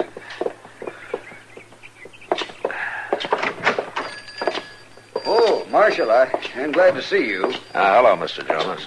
This young fellow was What's getting a the bit... idea, Marshal? The idea of what, Sonny? This man won't sell me nothing. No, that's not what I said, young fella. I just won't sell you a gun, that's all. You had no right to keep my gun, Marshal.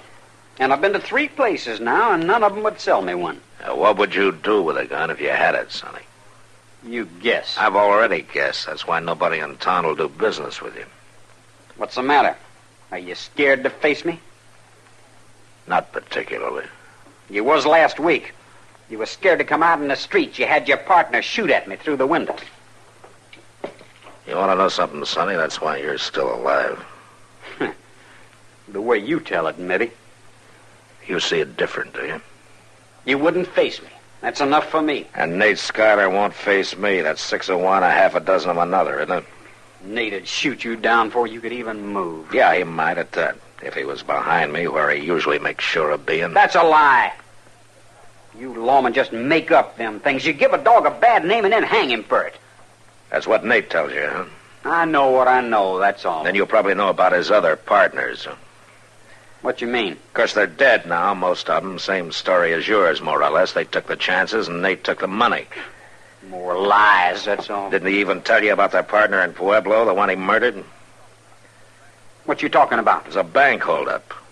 As they started to leave, a guard shot Nate's partner. He hurt him bad, so he couldn't ride. Well, Nate was afraid to leave him there, afraid he might talk and tell where he was heading, so he shot him to death in cold blood. He rode right on out of town. It worked real fine, too. Nate got clean away. I don't believe it. You know, Sonny, I don't much care what you believe. I've given you about all the chance I'm going to. Now, you ask Nate about it if you got the nerve.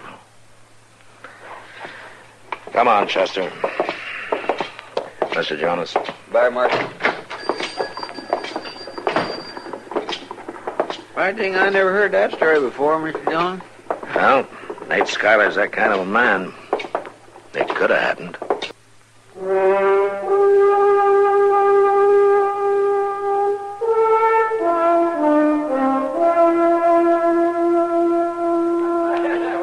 You know something, Matt? What, Kitty? In the last 30 minutes, you've said exactly 12 words. You've been counting, have you? Nothing else to do. I could get more conversation out of that stuffed moose head over the bar. Hey, what's bothering you, Matt? Nate Schuyler? Yeah, some. It'd help a lot if I even knew what he looked like. I had plenty of circlers on him, but no pictures. He could be any stranger on the street. I'd hoped that Sonny would panic and lead us to him, but I've prodded him every way I know how. He just won't move. Crazy kid. I put out word tonight that I'm going to get up a posse in the morning to cover the whole countryside. But he still keeps right on hanging around town. Matt, what gets into a boy like that and makes him so blind? Anybody can see Schuyler's just using him. I don't know, Kitty. Let it happen so. A young kid drifting around on the loose, unsure of himself, wanting to grow into a man and not knowing how to. And when somebody like Schuyler says, go kill yourself a lawman, boy. That's the way. And the kid goes along like a sheep. Schuyler ought to be hung. He probably will be if I ever find him. Well, maybe he's right here in town somewhere. I doubt it. Sonny doesn't act like he expects to run into him on the street. Of course, there's always a chance he'll get curious and come in to see what's going on. Mr. Dillon? Yeah, what is it, Chester? Mr. Dillon, the kid's over at the livery stable saddling up his horse. Huh? Looks like he's fixing to ride out. Well, let's go find out.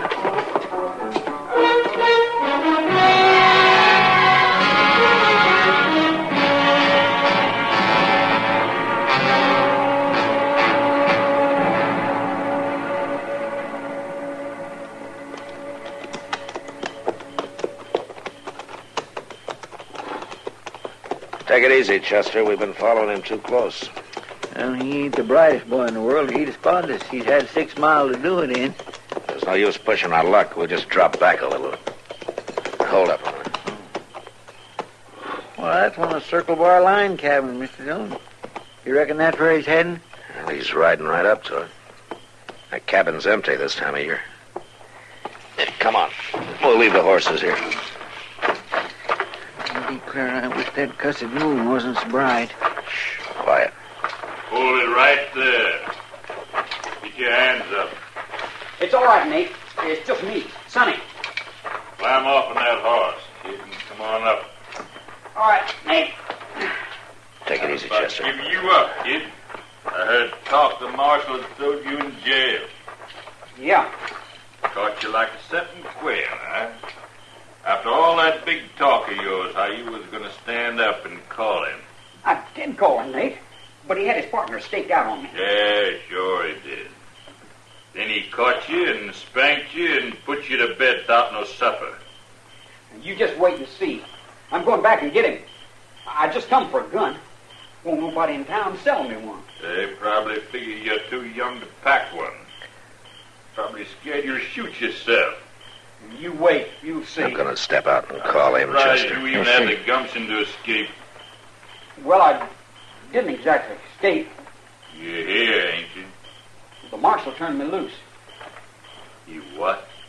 Turned me loose. You simple-minded halfwit. What all did you tell him? Oh, nothing. He just guessed it was you that sent me. I didn't tell him. Sure you told him, and he turned you loose so he could volley you. All right, you. Nate, what you gonna do? I'm gonna put a bullet where your brain ought to be. Hold it, Schuyler. Drop the gun. You're under arrest. I'll drop you, lawman. All right, come on, Chester.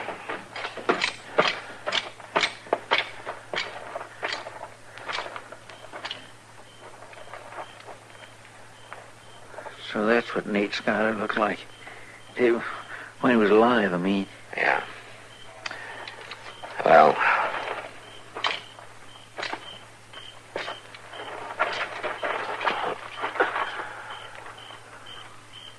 that Nate sure was a mean-looking man, Mr. Dillon. Got a face like a coyote.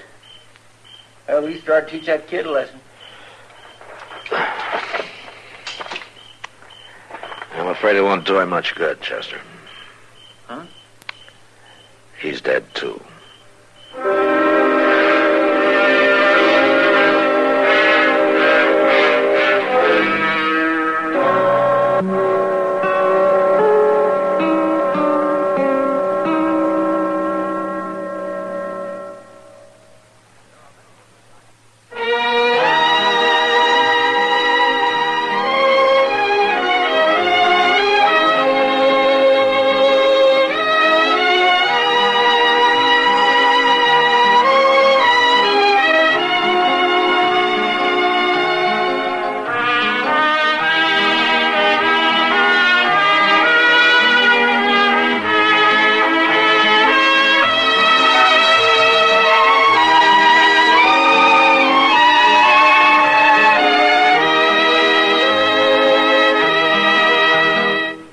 Gunsmoke, produced and directed by Norman Macdonald, stars William Conrad as Matt Dillon, U.S. Marshal.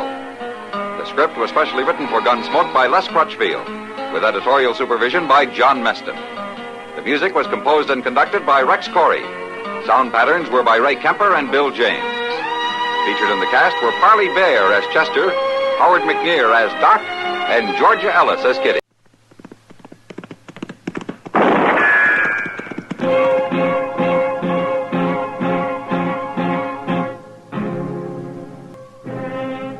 Around Dodge City and in the territory on West, there's just one way to handle the killers and the spoilers, and that's with a U.S. Marshal and the smell of Gunsmoke.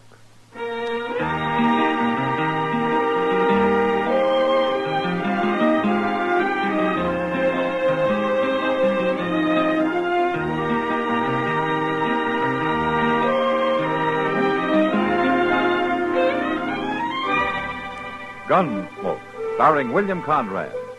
The story of the violence that moved west with young America. And the story of a man who moved with it. I'm that man, Matt Dillon, United States Marshal. The first man they look for and the last they want to meet. It's a chancy job, and it makes a man watchful and a little lonely.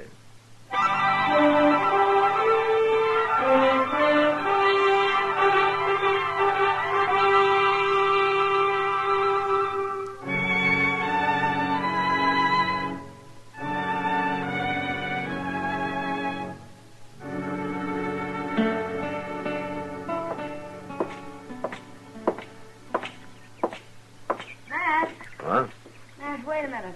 Hello, Kitty. Is the Long Branch on fire or something? Oh, of course not. What do you mean? I can't figure anything else that gets you up this early in the morning.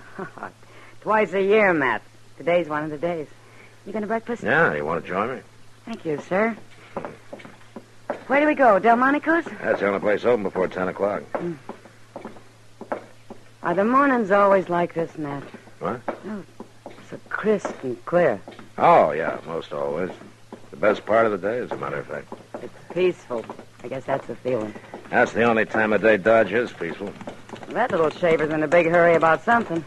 That's Hank Marvel's kid, Beanie, they call him. Well, he stopped at the jail, Matt. Yeah, wait a minute, Kitty. Yeah. Hey, Beanie. What's the matter, Beanie? You gotta come out to the ranch, Marshal. Right away. It's my pop. He's been shot. Been shot? Well, how bad is he? He's dead.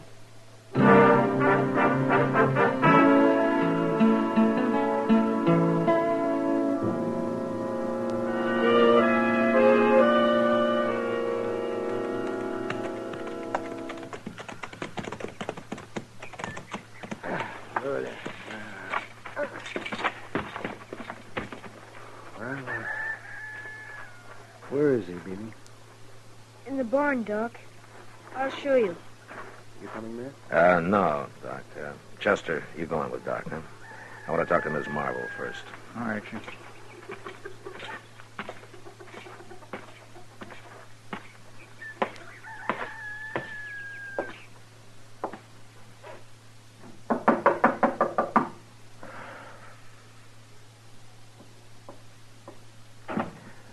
Ms. Marvel? Come in, Marshal. Thank you, ma'am. I'm sure sorry to hear about this. Just a few hours ago, Hank was sitting there eating his breakfast. Now he's dead. Where did it happen, Miss Marvel? Down by the creek. He was laying there on the ground, shot to death. And Beanie and me got him into the buckboard and brung him back. Do you have any idea how he was shot? No, Marshal, no idea at all. Hank didn't have no enemies. He got along with everybody. Uh-huh. When did it happen? Right after he left home? Half hour, maybe. Him and Beanie left together. I was going to make soap today, and I just got the kettle set up out there in the yard when Beanie come riding back half out of his wits. Was Beanie with him at the time? No. Hank left him at the pumpkin patch and went on alone. We raised some pumpkins along the slope below the edge of the bluff. That's Hank's favorite kind of pie pumpkin.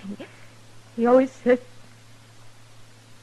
Well, he liked it better than any other kind. Yes, Did Beanie hear the shot? Yes, And he rode along the bluff to see if maybe Hank had shot a deer. And then he seen his father laying down there by the creek. Did he see anything else? Anybody around? No, it's awful brushy down there in the bottoms. Uh-huh. You're, kind of short on neighbors around here, aren't you? Well, there ain't any at all, Marshal. There's just the Badlands on to the west, and the Circle D spread comes up against us on the other side. Yeah. Circle D's got a line cabin around here, haven't they? Oh, it's about a mile and a half north. They got the same rider staying there, Jack Teague? Yes. You, folks see much of him? Well, he's stopped by a few times. Ms. Marvel, there's been a little talk around Dodge about Teague and... And about me, too, I know. And it's a lie, Marshal. Well, I didn't mean anything, ma'am. It's just that they say that he's a chaser. Hank heard the same stories and the same lies. That's why he ordered Jack Teague off the place. No? Well, when was that? Last night.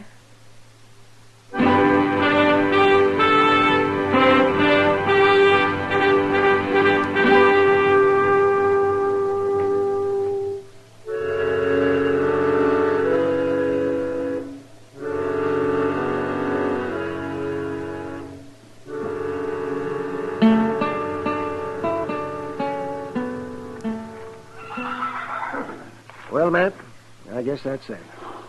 The bullet caught him in the back, around the shoulder blade. He never knew what hit him. Did you get the bullet, Doc? Yeah, rifle of some kind, looks like. Yeah, small caliber, though. Nothing like a Sharp's 50. No, more like one of those light Winchesters. That won't help you much. Plenty of both kinds around. Yeah, I know. Well, you and Chester riding back into Dodge now? Now I want to take a look at the place where it happened. The kid's going along and show us. Where'd you get to, Mr. Dillon? Oh, in the house with his mother, I guess. She's pretty upset. But at least she's lucky to have the boy left. Be mighty hard for a woman to keep this place up by herself. Yeah, it sure would. It's an awful nice little ranch. I wished I had it. You wish it? Are you thinking about the ranch, Chester, or the widow? Oh, no, Doc. That's all right. I can't see as I blame you. She's a mighty pretty woman. Well, sure she is. But and so doggone young looking. It's hard to think of her as having a kid like that, 8 or 9 years old. She sure is a pretty little thing.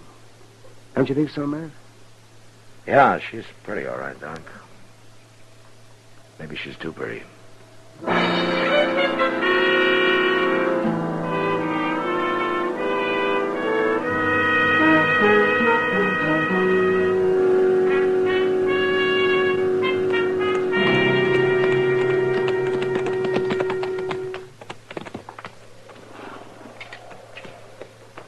There's where he was, Marshal.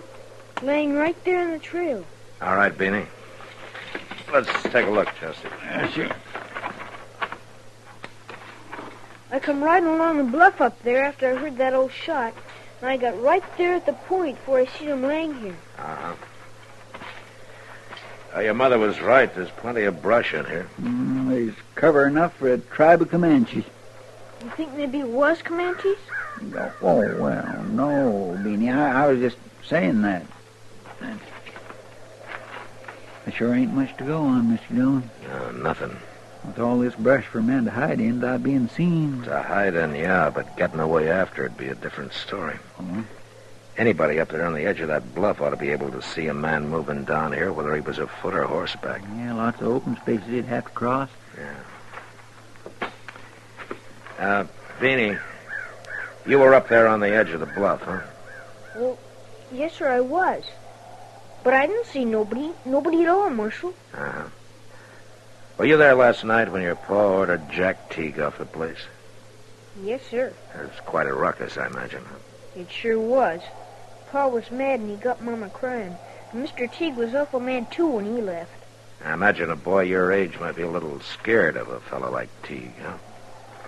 Yes, sir. Mom was scared of him, too, Marshal. She told Pa he was a bad man to cross. Yeah. I want you to tell me something, Beanie. From up there on the bluff, who did you see riding away? I I see Mr. Teague.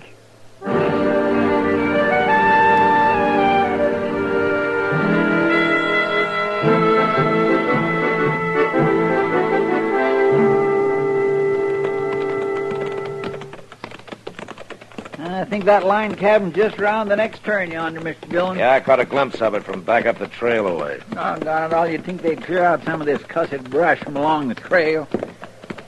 I bet there'd be some good hunting along these bottoms, though, when the deer starts drifting down from the north. Well, maybe we'll give it a try in the next couple of weeks or so. Yeah, I'll get my old Springfield out and clean it up some. Pull up, Chester. Huh? There's the cabin. Yeah. Let's go on foot from here.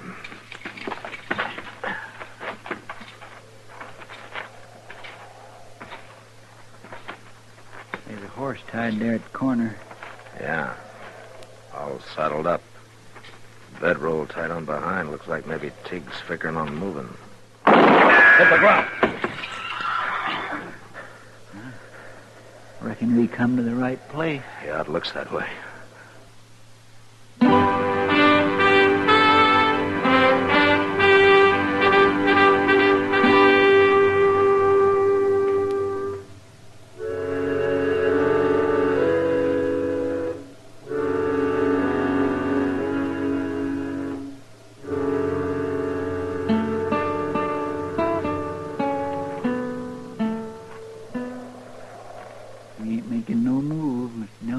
Still there, though.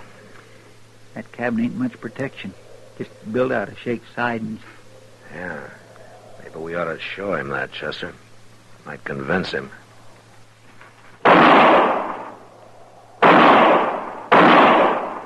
Hey, Tig! He don't act very convinced, does he? Don't be a fool, Tig. Those walls won't even slow down a bullet. Now come out with your hands up. All right, then.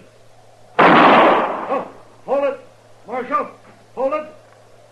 I give up. All right, come on out, then. That last bullet must have breathed on him.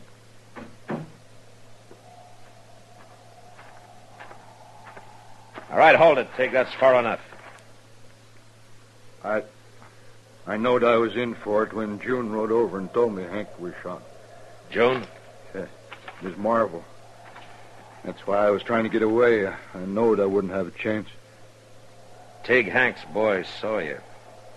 He saw me? He saw me what? Right away, right after his dad was shot. Well, that's a lie. I weren't even near them bottoms this morning. You got a rifle here? Sure. I got a Sharps 50, and it's been fired, too. I tried for a deer this morning. Hank Marvel wasn't killed with a Sharps. You got a small bore here, a light Winchester, maybe? Of course not. That's a woman's gun, Marshal.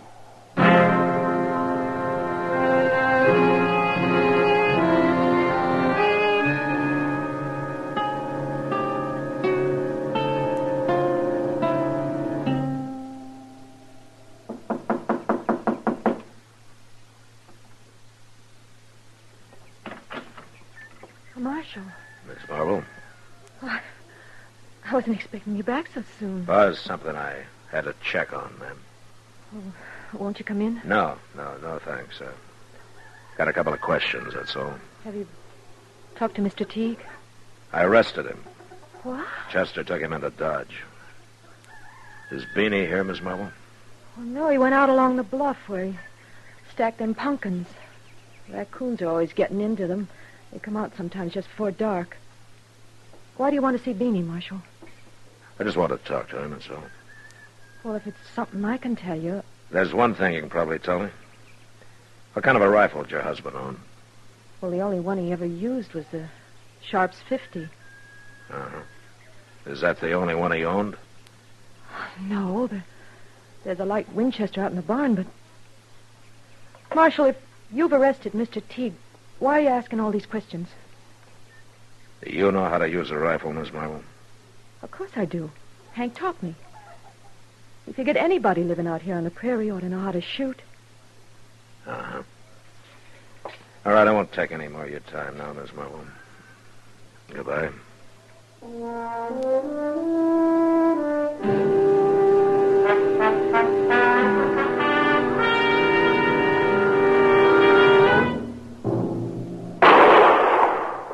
him. By golly, I got him. That was a good shot, Beanie. Marshal, I didn't hear you come up. Well, I kept quiet. I saw you trying to get a sight on that coon. Sit down, Beanie. I want to talk to you.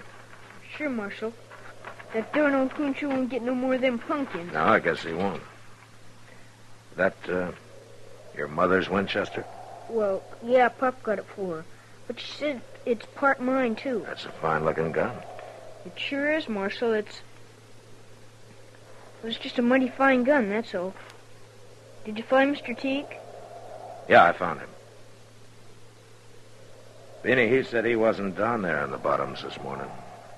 But I seen him, Marshal. Plain as anything. I was just talking to your mother.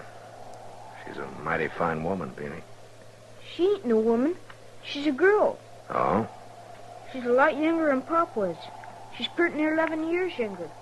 She and your pop get along pretty well, did they? Well, he made her cry sometimes. Like last night, after Mr. Teague left. And again this morning, too. What happened this morning? Same thing. He was jawing at her about Mr. Teague. She was going to make soap, and mostly I help her when she does. Them kettles is real heavy. But this morning he wouldn't let me. Is that so? He made me come here to the pumpkin patch. Said a little work would be good for her. Help get her feet back on the ground. I don't like it, Marshal.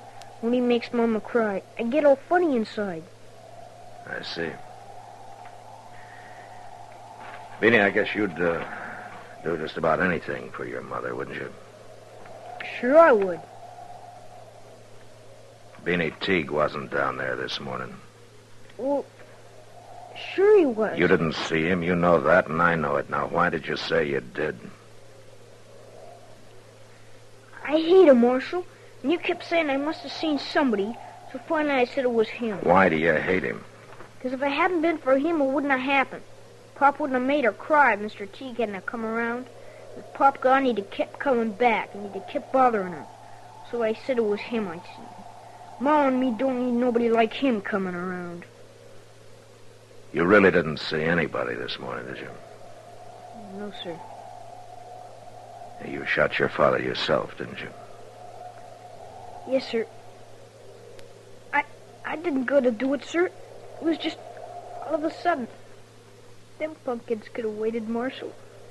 Them soap kettles is so heavy. Yeah, I guess they are, Beanie. How old are you? 8. Pretty near 9, sir. Pretty near 9, huh?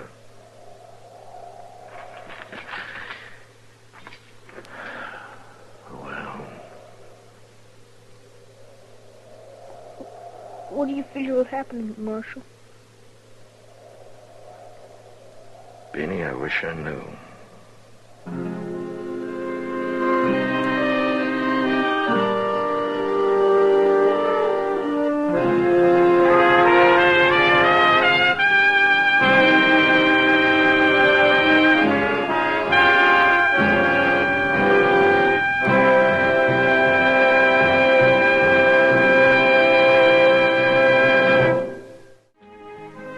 Gunsmoke, produced and directed by Norman Macdonald, stars William Conrad as Matt Dillon, U.S. Marshal.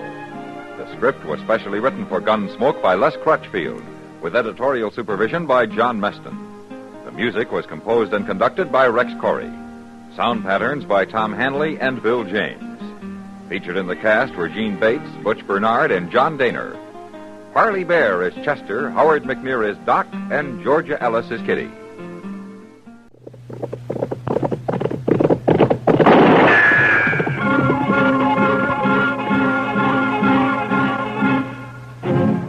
Around Dodge City and in the territory on west, there's just one way to handle the killers and the spoilers, and that's with a U.S. Marshal and the smell of Gunsmoke.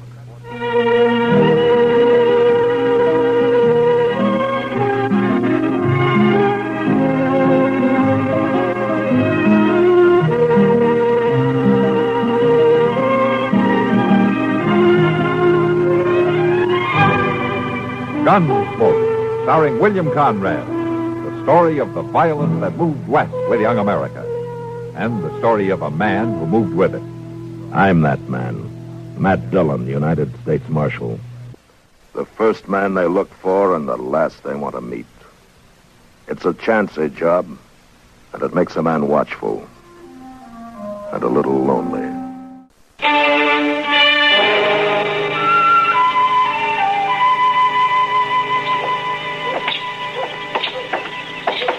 Oh, Mr. Dillon, ain't this a fine morning, though? A little nippy, maybe, but just fine. Yeah, Indian summer hanging on, winter holding off. You know, Chester, this time of year I wouldn't trade western Kansas for everything east of the Mississippi. Oh, good morning, Caleb. I've been waiting in this jail office for a full 2 hours. What time do you start work, Marshal? Chester, you know Caleb Andrews, don't you? Yes, sir. How are you, Mr. Andrews? Marshal, I have an order here from the U.S. District Court. No? I believe it's your job to serve such orders. It is. I don't get them often, though. Now, order of foreclosure and eviction on Ed Blake. Caleb, why are you doing this to Ed? The man borrowed money from me, gave me a mortgage on his farm and household effects. He can't pay it. It only came due 3 days ago. You sure didn't waste any time. Well, I'm not interested in your opinions, Marshal Dillon. Amount of the mortgage, $420. What do you need with $420? You own half of Ford County right now. Marshal, it's not your place. You know as well as I do why Ed Blake can't pay this off. His horse rolled on him last spring and broke his leg, and then his wife and kid nearly broke their backs trying to get a crop out. Oh, I didn't come here to listen now, to if you'd let this ride on through the winter, you'd get your money out of it. But if you go ahead and foreclose now, you're going to wipe him out. Marshal, I already have foreclosed. Yeah. You'd break a man for $420 that you don't even need, huh? As I said, your opinions don't interest me. All I expect from you is to serve those papers. All right, I'll serve them. You'll notice they're to be served today. I said I'd serve them. Now get out. What, sir? This office belongs to the United States government, and as far as I know, that's one thing you've got no mortgage on, so get out. You may find I have some influence in Washington, Marshal Dillon. Let's see if you can get me a decent salary for this rotten job I've got.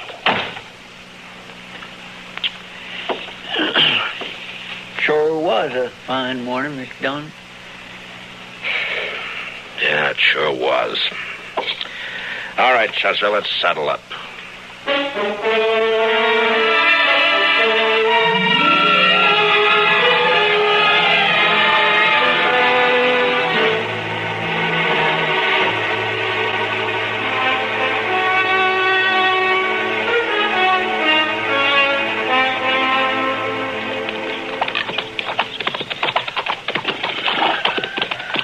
There's one job I sure wish we didn't have to do, Mr. Dillon. Yeah.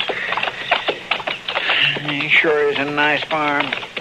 Ed and Martha put in a lot of work here the last 4 years. Chester, we don't have any choice. Yes, sir, I know. It's a downright shame. Hey, Marshal! Oh, boy. Well, hello, Jimmy. Look here what I got, Marshal. Looks to me like a mighty dead coyote. He's been killing my chickens, so last night I hid out behind the barn. I got him with one shot, Marshal, and there wasn't even a full moon. Oh, that's fine, Jimmy. Matt Dillon, how are you? Morning, Martha. And Chester, too. Miss Blake? Glad to see you. Get down and come on in. Oh, thank you. Jimmy, now that you've showed that thing to Marshal Dillon, take it away somewhere. All right, Mom. He's real proud of those chickens of his, and he's done fine with them.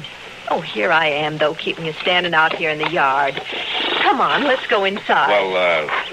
Well, we really can't stay, Martha. Oh, nonsense. You don't get out here once in a coon's age. Yeah, I know, but... And you're just in time. Your favorite dish, Matt. I was just about to take it out of the oven when you rode up. Cornbread? Buttermilk cornbread? Right. Ed's not here, but you will stay, won't you? Oh, Ed's away, huh? Yes, he's in town. Matt, you're not yourself. What is it? Well, Martha, I suppose I ought to talk to Ed about this, but maybe it'd be better if he hears it from you. Here's what? I've got a court order here. It has to do with that mortgage of Caleb Andrews. It's an order of foreclosure and eviction and sale. No. Oh, no. Yeah, here it is. We were so sure he'd extend it. So sure. Matt, how long before we have to get out? 5 days. So soon?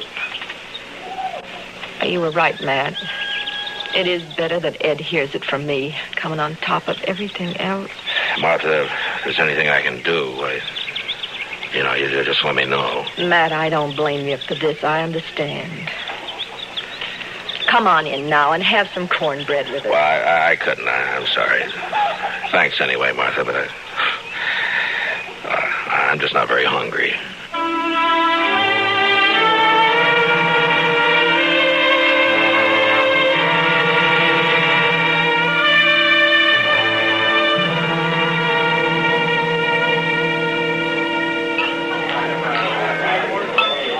Matt, you've looked low all week.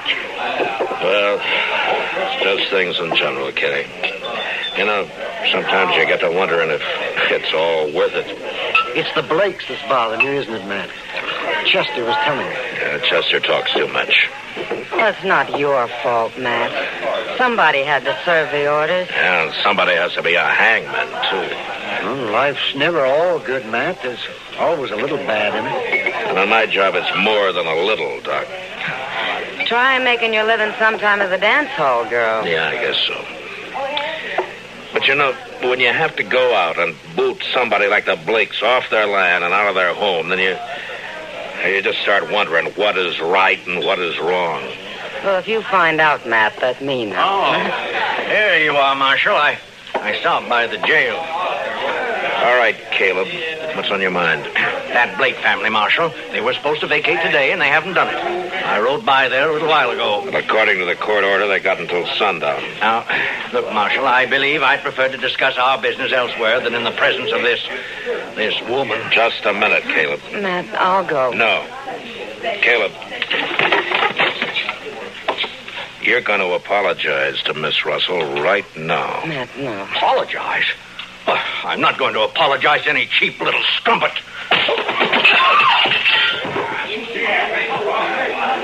Matt, you shouldn't have done it. Sam. Yeah? Take him outside and throw some water on him, will you? Sure, Matt. Come on. Charlie, come here. He'll do everything he can to harm you now, Matt. He'll take it out on the Blakes, too. Maybe. Look, I just got an idea. I'll see you later.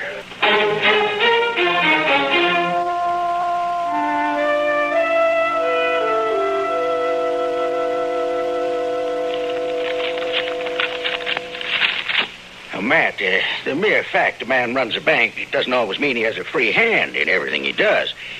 A bank has stockholders, board of directors. I have to listen to them. Well, I think they'd approve the loan, Mr. Botkin. Another thing, Caleb Andrews is the biggest account I've got. He's out to get that Blake farm. If I crossed him by making this loan you suggest, oh, Matt, he'd break me. I see. All right, Mr. Botkin, forget it. Matt, I realize I'm under obligation to you. You saved my life that time the James brothers held me up. Saved the bank, too, in fact. That was part of my job. That's no obligation. I was just asking you as a friend to help out another friend. Matt, I'd like to do it, but I just can't, don't you see? Yeah, sure. Forget it. I've got to think of my wife and the two girls. Of course you have. It's not that I don't want to help. I understand, Mr. Botkin. Forget it.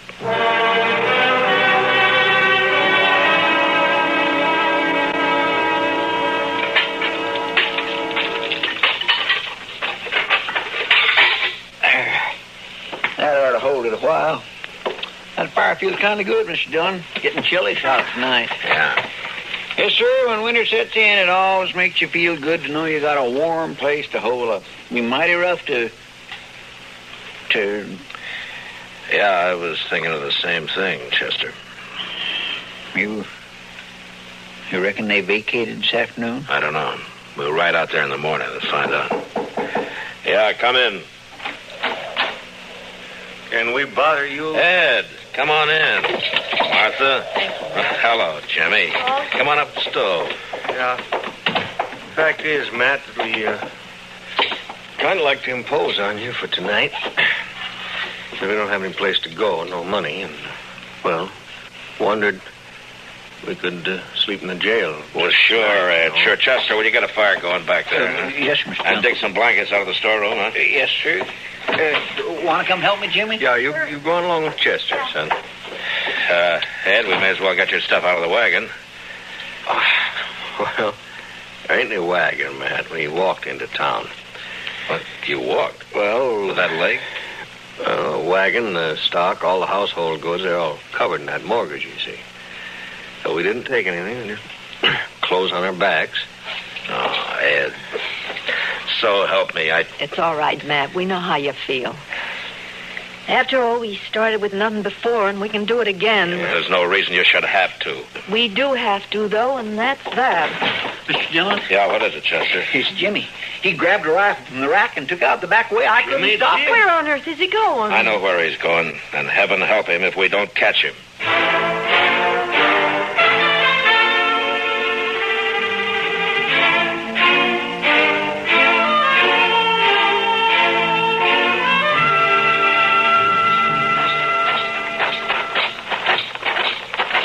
Little Caleb's house here on the corner. Looks dark. Yeah, he may not be at home. Ain't no sign of the boy around. But it's 10 to 1. This is where he headed for.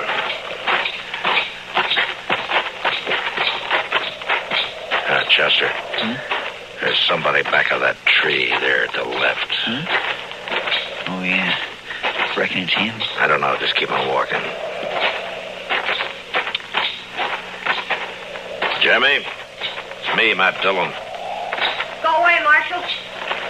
You better go away now. Well, I can't do that, Jimmy. But you're a friend of mine. And I figure you're waiting here to do something you'll be sorry for. And I can't let you do that. Nothing you can do about it, Marshal. I got a gun here and I'm going to kill him. Now, you go away and leave me alone. Jimmy, I know how you feel. I don't like Caleb either. But killing him's no answer. Stop, Marshal. Now, stay where you are. Don't come any closer. I have to, Jimmy. It's my job. So if you're going to go through with this, I guess you're going to have to kill me first. Stay back. Sorry, Jimmy. I don't have a choice. But you do. Marshal? Now give me the rifle.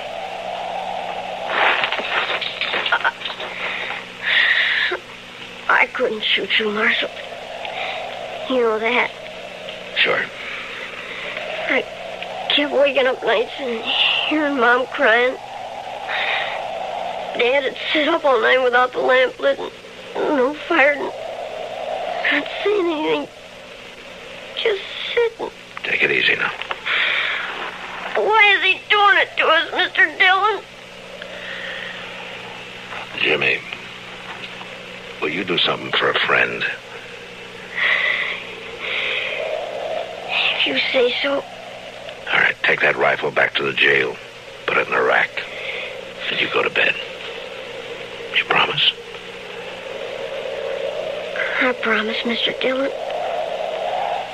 I'm sorry. I'll do like you say. All right, Jimmy. Good night, son.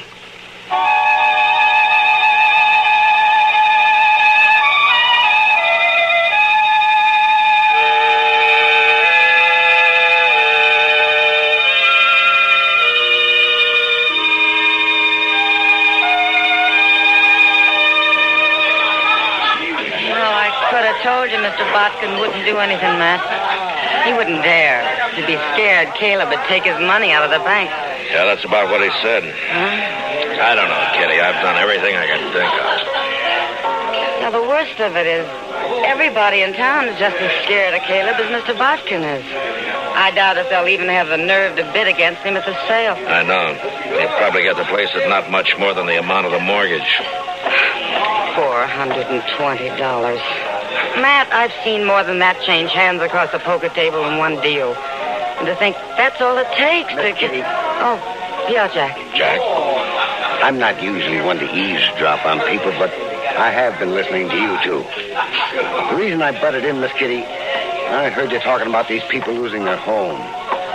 I don't know this fellow Blake. He's never done any business over my blackjack table and probably never will. No, I don't think he's ever been in here. And I don't know if this will make sense. But the thing is, I left home when I was 10 years old, and I've been drifting ever since. But when I see somebody like this Blake that sticks it out and works and fights and then gets a raw deal, well, what I'm getting at, Here's $50, if that'll help any. Well, this is pretty decent of you, Jack.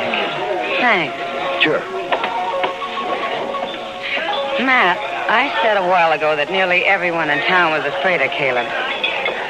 Well, it looks like there's some who aren't, like Jack and the other dealers and the girls and the bartenders. Matt, I can raise $420 right here in the Long Branch. I think maybe you could, Kitty. You can do as well as Jack, too. Here's 50 from me. Boys, everybody, listen to me for a minute. Now, quiet down. Shut up. Quiet down. I got something to say.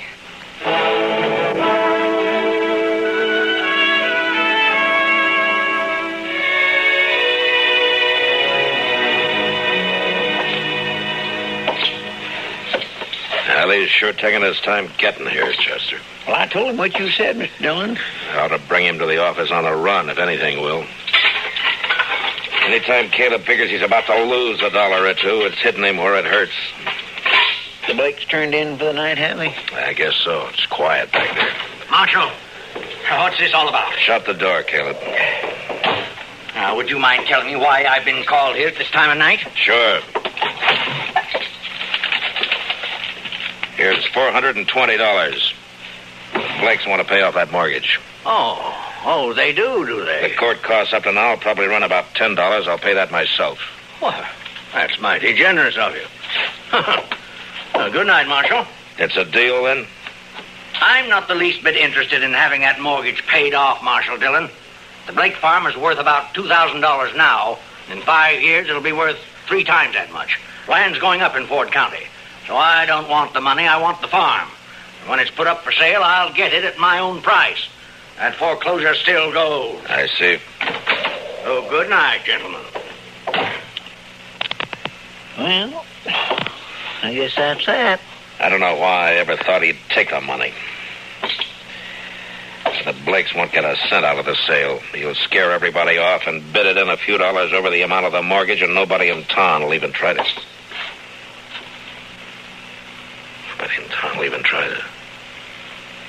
Try to what, Mr. Dillon? Chester, I'm going over and wake up Mr. Buck, and I got an idea. And if it works, we'll hold that sale at noon tomorrow. Well, that's pretty short notice to find an auctioneer. I don't need an auctioneer, Chester. This one I'm going to run myself.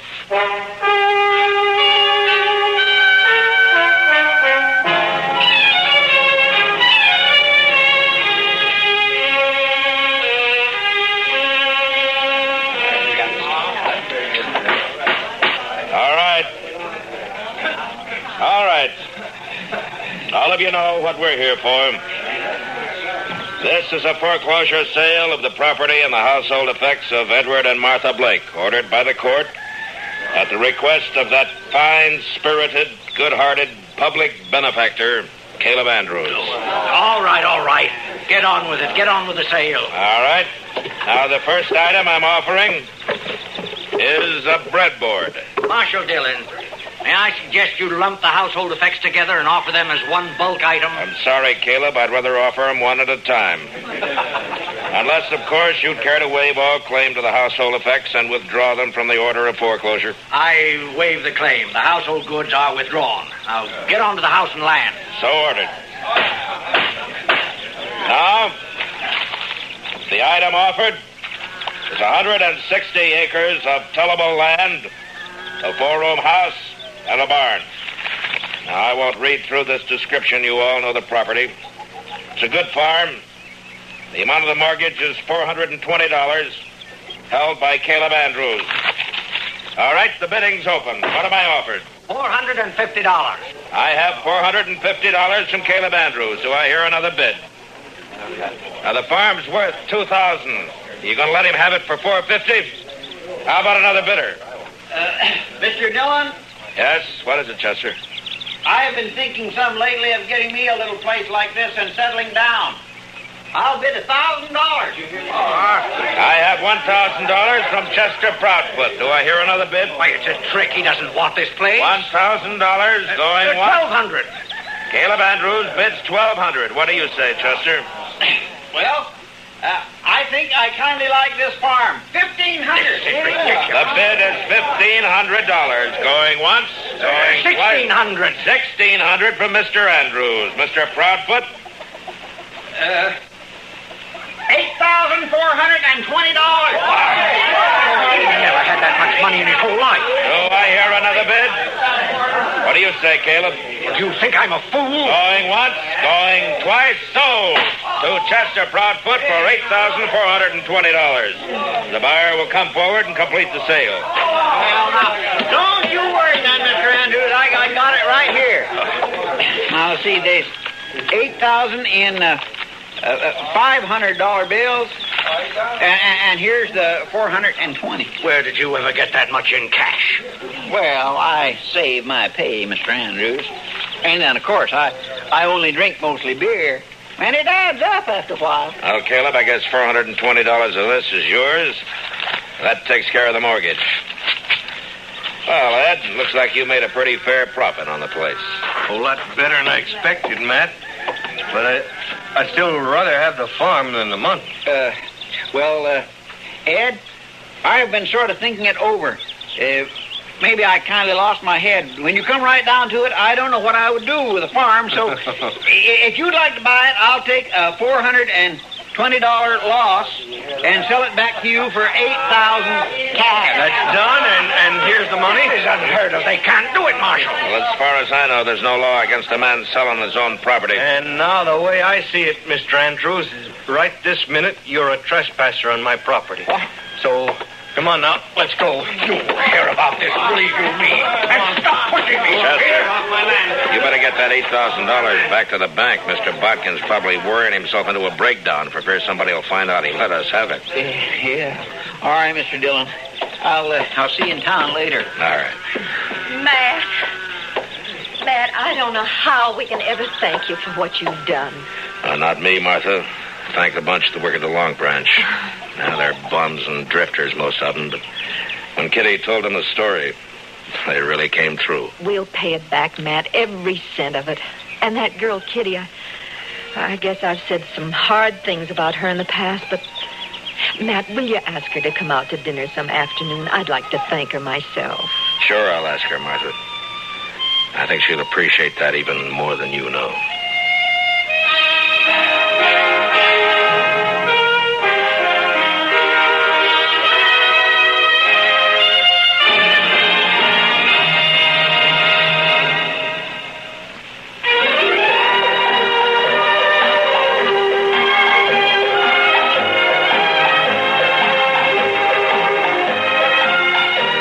Gunsmoke. Produced and directed in Hollywood by Norman Macdonald, stars William Conrad as Matt Dillon, U.S. Marshal. The story was specially written for Gunsmoke by Les Crutchfield, with editorial supervision by John Meston. Featured in the cast were Gene Bates, Joseph Kearns, Dick Beals, Jack Moyles, Lawrence Dobkin, and James Musser. Harley Bear is Chester, Howard McNear is Doc, and Georgia Ellis is Kitty.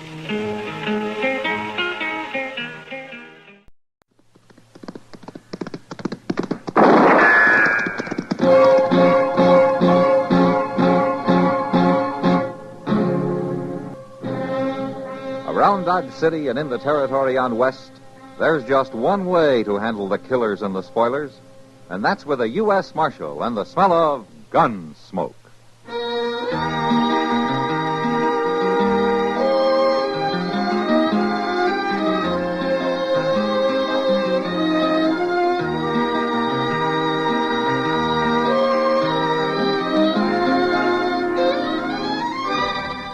Gunsmoke, starring William Conrad. The story of the violence that moved west with young America. And the story of a man who moved with it. I'm that man. Matt Dillon, United States Marshal. The first man they look for and the last they want to meet. It's a chancy job, and it makes a man watchful. And a little lonely.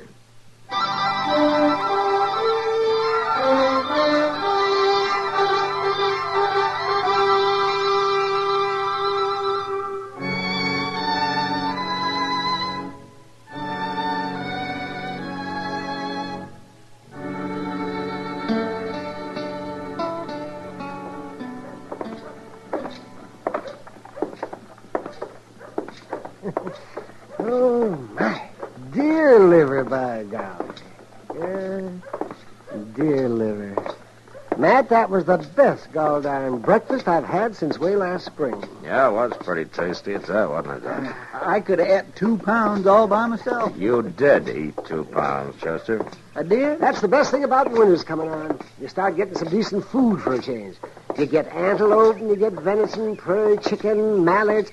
Oh, instead of that stinking salt pork every morning. You know, Doc, you're a lucky man. You only got 2 worries in life, your next meal and your next fee. Worries? Oh, those are both pleasures, Matt. Oh, and speaking of fees, there hasn't been a killing in town for quite a spell. Why don't you stick to curing people, Doc? Because I can't live on fine promises from starving sodbusters. That coroner's fee is cash in the pocket. Oh, well, here we are. This is where I leave you, gentlemen. See you later, Doc. Yeah. What are you aiming to do, Matt? Go down to your office and prop your feet up and cheat the government for the next 12 hours? No, I'm going to ride out to the Traich place. He's been losing some stock the last few nights. You talking about old Silas Traich? Uh-huh. He called me out there 3 years ago when his wife died, after it was too late to help her. And he talked me down to half fee. And then he didn't even pay me. Well, I'll admit he's not too easy to get along with. Hey, Doc, look. Yeah? Up there in front of your office. Wow. I got a patient already. Oh, that's just a kid. He's hanging onto the door. He can't even stand up. Come on. Why, it's a young Indian boy, Matt. Yeah. Here, now take it easy, son. Here, let me give you a hand. Get his other arm, Chester. Yes, sir. Let me open the door here. Yeah. Let's set him down here, Chester.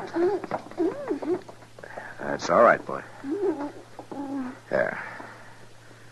What do you think's wrong with him, Doc? Well, I don't know.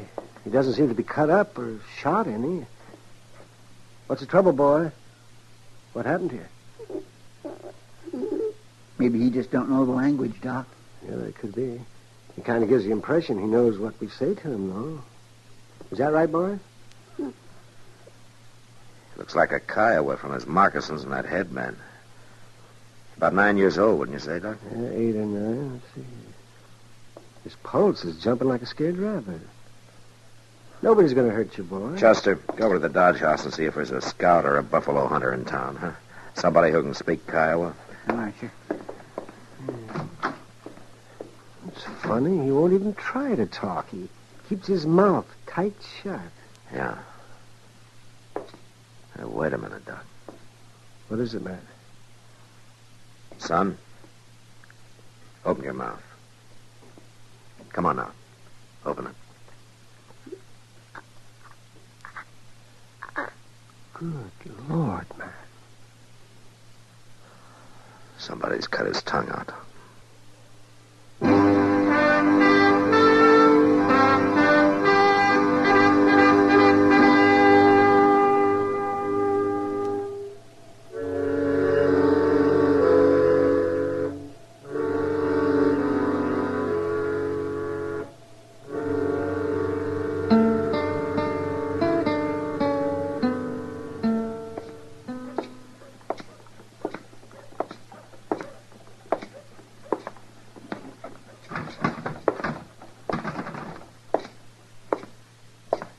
Morning, Matt. Hello, Kitty. Pour me a drink, will you? All right, Matt. Thanks. It isn't often you have a drink before noon. No. Guess it isn't. That Indian boy? Rumors get around fast, don't they? Chester stopped in.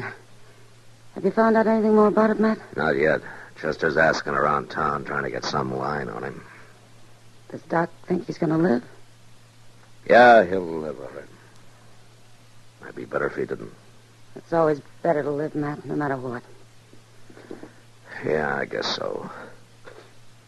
It'd take a monster to do a thing like that. Well, it might even have been some of his own people who did it. I like him, though.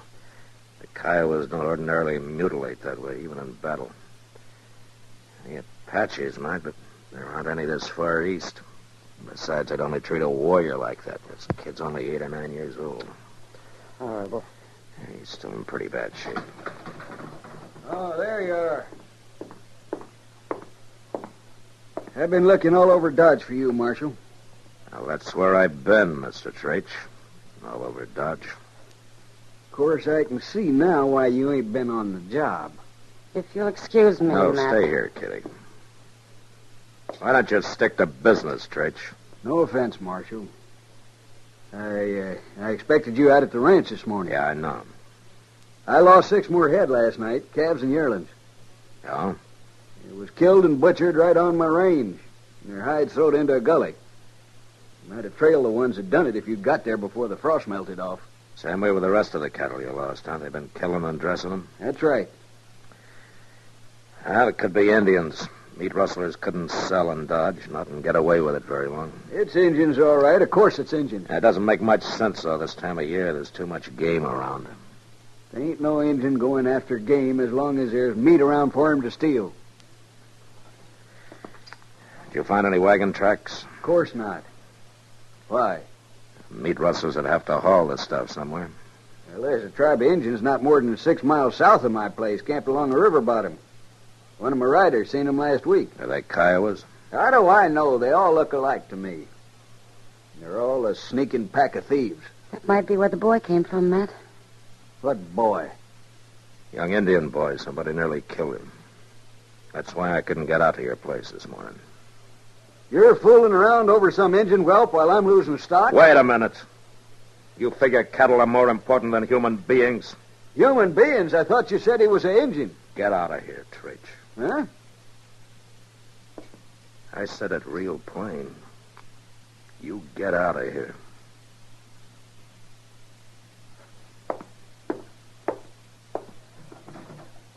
What about my cattle, Marshal? Whenever I get time off from more important jobs.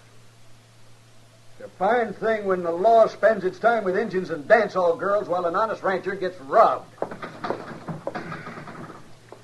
It takes all kinds, Matt. I'll argue that with you sometime, Kitty. I'll see you later.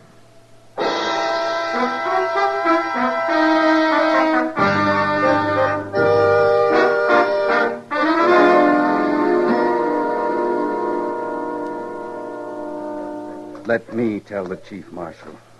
It's his own son. He's going to take it hard. Yeah, I imagine. How'd you find out the boy was Koto if he can't talk? Just Smiley's been buying game for his restaurant from a Kiowa boy by that name. He came over to Doc's office and identified the kid. That's where the boy was headed this morning. He left camp here just before dawn with a dressed antelope carcass he was taking into Smiley. We've been trying to sell all the game we could to get some rifles and ammunition. Right now we have to hunt with bows and arrows. Now, what do you mean, we? I am part Kiowa, Marshal. I scout for the 7th Cavalry most of the year. Then I live with the Gray Feather Clan for the winter. You're making out with just bows and arrows, huh? You getting enough meat for the tribe? Right now, this river bottom is filled with game. Later, I don't know. 2 men came down here in a wagon night before last.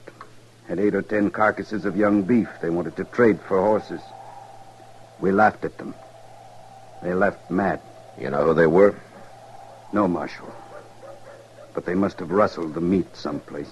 Now, the Traich Ranch, about 5 miles north, has been losing stock. They must be the ones getting it, then. They're hanging around here somewhere. Look, when Koto took game into Dodge, which way did he usually ride? He would head out north, cut through the Traich Ranch, then pick up the Cimarron stage trail. The 2 men said they'd get even with us, Marshal. Yeah? Well, looks like they did.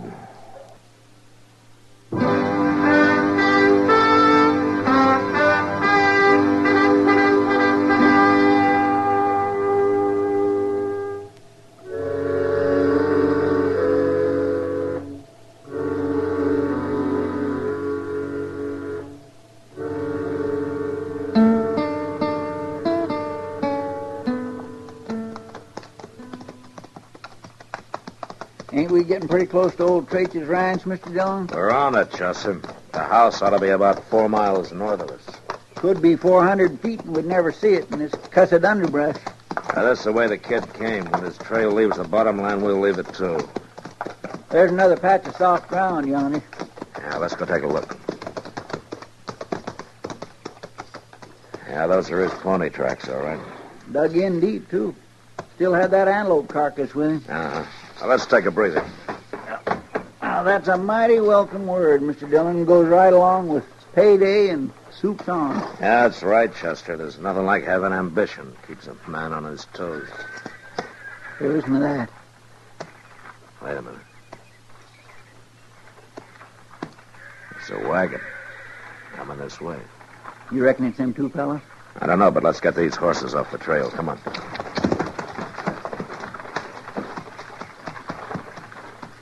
This is far enough. Get your rifle. Yes, sir. Now, let's get as close to the trail as we can. The boys could have rode onto him somewhere here in the bottoms. It kind of figures, all right. Now, keep that rifle on him when I step out, huh? Yes, sir, I sure will.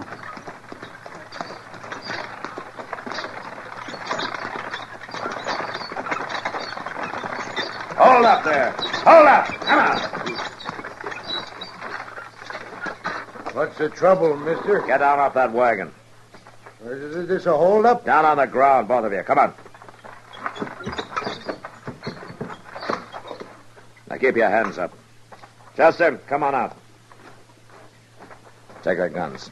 Yes, sir. Well, we ain't got nothing worth stealing. Stealing? But he's a U.S. Marshal. A marshal? That's right. Where you heading? Well, we was just going through. Going through from where? Oh, look, Marshal, we ain't done nothing. Well, what are you hauling back there? Just supplies is all. Mm-hmm. Keep them covered, Chester. I am. Oh, you're making a big mistake, Marshal. It ain't the way it looks, Marshal. Can you explain a half dozen beef carcasses in the back of your wagon, mister? We bought them from a ranch down south. One of them still got the hide on it, showing the Traich brand. Well, Marshal, I'll tell you the straight of it. We got that beef real cheap from a tribe of Kiowas down the bottoms of the ways. I reckon they stole it, all right. Those Kiowas got nothing but bows and arrows, mister. That calf in the back of the wagon was shot with a rifle. You've been hanging around here killing Traich stock for the last 2 weeks.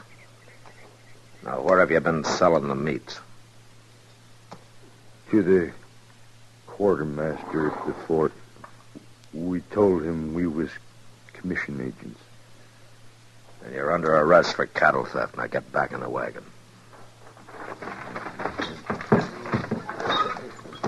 Chester will stop at the ranch house so Traich can identify that calf and sign a complaint, huh? All right, sir. And then you're going into Dodge, mister. And I'm going to tag you with the real charge I came out here on. Well, what do you mean? Mutilating that Indian boy.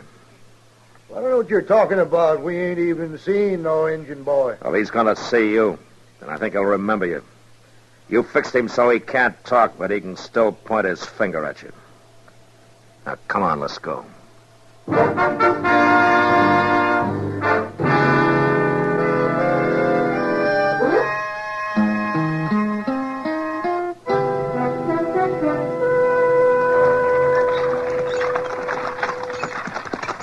All right, you, pull up that team.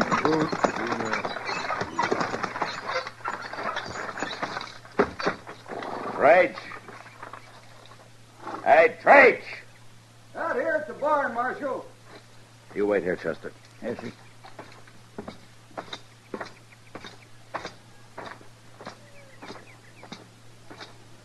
Well, so you finally did make it out here. Yeah, I made it, Traich. I got the 2 men who've been stealing your beef. You have? They've been selling it over at the fort. Chester's got them up there in their wagon. I guess I won't need this rifle then. I'm about to ride out and have a look around. What's the matter, Marshal? I, just noticed that antelope carcass hanging there in the barn. Looks like a good fat one. I shot it early this morning down in the bottoms. I was just fixing to cut it up. You shot it, huh, Traich? Sure did. With a bow and arrow? That's not a rifle wound. I don't know what you mean, Marshal. So you're the one who hurt that boy, huh? It was a mistake, Marshal. One anybody might make. I seen him riding through the bottoms this morning with that carcass on his horse. I thought it was one of my calves. So I roped him off, and the horse run on, and You took a knife to him. I figured it might teach all them thieving Injuns a lesson. I didn't find out till later it was an antelope he had. Treat you were the rottenest man I ever ran into. Now, let's be reasonable, Marshal. There ain't no harm done. He's just an Injun brat, worthless, sneaking. You're under arrest, Treach. I reckon I ain't gonna go along with you on that, Marshal. Not while I got a rifle in my hands.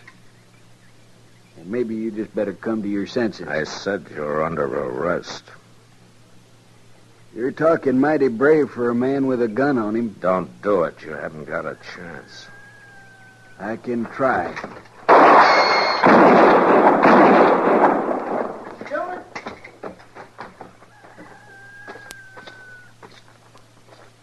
I'm glad you tried. Mr. Dillon? You all right? Yeah, I'm all right, Chester.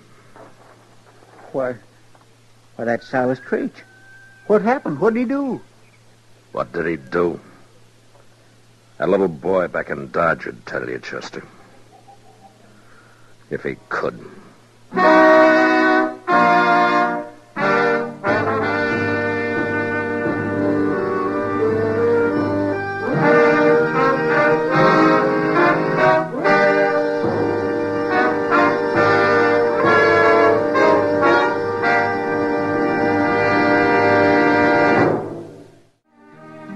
Gunsmoke. Produced and directed by Norman Macdonald, stars William Conrad as Matt Dillon, U.S. Marshal. The story was specially written for Gunsmoke by Les Crutchfield, with editorial supervision by John Meston. The music was composed and conducted by Rex Corey. Sound patterns by Ray Kemper and Tom Hanley. Featured in the cast were Harry Bartell, Vic Perrin, and John Daner. Parley Bear is Chester, Howard McNear is Doc, and Georgia Ellis is Kitty.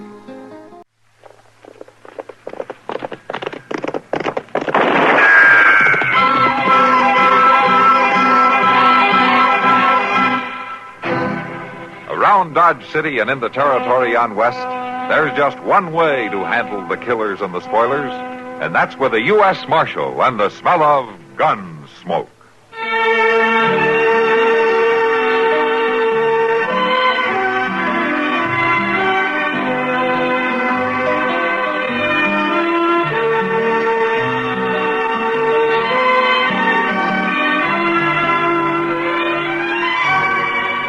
Gunsmoke, starring William Conrad, the story of the violence that moved west with young America, and the story of a man who moved with it.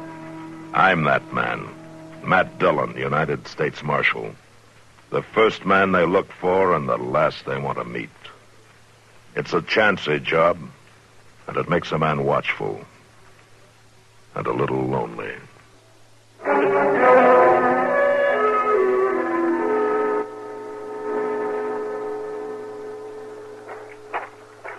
No sense trying to save the cabin, Chester. The bar and the sheds will soak them down good. All right, Mr. Dillon.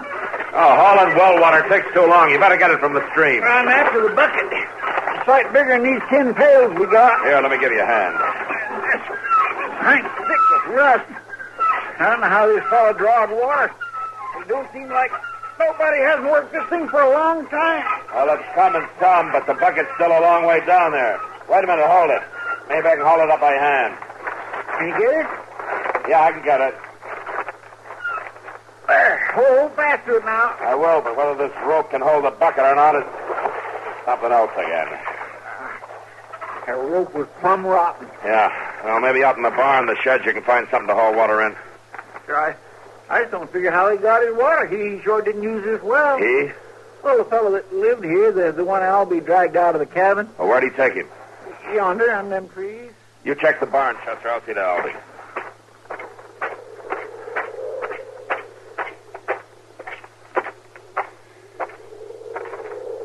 You look kind of singed, Albie. You all right?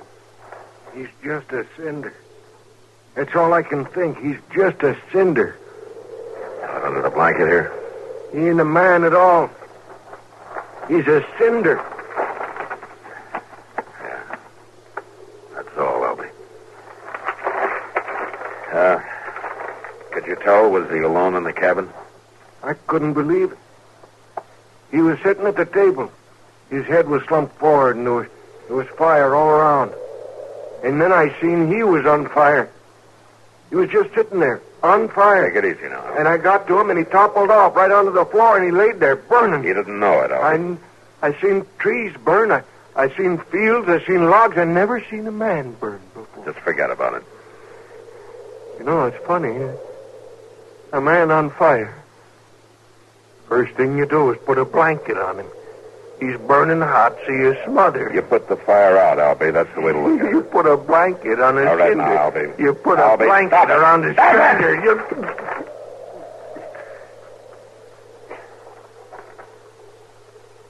Were you talking to me, Marshal? Yeah, the blanket. It was in the cabin? A blanket. Oh, it was on the floor right by the table. Well, it's wet. It felt wet when I grabbed it. Uh-huh. That's a funny smell, isn't it, Marshal? Yeah. Whiskey and kerosene together make a funny smell, Albie. That what that is? That's what it smells like. Mr. Dillon, can you come back here? Yeah, right away, Chester.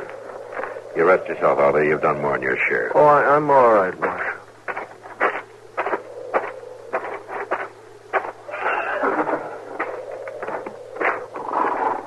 Where'd you find him, Chester? In the corral, behind the barn. Poor things, ain't they puny looking? All thin-fleshed, bone-shorn. Yeah. Somebody neglected them for a long time. Mr. Dillon, they're about starved.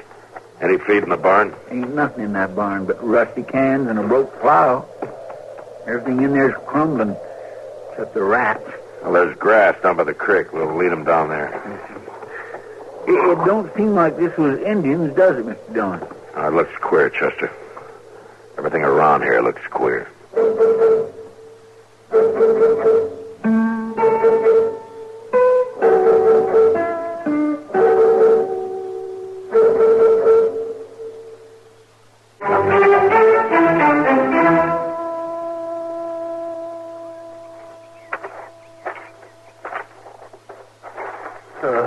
At least the barn is still standing, and a couple of sheds. We done what we could, Mr. Dillon. You hadn't been riding by and come to fetch us, we couldn't have done this much, Albie. I couldn't do enough alone. Funny, in a way. It ain't too far from Dodge, but you know, I didn't pass one settler on the way in. You didn't see anybody around here? No, not a soul.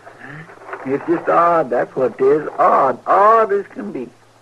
Well, you got to figure he was alone, except for them two starving horses. I don't know his name, so can't mark his grave. Can't help wondering about him, though. What's a man like that lives alone, lets his place go to rust and rubble, his horses starve? And that well? I don't know when that's been used. I don't think he drank water, Chester. You mean that smell of whiskey on the blanket, Mark? Yeah. Might be he drank himself into a stupor, knocked the whiskey over, along with it a kerosene lamp. And it'd start a fire that'd burn a man to death. Yeah, that must have been the case. Well, if he was all alone, maybe it doesn't matter what we know. Well, for the love of... What? Mr. Dillon, look.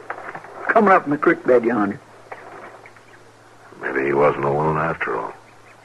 Well, that's just a child. She can't be more than 9 or 10. I'm afraid I'm no judge. Who are you? I'm Marshal Dillon from Dodge City. Who are you? Charity. How's that?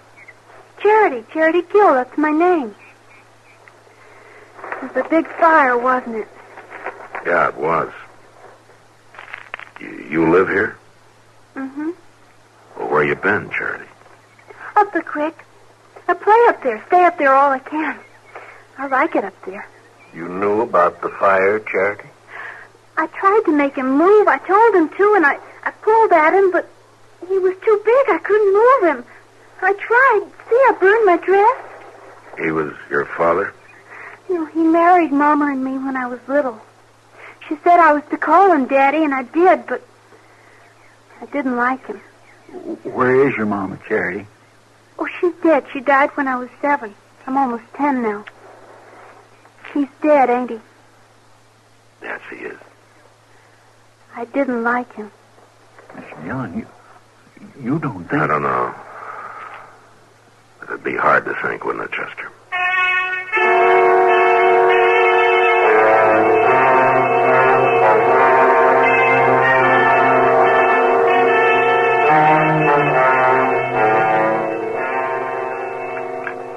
Yes. I'd say you're a pretty healthy young lady. I've never been to a doctor before. You never have. Well, you take a tip from me. You stay away from him all you can, Charity. You're funny. Well, some folks think so. Now then, I guess you can slip into your dress yourself. I always do. Oh, well, Marshal Dillon, I'll be waiting for you in the other room when you're ready. I won't be long. All right. What about her, Doc? Oh, she's fine. She sure could use some more meat on her bones, but there's nothing really wrong with her. The way her dress was burned, I thought maybe the fire got to her, too. Well, it's not a sign of a burn. You know something? She seems a lot older than 10, doesn't she? I don't know anything about kids, Doc. Well, I don't mean she is older than that. She just seems it. Older than her years. I guess she's seen a lot. You talked to her much about the fire? She said she tried to move her stepfather. Couldn't, I suppose. She didn't like him. She keeps saying that. I'm hungry, Mr. Dillon. Yeah, well, we'll fix that pretty quick now. Yeah, just Matt, get Chester to eat with her. Hey, he sets a mighty good example. Yeah, he does at that, doesn't he? Charity, will you tell us about the fire? What about it? Oh, how it started, for instance? Well, it's almost happened lots of times. Mama used to tell him that it happened sometimes if he wasn't careful. He'd drink out of that jug, and then he'd fall asleep, and if the lamp was near, he'd knock it over. That's what happened this morning? I guess so. I went down to the creek to get my breakfast. He didn't talk to me ever, so I didn't talk to him. He was just sitting there with the jug. Your breakfast, Charity? Yeah, the berries are nice down by the creek. Oh, you ought to eat more than berries for breakfast. I thought you wanted to know about the fire. Oh, that's right, we do.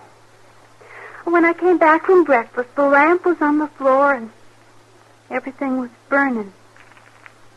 I tried to make him move, but he was too big. And when my dress started to burn, I ran away. It was just you and your stepfather. That's all that lived there, huh? Mm-hmm. And Coley and Sue. Coley and Sue? Yeah, the horses, Doc. We brought them in the moss.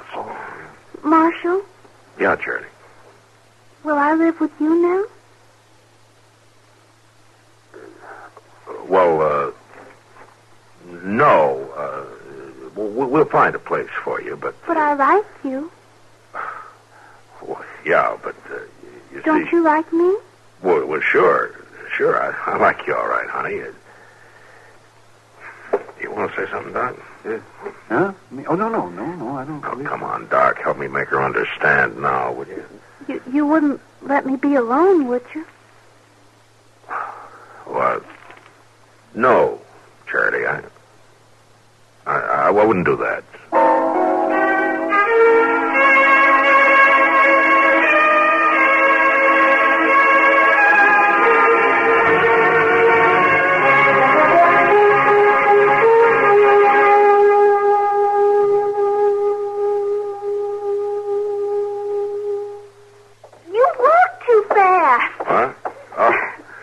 Yeah, I guess I do. Are you in a hurry? Well, it's going to be dark before long. I want to get you settled with Ma Smalley for the night. Who's Ma Smalley? Oh, she's a woman who runs a boarding house. What's a boarding house? Well, you know, you board there. You get a room to sleep in and your meals. Can I eat with you? Well, sure. Sometimes, maybe. Sure. I can cook a little bit. I mean, when there's food in the house, I can cook. Well, yeah, I bet you can. Do you have a little drill like me? No. Little boy? No. Why not? Well, I'm not married, Charity. Well, Well, what? why don't you have a little girl, little boy anyway? Now, you listen to me, little lady. Oh, you were going to call me Charity? Yeah, well, you ask an awful lot of questions, Charity. Well, that's how you learn asking questions. Well, sure. That's how you learn. Then but why don't you have a little girl like me? I told you, Charity, I'm not married. Well, Come on, Charity. You're going to like Ma Smalley. does she have a little girl? No. She married? Well, I think she used to be, yeah, but, Well, Charity, I just don't understand. I know you don't, honey, but I just don't figure I'm the one to make you understand. Now, come on.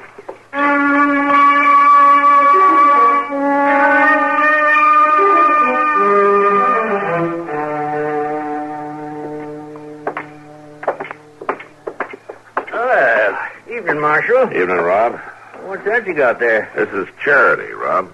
Why, she's a young'un, a girl. Yeah? Do you have a little girl? Now, don't start that again, please. Well, you talk right up to her, don't you, Marshal? Is Ma around, Rob? Can't start that soon enough with a young'un. Girls especially. Can't give them their head, you know. Gotta lay down the law right early in life. I was asking after Ma. Where is she, inside? No, she is not.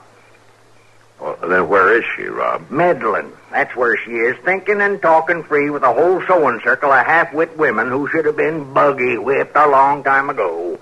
Is he mean, Marshal? Oh, yeah, he's mean as a butterfly. Ain't no mean about it, just setting down the facts, stating the case, you might say. Now, if someone had put Ma and them others in their place when they was this young'un's age, we'd have had a warm supper this evening and a few of the comforts us men folks are entitled to. Rob, you're going to run down pretty soon and tell me where Ma is? Clean all the way to Wichita. Wichita? Mm-hmm. Left on the morning Santa Fe, big as you please. Her and the Dorsey girls, Boss Grimmick's wife, Fanny Doty, Rob, Clara Jones. Hold up a minute, will you? You're calling off every woman in Dodge. They can't all be in Wichita. Well, you're the marshal. Make yourself a house-to-house search. There ain't a woman left in town, and they ain't going to be for 5 days running. Well, what's going on? Suffering. Rob, you talk straight to me now, or so... What they call it, suffering. They all met for it. Women from all over the state, according to Ma, pouring into Wichita, and every single one of them's got suffering on their minds. Suffering? You mean suffrage? Oh, it's one and the same thing. It's that sneaky way women folks has of talking. Why don't they just come out plain and say that they want the vote? No, they got to call it suffrage. Suffrage. Well, you let them vote a while and see if the country ain't suffering. I'm awful sleepy, Marshal. Yeah, me too, Charity.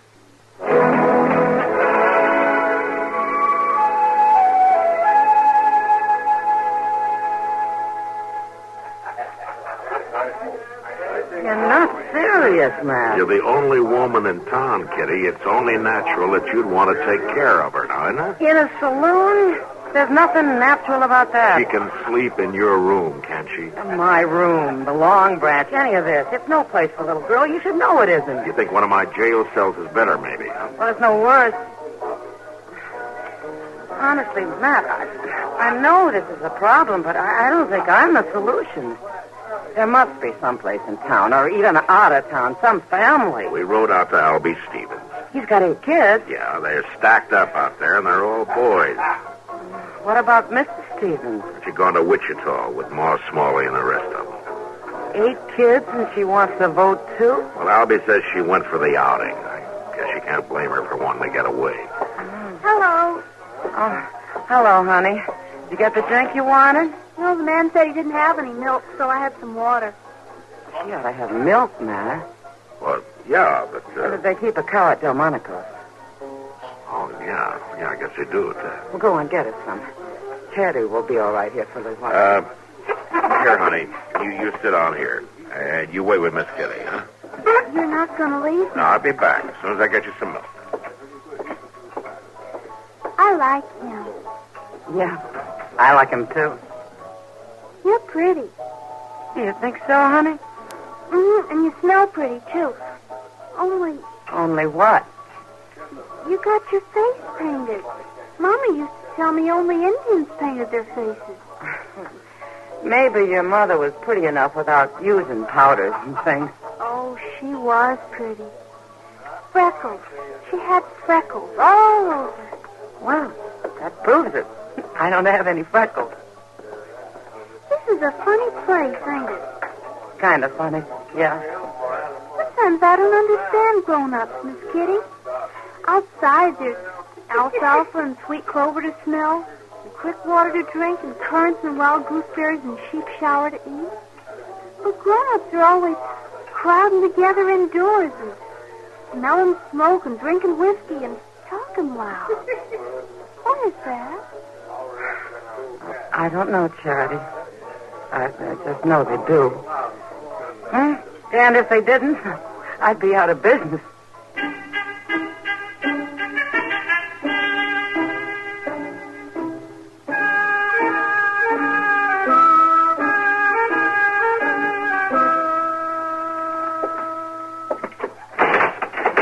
Now, Mr. Dillon, I just don't see the need of this at all. I never been in jail before in my life. Now, stop acting like an old woman, Chester. You're not in jail now, really. Poor Igert McPeters was in the same doggone cell just last week before they took him off to Hayes City to hang. Now, you listen to me, Chester. It's been a long day. I had about all the jawing I can handle. Charity's going to sleep in your bed. I'm going to sit up in mine, and you're going to sleep on that cot there, and that's the end of it. Now, shut up. Yes, sir, I understand, but I don't see why I got to be locked up to You're accomplish not locked up, Chester. You closed the door shut on me, Mr. All Dillon. right, there. Better? Is that better? Huh? Yes, sir, it is. A sight better. Good night, Chester. Night, Mr. Dillon. Yes, I guess Charity's asleep by now, all right. Now, she probably was before we started this ruckus, yeah. Oh, that poor little thing. Whatever is going to come of her, Mr. Dillon? No, I don't know, Chester. I don't know anyone who wants kids that hasn't got them. I sure never run up against anything like this before. She's plumb gone on you. Tags along like a little stray. Too bad you can't keep her. Oh, you're out of your head. Well, now I can see it ain't the most practical thing in the world. Chances are you'd feel a lot better having a little boy, but all the same... Chester. Yes, sir? I'd feel a lot better having nothing at all. No boy, no girl. Well, yes, I suppose so. You're more used to that. Good night, Chester. Good night, Mr. Dillon.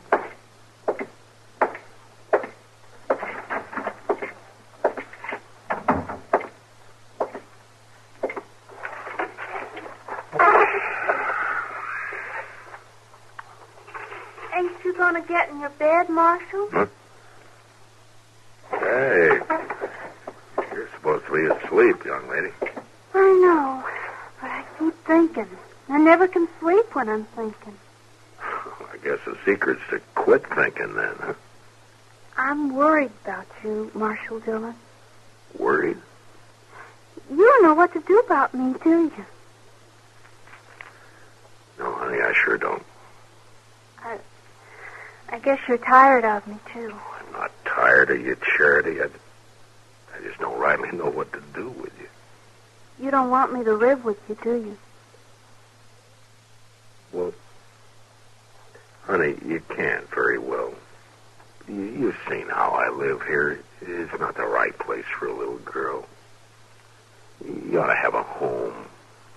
A real home, Charity, with folks close to you who'll see that you're cared for, who'll love you. Mm-hmm. Like my Aunt Annie. Aunt Annie? Oh, maybe I haven't told you about Aunt Annie. Oh, maybe you haven't. At first, I thought it'd be nice to live with you. But mostly you and I just walk around. I get tired. Charity, where does Aunt Annie live? Just on yonder from where I used to live before the fire. Maybe 5 miles, not far. I like you, Marshal Dillon. Yeah. Well, I like you too, Charity. And tomorrow morning, we're going to ride out to Aunt Annie's, huh? Mm-hmm. think I'll sleep better now. Yeah. Me too, honey. Me too.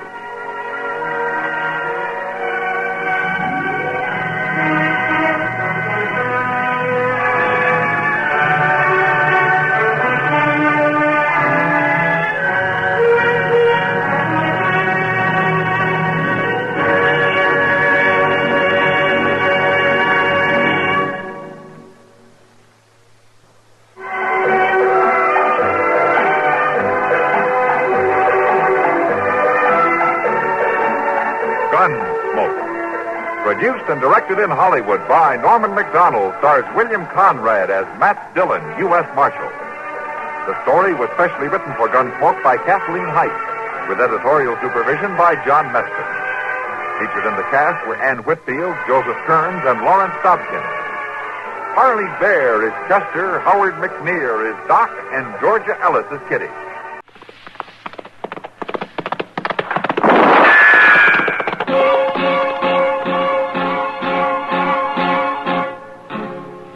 Around Dodge City and in the territory on West, there's just one way to handle the killers and the spoilers, and that's with a U.S. Marshal and the smell of Gunsmoke.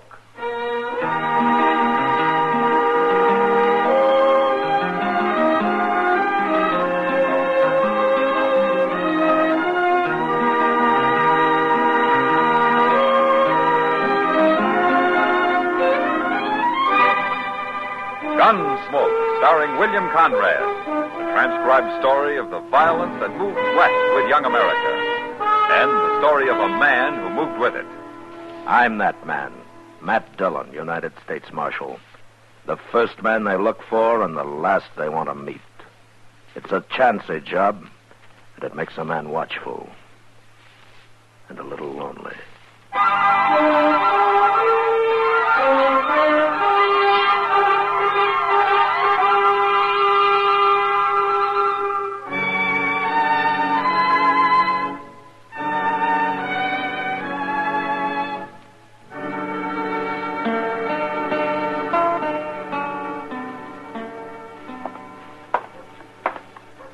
Hey, you. Where's the marshal's office? What do you want the marshal for? Well, I'll tell him that. Where's his office? I'm leaning on it. Oh. It ain't no use you're going in there. What? Marshal Dillon ain't around. Well, where is he? He won't be back for 2-3 hours. Oh, I can't wait that long. Well, I work for him. My name's Chester Proudfoot. Oh, yeah, I heard of you. You have? I didn't know who you were. I don't get to Dodge but seldom. My name's Sam Rickers, Chester. Got me a homestead I'm proving up a few miles west of here on the Arkansas. See? You got trouble of some kind, Sam? Oh, no, not me. But I want to show you something. That's my wagon standing over there, the one with a woman sitting on it. Your wife? Yeah. Now, come on over. I'll show you. Come on. What do you want to show me? You're going to be real surprised, Chester. I am? Everybody is, except them that knows me, of course. Here we are. Hey, lady, don't sit there like you was dead. Look around. That ain't Marshal Dillon, Sam. The marshal ain't here, but this is Chester. He works for him. How do, ma'am? Howdy. Chester can take care of everything. Can't you, Chester? Well, if you'll tell me what it is, maybe I can. Oh, well, you're going to be real surprised. Hurry up, Sam. Get it over with. Give him his surprise. You're so pleased. You shut up or you'll get nothing out of this. I don't want nothing out of it. I don't bear no mind, Chester. Come on around to the back of the wagon. I'll show you.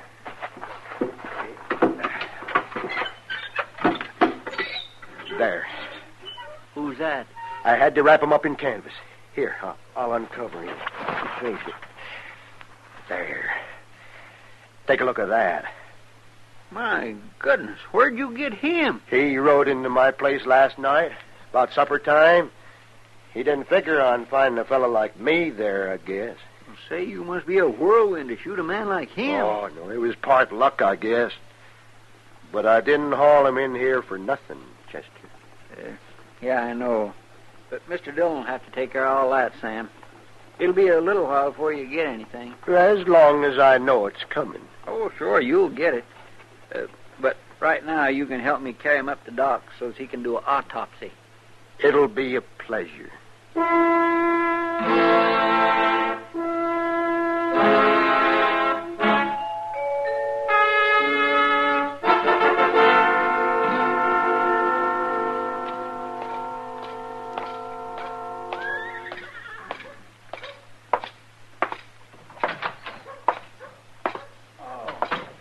Dillon? I found your note downstairs, Chester, so I came straight up. Where's Doc? He's out back finishing up. Hey, Doc! Mr. Dillon's here. What's this all about, Chester? Who killed Bob Hulbert? Sam Rickers killed him. Sam Rickers? The homesteader? Yes, sir. That's what he said he was. Well, I don't know Rickers well, but he sure never seemed the kind of a man who'd take on an outlaw like Bob Hulbert. $1,000 reward might have bravened him up. Yeah. Oh, hello, Matt. Oh, Doc. Well, you've got a good bad man there. You can take him out to Boot Hill and plant him anytime you like, Matt. That's not much of an autopsy report, Doc. What's there to report? Hulbert was wanted, dead or alive, so... how he got shot doesn't matter. How did he get shot? Twice in the chest. Once in the back. In the back? Well, I can't tell you which was first, Matt, but get him buried, will you? I don't want him around here all day. I haven't seen him yet, Doc. Do you know Bob Hulbert, Matt? Yeah, some years ago. This is his first time around here, though. Last time, too. I guess Dodge was too tough for him. That might be like saying Ford's Theater was too tough for Mr. Lincoln, Doc. If he was shot in the back first, you mean? Well, there he is. What's the matter, Matt? Sam Rickers isn't going to collect $1,000 reward for this. What? He might hang for it, though. I don't know who he murdered here, but it sure isn't Bob Hulbert.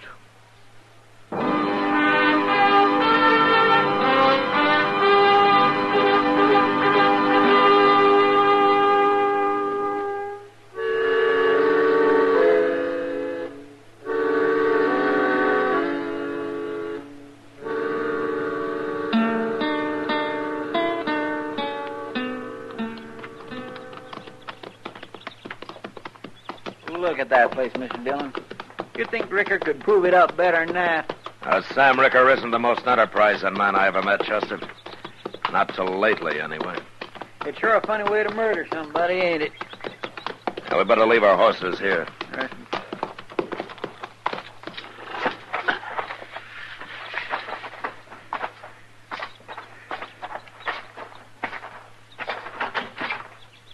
There they are. They must have seen us coming. Yeah. Hello, Chester. Marshal Dillon. Hello, Sam. Miss Ricker, ma'am. Howdy. Say hello to the Marshal, Letty. How do, Marshal? How do you do, Miss Ricker? I like to be called Letty, Marshal. Mrs. makes me feel kind of old. Why, sure. Stop trying to fool people, Letty. You know how old she is, Marshal? Don't, Sam, please. Sam, I came out to talk to you about that man you brought into Dodge this morning. That man? Well, that's the most valuable man I ever run into, Marshal. Well, out of him, I'm going to build me a new house, buy me some hogs and cows, and I don't know what all. I've been telling Letty about all the things I'm going to do with that reward money. I wish you wouldn't take it, Sam. What? I just don't want any part of it. All right, stop that.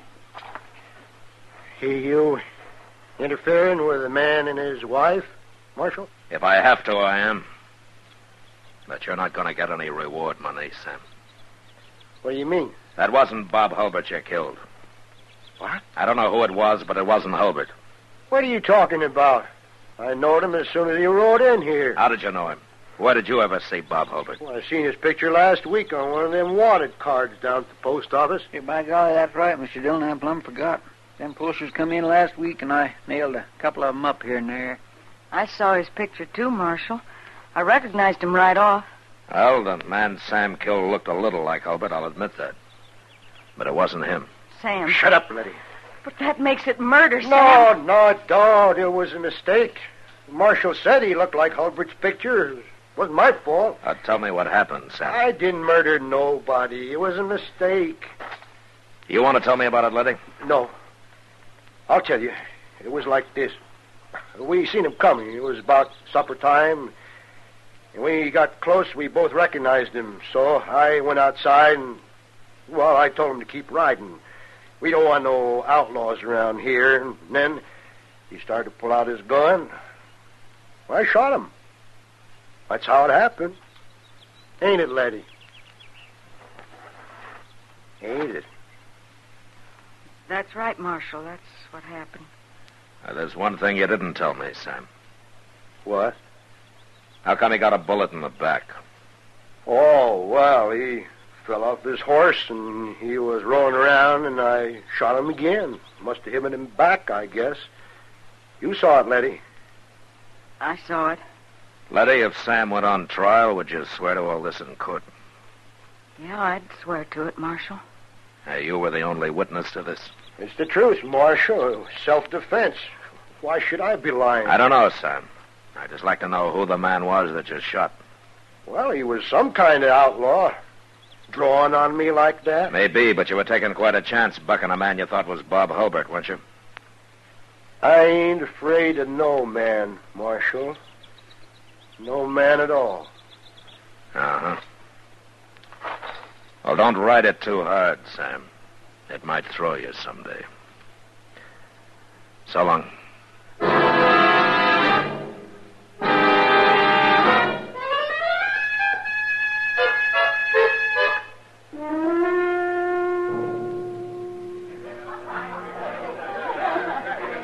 Drink your beer, Matt.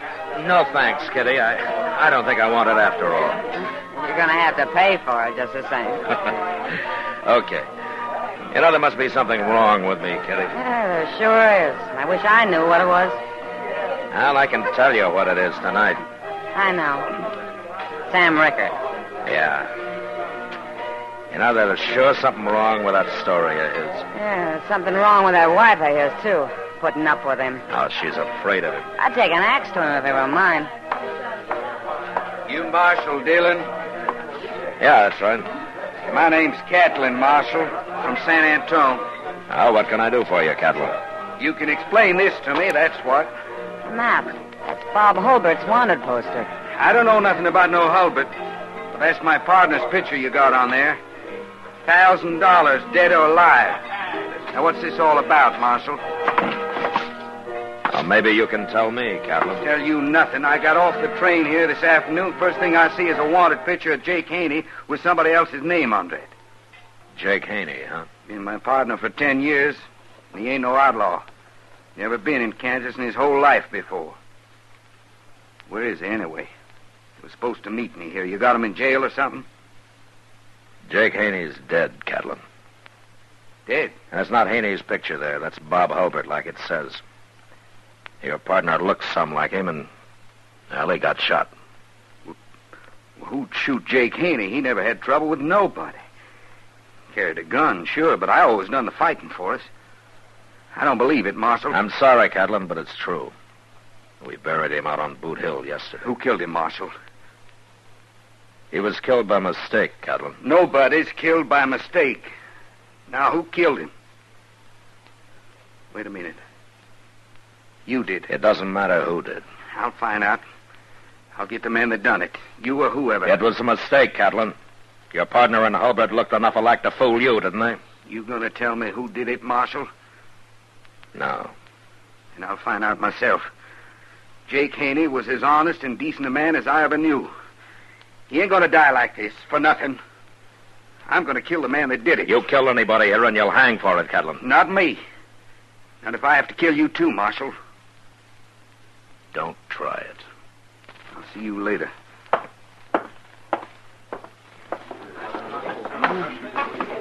Sam Ricker won't stand a chance against him, Matt. I better send Chester out to warn him. He can come hide in the jail if he likes. He'll like it if he's smart. Yeah. Oh, Kitty, Doc and I are going to have supper together tonight. Won't you join us? I gotta eat sometime. I'll go find Chester, then I'll come back for you. Okay, Matt.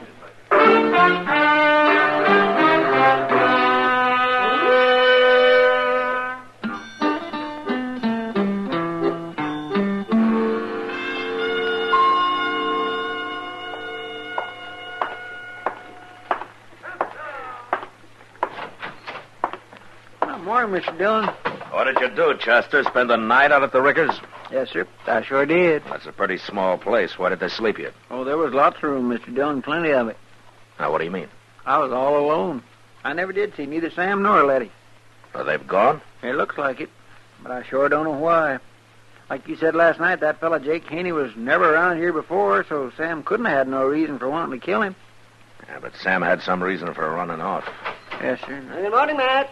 Morning, Chester. Hello, Doc. I thought you were going out of the Bowers place today, Doc. I was, Matt, but Bowers sent one of his men in to say they didn't need me after all. I thought a cowboy busted a leg out there. That's what they said yesterday. Must be a pretty tough man. Bust a leg and don't want no doctor? Tough or stingy, one. You know, I charge $20 for a trip like that. That's a month's wages for a cowboy, Doc. So, to save $20, he'll probably put a mud cast on it and have a crooked leg the rest of his life. If he brings his $20 into town and runs it up to $1,000 at Faro, he won't care if he has a crooked leg, Doc. Chester, you trying to ruin my practice? Oh, I was only kidding, Doc. He'd never run it up to 1,000. Yeah, but I accept your apology. Well, if that's what it was. Say, Matt, I was talking to Sam Rickers after I left you last night. Sam Rickers, here in Dodge? He was over at the hotel with his wife. Why? No wonder I never got to see him. Or did they spend the night in town? What's wrong with that? Why, nothing. Huh? Oh, well, I told them all about Catlin. Everything you told me, Matt, I figured somebody ought to warn Sam, seeing as how Catlin's staying right there at the hotel, too. That was all right, wasn't it? That's okay as long as Catlin doesn't know about Sam. Well, there's no way he can know. Kitty won't talk, and the three of us here sure won't. Now, he's safe if he keeps his mouth shut. But, I better go talk to him.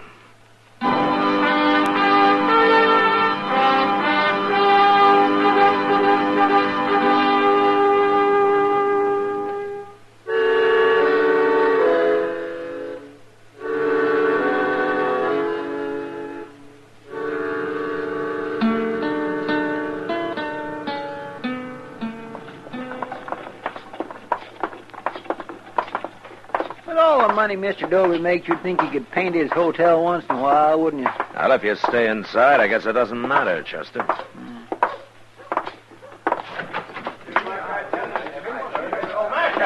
Marshal, I was just coming for you. What's the trouble, Mr. Dobie? There's been a shooting, Marshal, right here in my hotel. What? Now, that's got to stop, I tell you. I won't put up with Never it mind like that. What happened? Well, I don't know, Marshal. Heard a couple of shots upstairs, ran up, found Sam Rickers there in the hall. Now, I don't know what happened, but I've kept everybody from going up there. Come on, because I don't Chester. want them messing around here.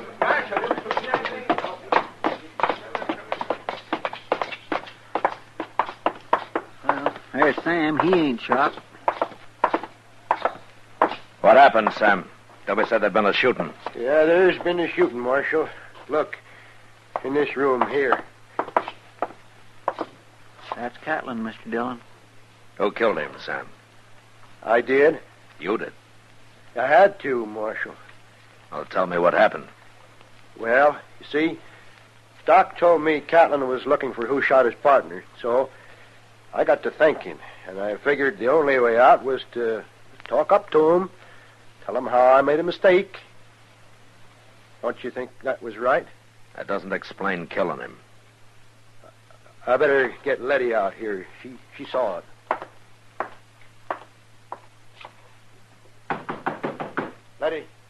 Letty, come on out here. She can tell you. What do you want, Sam? Oh, the marshal. Come out here, I said. I don't want to talk, Sam. You'll talk when I tell you to. You saw what happened, and I'm going to explain it to the marshal. Well, go ahead. Okay. Like I was saying, Marshal, I wanted to talk to Catlin, so I found out which room he was in, and I went, knocked on the door, and he opened it, and then when I told him who I was, before I could say anything else, he grabbed for his gun. I had to shoot him, Marshal. It was self-defense. Catlin's gun's laying on the floor in there, Mr. Dillon. He had it out, all right. You saw it, Letty. Is that what happened? I saw it. Tell him, Letty. I don't want to talk. Tell him what you saw. Please, Sam. I feel kind of sick. Tell- No, Stop don't, it, Sam. Please don't. I told you once.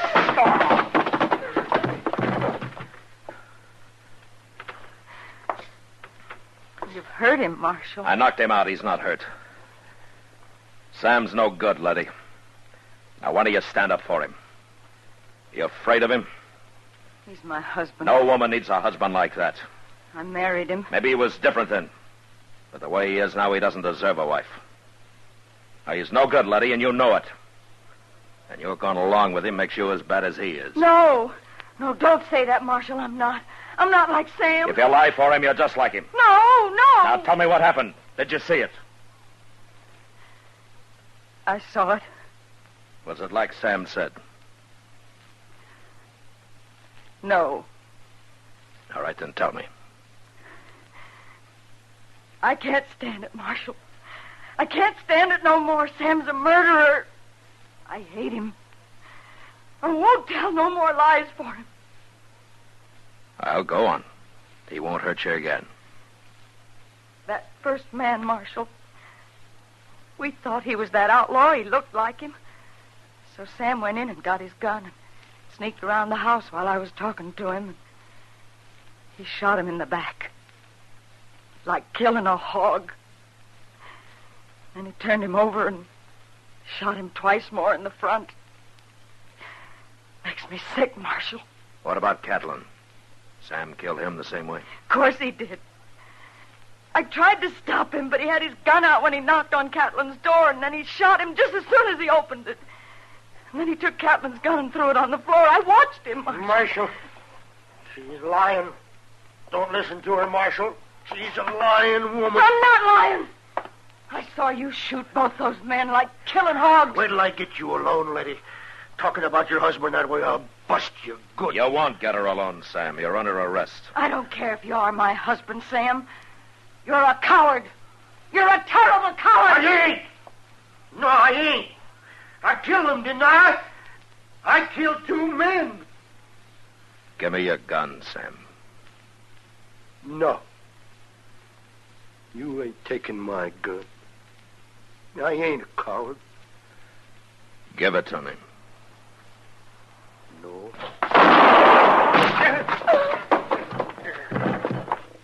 He tried to draw on you, Mr. Dillon. Yeah. Come on, Letty. I'll take you back to your room. He's dead. Sam's dead. I couldn't let him shoot me, Letty. I told the truth like you said, Marshal. And it made me hate him. Talking about him, it made me hate him worse than I ever did. I'm sorry I had to make you do it. I ain't even gonna bury him, Marshal. You do it. Yeah, sure. I'm going out and I'm gonna burn down the place. And then I'm leaving here. For good. I'm going now. Goodbye, Letty.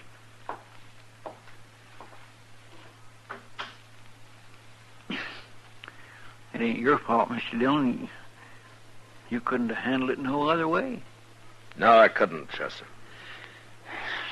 But it is too bad you had to make poor Miss Rickard tell on her own husband. Yeah. But sometimes I wish it was somebody else's job to make people do things like that.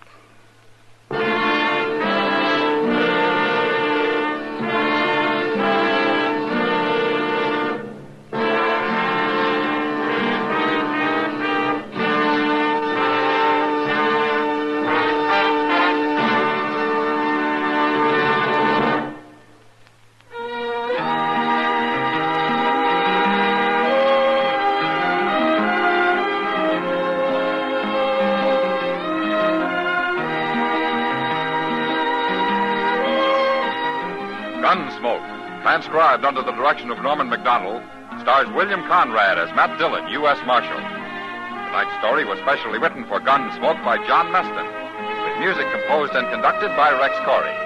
Sound patterns by Ray Kemper and Tom Hanley.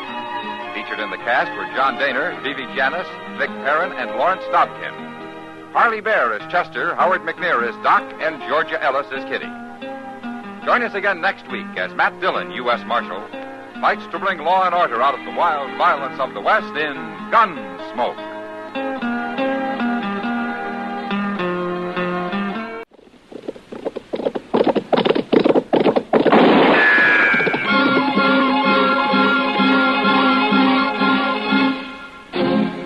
Around Dodge City and in the territory on West, there's just one way to handle the killers and the spoilers, and that's with a U.S. Marshal and the smell of Gunsmoke.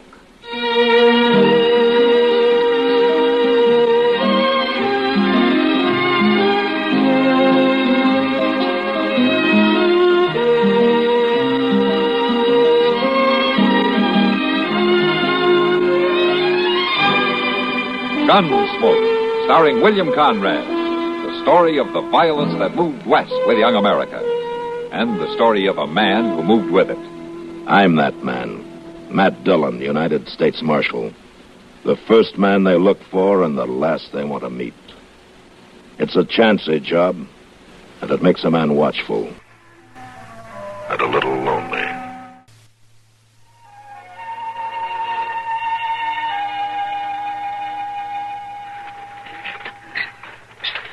Hit him again, Buford. Do I have to, Pa? Hit him again. I can't hold him up all day. All right, but I'm sure getting awful tired. Can I stop now? Yeah, you can stop. We'll rest a minute, then finish up. Oh, you think I done all right, Pa? You're learning. Being a man ain't easy, especially with a ma like you had. If she was still alive, I'd sure get a caning for this. Women just don't understand about these things, Buford. If they had their way, man never come into his own. She sure made her way sound right and proper, though. I know, but she ain't around no more. You know, I gotta get that woman thinking out of your head, fill it up with man thinking. Take his feet there, help me drag him to that ditch yonder. Sure, Pa. You ain't never put a bullet in a man, have you? No, I ain't. You're gonna get your chance now. In him? In him. Well, ain't he dead? Never take no chances, boy. All right, come on now, just roll him down that bank. Now let's just break off some of these here branches. Why, I think we should bury him proper, Pa. Branches is proper enough for the likes of him. Butting in there like he done. You say so. Just put him in a pile, yeah. Oh, that's plenty. Here's my gun. Shoot him and throw that stuff on top of it. Where you going? Kick out that campfire. See if there's any pickings we can use. No use leaving nothing good laying around for strangers. Sure, Pa.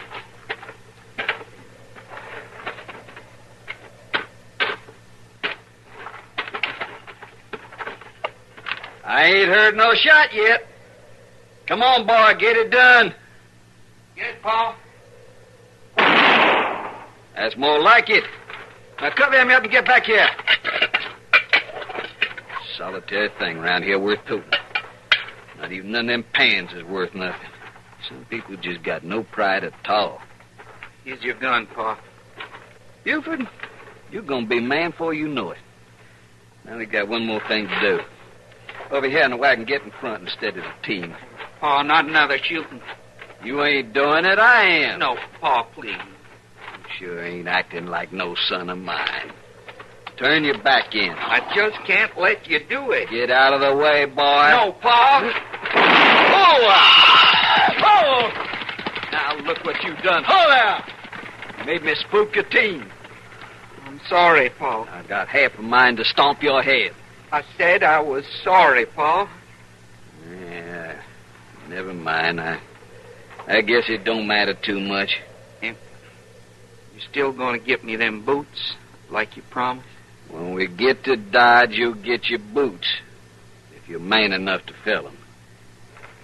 Yeah, nothing more we can do here. Let's get going.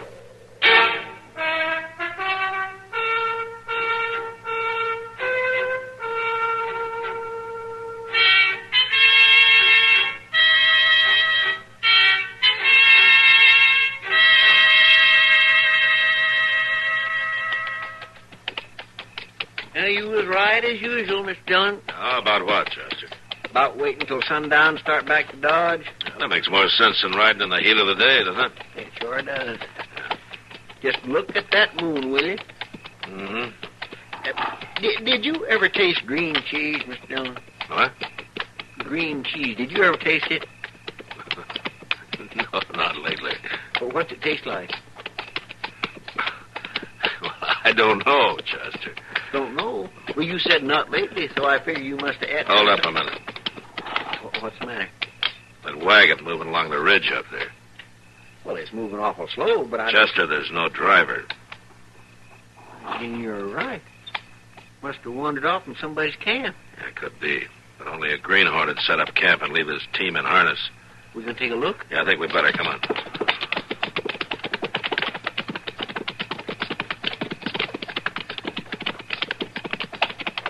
We'll come up on them slow so they don't take off, right?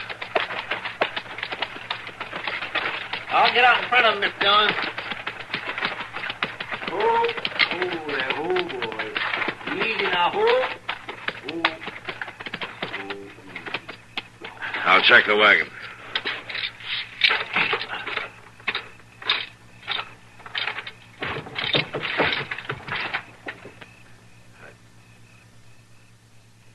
Chester, come here. What is it, Mr. Dillon? What's the... Oh, my goodness. Cut those thongs on her wrists. Yes, sir. Is she alive? She's still breathing. Here, let's raise her up a little so we can see better. Why, it's an Indian girl. Yeah. Is there anything we can do for her? Not much, I'm afraid. Not out here. We gotta get her to Dodge. Well, I sure do hope Doc can save her. Well, he'll try. But I'm not too sure she'd want him to. Mr. Dillon, anybody who'd treat a woman like this, well, they just ain't human. He's an animal. Yeah. When I find him, he'll get his cage. Poor little thing. I'll drive the team, Chester. You ride back here with her. Steady her as much as you can. It's a rough ride from here to Dodge. Yes, sir, it sure is.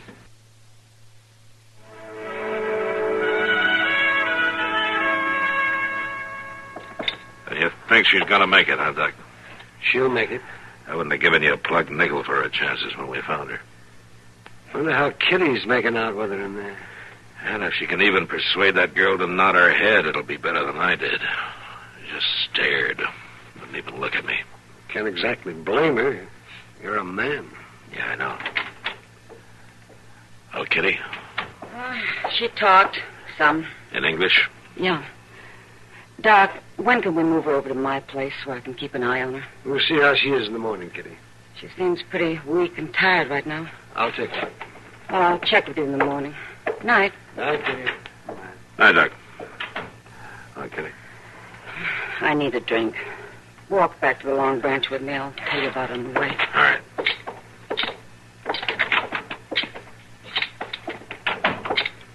She wouldn't talk about herself, what happened to her. Only about her husband. Her husband? Yeah. Well, start from the beginning, Kitty.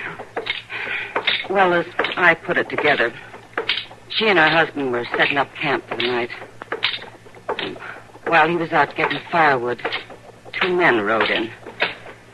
She offered him coffee. And that's when they... Yeah, go on. Her husband heard her scream, came running back, tried to fight him off, and they grabbed him. She could hear them beating him. And just before she passed out, she heard a shot. Could she describe these two? Not really. Just that they were both big men. Yeah, there's not much to go on. I know. Nice thing. Well, looks like Chester found a couple of drinking friends. Doesn't sound like they're exactly friends, does it? I tell you, you go on. I'll join you in a minute. He ain't your son, is he? No, he ain't. But I just don't think it's right to make anybody stand there. All right, then, stop sticking your skin and nose where it don't belong. Now, you look here. All right, Chester, what's the trouble here? Oh, Mr. Dillon. Who are you? He's the marshal, that's who he is. Marshal, huh? Well, listen, Marshal. This nosy fella here... You just shut up a minute. You'll get your turn. Now, what's this all about, Chester? I've been watching him for an hour, Mr. Dillon. He's making this young fella here drink down whiskey almost as fast as Sam can pour it. What's wrong with that? He's my son. I got the right. I see. He's 26 years old, Marshal. Never had no hard liquor. Now, I think it's time I teach him to hold it. What is your name, Mr.? Wilkins, Zachary Wilkins, and this here's my boy. I'm Buford. Buford, turn loose to the bar and shake hands with Marshal. I can't, Pa. My leg bones is went so. You're all right, now do like I say. Well, I'll try, Pa. Howdy, Marshal. Stand up, Buford. All right, you listen to me, Wilkins. I can't tell you how to treat that boy of yours, but while you're in Dodge, I don't want to see him like this again. If I do, I'll put you both in jail just long enough to sober up, then run you out of town. Now, you get him out of here and take him someplace where he can sleep it off. You're sure high and mighty, ain't you? Come on, Buford. Fine thing when the law tries to stop a father from making a man out of his own son. Well, I reckon it's a good thing you come in when you did, Miss Dillon. They're pretty husky fellers.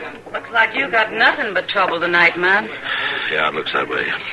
Sam, Yes, Miss Kitty? set out 3 glasses and a bottle of rye, will you? Sure. Kitty, I've been thinking about that Indian girl's story. Now, the team couldn't have run too far from where they camped. I'm going out first chance I get tomorrow and see what I can find. You gonna bring in her husband's body? Either that or bury him. Adam. What? Adam. That's what you called him. It's a strange name for an Indian. Oh, I guess I forgot to tell you, Matt. Her husband wasn't an Indian.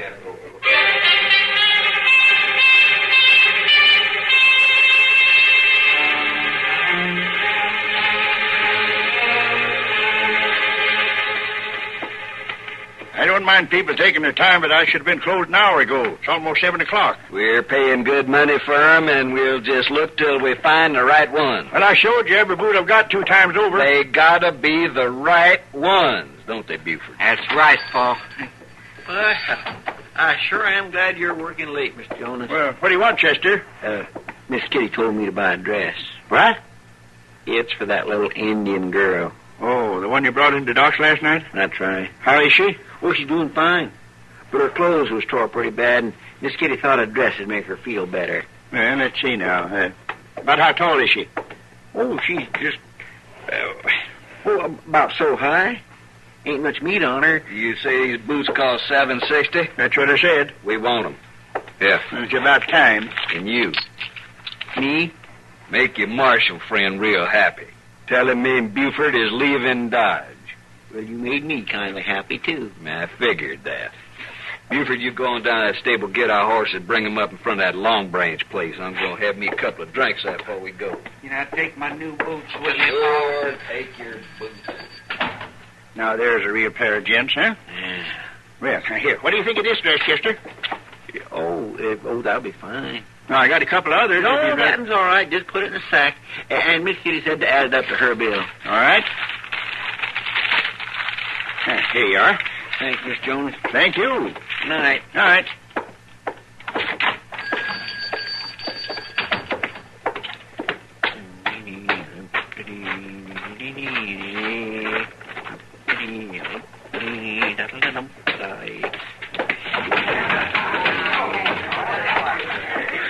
Here it is, Miss Kitty.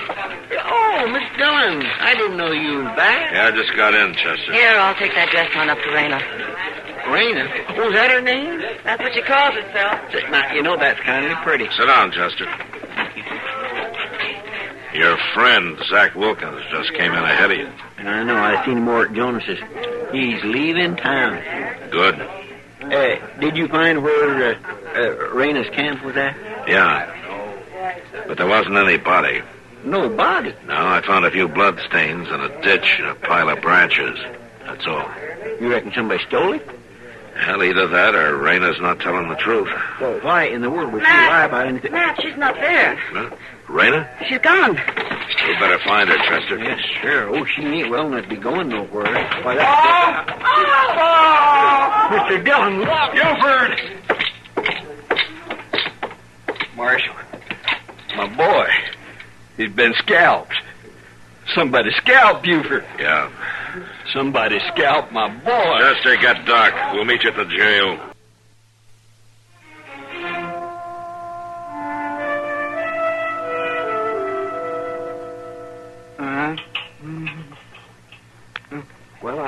I've got the bleeding stopped, Matt. You want to take him to my cot in the office? No, just leave him here in the cell. Pa. Better not to move him. You was right, Pa. You was right. I couldn't shoot him, Pa. He's delirious. I was woman thinking. I missed him. I missed him on purpose. Who, Buford? Who did you miss? The camp fella. The one in the ditch. You told me to shoot him. Buford, this camp that you're talking about. Miss Dillon? Oh, Chester, did you find her? Yes, I did. Just south of town. It said she was going back out to camp and bury her husband. I took her to Miss Kitty. Doc, are you about through here? Yes, Matt. I can handle him now. All right, if you need me, holler. Come on, Chester. I want you to go get Raina and bring her back here.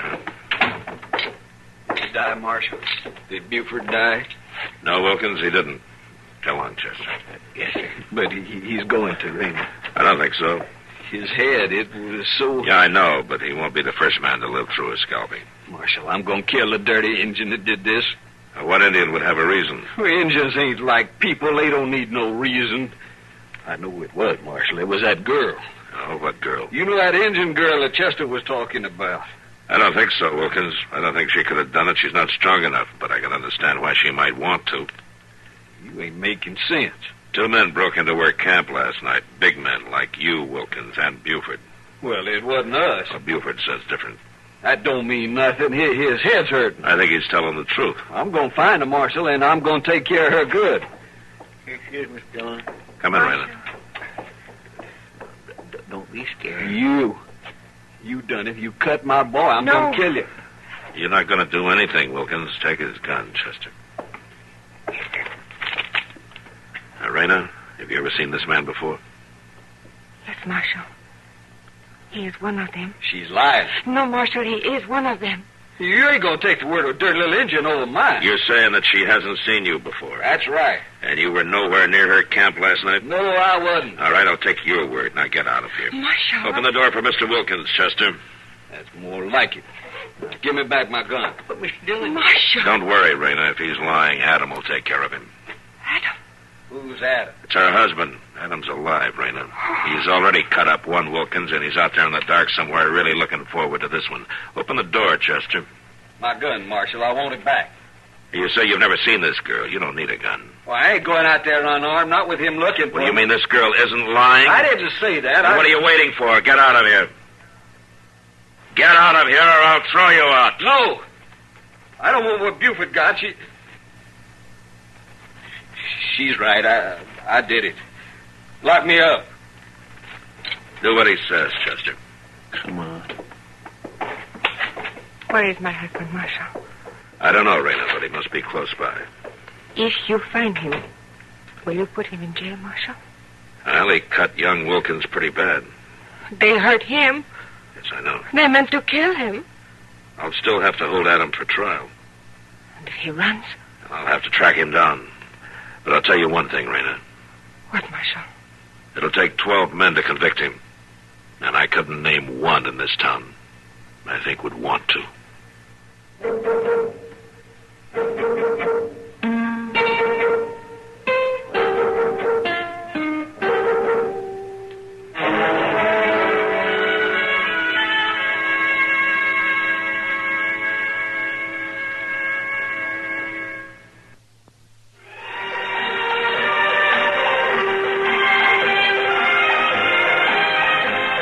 Gunsmoke. Produced and directed in Hollywood by Norman Macdonald, stars William Conrad as Matt Dillon, U.S. Marshal.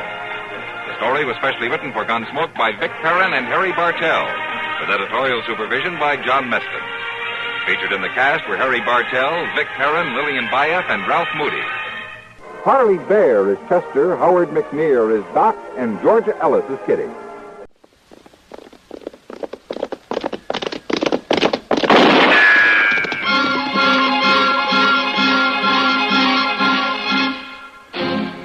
Around Dodge City and in the territory on West, there's just one way to handle the killers and the spoilers, and that's with a U.S. Marshal and the smell of gun smoke.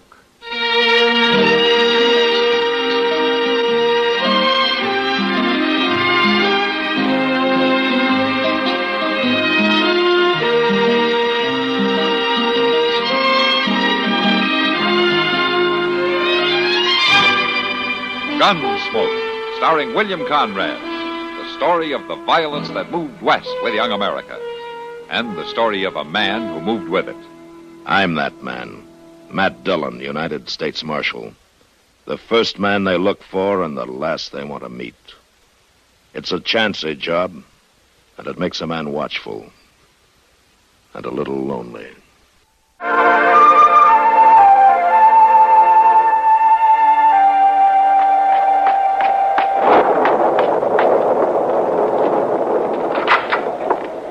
Oh, Kitty, it's you. Yeah, come in.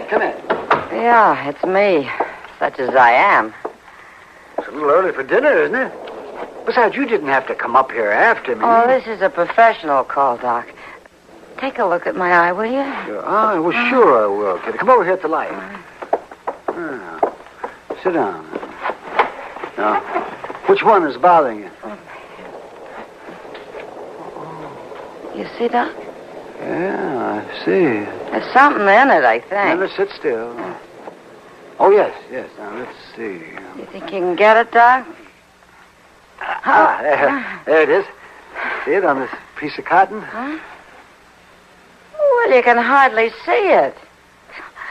It felt like a whole scuttle of coal. Well, it doesn't take much to make your eye feel that way. I'll give you something to wash it out with for a day or two. Okay, Doc. You heard from Matt? Huh, not a word.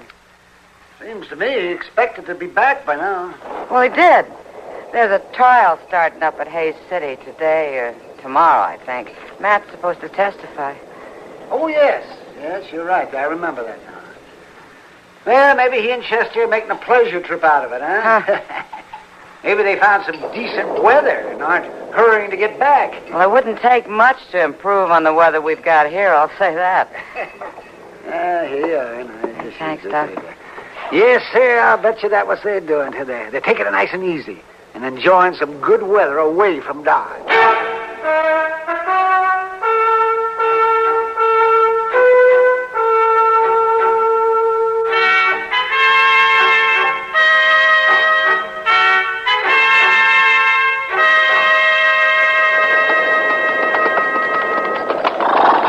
Dillon?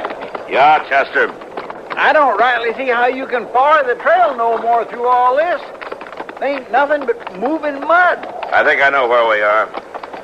Sure be too bad, Marshal, if you wound up back in them mountains where you picked me up. Don't worry about it, Keel. It wouldn't do you any good. Yeah, my friends might say different. They ain't none too cozy about the law. They didn't help you before. Well, now... We turned down here, Chester. I remember this dip in the trail. It looks awful slidey, Mr. Dillon. Yeah. We better lead the horses. Keel, look out there. That horse sure went down hard. Yeah, come on. Let's see what the damage is.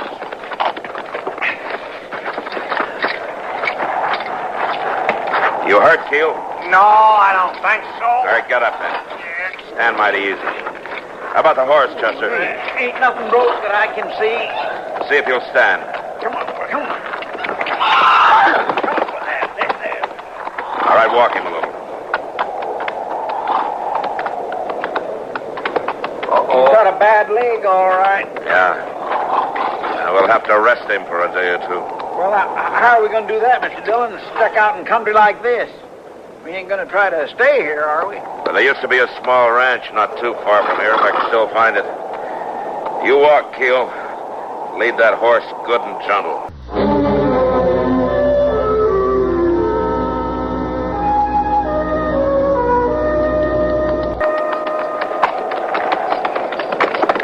Barn's over this way. We'll head there. You must have a bump of direction on you like a homing pigeon, Mr. Dillon. Yeah, pigeon with blind luck. You just watch where you're leading that horse, Keel. Mr. Dillon don't need no smart talk from you. You out there. Oh, Mr. Dillon? Up on the porch? A woman? Yeah, Chester, I see her. What do you want? I'll be up to present myself, ma'am, as soon as I can see to the horses. You're welcome to find shelter in the barn, but don't come near the house. Well, that ain't very friendly like in all this rain. You take Keel and the horses over to the barn, Chester. I'll talk to her. Yes, sir. Try to talk her out of some coffee.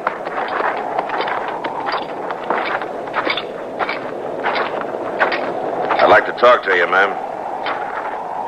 All right. But I've got a gun.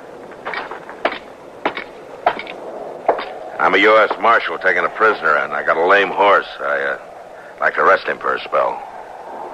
I don't know you. Well, I'm from Dodge City. Maybe your husband would know me. I used to know folks in this part of the territory.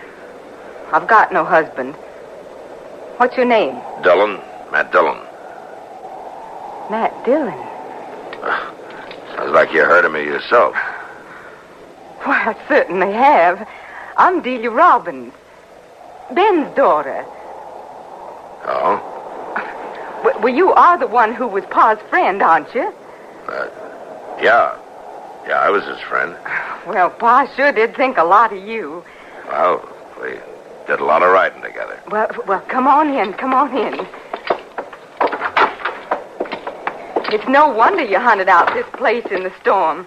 You've probably been here lots of times, haven't you? Yeah, a long time ago. I wasn't sure anybody'd be here. You knew my father'd been killed. Yeah, I knew.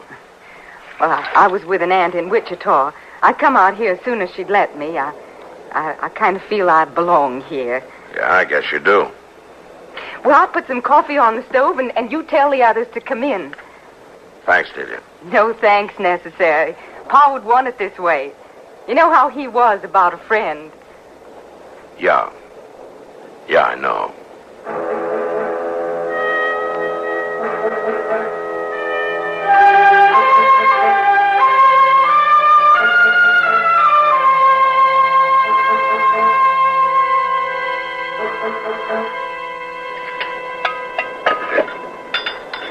Well, I tell you, ma'am, that's better coffee than I can make, and that's a fact. Yeah, that's a fact, all right. Here, let me pour you some more. Yeah, well, ain't none to pour, ma'am. I just finished it off. Well, then I'll make some more. Oh, no, ma'am. No, not for him, you won't. You got to get along, Chester. Yes, sir. I expect you're right. You got it straight now? Yes, sir. I go into town and send a telegraph to the judge about how you're stuck out here for a day or two until Keel's horse can carry him again. That's right. And then I get on into Hayes City as fast as I can. Now, Mr. Dillon, what makes you think they'll let me testify instead of you? I ain't the marshal. You were there at the shooting, weren't you? Well, yes, sir, I was there. Well, you don't have to be a marshal to tell what you saw, do you? Now, you get going. Yes, sir. I'm going. I just hope I don't get lost in this storm. You won't. I'm going with you. Oh, well, now, that ain't necessary, Miss Delia. He'll find it all right. He just likes to complain. Well, it won't be easy in the dark and storm, Matt. That road winds around pretty good. I can lead him. Well, there's no need for you to go out in Well, this. I was going anyway. It's my night to sit with old Miss Pike. But, Delia, it's not necessary. I do this every week, and I spend the night in town. You afraid to be left here alone with me, Marshal? Shut up, Q. That little lady could protect I warned you to keep your mouth shut when we came in here. Oh. You better get going before it gets any darker, Chester. Yes, sir. You ride through as straight as you can. Yes, sir, I will. I'll set him on the road just as good as Pa could do it. Yeah, Delia, I'm sure you will.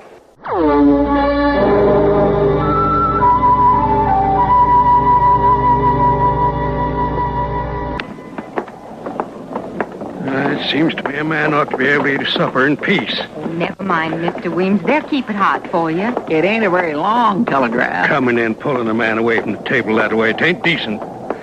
Then you shouldn't be the only man in town who knows how to send a telegram. Ain't nothing so important it couldn't have waited.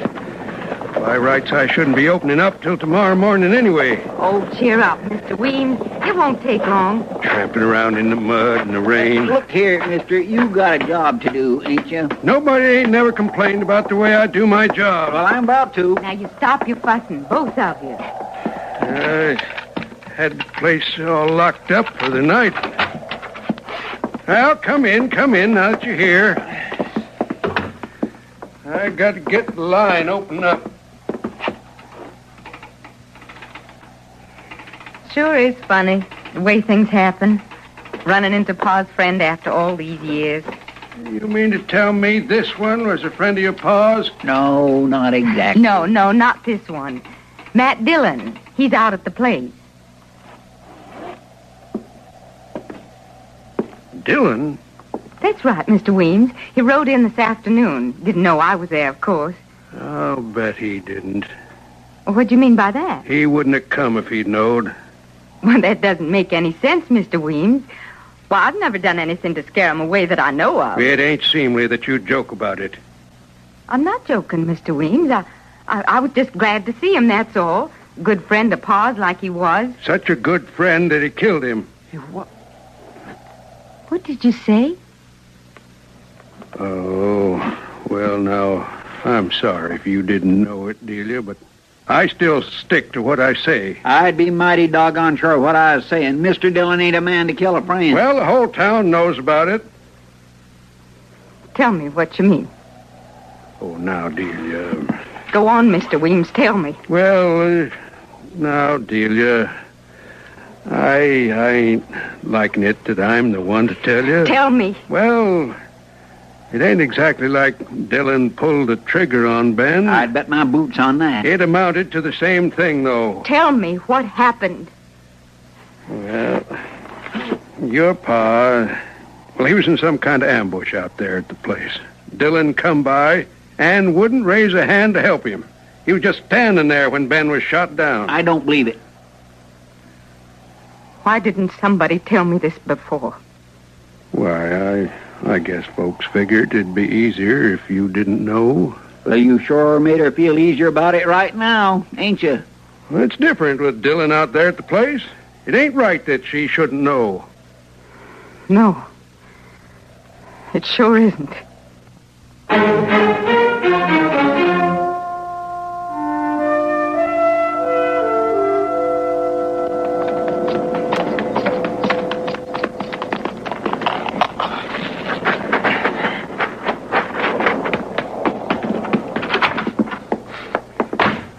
I want you to get out of here. What?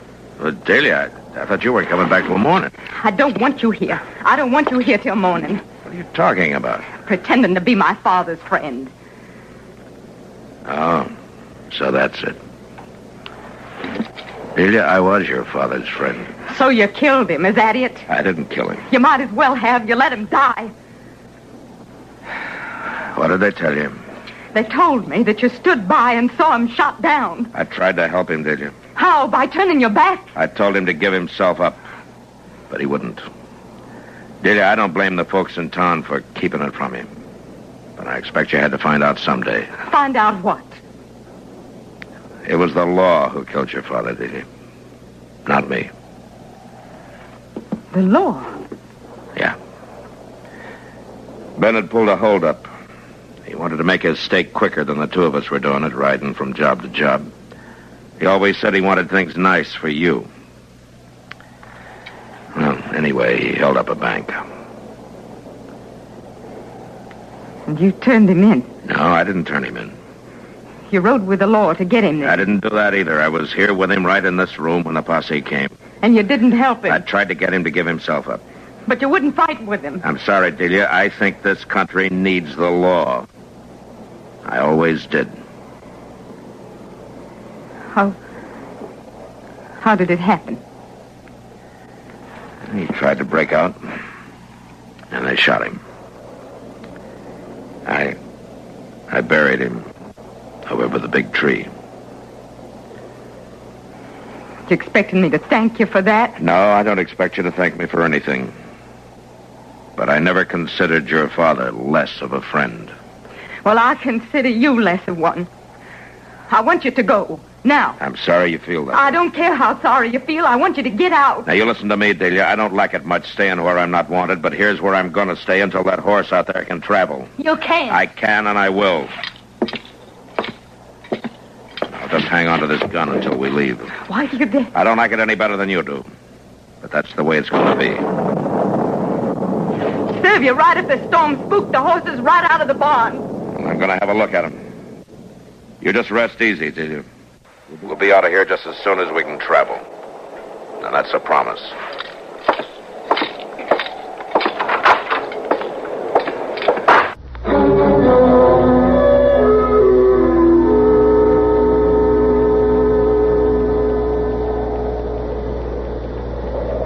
Hey, little lady. Oh, it's you. I sure do admire your spirit telling him off like that. had it coming to Oh, him. he sure did. That and more. Calls himself a friend. That's what I say. That's a terrible thing. I know how you could get even. All the way. Man my father trusted. What'd you say? Well, you want to get even, don't you? Of course I do. Well, I know how you could do it, that's all. How's that? You just cut me loose. That's all. Just as simple as that. That's all. Well, I don't know about that. Oh, sure you do, little lady. Sure you do. Cut me loose, and I'll take care of him for you. Just like your pa would have done. You're his prisoner. Well, he let your pa be a prisoner, too. Now, ain't that right? It's just a way to get things even for your pa. Well, maybe you're right. Well, sure I am. Now, cut me loose. Yeah. But he's got all the guns. Well, it ain't gonna matter none.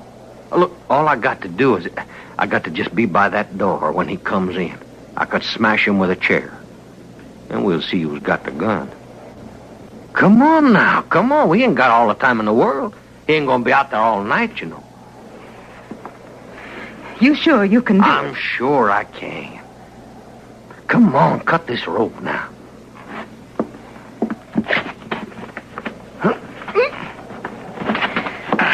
There. Oh, I sure do. Thank you, little lady. Oh, that does feel good to be able to stretch and bend a little. Oh. Mr. Keel. Yeah. Will you have to kill him? Well, now, ma'am, I expect that just depends on him. What do you mean? Well, if he wants to give up nice and easy like, I expect maybe I might just tie him up and leave him. I don't think he'll do that. No, I don't think so neither. It's kind of too bad, ain't it? You just better stand over there to the window. Why should I do that? Well, so you could tell me when he's coming. I'm going to get me something to eat. Go on now, get over to the window. You'll be able to hear him when he's Get coming. over there, I said. That's right. I wouldn't want to have no trouble with you.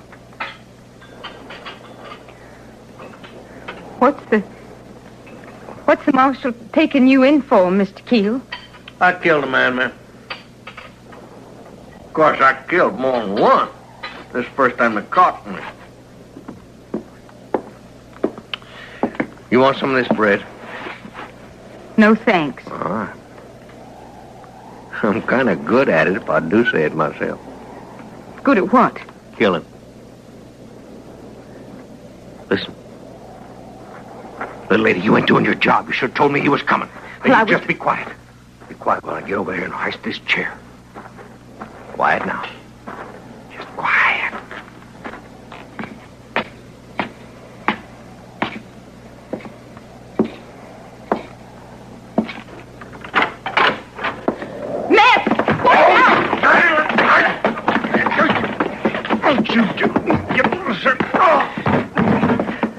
All right, Keel. Just straighten out. Right there. Delia, hand me that rope. Yes, Matt. Double-crossing woman. You ought to be grateful to her. I don't see how. She untied you so you could get a little exercise before I put the rope back on you. Now put your hands behind you.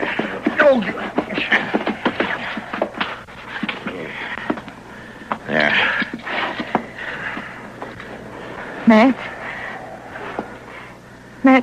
Yeah? I'm sorry. Yeah.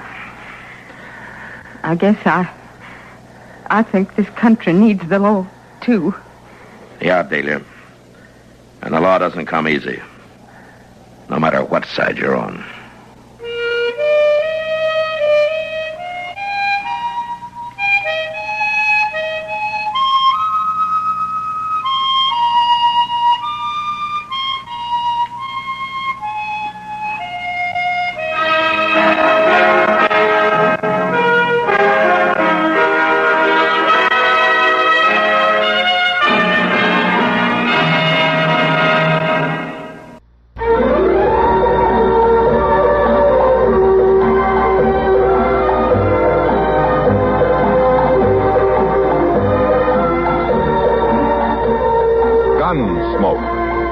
Produced and directed in Hollywood by Norman McDonald, stars William Conrad as Matt Dillon, U.S. Marshal. The story was specially written for Gunsmoke by Marion Clark, with editorial supervision by John Meston. Featured in the cast were Virginia Christine, Lawrence Dodkin, and Bartlett Robinson. Harley Bear is Chester, Howard McNear is Doc, and Georgia Ellis is Kitty.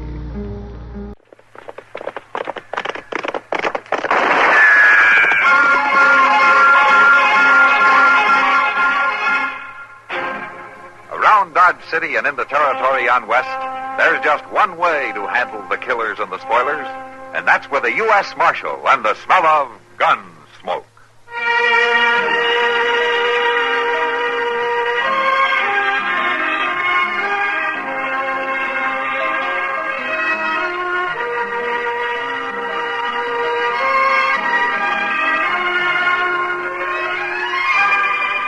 Gunsmoke, starring William Conrad.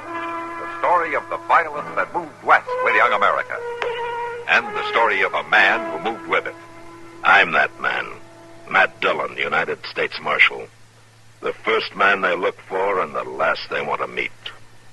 It's a chancy job, and it makes a man watchful and a little lonely.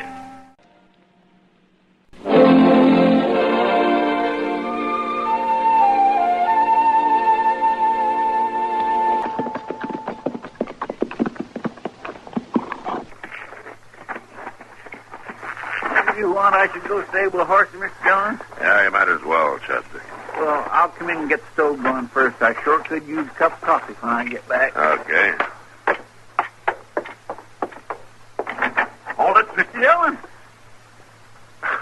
Well, are you going to shoot me or not?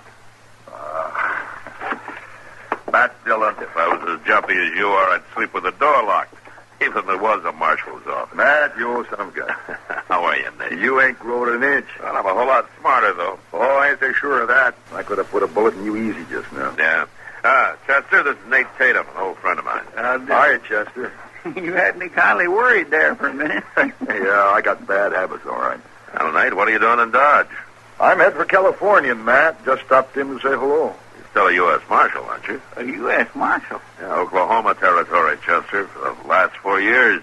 Forevermore, my gracious. No, not anymore, though. I quit. Quit? What for? Scared, I guess. Scared? You? Well, maybe that ain't the word, but I began to get the feeling my number was coming up, and I still have it. No. It's a real strong feeling. I don't like it. You must have made a lot of enemies back in Oklahoma. What lawman doesn't? Well, that's true, ain't it, Mr. Dillon? Yeah, I ruined too many of their games back there. They ain't forgetting. You mean you think somebody will follow you? They're after me. I'm sure of it. But it won't be anybody I'd recognize. They'll hire some stranger for the job. Oh, I expect you can handle him. Well, head on, I'd face anybody in the world that's getting shot in the back that bothers me. You know, it seems to me this is pretty heavy talk for this time of day. Besides, I got some alkali to wash out of my throat. How about a drink, Nate? Yeah, I wouldn't mind. We'll be at the Long Branch, Chester. You take care of things here, huh? Thank you. Thanks a whole heap.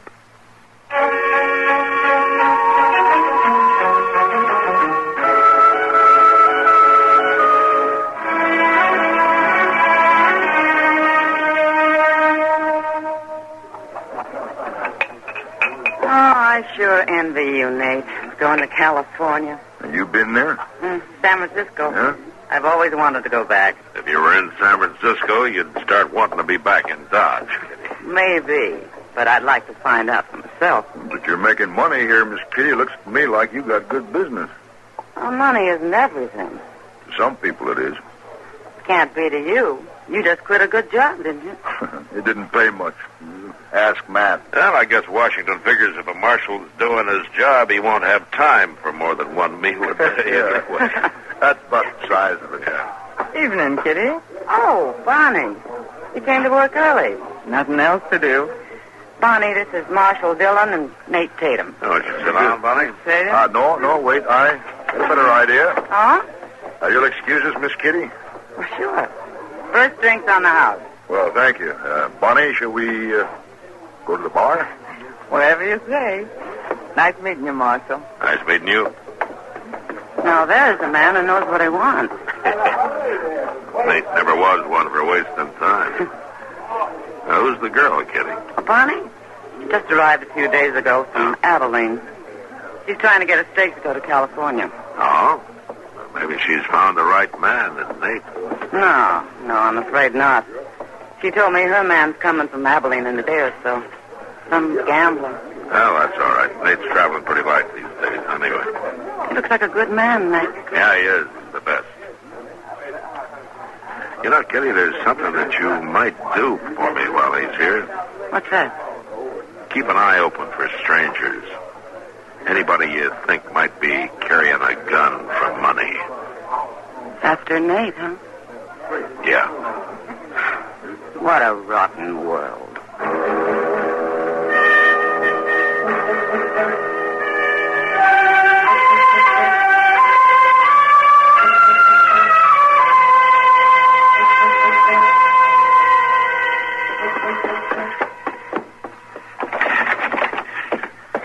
Miss Dillon? Miss Dillon? What? Oh, what is it, Chester? You dressed? Oh, what's the trouble? There's been a shooting. What? I didn't hear anything. Neither did I. It was way down at the end of Front Street. I was having a nightcap for Lady Gay, and somebody stuck his head in and hollered something about a shooting. Gunfight? I don't know. All he said was this man had been shot. Come for you right away. Miss Dillon? Yeah? The man that was shot... What about him? It was Nate Tatum.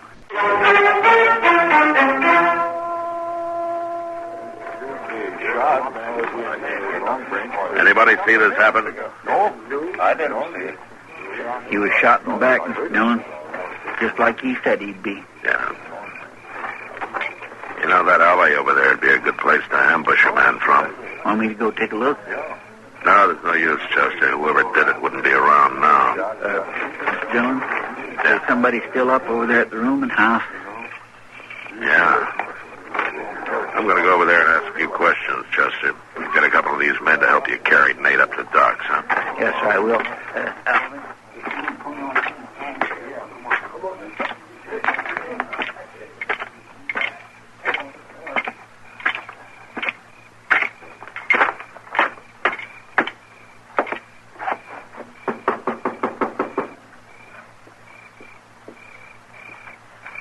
Who is it? Marshal Dillon. Oh, thanks, Jeff. Bonnie, you live here? Yeah, I got a room here a few days ago. You all alone? Yeah. The landlady and her husband went off to visit some friends in the country. They won't be back till tomorrow. What happened, Marshal? What about the other roomers here? I'm the only one right now. I heard the shot, but I was afraid to go out. Tell me what happened, please. Nate Tatum. He's dead. Oh, no. Was Nate with you earlier, Bonnie? Well, he walked me home. We had a drink. Just one, and then he left. I see. You ever been in Oklahoma? Now, look, Marshal, I had nothing to do with this. You can't blame me for Nate's death. Somebody must have followed us. Come up here, looked in the window, and then waited for him. You keep the shades up all the time, do you? Oh, no, of course not. He could have heard our voices. Yeah, sure. Any idea who it was, Bonnie? You're being unfair, Marshal. Yeah, maybe, but you're the only thing I got to go on. I want you where I know you're safe. You talking about jail? That's right, I am. He was a good friend of yours, wasn't he? All right. I'll be right out. Don't try to run out the back way, Bonnie. Wouldn't do you any good. I won't, Marshal.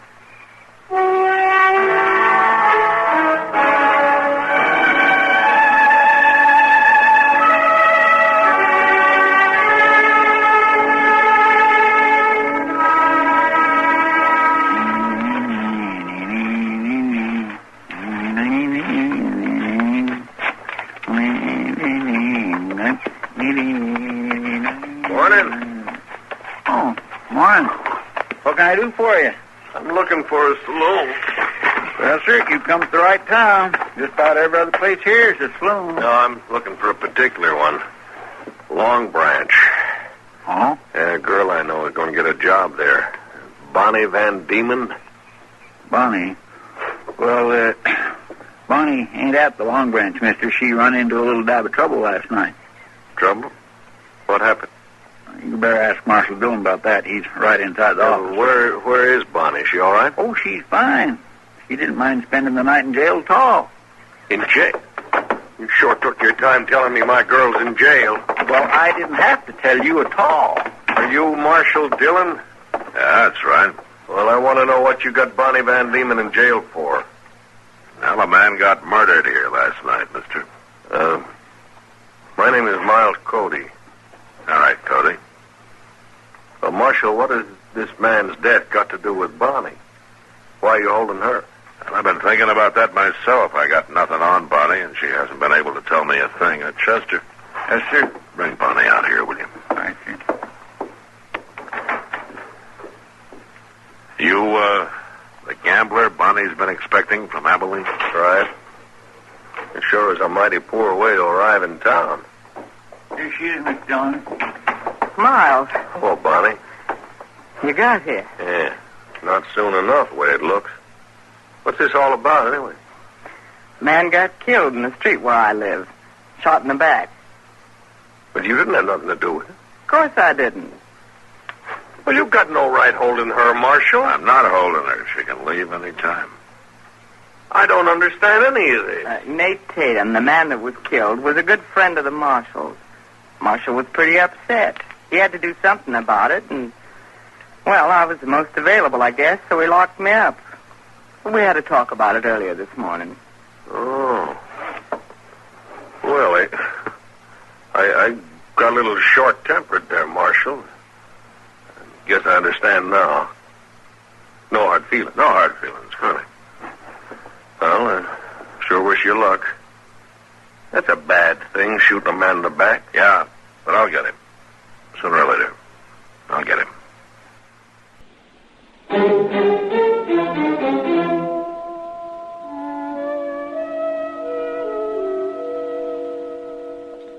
Bonnie, Marshal just came in. Yeah, I saw him. You still think you can swing it? Always pays to be nice to the law. Mm-hmm. And you go be nice to him. And good luck. Thanks.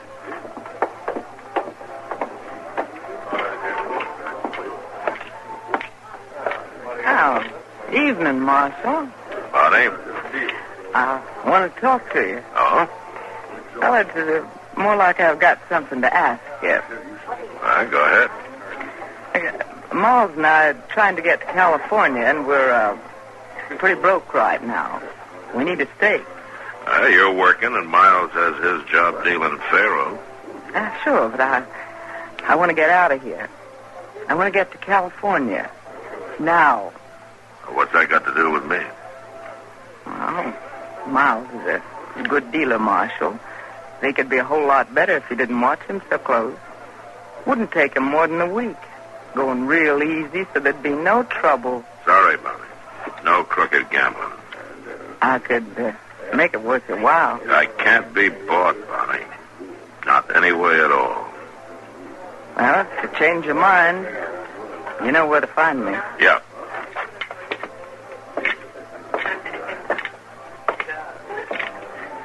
Well, hello there, Matt. Hello, Doc. Where's Kitty? Oh, let's see. Oh, she's in the office talking to a whiskey drummer. Sit down, sit down. You look tired. Yeah, I am. Are you still looking for Nate Tatum's murderer? It's a real waste of time, Doc. Well, it just isn't a whole lot you can do about it, is it? I'll get him, Doc, if I have to go back to Oklahoma Territory and start from there. Oh, you can't do that. Man, you got a job here. But somehow it doesn't interest me very much, Doc. I want the man who killed Nate. And I don't care how many days or months or years it takes to find him. Miss Dillon? Here's a telegraph for you. Oh? Yeah, just come in a few minutes ago. Down at the depot.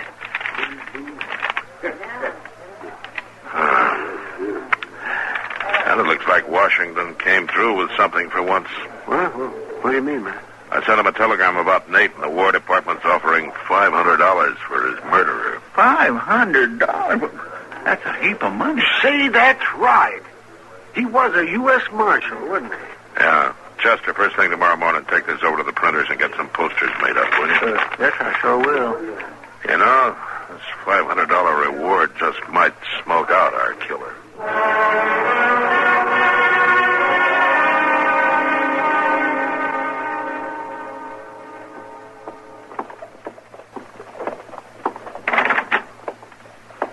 Hello, Marshal. Bonnie. Can I sit down? Sure. What's on your mind? Money. You don't change much, do you? Not when it comes to money, Marshal.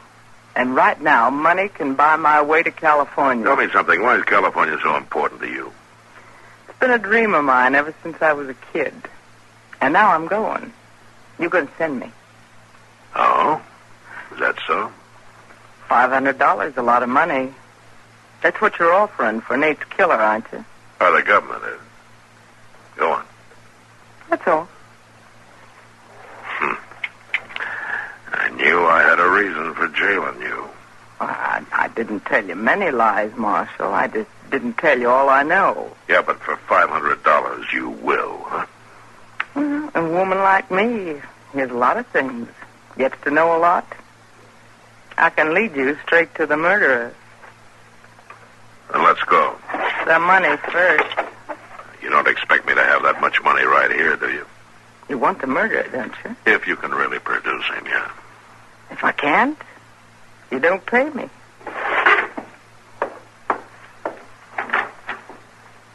I'll be at the Long Branch this evening. You bring the money there, and then we'll go find your murderer. See you tonight, Marshal. Well,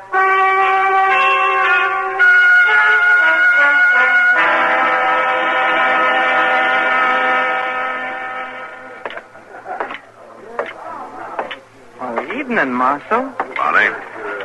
Did you get the money? I got it. Let's go find our man, and you can have it. You wouldn't trick me, would you, Marshal? Not about this. All right. There he is. At the faro table. What? You don't mean Miles Cody? I do. Well, I thought he was your man. Well, there are a lot of men, Marshal. But I don't get a chance at $500 very often. The way you feel about people, you should get a lot of chances. Now, Marshal. All right, tell me about Cody. Well, he reached Dodge that night. He rode back out and came in again in the morning. Just for show. Go on. He knew where I lived. I sent him a telegram. He came there, and he must have heard Nate and me talking from outside the window. I see. He's the most jealous man I ever met. Outside of business, of course. He wasn't hired to do the job. Hired? No, I just told you. So he waited for Nate to pass that alley, and then he put a bullet in his back. Is that it? That's how I figured, Marshal. Well, don't you know? I know.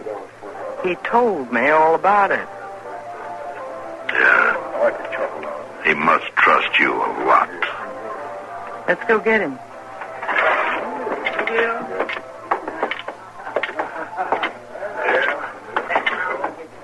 Well, Marshal, been thinking over our proposition, Bonnie's and mine. About running a crooked game? Yeah.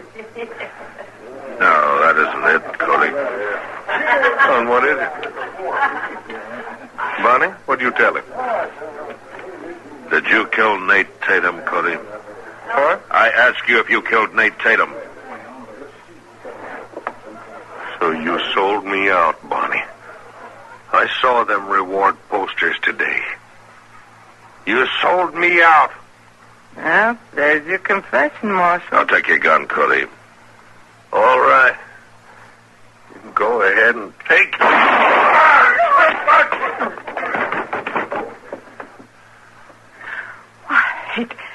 He tried to shoot me. Couple of you men give a hand. Get Cody over to the jail.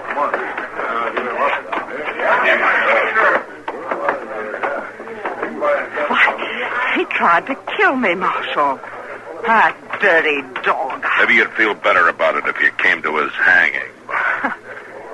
I don't need any lectures from you. Where's that money? Money? Here's your money. Thanks. Now, aren't you going to count it? Why, I trust people, Marshal. Don't you? I feel sorry for you, Bonnie. Sorry for me? Why, I'm headed for California, Marshal. But you're going to hate it, Bonnie. Even you. You're going to hate every minute of it.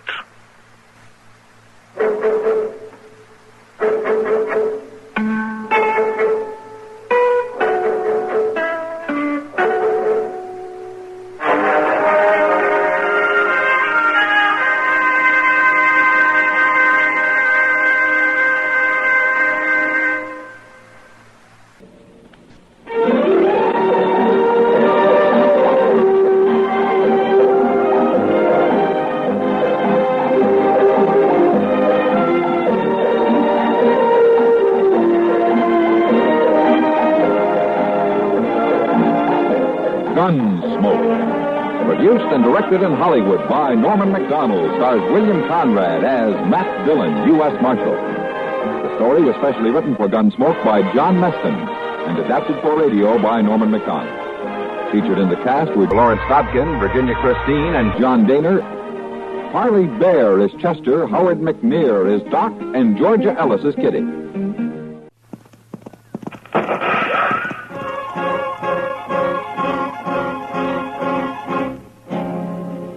Around Dodge City and in the territory on West, there's just one way to handle the killers and the spoilers, and that's with a U.S. Marshal and the smell of Gunsmoke.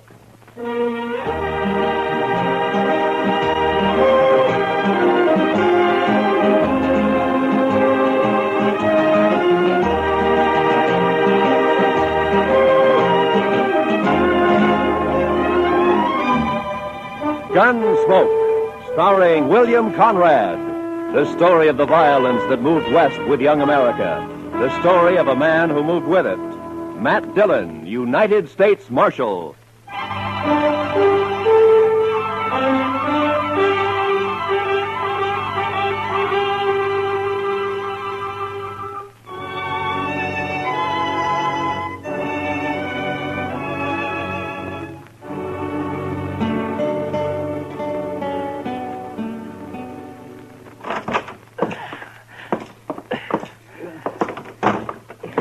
Is he heavy, Matt? Oh, somehow it was easier carrying him up to your office and back down, Doc. Where are you going to put me, Mr. Dillon? Yeah, well, on the couch here, I guess.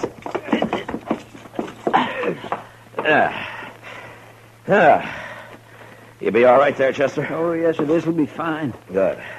I'm sure sorry I'm so much trouble. Chester, next time, try to land on just one foot. Even if you break a leg. I know. A man's in a terrible fix when he sprains both ankles. He sure is, Doc. I don't know what I'm going to do. I know what you're going to do. You're going to stay right there on that couch, and you're going to sleep there, too. Maybe Doc and I'll bring you in something to eat every day or two. Oh, no. It's better than you deserve. I know. I've been saying over and over to myself, Chester, you fool, you. Well, the wages of sin, Chester. You were lucky to get off as easy as you did. The way I heard it. Come on, Chester. Tell us what really happened, huh? But I did tell you. I was looking out this second-story window, admiring the view, so to speak. And the next thing I knew, I fell. That's all right onto the street. He didn't say whose window, Chester? In Texas, Doctor, a gentleman don't mention such things. You ain't in Texas. Well, sometimes I wish I'd never left. Like now? Yes, like now. Huh. Many a reputation's been ruined by just such loose talk that you're making, Doc. Never mind Doc, Chester. He's jealous, that's all. Oh, jealous? Putting tracks in a man's yard? Not me. Not by a long shot. Why, no, sir. Good morning, Marshal. Well, good morning, gentlemen. What can I do for you, gentlemen? Oh, there's Chester. Heard about you, Chester. I heard... Never mind what you heard, Torp. Chester just got thrown from a horse, that's all. Yeah. All right. What is it you want here, gentlemen? Yeah. All right, you tell him, Summers. Well, Marshal, it's about tomorrow night. Oh? So what about tomorrow night? Well, you know, it's the roundup. The sales season's over. There'll be 1,000 cowboys celebrating in Dodge. Well, they always do at the end of the season. What about it?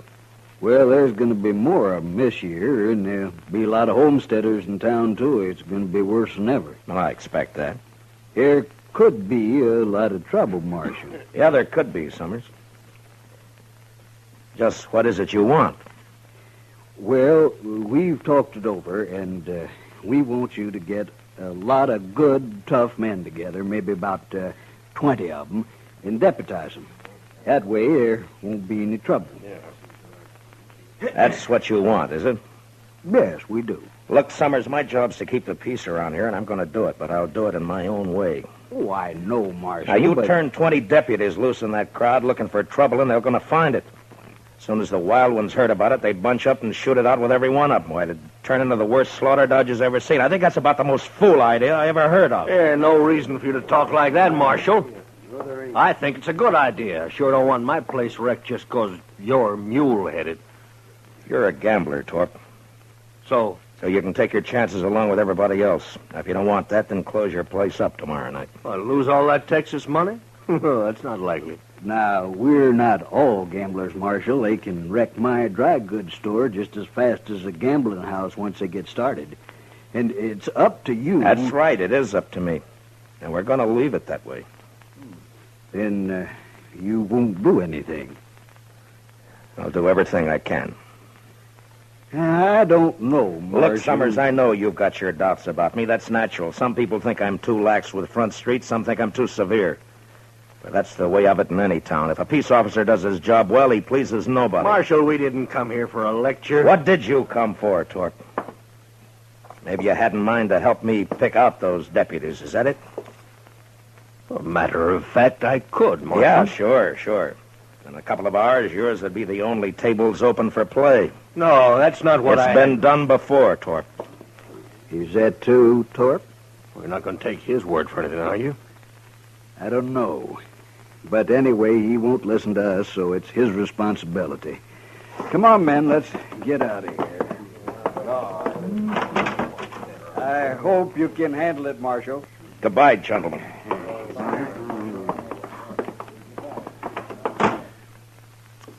That Torp is no good. He is just plain no good, Mr. Dillon. Well, I know one man that got skinned at his place, and Torp gave him back $20 so he wouldn't be broke. Oh? Just how much did this man lose, Doc? Oh, $500-600, they said. Then he... yeah, I see what you mean, man. I'm sure not going to be much good to you tomorrow night, Mr. Dillon. You can watch the jail right here, Chester. I know, but you just got to get somebody to help you out on the street. At least one man, anyway. You can't be everywhere at once. Yeah, by tomorrow night, Dodge will be overrun with trail boys and homesteaders, all looking for satisfaction. No, I wouldn't ask any man to face that. I know a few fellows who'd do it, and so do you, Mr. Dillon. Yeah, maybe, but I wouldn't ask anybody. How many were killed last year, man? I don't remember, Doc. Well, I do. 6, that's what. We buried them all in the saddle blankets, all except one. I remember he didn't even own a blanket. Why, then he was sure out of luck all the way around, wasn't he? Come on, Doc, let's go get some dinner. Huh? All right. We'll bring you a piece of bread, Chester. Maybe. I want a steak. Rare. How come you're so hungry, Chester? Were you in such a hurry to get over there last night you didn't take time for supper? Mr. Dillon, I will answer no more questions about last night, and that is final. Well, we'll bring you something. Yeah, I don't know if we should, though, Matt.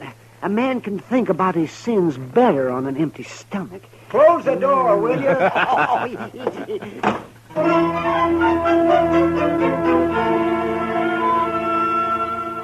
The next morning, I had Mr. Hightower print up some signs for me with a few rules that I made up for the roundup.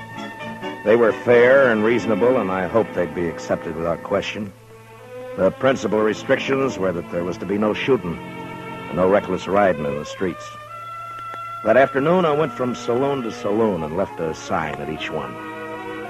The Texas Trail was my last stop, And there I sat down with Kitty for a short beer. Town's beginning to fill up, Matt. Yeah, it'll be swamped to the dashboard by dark. You, expect trouble tonight? I always expect trouble, Kitty. Yeah, I know. Matt, I heard something. Yeah? I heard Torp and a few of his men cut cards last night. So? I don't know who it came out for, but Low Man is supposed to kill you. Oh. When? Tonight, I suppose. Why's Torp after you, Matt? Torp says he wants an open town, Kitty. But what he's really after is somebody who'll close down every game but his. Who's this, man? What? Rough-looking traveler headed this way. What? Well, I'll be. Why, it's Zell Matlock. Zell! You old badger. How are you? Zell, it's been a long time. A long time. Here, come on over here. Sit down. Sure. I'd like for you to meet Kitty. Kitty, this is Zell Matlock. This is Kitty. Glad to know you, ma'am. Just rode into Dodge an hour ago. Yeah, it's your first time in it, Zell. Hey, would you like a beer? Huh? Don't mind. Good. I aimed to get drunk tonight, but before I got started, I thought I'd look up the peace officer and shoot him. I'd be sure to tangle with him before the night's out. I always figure it's safer to do it sober. So he half means that, kid. So I asked around and found out the man's name is Matt Dillon, United States Marshal. I've seen it all now. Well, I hope you're not disappointed. I'll tell you, Miss Kitty, I knew Matt Dillon before he got civilized. Why, we had to tie his leg up to give him a haircut when he came to town. Don't you believe a word that he says, kid. Yeah, the wilder the colt, the better the horse, Matt. Mm-hmm. But you was all right. The only trouble with you was that fool honest streak you always had. Are you rich now, Zell? Nobody's rich on the Mexican border. Land of sunshine and pinto beans. I hired out to a general over in Chihuahua 3 years ago. I lost 20 pounds and was lucky to get back at all. Well, haven't you learned to stay out of Mexico yet? No, I met the man he wanted me to shoot and turned out to be a better fellow than the general. So I told him I'd been hired to kill him and then rode for the border. The general lost 3 soldiers who tried to stop me from swimming the Rio Bravo. You must be pretty handy with a gun, Zell. Yeah, just fair, ma'am. But when I take my gun out, I go right ahead and use it. Some people stop and think for half a second. There's a roundup in Dodge tonight. Matt's handling it alone. Kitty, what? Yeah, no, hold it, man. I heard about it. I heard all about it, and that's why I'm here. To say hello and sign on for a night's pleasure. Give me a star, Matt. I've killed on the side of the law before. I don't believe that, and anyway, I don't want any killings here. No, I was joshing you, Matt. I know what you want. It's true. I was sheriff in Tascosa for 6 months. You what? Yeah, it's in the record. Well, they caught up with me there, but I'd already done such a good job taming the place that the governor pardoned me. I won't kill anybody tonight that don't need killing. All right. I believe you so. But I won't ask any man to come in when it's as rough as this roundup may be. Well, you didn't ask me. Any other objection? Well, the men don't know you around here, Zell. No telling how they'd take to a stranger. First night I ran Tascosa, nobody knew me either. I'm not green at this business. Yeah, but Matt. It's my job. Why should you get mixed up in it? Well, I also heard somebody's planning a party for you tonight. Well, you did, huh? I've owed you something for a long time, Matt. Oh, that's got nothing to do with it. It has. You got no right not let me pay it back a little. Now, there's a chance to. Yeah, you're just as crazy as you ever were. That's better. Well, come on, let's go find me a badge before it gets dark. Sure nice to have met you, Miss Kitty. Well, good luck, Zell. I'll see you later, Matt. Yeah, sure. So long, Kitty.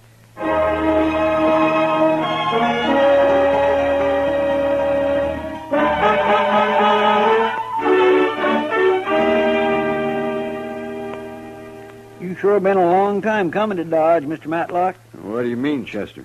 Well, I've heard Mr. Dillon mention you a lot, but the way he talked, I wasn't never sure you were still alive. Oh, well, I was never sure either, Chester. You know, Zell isn't the most cautious man I ever knew. You think being a U.S. Marshal isn't asking for an early grave, Matt? Oh, maybe. But at least it's a way to do some good before you die. Whether folks think so or not. You know, men like Torp, that's all. Oh, no, Chester. Even good men have got a strange twist that makes them suspect any man paid to handle the bad element. Hey, you just can't help thinking that some of its dirt is rubbed off on him. And I never thought about that before, Matt. Sure how it was in Tascosa. They wanted me there all right, but they wanted me to keep my distance, too. It makes a man kind of lonely. They just don't know what's good for him, that's all. Instead of a real lawman, they'd rather hire some killer with a lot of notches carved on his gun. Well, there are plenty of them around. Sure are. Bragging kind. I never did like a man who has to notch his gun to keep his courage up. Yeah. My goodness. Look yonder. The street's about full already, and it isn't even dark yet. Yeah. Zell, give me a hand here, will you? We'll move Chester's couch away from the window there. All right. There, that should do it. Yeah, you'll be safer here, Chester, in case somebody gets it in mind to shoot up the jail. Thank you, Mr. Dillon. I can watch both doors from here. Just hand me my gun belt, if you will. Oh, yeah. There you are. Well, come on, Zell. Chester, I'll get somebody at the Dodge House to fetch you up some supper, huh? Thank you, sir. And good luck, both of you. So long, I see you, Chester. How will we work it, Matt? I'll tell you, Zell, you take this side of the street. I'm going up to the Dodge House, and then I'll be on the other side somewhere. All right. Oh, say, you mind if I go back later and get that Spencer carbine of yours? Make a mighty handy club if I don't have to use it any other way. Sure, it's yours, Zell. Who they got there? That fella on their shoulders. Oh, that's Mr. Hightower. He runs the printing press here. Shall we stop it? Oh, no. They're just carrying him into the Longhorn to make him stand some drinks. Oh. They like Hightower. They won't hurt him. Well, I guess that sort of officially opens this here roundup, huh? Yeah, I guess it does. Well, I'll leave you here, Zell. Yeah, sure. Sure, man. And, Zell, I want to thank you for what you're doing tonight. I ain't done nothing yet, but I'll do plenty if someone shoots you in the back. I can promise that. Yeah. Well, I'll see you later. Sure, Matt.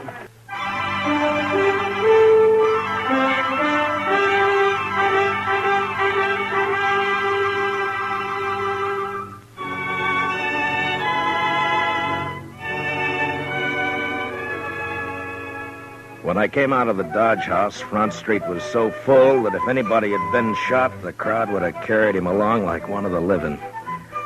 I had a feeling that the word was out about Torp and his bunch cutting cards to see who would make a try for me, and that the crowd knew it and was waiting for it. I stood for a while with my back against Summers' dry goods store. Then I left the street and cut down an alley, thinking to change my position with as much irregularity as possible. I was passing the back door of the Texas Trail when I heard the first shot of the night. I entered the saloon from the rear and made my way into the crowd. It's all right, Marshal. There's no fight. It's not all right, Sam. I made a rule that there'd be no shooting for any reason. All right. Who fired that shot? Oh, it's outside. It was Torp, Marshal. He just took a shot at the moon, that's all. Yeah.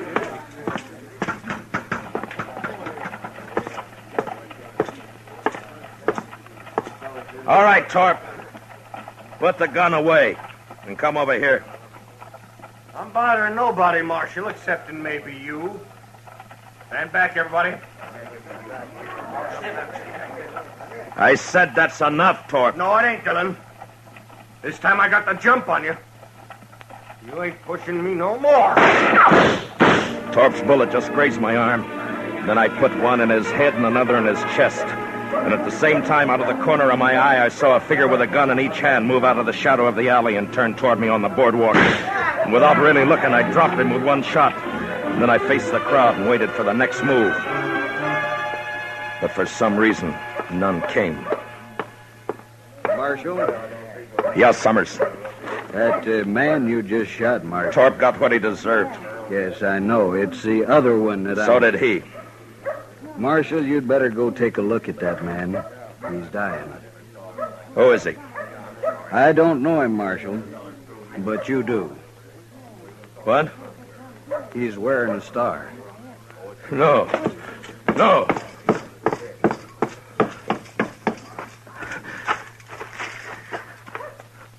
Oh, Sal. Sal. Matt, I think that did it.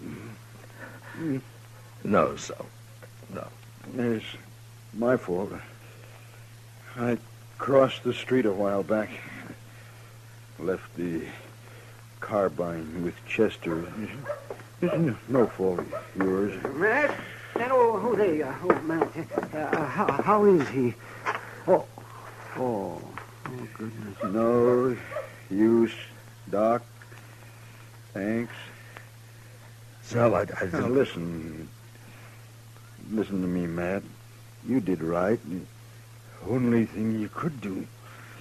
It was my fault. I shouldn't have crossed over and come up behind you. Anyway, Matt, I ain't been living on my own time ever since that day you pulled me out of the mob in Alamogordo. I never thanked you for that.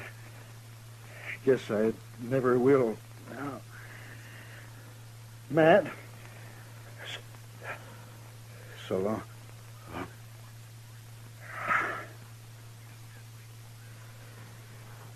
Well, I'll find someone to carry him over to your office, Matt. No. I'll carry him.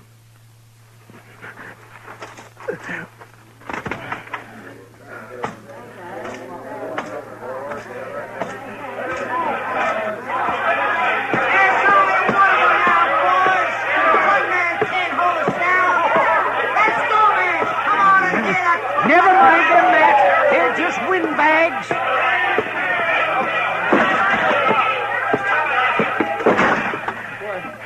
Mr. Dillon, what happened? I heard the shooting. Put a blanket on the floor there, Doc. Yeah, sure.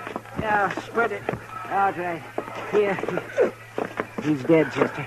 Well, who shot him, sir? I shot him, Chester. I didn't know it was him. I'm sorry, Mr. Dillon. It sounds like they're going to hoorah the town after all, Matt. Sure does. No, they're not. It's going to be kind of hard to stop now, isn't it, Matt? Maybe. You taking a shotgun, Mr. Dillon? Matt, why don't you just let them fight each other? What are you going to do? I'm going to close Front Street. You're going to close... Oh, no, The what? party's over in Dodge. Mr. Dillon, you can't do that. There'll be trouble if I don't. The mob's tasted blood now. They'll shoot you sure as I'm a-laying here. Will they? All right, I can't stop you, but I sure do wish I could go with you. Yeah, Matt, I'll go. Maybe if they see me, they won't be so quick. Thanks, but this isn't your job, either one of you, but thanks.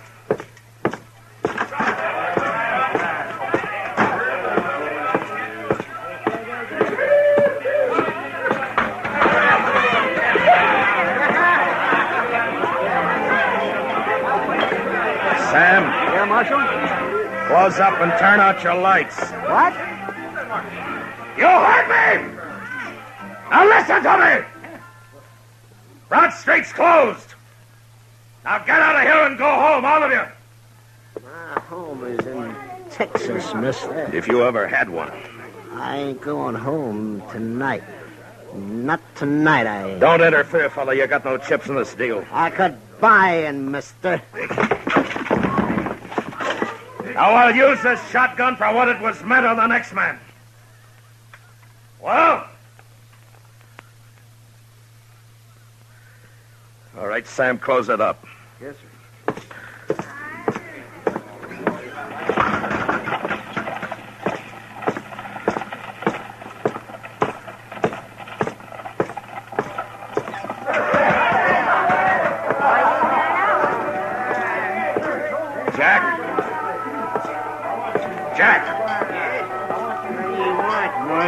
The street's closed. Put out your lights. Huh? You heard me. Lock the place up. No, I ain't going to do it. Now, don't tell me what you're going to do. All right, boys. We're closing up.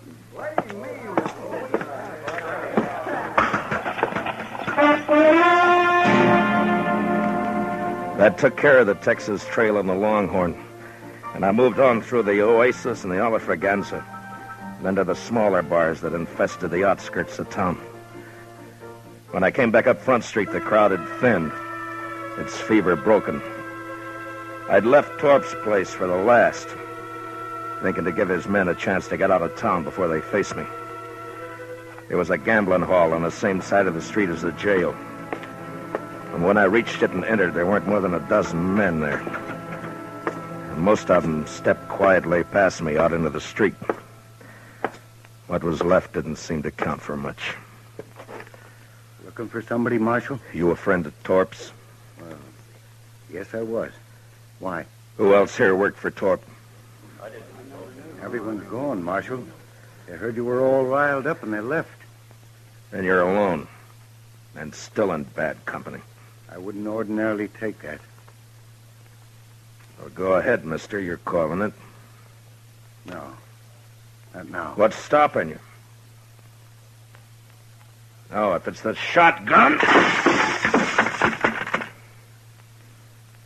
Now, does that make it easier for you? I haven't been looking for you, Marshal. You were in on the cut, weren't you? Torp's dead, Marshal. Isn't that enough? Torp! Mister, one of the best men I ever knew died tonight. And I killed him. I'm not a gunman, Marshal. You wouldn't be proud killing me. What does a man like you know about pride? Now, you get out of Dodge, and you get out fast. But I don't... You want to die in this place right now? No. No, I'm leaving. All right, hurry.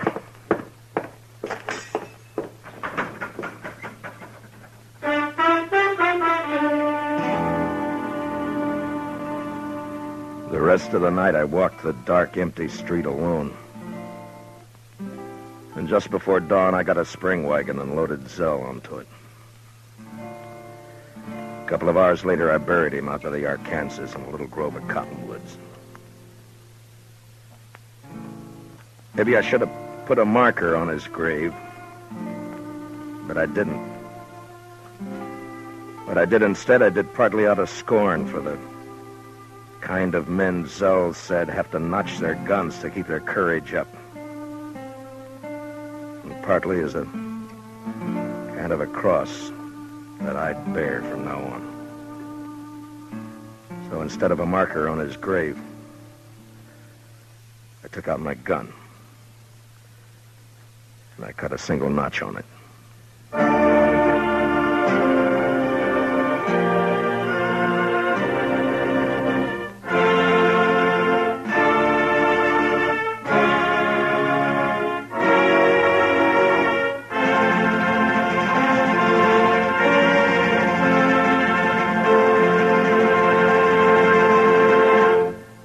Gunsmoke, under the direction of Norman Macdonald, stars William Conrad as Matt Dillon, U.S. Marshal. Tonight's story was specially written for Gunsmoke by John Meston, with music composed and conducted by Rex Corey. Featured in the cast were John Boehner and Harry Bartell, with Lawrence Dobkin, Lou Krugman, and James Nusser. Parley Bear is Chester, Howard McNear is Doc, and Georgia Ellis is Kitty. Gunsmoke is heard by our troops overseas through the facilities of the Armed Forces Radio Service. Join us again next week as Matt Dillon, U.S. Marshal, fights to bring law and order out of the wild violence of the West in Gunsmoke.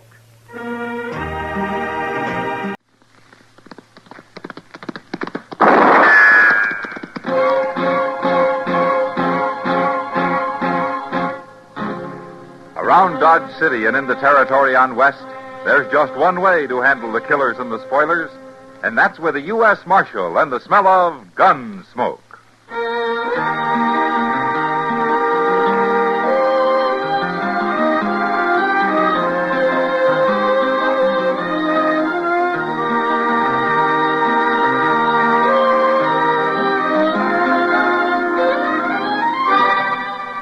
Gunsmoke, starring William Conrad. transcribed story of the violence that moved west with young America, and the story of a man who moved with it. I'm that man, Matt Dillon, United States Marshal. The first man they look for and the last they want to meet. It's a chancy job, and it makes a man watchful and a little lonely.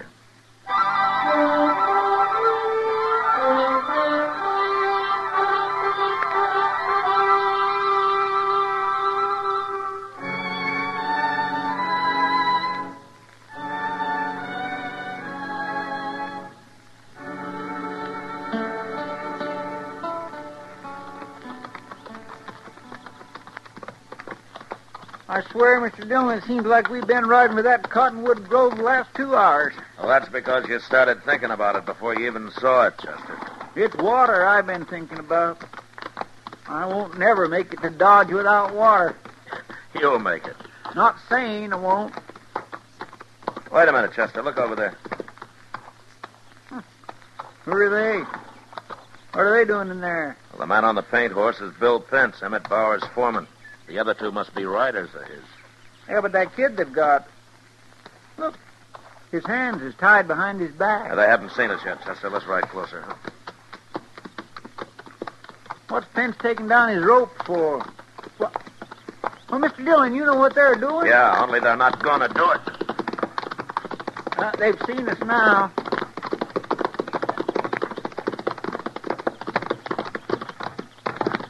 Hello, Pence.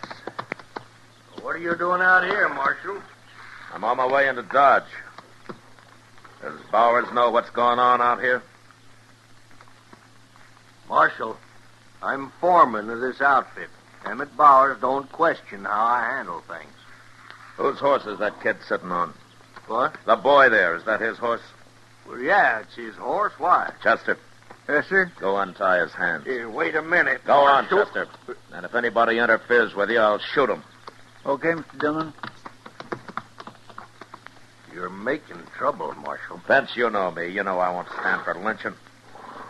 And you know I'll kill you if I have to. Yeah, I think you would. But this still ain't none of your business, Marshal. I caught that boy I don't care what you run off. caught him trying to do. I'm taking him into Dodge, and if you want to ride in and make your charges against him legally, you'll be there. You can thank your luck I came by here before you got your own neck in a noose.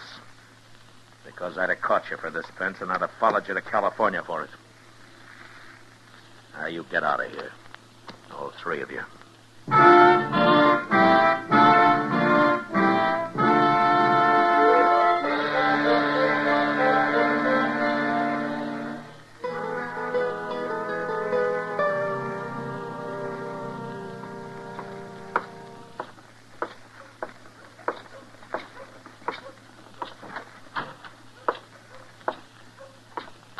Oh, morning, Justin.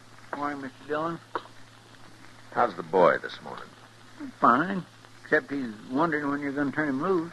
Well, I saw Emmett Bowers and Bill Pence riding up the street when I came in. Maybe we'll learn the truth about all this now. The boy swears he ain't lying. Yeah, maybe he isn't. Now, here they come. Marshal Dillon. Chester. Morning, Mr. Bowers. Hello, Bowers. Pence. I told Mr. Bowers the whole story, Marshal. Did you? He did, Marshal. What you called a lynching wasn't going to be no lynching at all. No? No. It was just a hanging. Pence and them two riders of mine caught that fella trying to run off a bunch of my cattle. That's cattle thieving, Marshal, and where I come from, that's a hanging offense. The law, Bowers. The law decides who hangs and who doesn't. The law is too slow. Now, cow thieves has got to be hung when you catch I them. told you yesterday, Pence, you lynch anybody out there and I'll come after you. I don't care what you call it. No, I'm not going to argue about this, gentlemen. We'll worry about that later. Right now, I want to know what you're going to do with that thief. Well, I haven't decided yet, Bowers. But I'll tell you what he told me. I ain't interested in what he told you. Listen anyway.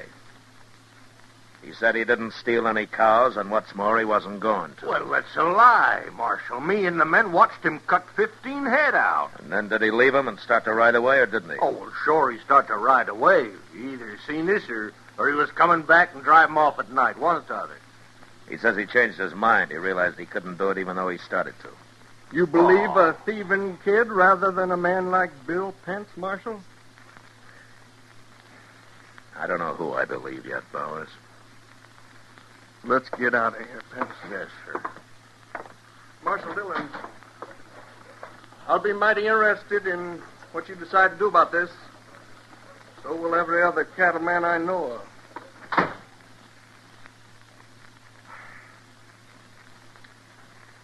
I want to talk to that boy, Chester.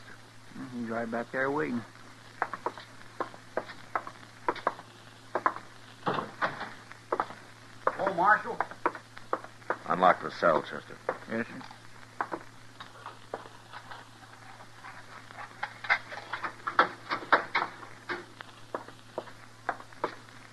You said your name's Steve Elser. Is that true? I got no reason to lie about my name, Marshal. Where are you from? San Juan Mountains, Marshal, over in Colorado.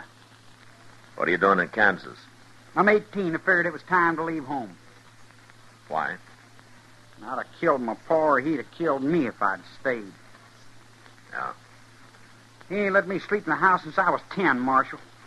Sometimes he don't even let my ma sleep in the house. Why not? Oh, nothing my pa does makes much sense. I think he got his brains knocked loose about 10 years back. Time a grizzly bear slapped him in the head. It most likely killed him, and I wished it had. I see.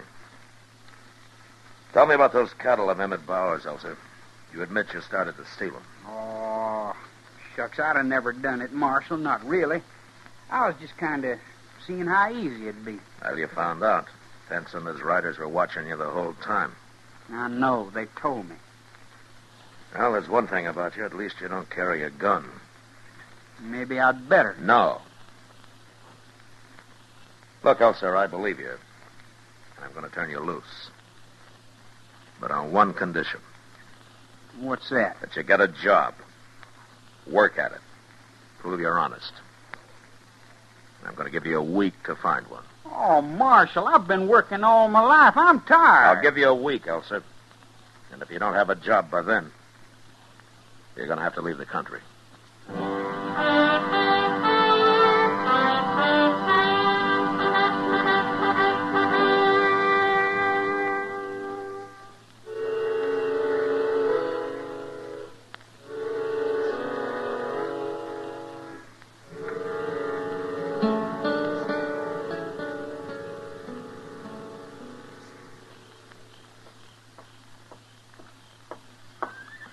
Evening, Matt.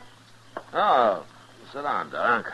Oh, thank you, Matt. My. The street looks pretty quiet tonight. Oh, it's early yet, Doc. Uh-huh. Oh, see, Chester was telling me about that boy, Elser. Yeah. I hope I was right turning him loose this morning. Uh-huh. Well, Matt, it sounds to me like he's one of those fellows that's just about to go bad. A push one way or the other can make the whole difference. Well, I guess it's worth a chance, Doc. Yeah, most all of us have had a little help somewhere along the way. Otherwise, there'd be nothing but thieves and crooks walking around. I bet you did, Matt. Or you wouldn't be trying to help this boy. Maybe. Yeah, well, anyway, he didn't steal those cows. No, but he came a lot closer to it than a man should, Doc. Mr. Dillon? Yeah. Oh, hello, Doc. Good evening, Chester. You better step into the Oliver Ganda, Mr. Dillon. Pence is in there about to have a fight with young Elser. What? It's not a gunfight. Elser ain't armed, but he's making Pence awful mad. I will see you later, Doc. So long, Matt. What's Elser up to, Chester? Well, sir, he's been bragging to Pence about his not getting to hang him, about not being in jail and all. It ain't improving Pence's temper none. Oh, hello, Marshal. Hello, John. Is Elser drunk? He's been drinking, but he ain't drunk. Well, he won't find a job hanging around saloons. No, sir.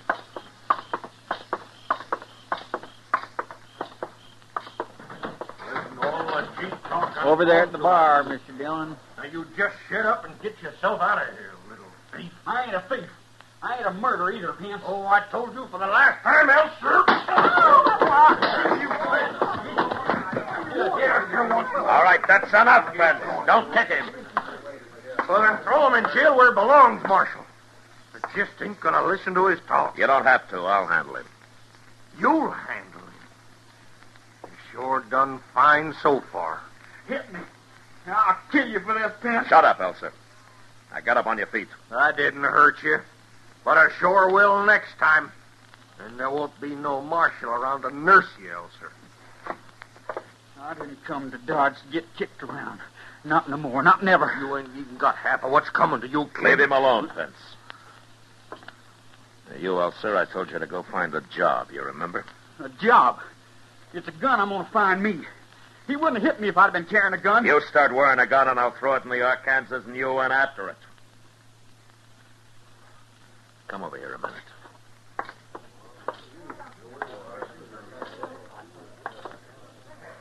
I'm giving you a chance to make good, Elsa, but it's not going to last forever.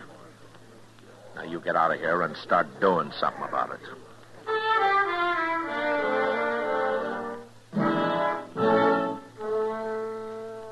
The next day, I had to go up to Fort Larned on government business.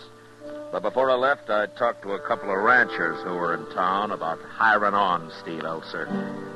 However, they'd heard about him and said I was making a big mistake trying to help a boy that was headed for the end of a rope. Well, I argued with them, but it was no use. And I decided I'd try to find him a job in town to start with. I was gone 2 days, and the night I got back, I went over to the Texas Trail looking for Chester. He wasn't there, but Kitty was. I saw Chester about an hour ago, Matt. He didn't expect you back till tomorrow. It didn't take as much time as I thought, Kitty. Tell me about things here, huh? Well, nobody's been shot or hung I know of. There's one thing I don't like, though. Oh, what's that, Kitty? You know Ben Hander? For one reason or another, I've thrown Ben Hander in jail at least 10 times. Well, he and Steve Elser have been running together the last couple of days. What? Mm-hmm. That's mighty poor company for Elser. I think you're wasting your time trying to help that kid, Matt. As much as I admire your reason. He isn't wearing a gun, is he? Not so far. I don't like this, Kitty. Could be that all Ben Hander needs to get into real trouble's a partner. Somebody just like Elser who'll kind of look up to him, egg him on. Yeah. I was hoping the boy had done something about finding a job.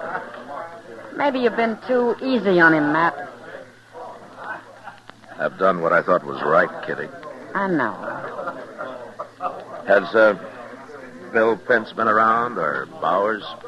No, but I heard Bowers has spread it all over the country how the law turned a cow thief loose. Oh, sure, I expected that. Well, you can't blame people for wondering about it. No, but I can sure blame Bowers for backing up Pence on a lynching.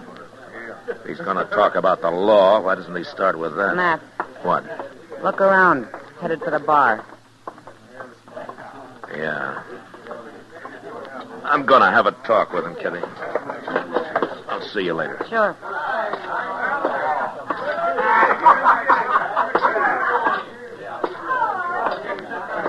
Hello, Elser. Oh, Marshal. I heard you was out of town. I got back tonight.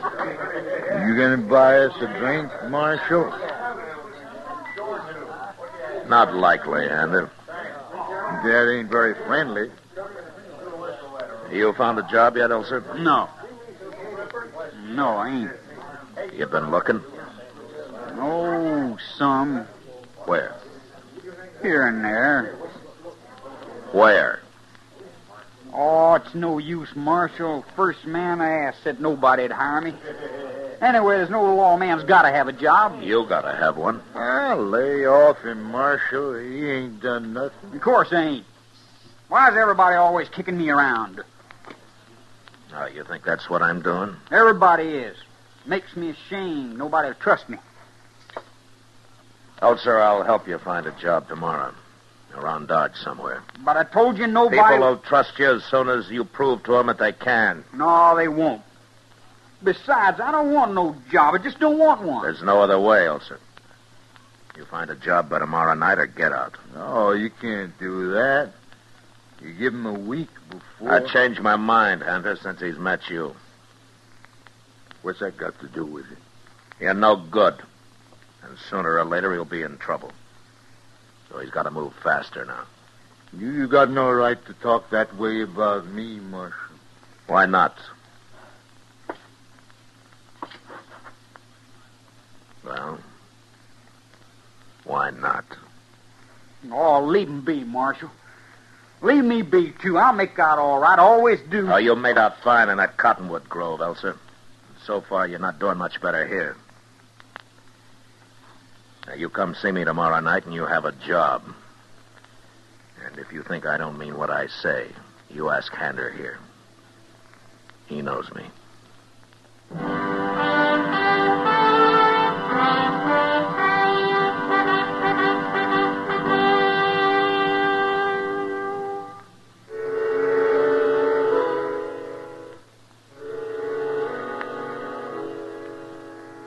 Maybe Kitty was right about my being too easy on young Elser. But as I found out next day, being hard on him didn't work any better. I just had breakfast at a little Mexican place at the edge of town, and I was walking back into the plaza when I noticed a small crowd in front of the Overland Express Company. I started across to find out what was going on when Chester spotted me and came running over. He shot him, Mr. Dillon. He shot the clerk in there. Who shot him? Ben Hander. He tried to hold the place up about 10 minutes ago. Well, where is he? Did he get away? Well, they say some men chased him down to the OK stable, and they've got him trapped in there. All right, come on. I talked to the clerk. Doc's with him now. It was Ben Hander alone, Mr. Dillon. Elser wasn't with him. Oh. He got any money? No, sir. Some men heard shooting, come running across the plaza right away, and Hander got scared and left. I wonder where the boy is. Nobody ain't seen him I talked to. Yeah. How bad's the clerk, Chester? Oh, he took one bullet in the shoulder. It's going to hurt some, but it won't kill him. Look, there they are, Mr. Dillon. 4 or 5 of them, looks like, spread out around the stable area. I guess they must be waiting for you. Good. Hey, that one right there, ain't that Bill Pence? Yeah, it is. Pence? Hey, Bill Pence. Yeah. Well, we got him, Marshal. He's in that stable there. No way for him to leave. Without getting shot. Okay. I want you and the other men to stay where you are, Pence. I'll go in after him. Well, he's armed, Marshal. Sure. We could set fire to the place. What, with horses in there? Oh, I forgot about them. Chester. Yes, sir? Wait here till I yell for you, huh? Well, Mr. Dillon, if it's okay, I'd like to come up to the door with you. All right, sure. If he gets past us, Pence, shoot him. We sure will, Marshal.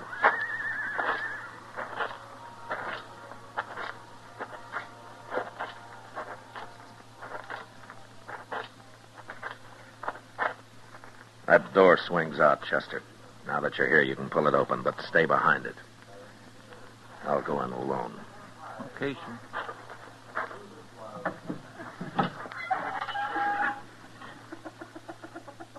Hander? Hander! It's Marshal Dillon. You stay where you are, Marshal. You can't get away, Hander. There are 5 men waiting out here for you. Now, don't be a fool. That clerk you shot isn't hurt bad. If you try to run now, you'll die for it. I didn't kill him? No. I'm coming in, Hander.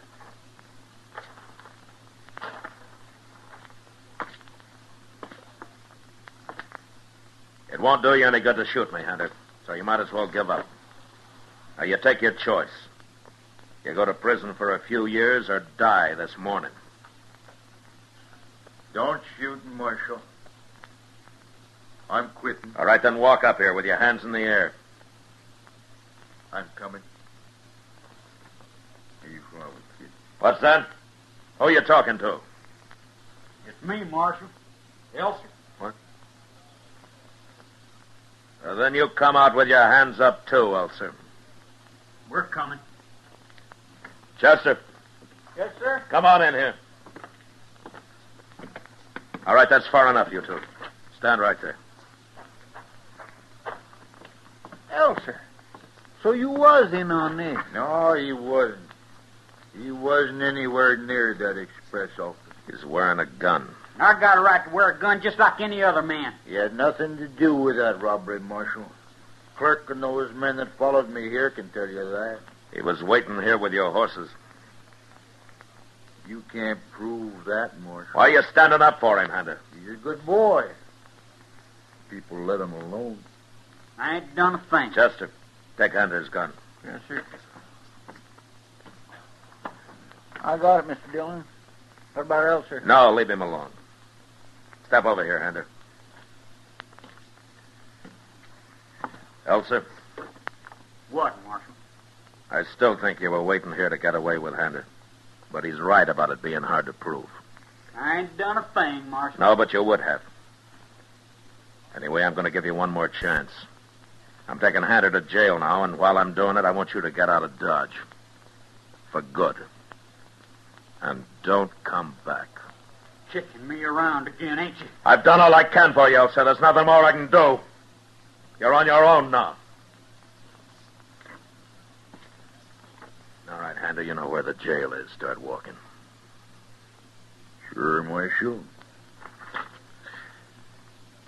So long, kid. Let's go, Hunter. Mr. Dillon!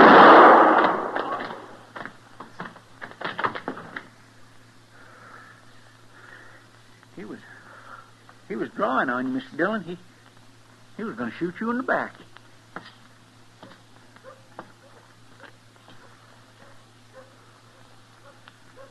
He dead? He died before he hit the ground, Hunter. I could see it from where I was standing. Thanks for warning me, Chester. I was just starting to follow you, and I seen him move out of the corner of my eye. I had a feeling he might try it. You did? That's why I was half ready for it. Anyway, it's the first time I've been right about him. I sure guessed wrong up till now. But it was worth it, Mr. Dillon. Trying to help him, I mean. No, not him, Chester. It was already too late to help him. I should have known that.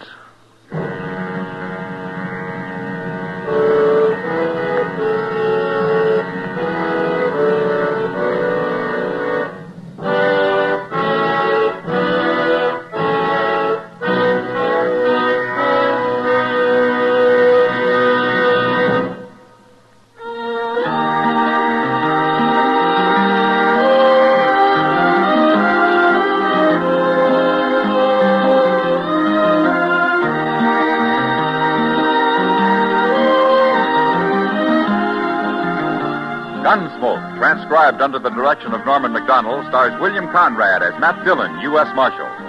Tonight's story was specially written for Gunsmoke by John Meston, with music composed and conducted by Rex Corey. Featured in the cast were Sam Edwards, Lawrence Dobkin, Joe Cranston, and John Daner. Harley Bear is Chester, Howard McNear is Doc, and Georgia Ellis is Kitty. Join us again this coming Saturday as Matt Dillon, U.S. Marshal, fights to bring law and order out of the wild violence of the West in Gunsmoke.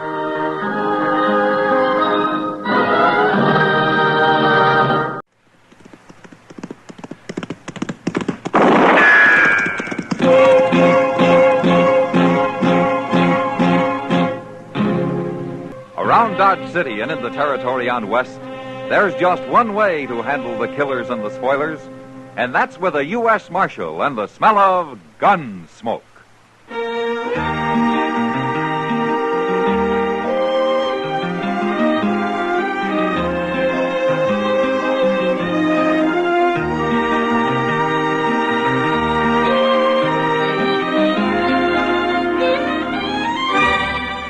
Gunsmoke, starring William Conrad.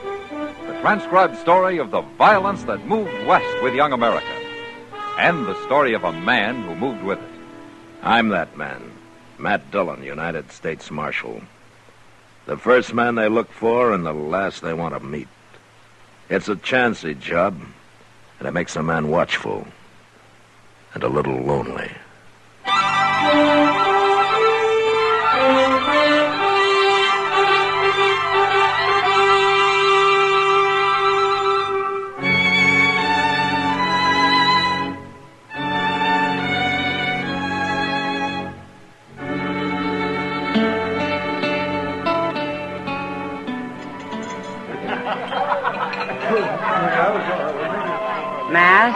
Yeah, what, Kitty?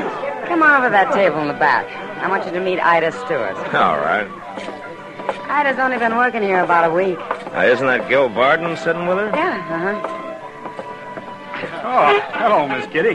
Marshal Dillon. Hello, Gil. Ida, I brought the marshal over so she could meet him. How do you do, Marshal? Pleasure, Ida. Gil's been telling me a lot about you. He's quite an admirer of yours. Well, it's good to know I got some friends. You always did right by me, Marshal. You never caused anybody any trouble, Gil. And I don't aim to. Well, if you'll excuse us now, I promised I'd try to bring Gil a little luck at Faro. See you again, Marshal. Sure, Ida. Come on, Ida. And you'd better bring me luck, too. She sure has a way with kids. Kids? What? Gil's 20, Kitty. To me, that's a kid. Well, I've known kids who were men at 16. Oh, sure. But there aren't many of them. Yeah, maybe it's good to take your time growing up, huh? Oh, maybe. As long as you don't take forever. Like Henry Gant over there. He must be 40, and all he's ever learned to be is a loudmouth bully. I don't call him grown up. Well, I don't care much for Gant myself, Kitty. Look at him right now, Matt. He's trying to horn in on Gil and Ida. Yeah. That Gant's mean. It's going to be trouble, Matt. Look, he and Gil are going outside. Well, I better go throw some water on that. Well, shoot him for me, Matt. All right, everybody stay inside. Stop it, Marshal. He'll shoot him. I'll stop it, Ida. Okay, Gil. You're wearing a gun? Use it. Hold it, you men. Now, how'd he get here? I won't have any gunplay. You know that. He's gonna shoot me because I call his girl a bad name, Marshal. Ain't that something? If there's any shooting, I'll do it, Gant. All right. I'll fight him barehanded. Why, you little scut. That's enough, Gant. Now, you leave him alone and get out of here. I'll kill you, Gant. One way or another, I'll kill you. Hear that, Marshal? He means he's gonna shoot me in the back. He wouldn't dare try it no other way. I've heard all I want to hear. I told you to leave, Gant. He's a coward. He's a dirty little coward. You know what he called Ida, Marshal? Forget it, Gil. And you forget about killing him, too. No, I won't. I'll get him. You want to hang for killing a man like Henry Gant? I don't care. You don't? Huh? No. Then maybe Kitty was right. Maybe you are only a kid after all.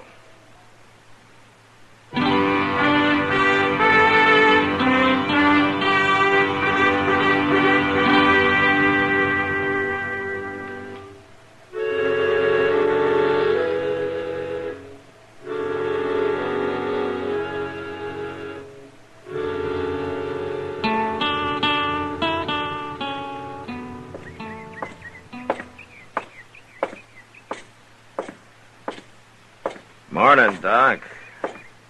Eh? Oh, well. Good morning, Matt. Good morning.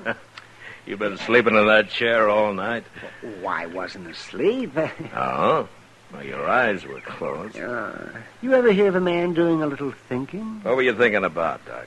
Oh, about sitting out here in the morning sun, settling my breakfast and breathing fresh air, wishing good for my friends and evil for my enemies.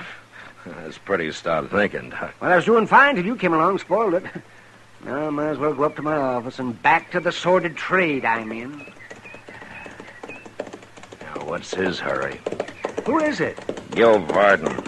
Maybe he's being chased by Indians. Yeah, he sure acts like it. Or maybe he's just exercising his horse. I'll stick with the Indian theory. Yeah, oh, my. When I was a young man, I used to ride like that. Oh, I was fearless as an eagle. No wonder the women loved me. You know, you better get up to your office, Doc. You don't handle this fresh air too well. Oh, you think I'm lying? I know. You never heard about the time the preacher's daughter and I were about to elope, huh? You didn't hear that, did you? I helped carry you home the night you invented that story, Doc. Mr. Dillon! Mr. Dillon! Seems like everybody's in a hurry this morning. Yeah. Henry Gant's been killed, Mr. Dillon. What? A cowboy found him half a mile north of town. He was shot in the back. Gant was shot in the back. Yes, sir, shot in the back. Must have happened last night sometime. Well, we won't have much trouble catching his killer. He just rode by here. All right, let's go, Chester.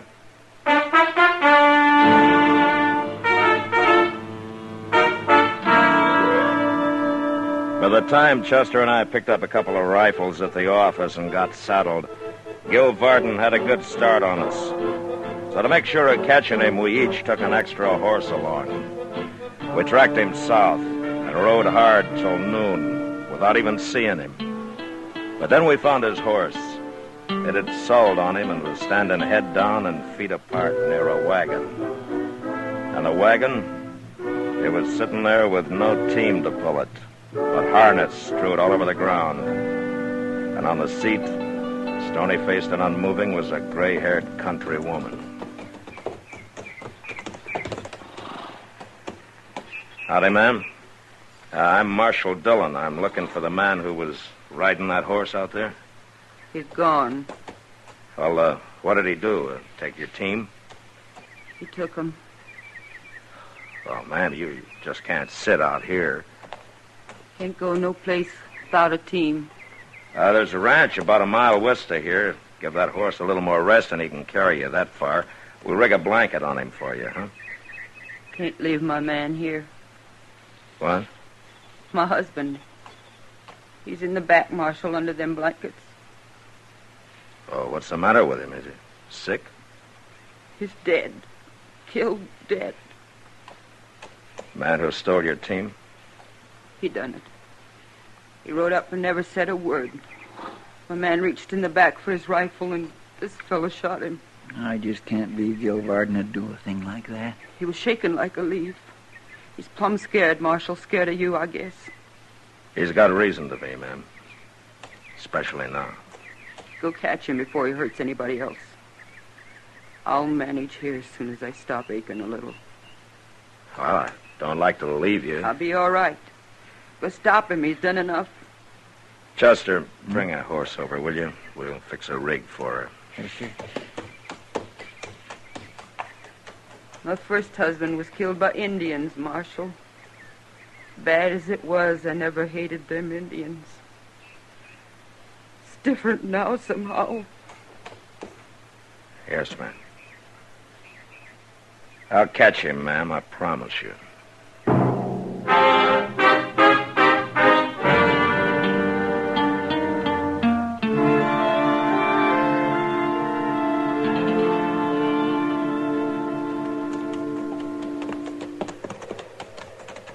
I sure do feel sorry for that poor lady, Mr. Dillon. Well, I guess Gil figures he can't hang but once, Chester. What got into him? He's the last man in the world I'd expect to run wild killing people. Like she said, he's scared. Blind, crazy scared. No telling what he'll do next. My. Hey, look. There's a couple of buffalo out there. Yeah, I've been watching them, but they aren't buffalo. No? They're horses. Yeah, you're right. One of them just put his head up. Say, it must be that team. They're big enough. Yeah. I don't see Gil. No. Say, maybe he's laying out in the grass there waiting for us. Yeah, maybe. There's something on the ground there. Looks like a man. It is a man, and he's lying face up. He must have got throwed and knocked out, huh? I've won that team. Gil's a better rider than that. Well, something's happened to him. That isn't Gil, Chester.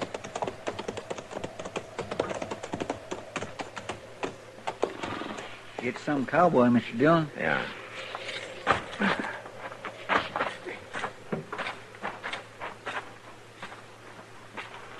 He's been shot. Well, it looks like Gil did a little horse trading, Chester. The rough way. He left this fellow the team and a bullet in the chest. That boy's really gone crazy. We'll catch him quick enough unless this man was riding an awful good horse. There's no way of telling about that. No. Well, let's get busy.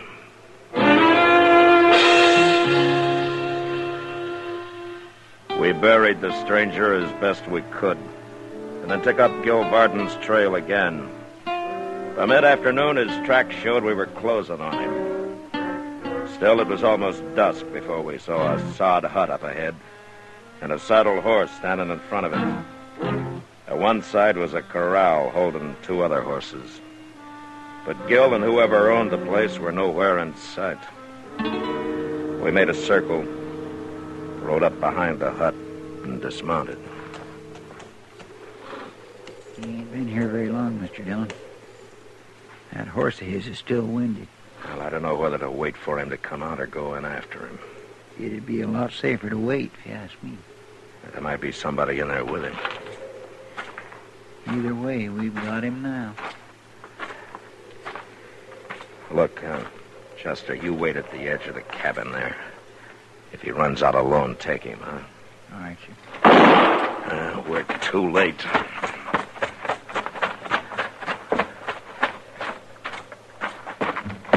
All right, drop your gun, Gil. No!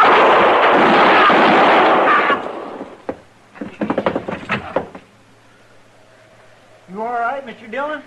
Yeah, come on in, Chester. Did he kill that fellow? I'll take a look. You get Gil's gun. He's still conscious. Yes, sir.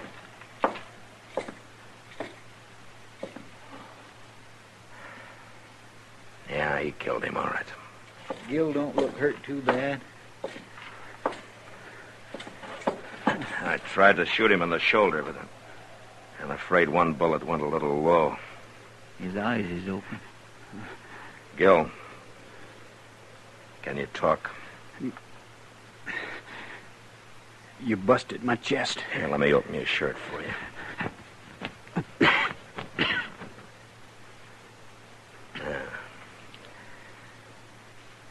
Well, I don't know. You might live at that. Not with 2 bullets in me. You want to try it, Gil? Try what? There's a wagon outside. It'll be a rough trip, but we might get you into docks. You shoot a man, and then you try to save him. I've done it before. I asked this fellow to trade horses, but he figured I was running, and he tried to jump me. I shot him. You shot a lot of people today, Gil. I didn't want to. I didn't know what I was doing, except running. I heard about Gant. I knew it was me you'd be after. What do you mean you heard about Gant? I'm getting dizzy. I'm gonna fall. Hold me, Marshal. You're lying on the floor, Gil. I'm gonna fall. Is he dead? No, he's still breathing. What was that he said about Gant? I don't know what he meant, but he sure didn't admit killing him. Let's get him back to Dodge if we can. And maybe we can find out what this is all about.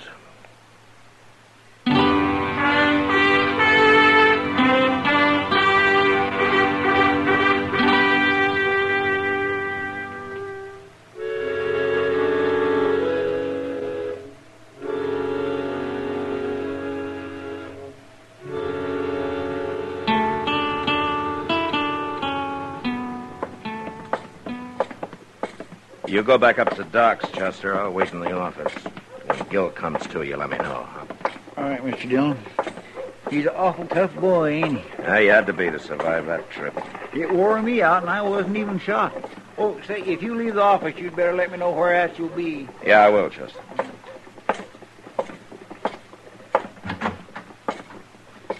Hi, Kitty. Hello, Matt. Hello, Ida. Oh, what are you girls doing here? We've been waiting for you, Matt. We heard you brought Gil in this morning. Yeah, he's up at Doc's. How is he, Marshal? But he's got 2 bullets in him, Ida.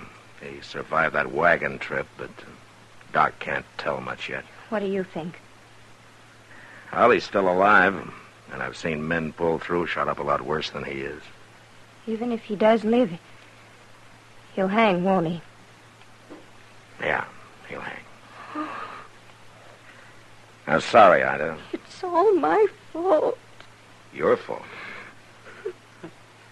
Ida did it, Matt. Did what? Killed Henry Gant. Ida killed... Yeah, she came and told me about it after she had left. Gant tried to run off with her, but she got his gun away from him and she killed him with it. Is this true, Ida? Or are you trying to cover for Gil? Gil's gonna hang anyway. It's true.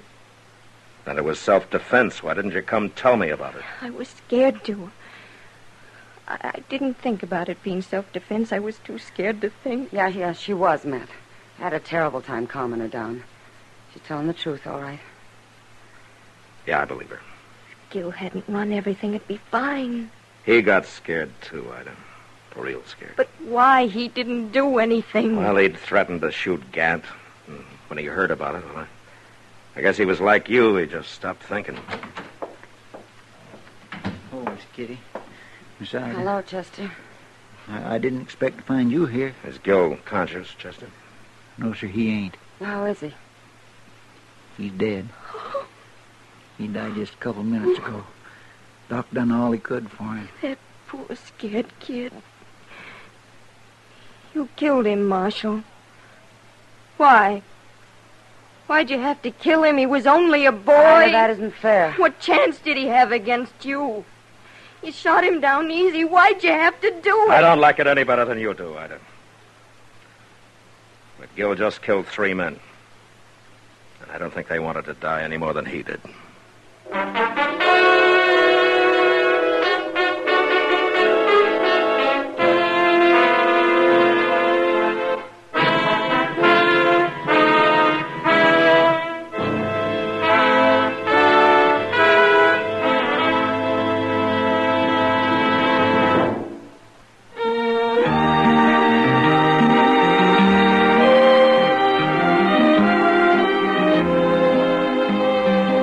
You know, Dodge City was the end of the railroad and the beginning of the frontier. And it was filled to overflowing with people from all walks of life. Well, next week during the Christmas season, 2 real mountain men come to Dodge to win their 3-generation feud just in time for 12th night. And that was the West. Good night. Gunsmoke, produced and directed by Norman Macdonald, stars William Conrad as Matt Dillon, U.S. Marshal. Our story was specially written for Gunsmoke by John Meston, with music composed and conducted by Rex Corey. Sound patterns by Tom Hanley and Bill James. Featured in the cast were Sam Edwards, Eleanor Tannen, John Daner, and Ann Morrison. Harley Bear is Chester, Howard McNear is Doc, and Georgia Ellis is Kitty.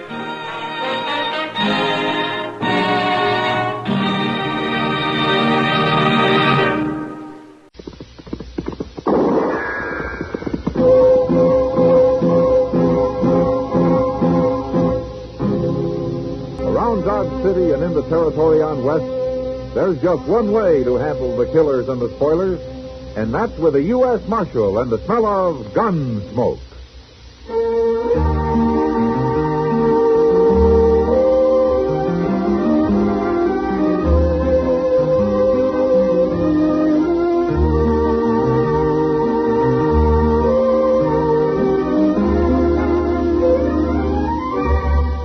Gunsmoke, starring William Conrad. The transcribed story of the violence that moved west with young America. And the story of a man who moved with it. I'm that man. Matt Dillon, United States Marshal. The first man they look for and the last they want to meet. It's a chancy job, and it makes a man watchful.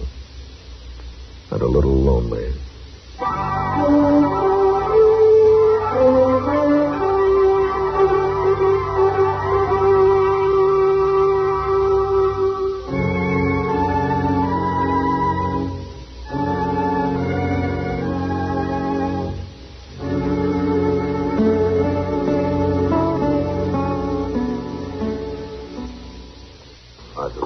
Chester?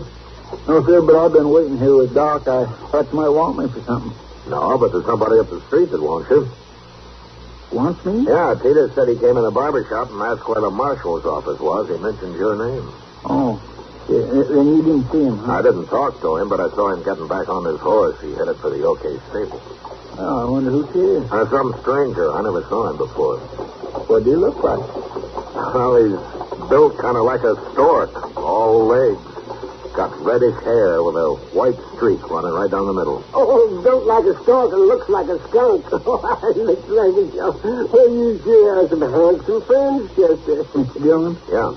You sure about that white streak in his hair? Well, he took his hat off to swat a horsefly. I couldn't miss it. Oh, my goodness. What's wrong? It's him. He couldn't be nobody else. Hey, you look scared, Chester. Is this man after you? Don't tell him where I'm at, Mr. Dillon. Tell him I went to Wyoming or somewhere. Doc, I'll get my stuff together, and then I'll hide in your office till it gets dark. Now, wait a minute, Chester. If you're in trouble, I'll help you. You can't help me. I'll go hole up out on the prairie somewhere till he leaves. I gotta get out of here. Well, what do you make of that? Well, you know, he must be in trouble, man. I never saw Chester act that way before. No. Look, Doc, let's go down and wait for him in your office, huh? Maybe we can get some sense out of him there.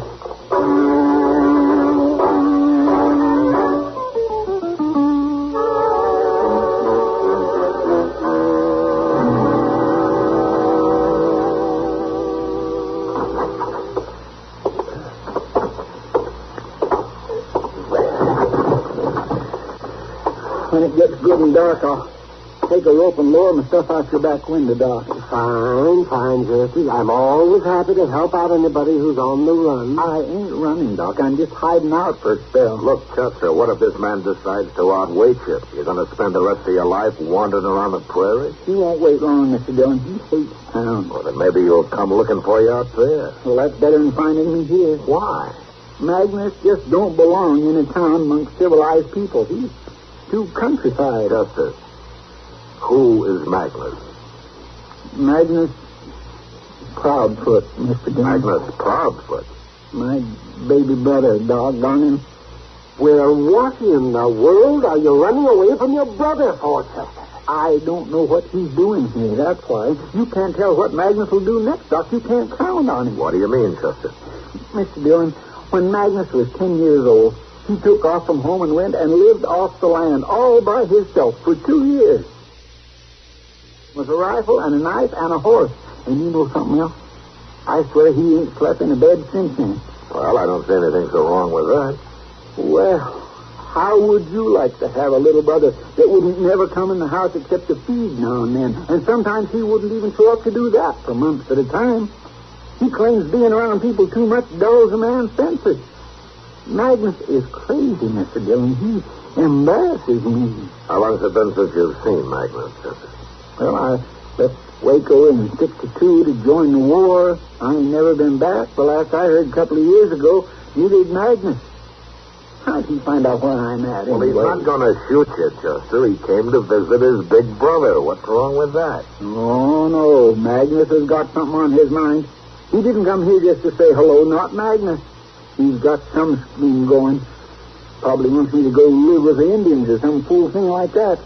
I remember one time he tried to get me to go up into the Rocky Mountains with him during the winter. He said if we got cold, we could sleep in caves with bears. Well, now, that sounds like fun. Now, why didn't you go? All right, you can laugh all you want to, Doc. It ain't your brother. No. I'm sorry, Chester, no. But running away won't do any good. Yeah, Doc's right, Chester. Magnus doesn't sound like the kind of a man who'll give up finding you just because you aren't anywhere around. Now, you might as well stay and see what he wants, huh? You think it over for a while. You'll see that we're right.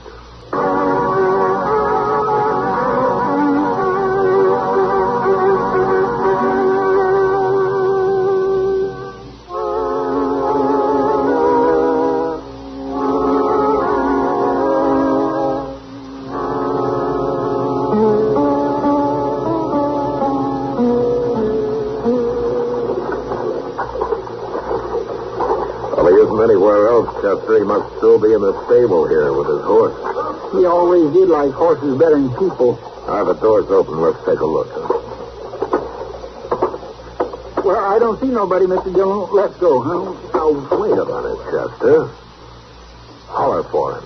Oh, no. Go ahead. He might be in the back there where it's dark. Well, go ahead. Magnus. See, he ain't here, Mr. Now, Dillon. wait a minute.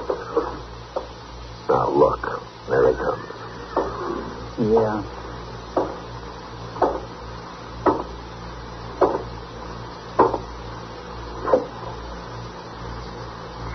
suppose you have got sloppy fat.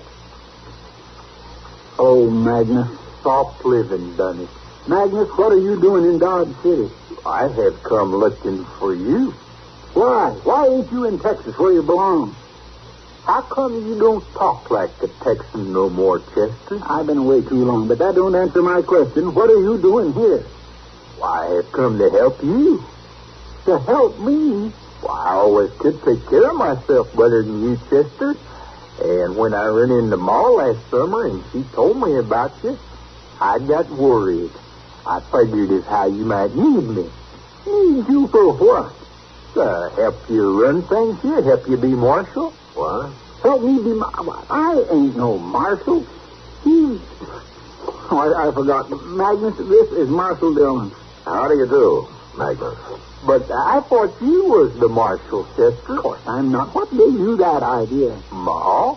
She said you wrote her. I ain't wrote Ma for over a year, and when I did, I told her I worked for a marshal. I didn't say I was one. Honest and truth, Mr. Dillon, I never said no such thing in no letter. Well, Ma's getting kind of old. She mixes things up some these days. She sure does.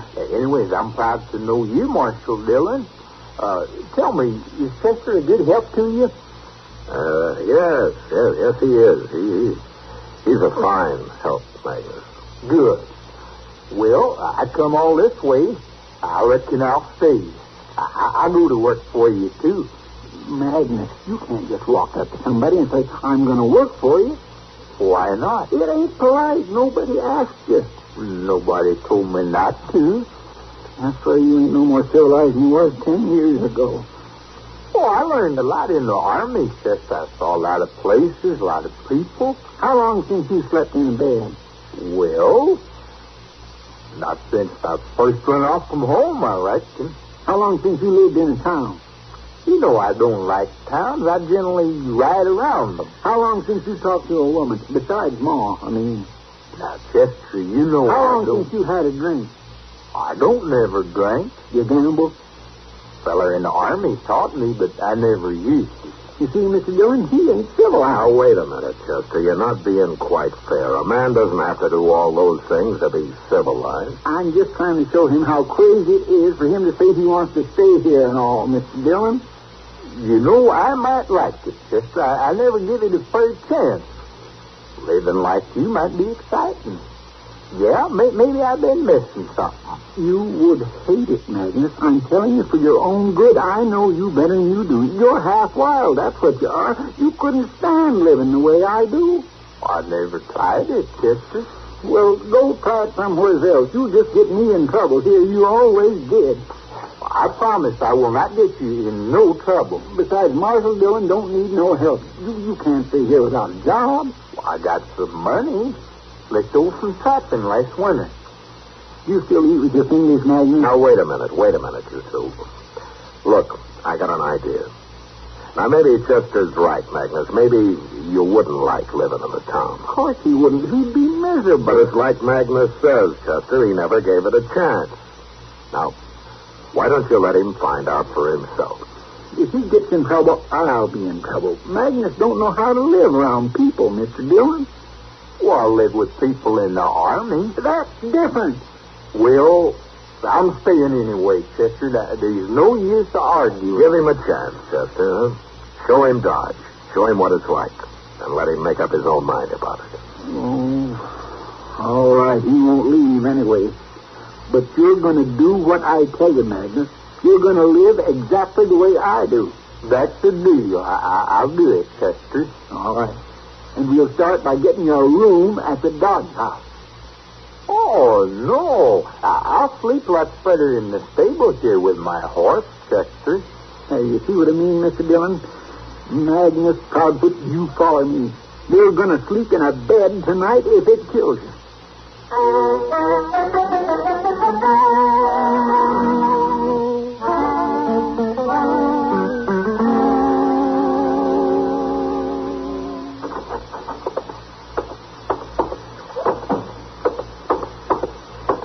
Mr. Dillon. Oh, hello, Chester. Magnus. Marshal? Where did you get to last night, Magnus? I didn't see you around anywhere. It gets dark. I generally go to sleep, Marshal. Yeah, sure. Well, how did you like the Dodge house? Tell the truth now, Magnus. It's too hot. Not enough air. That ain't all.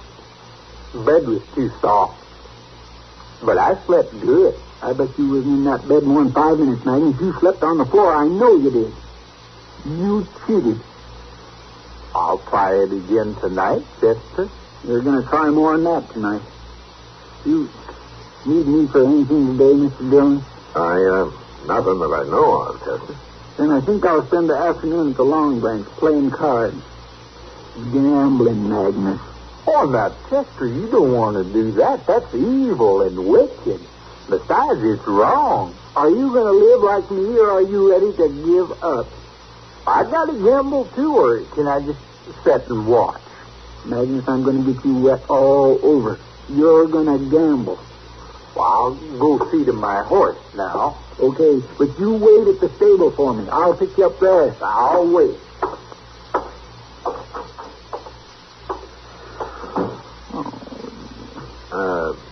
Chester, you're being kind of rough on him, aren't you? Don't you think you should take it a little slower? If I give him enough time, he might fool himself into thinking he likes town life, Mr. Dillon. And you don't think Magnus ever really would, huh? A man like him never changes. Magnus can live off the country like an animal, but he just don't know how to take care of himself around people. Well, I guess you know what you're doing, Chester, but I was just thinking, if it doesn't work and he wants to stay, I think with his experience and everything that he might be a great help to me. What? Oh, now, Mr. Dillon, don't tell him that. Please don't. Anyhow, not till I've had a chance to show him what life's like around here. Please. Well, okay, Chester, I won't. You work on him first and see what happens. I'll wait.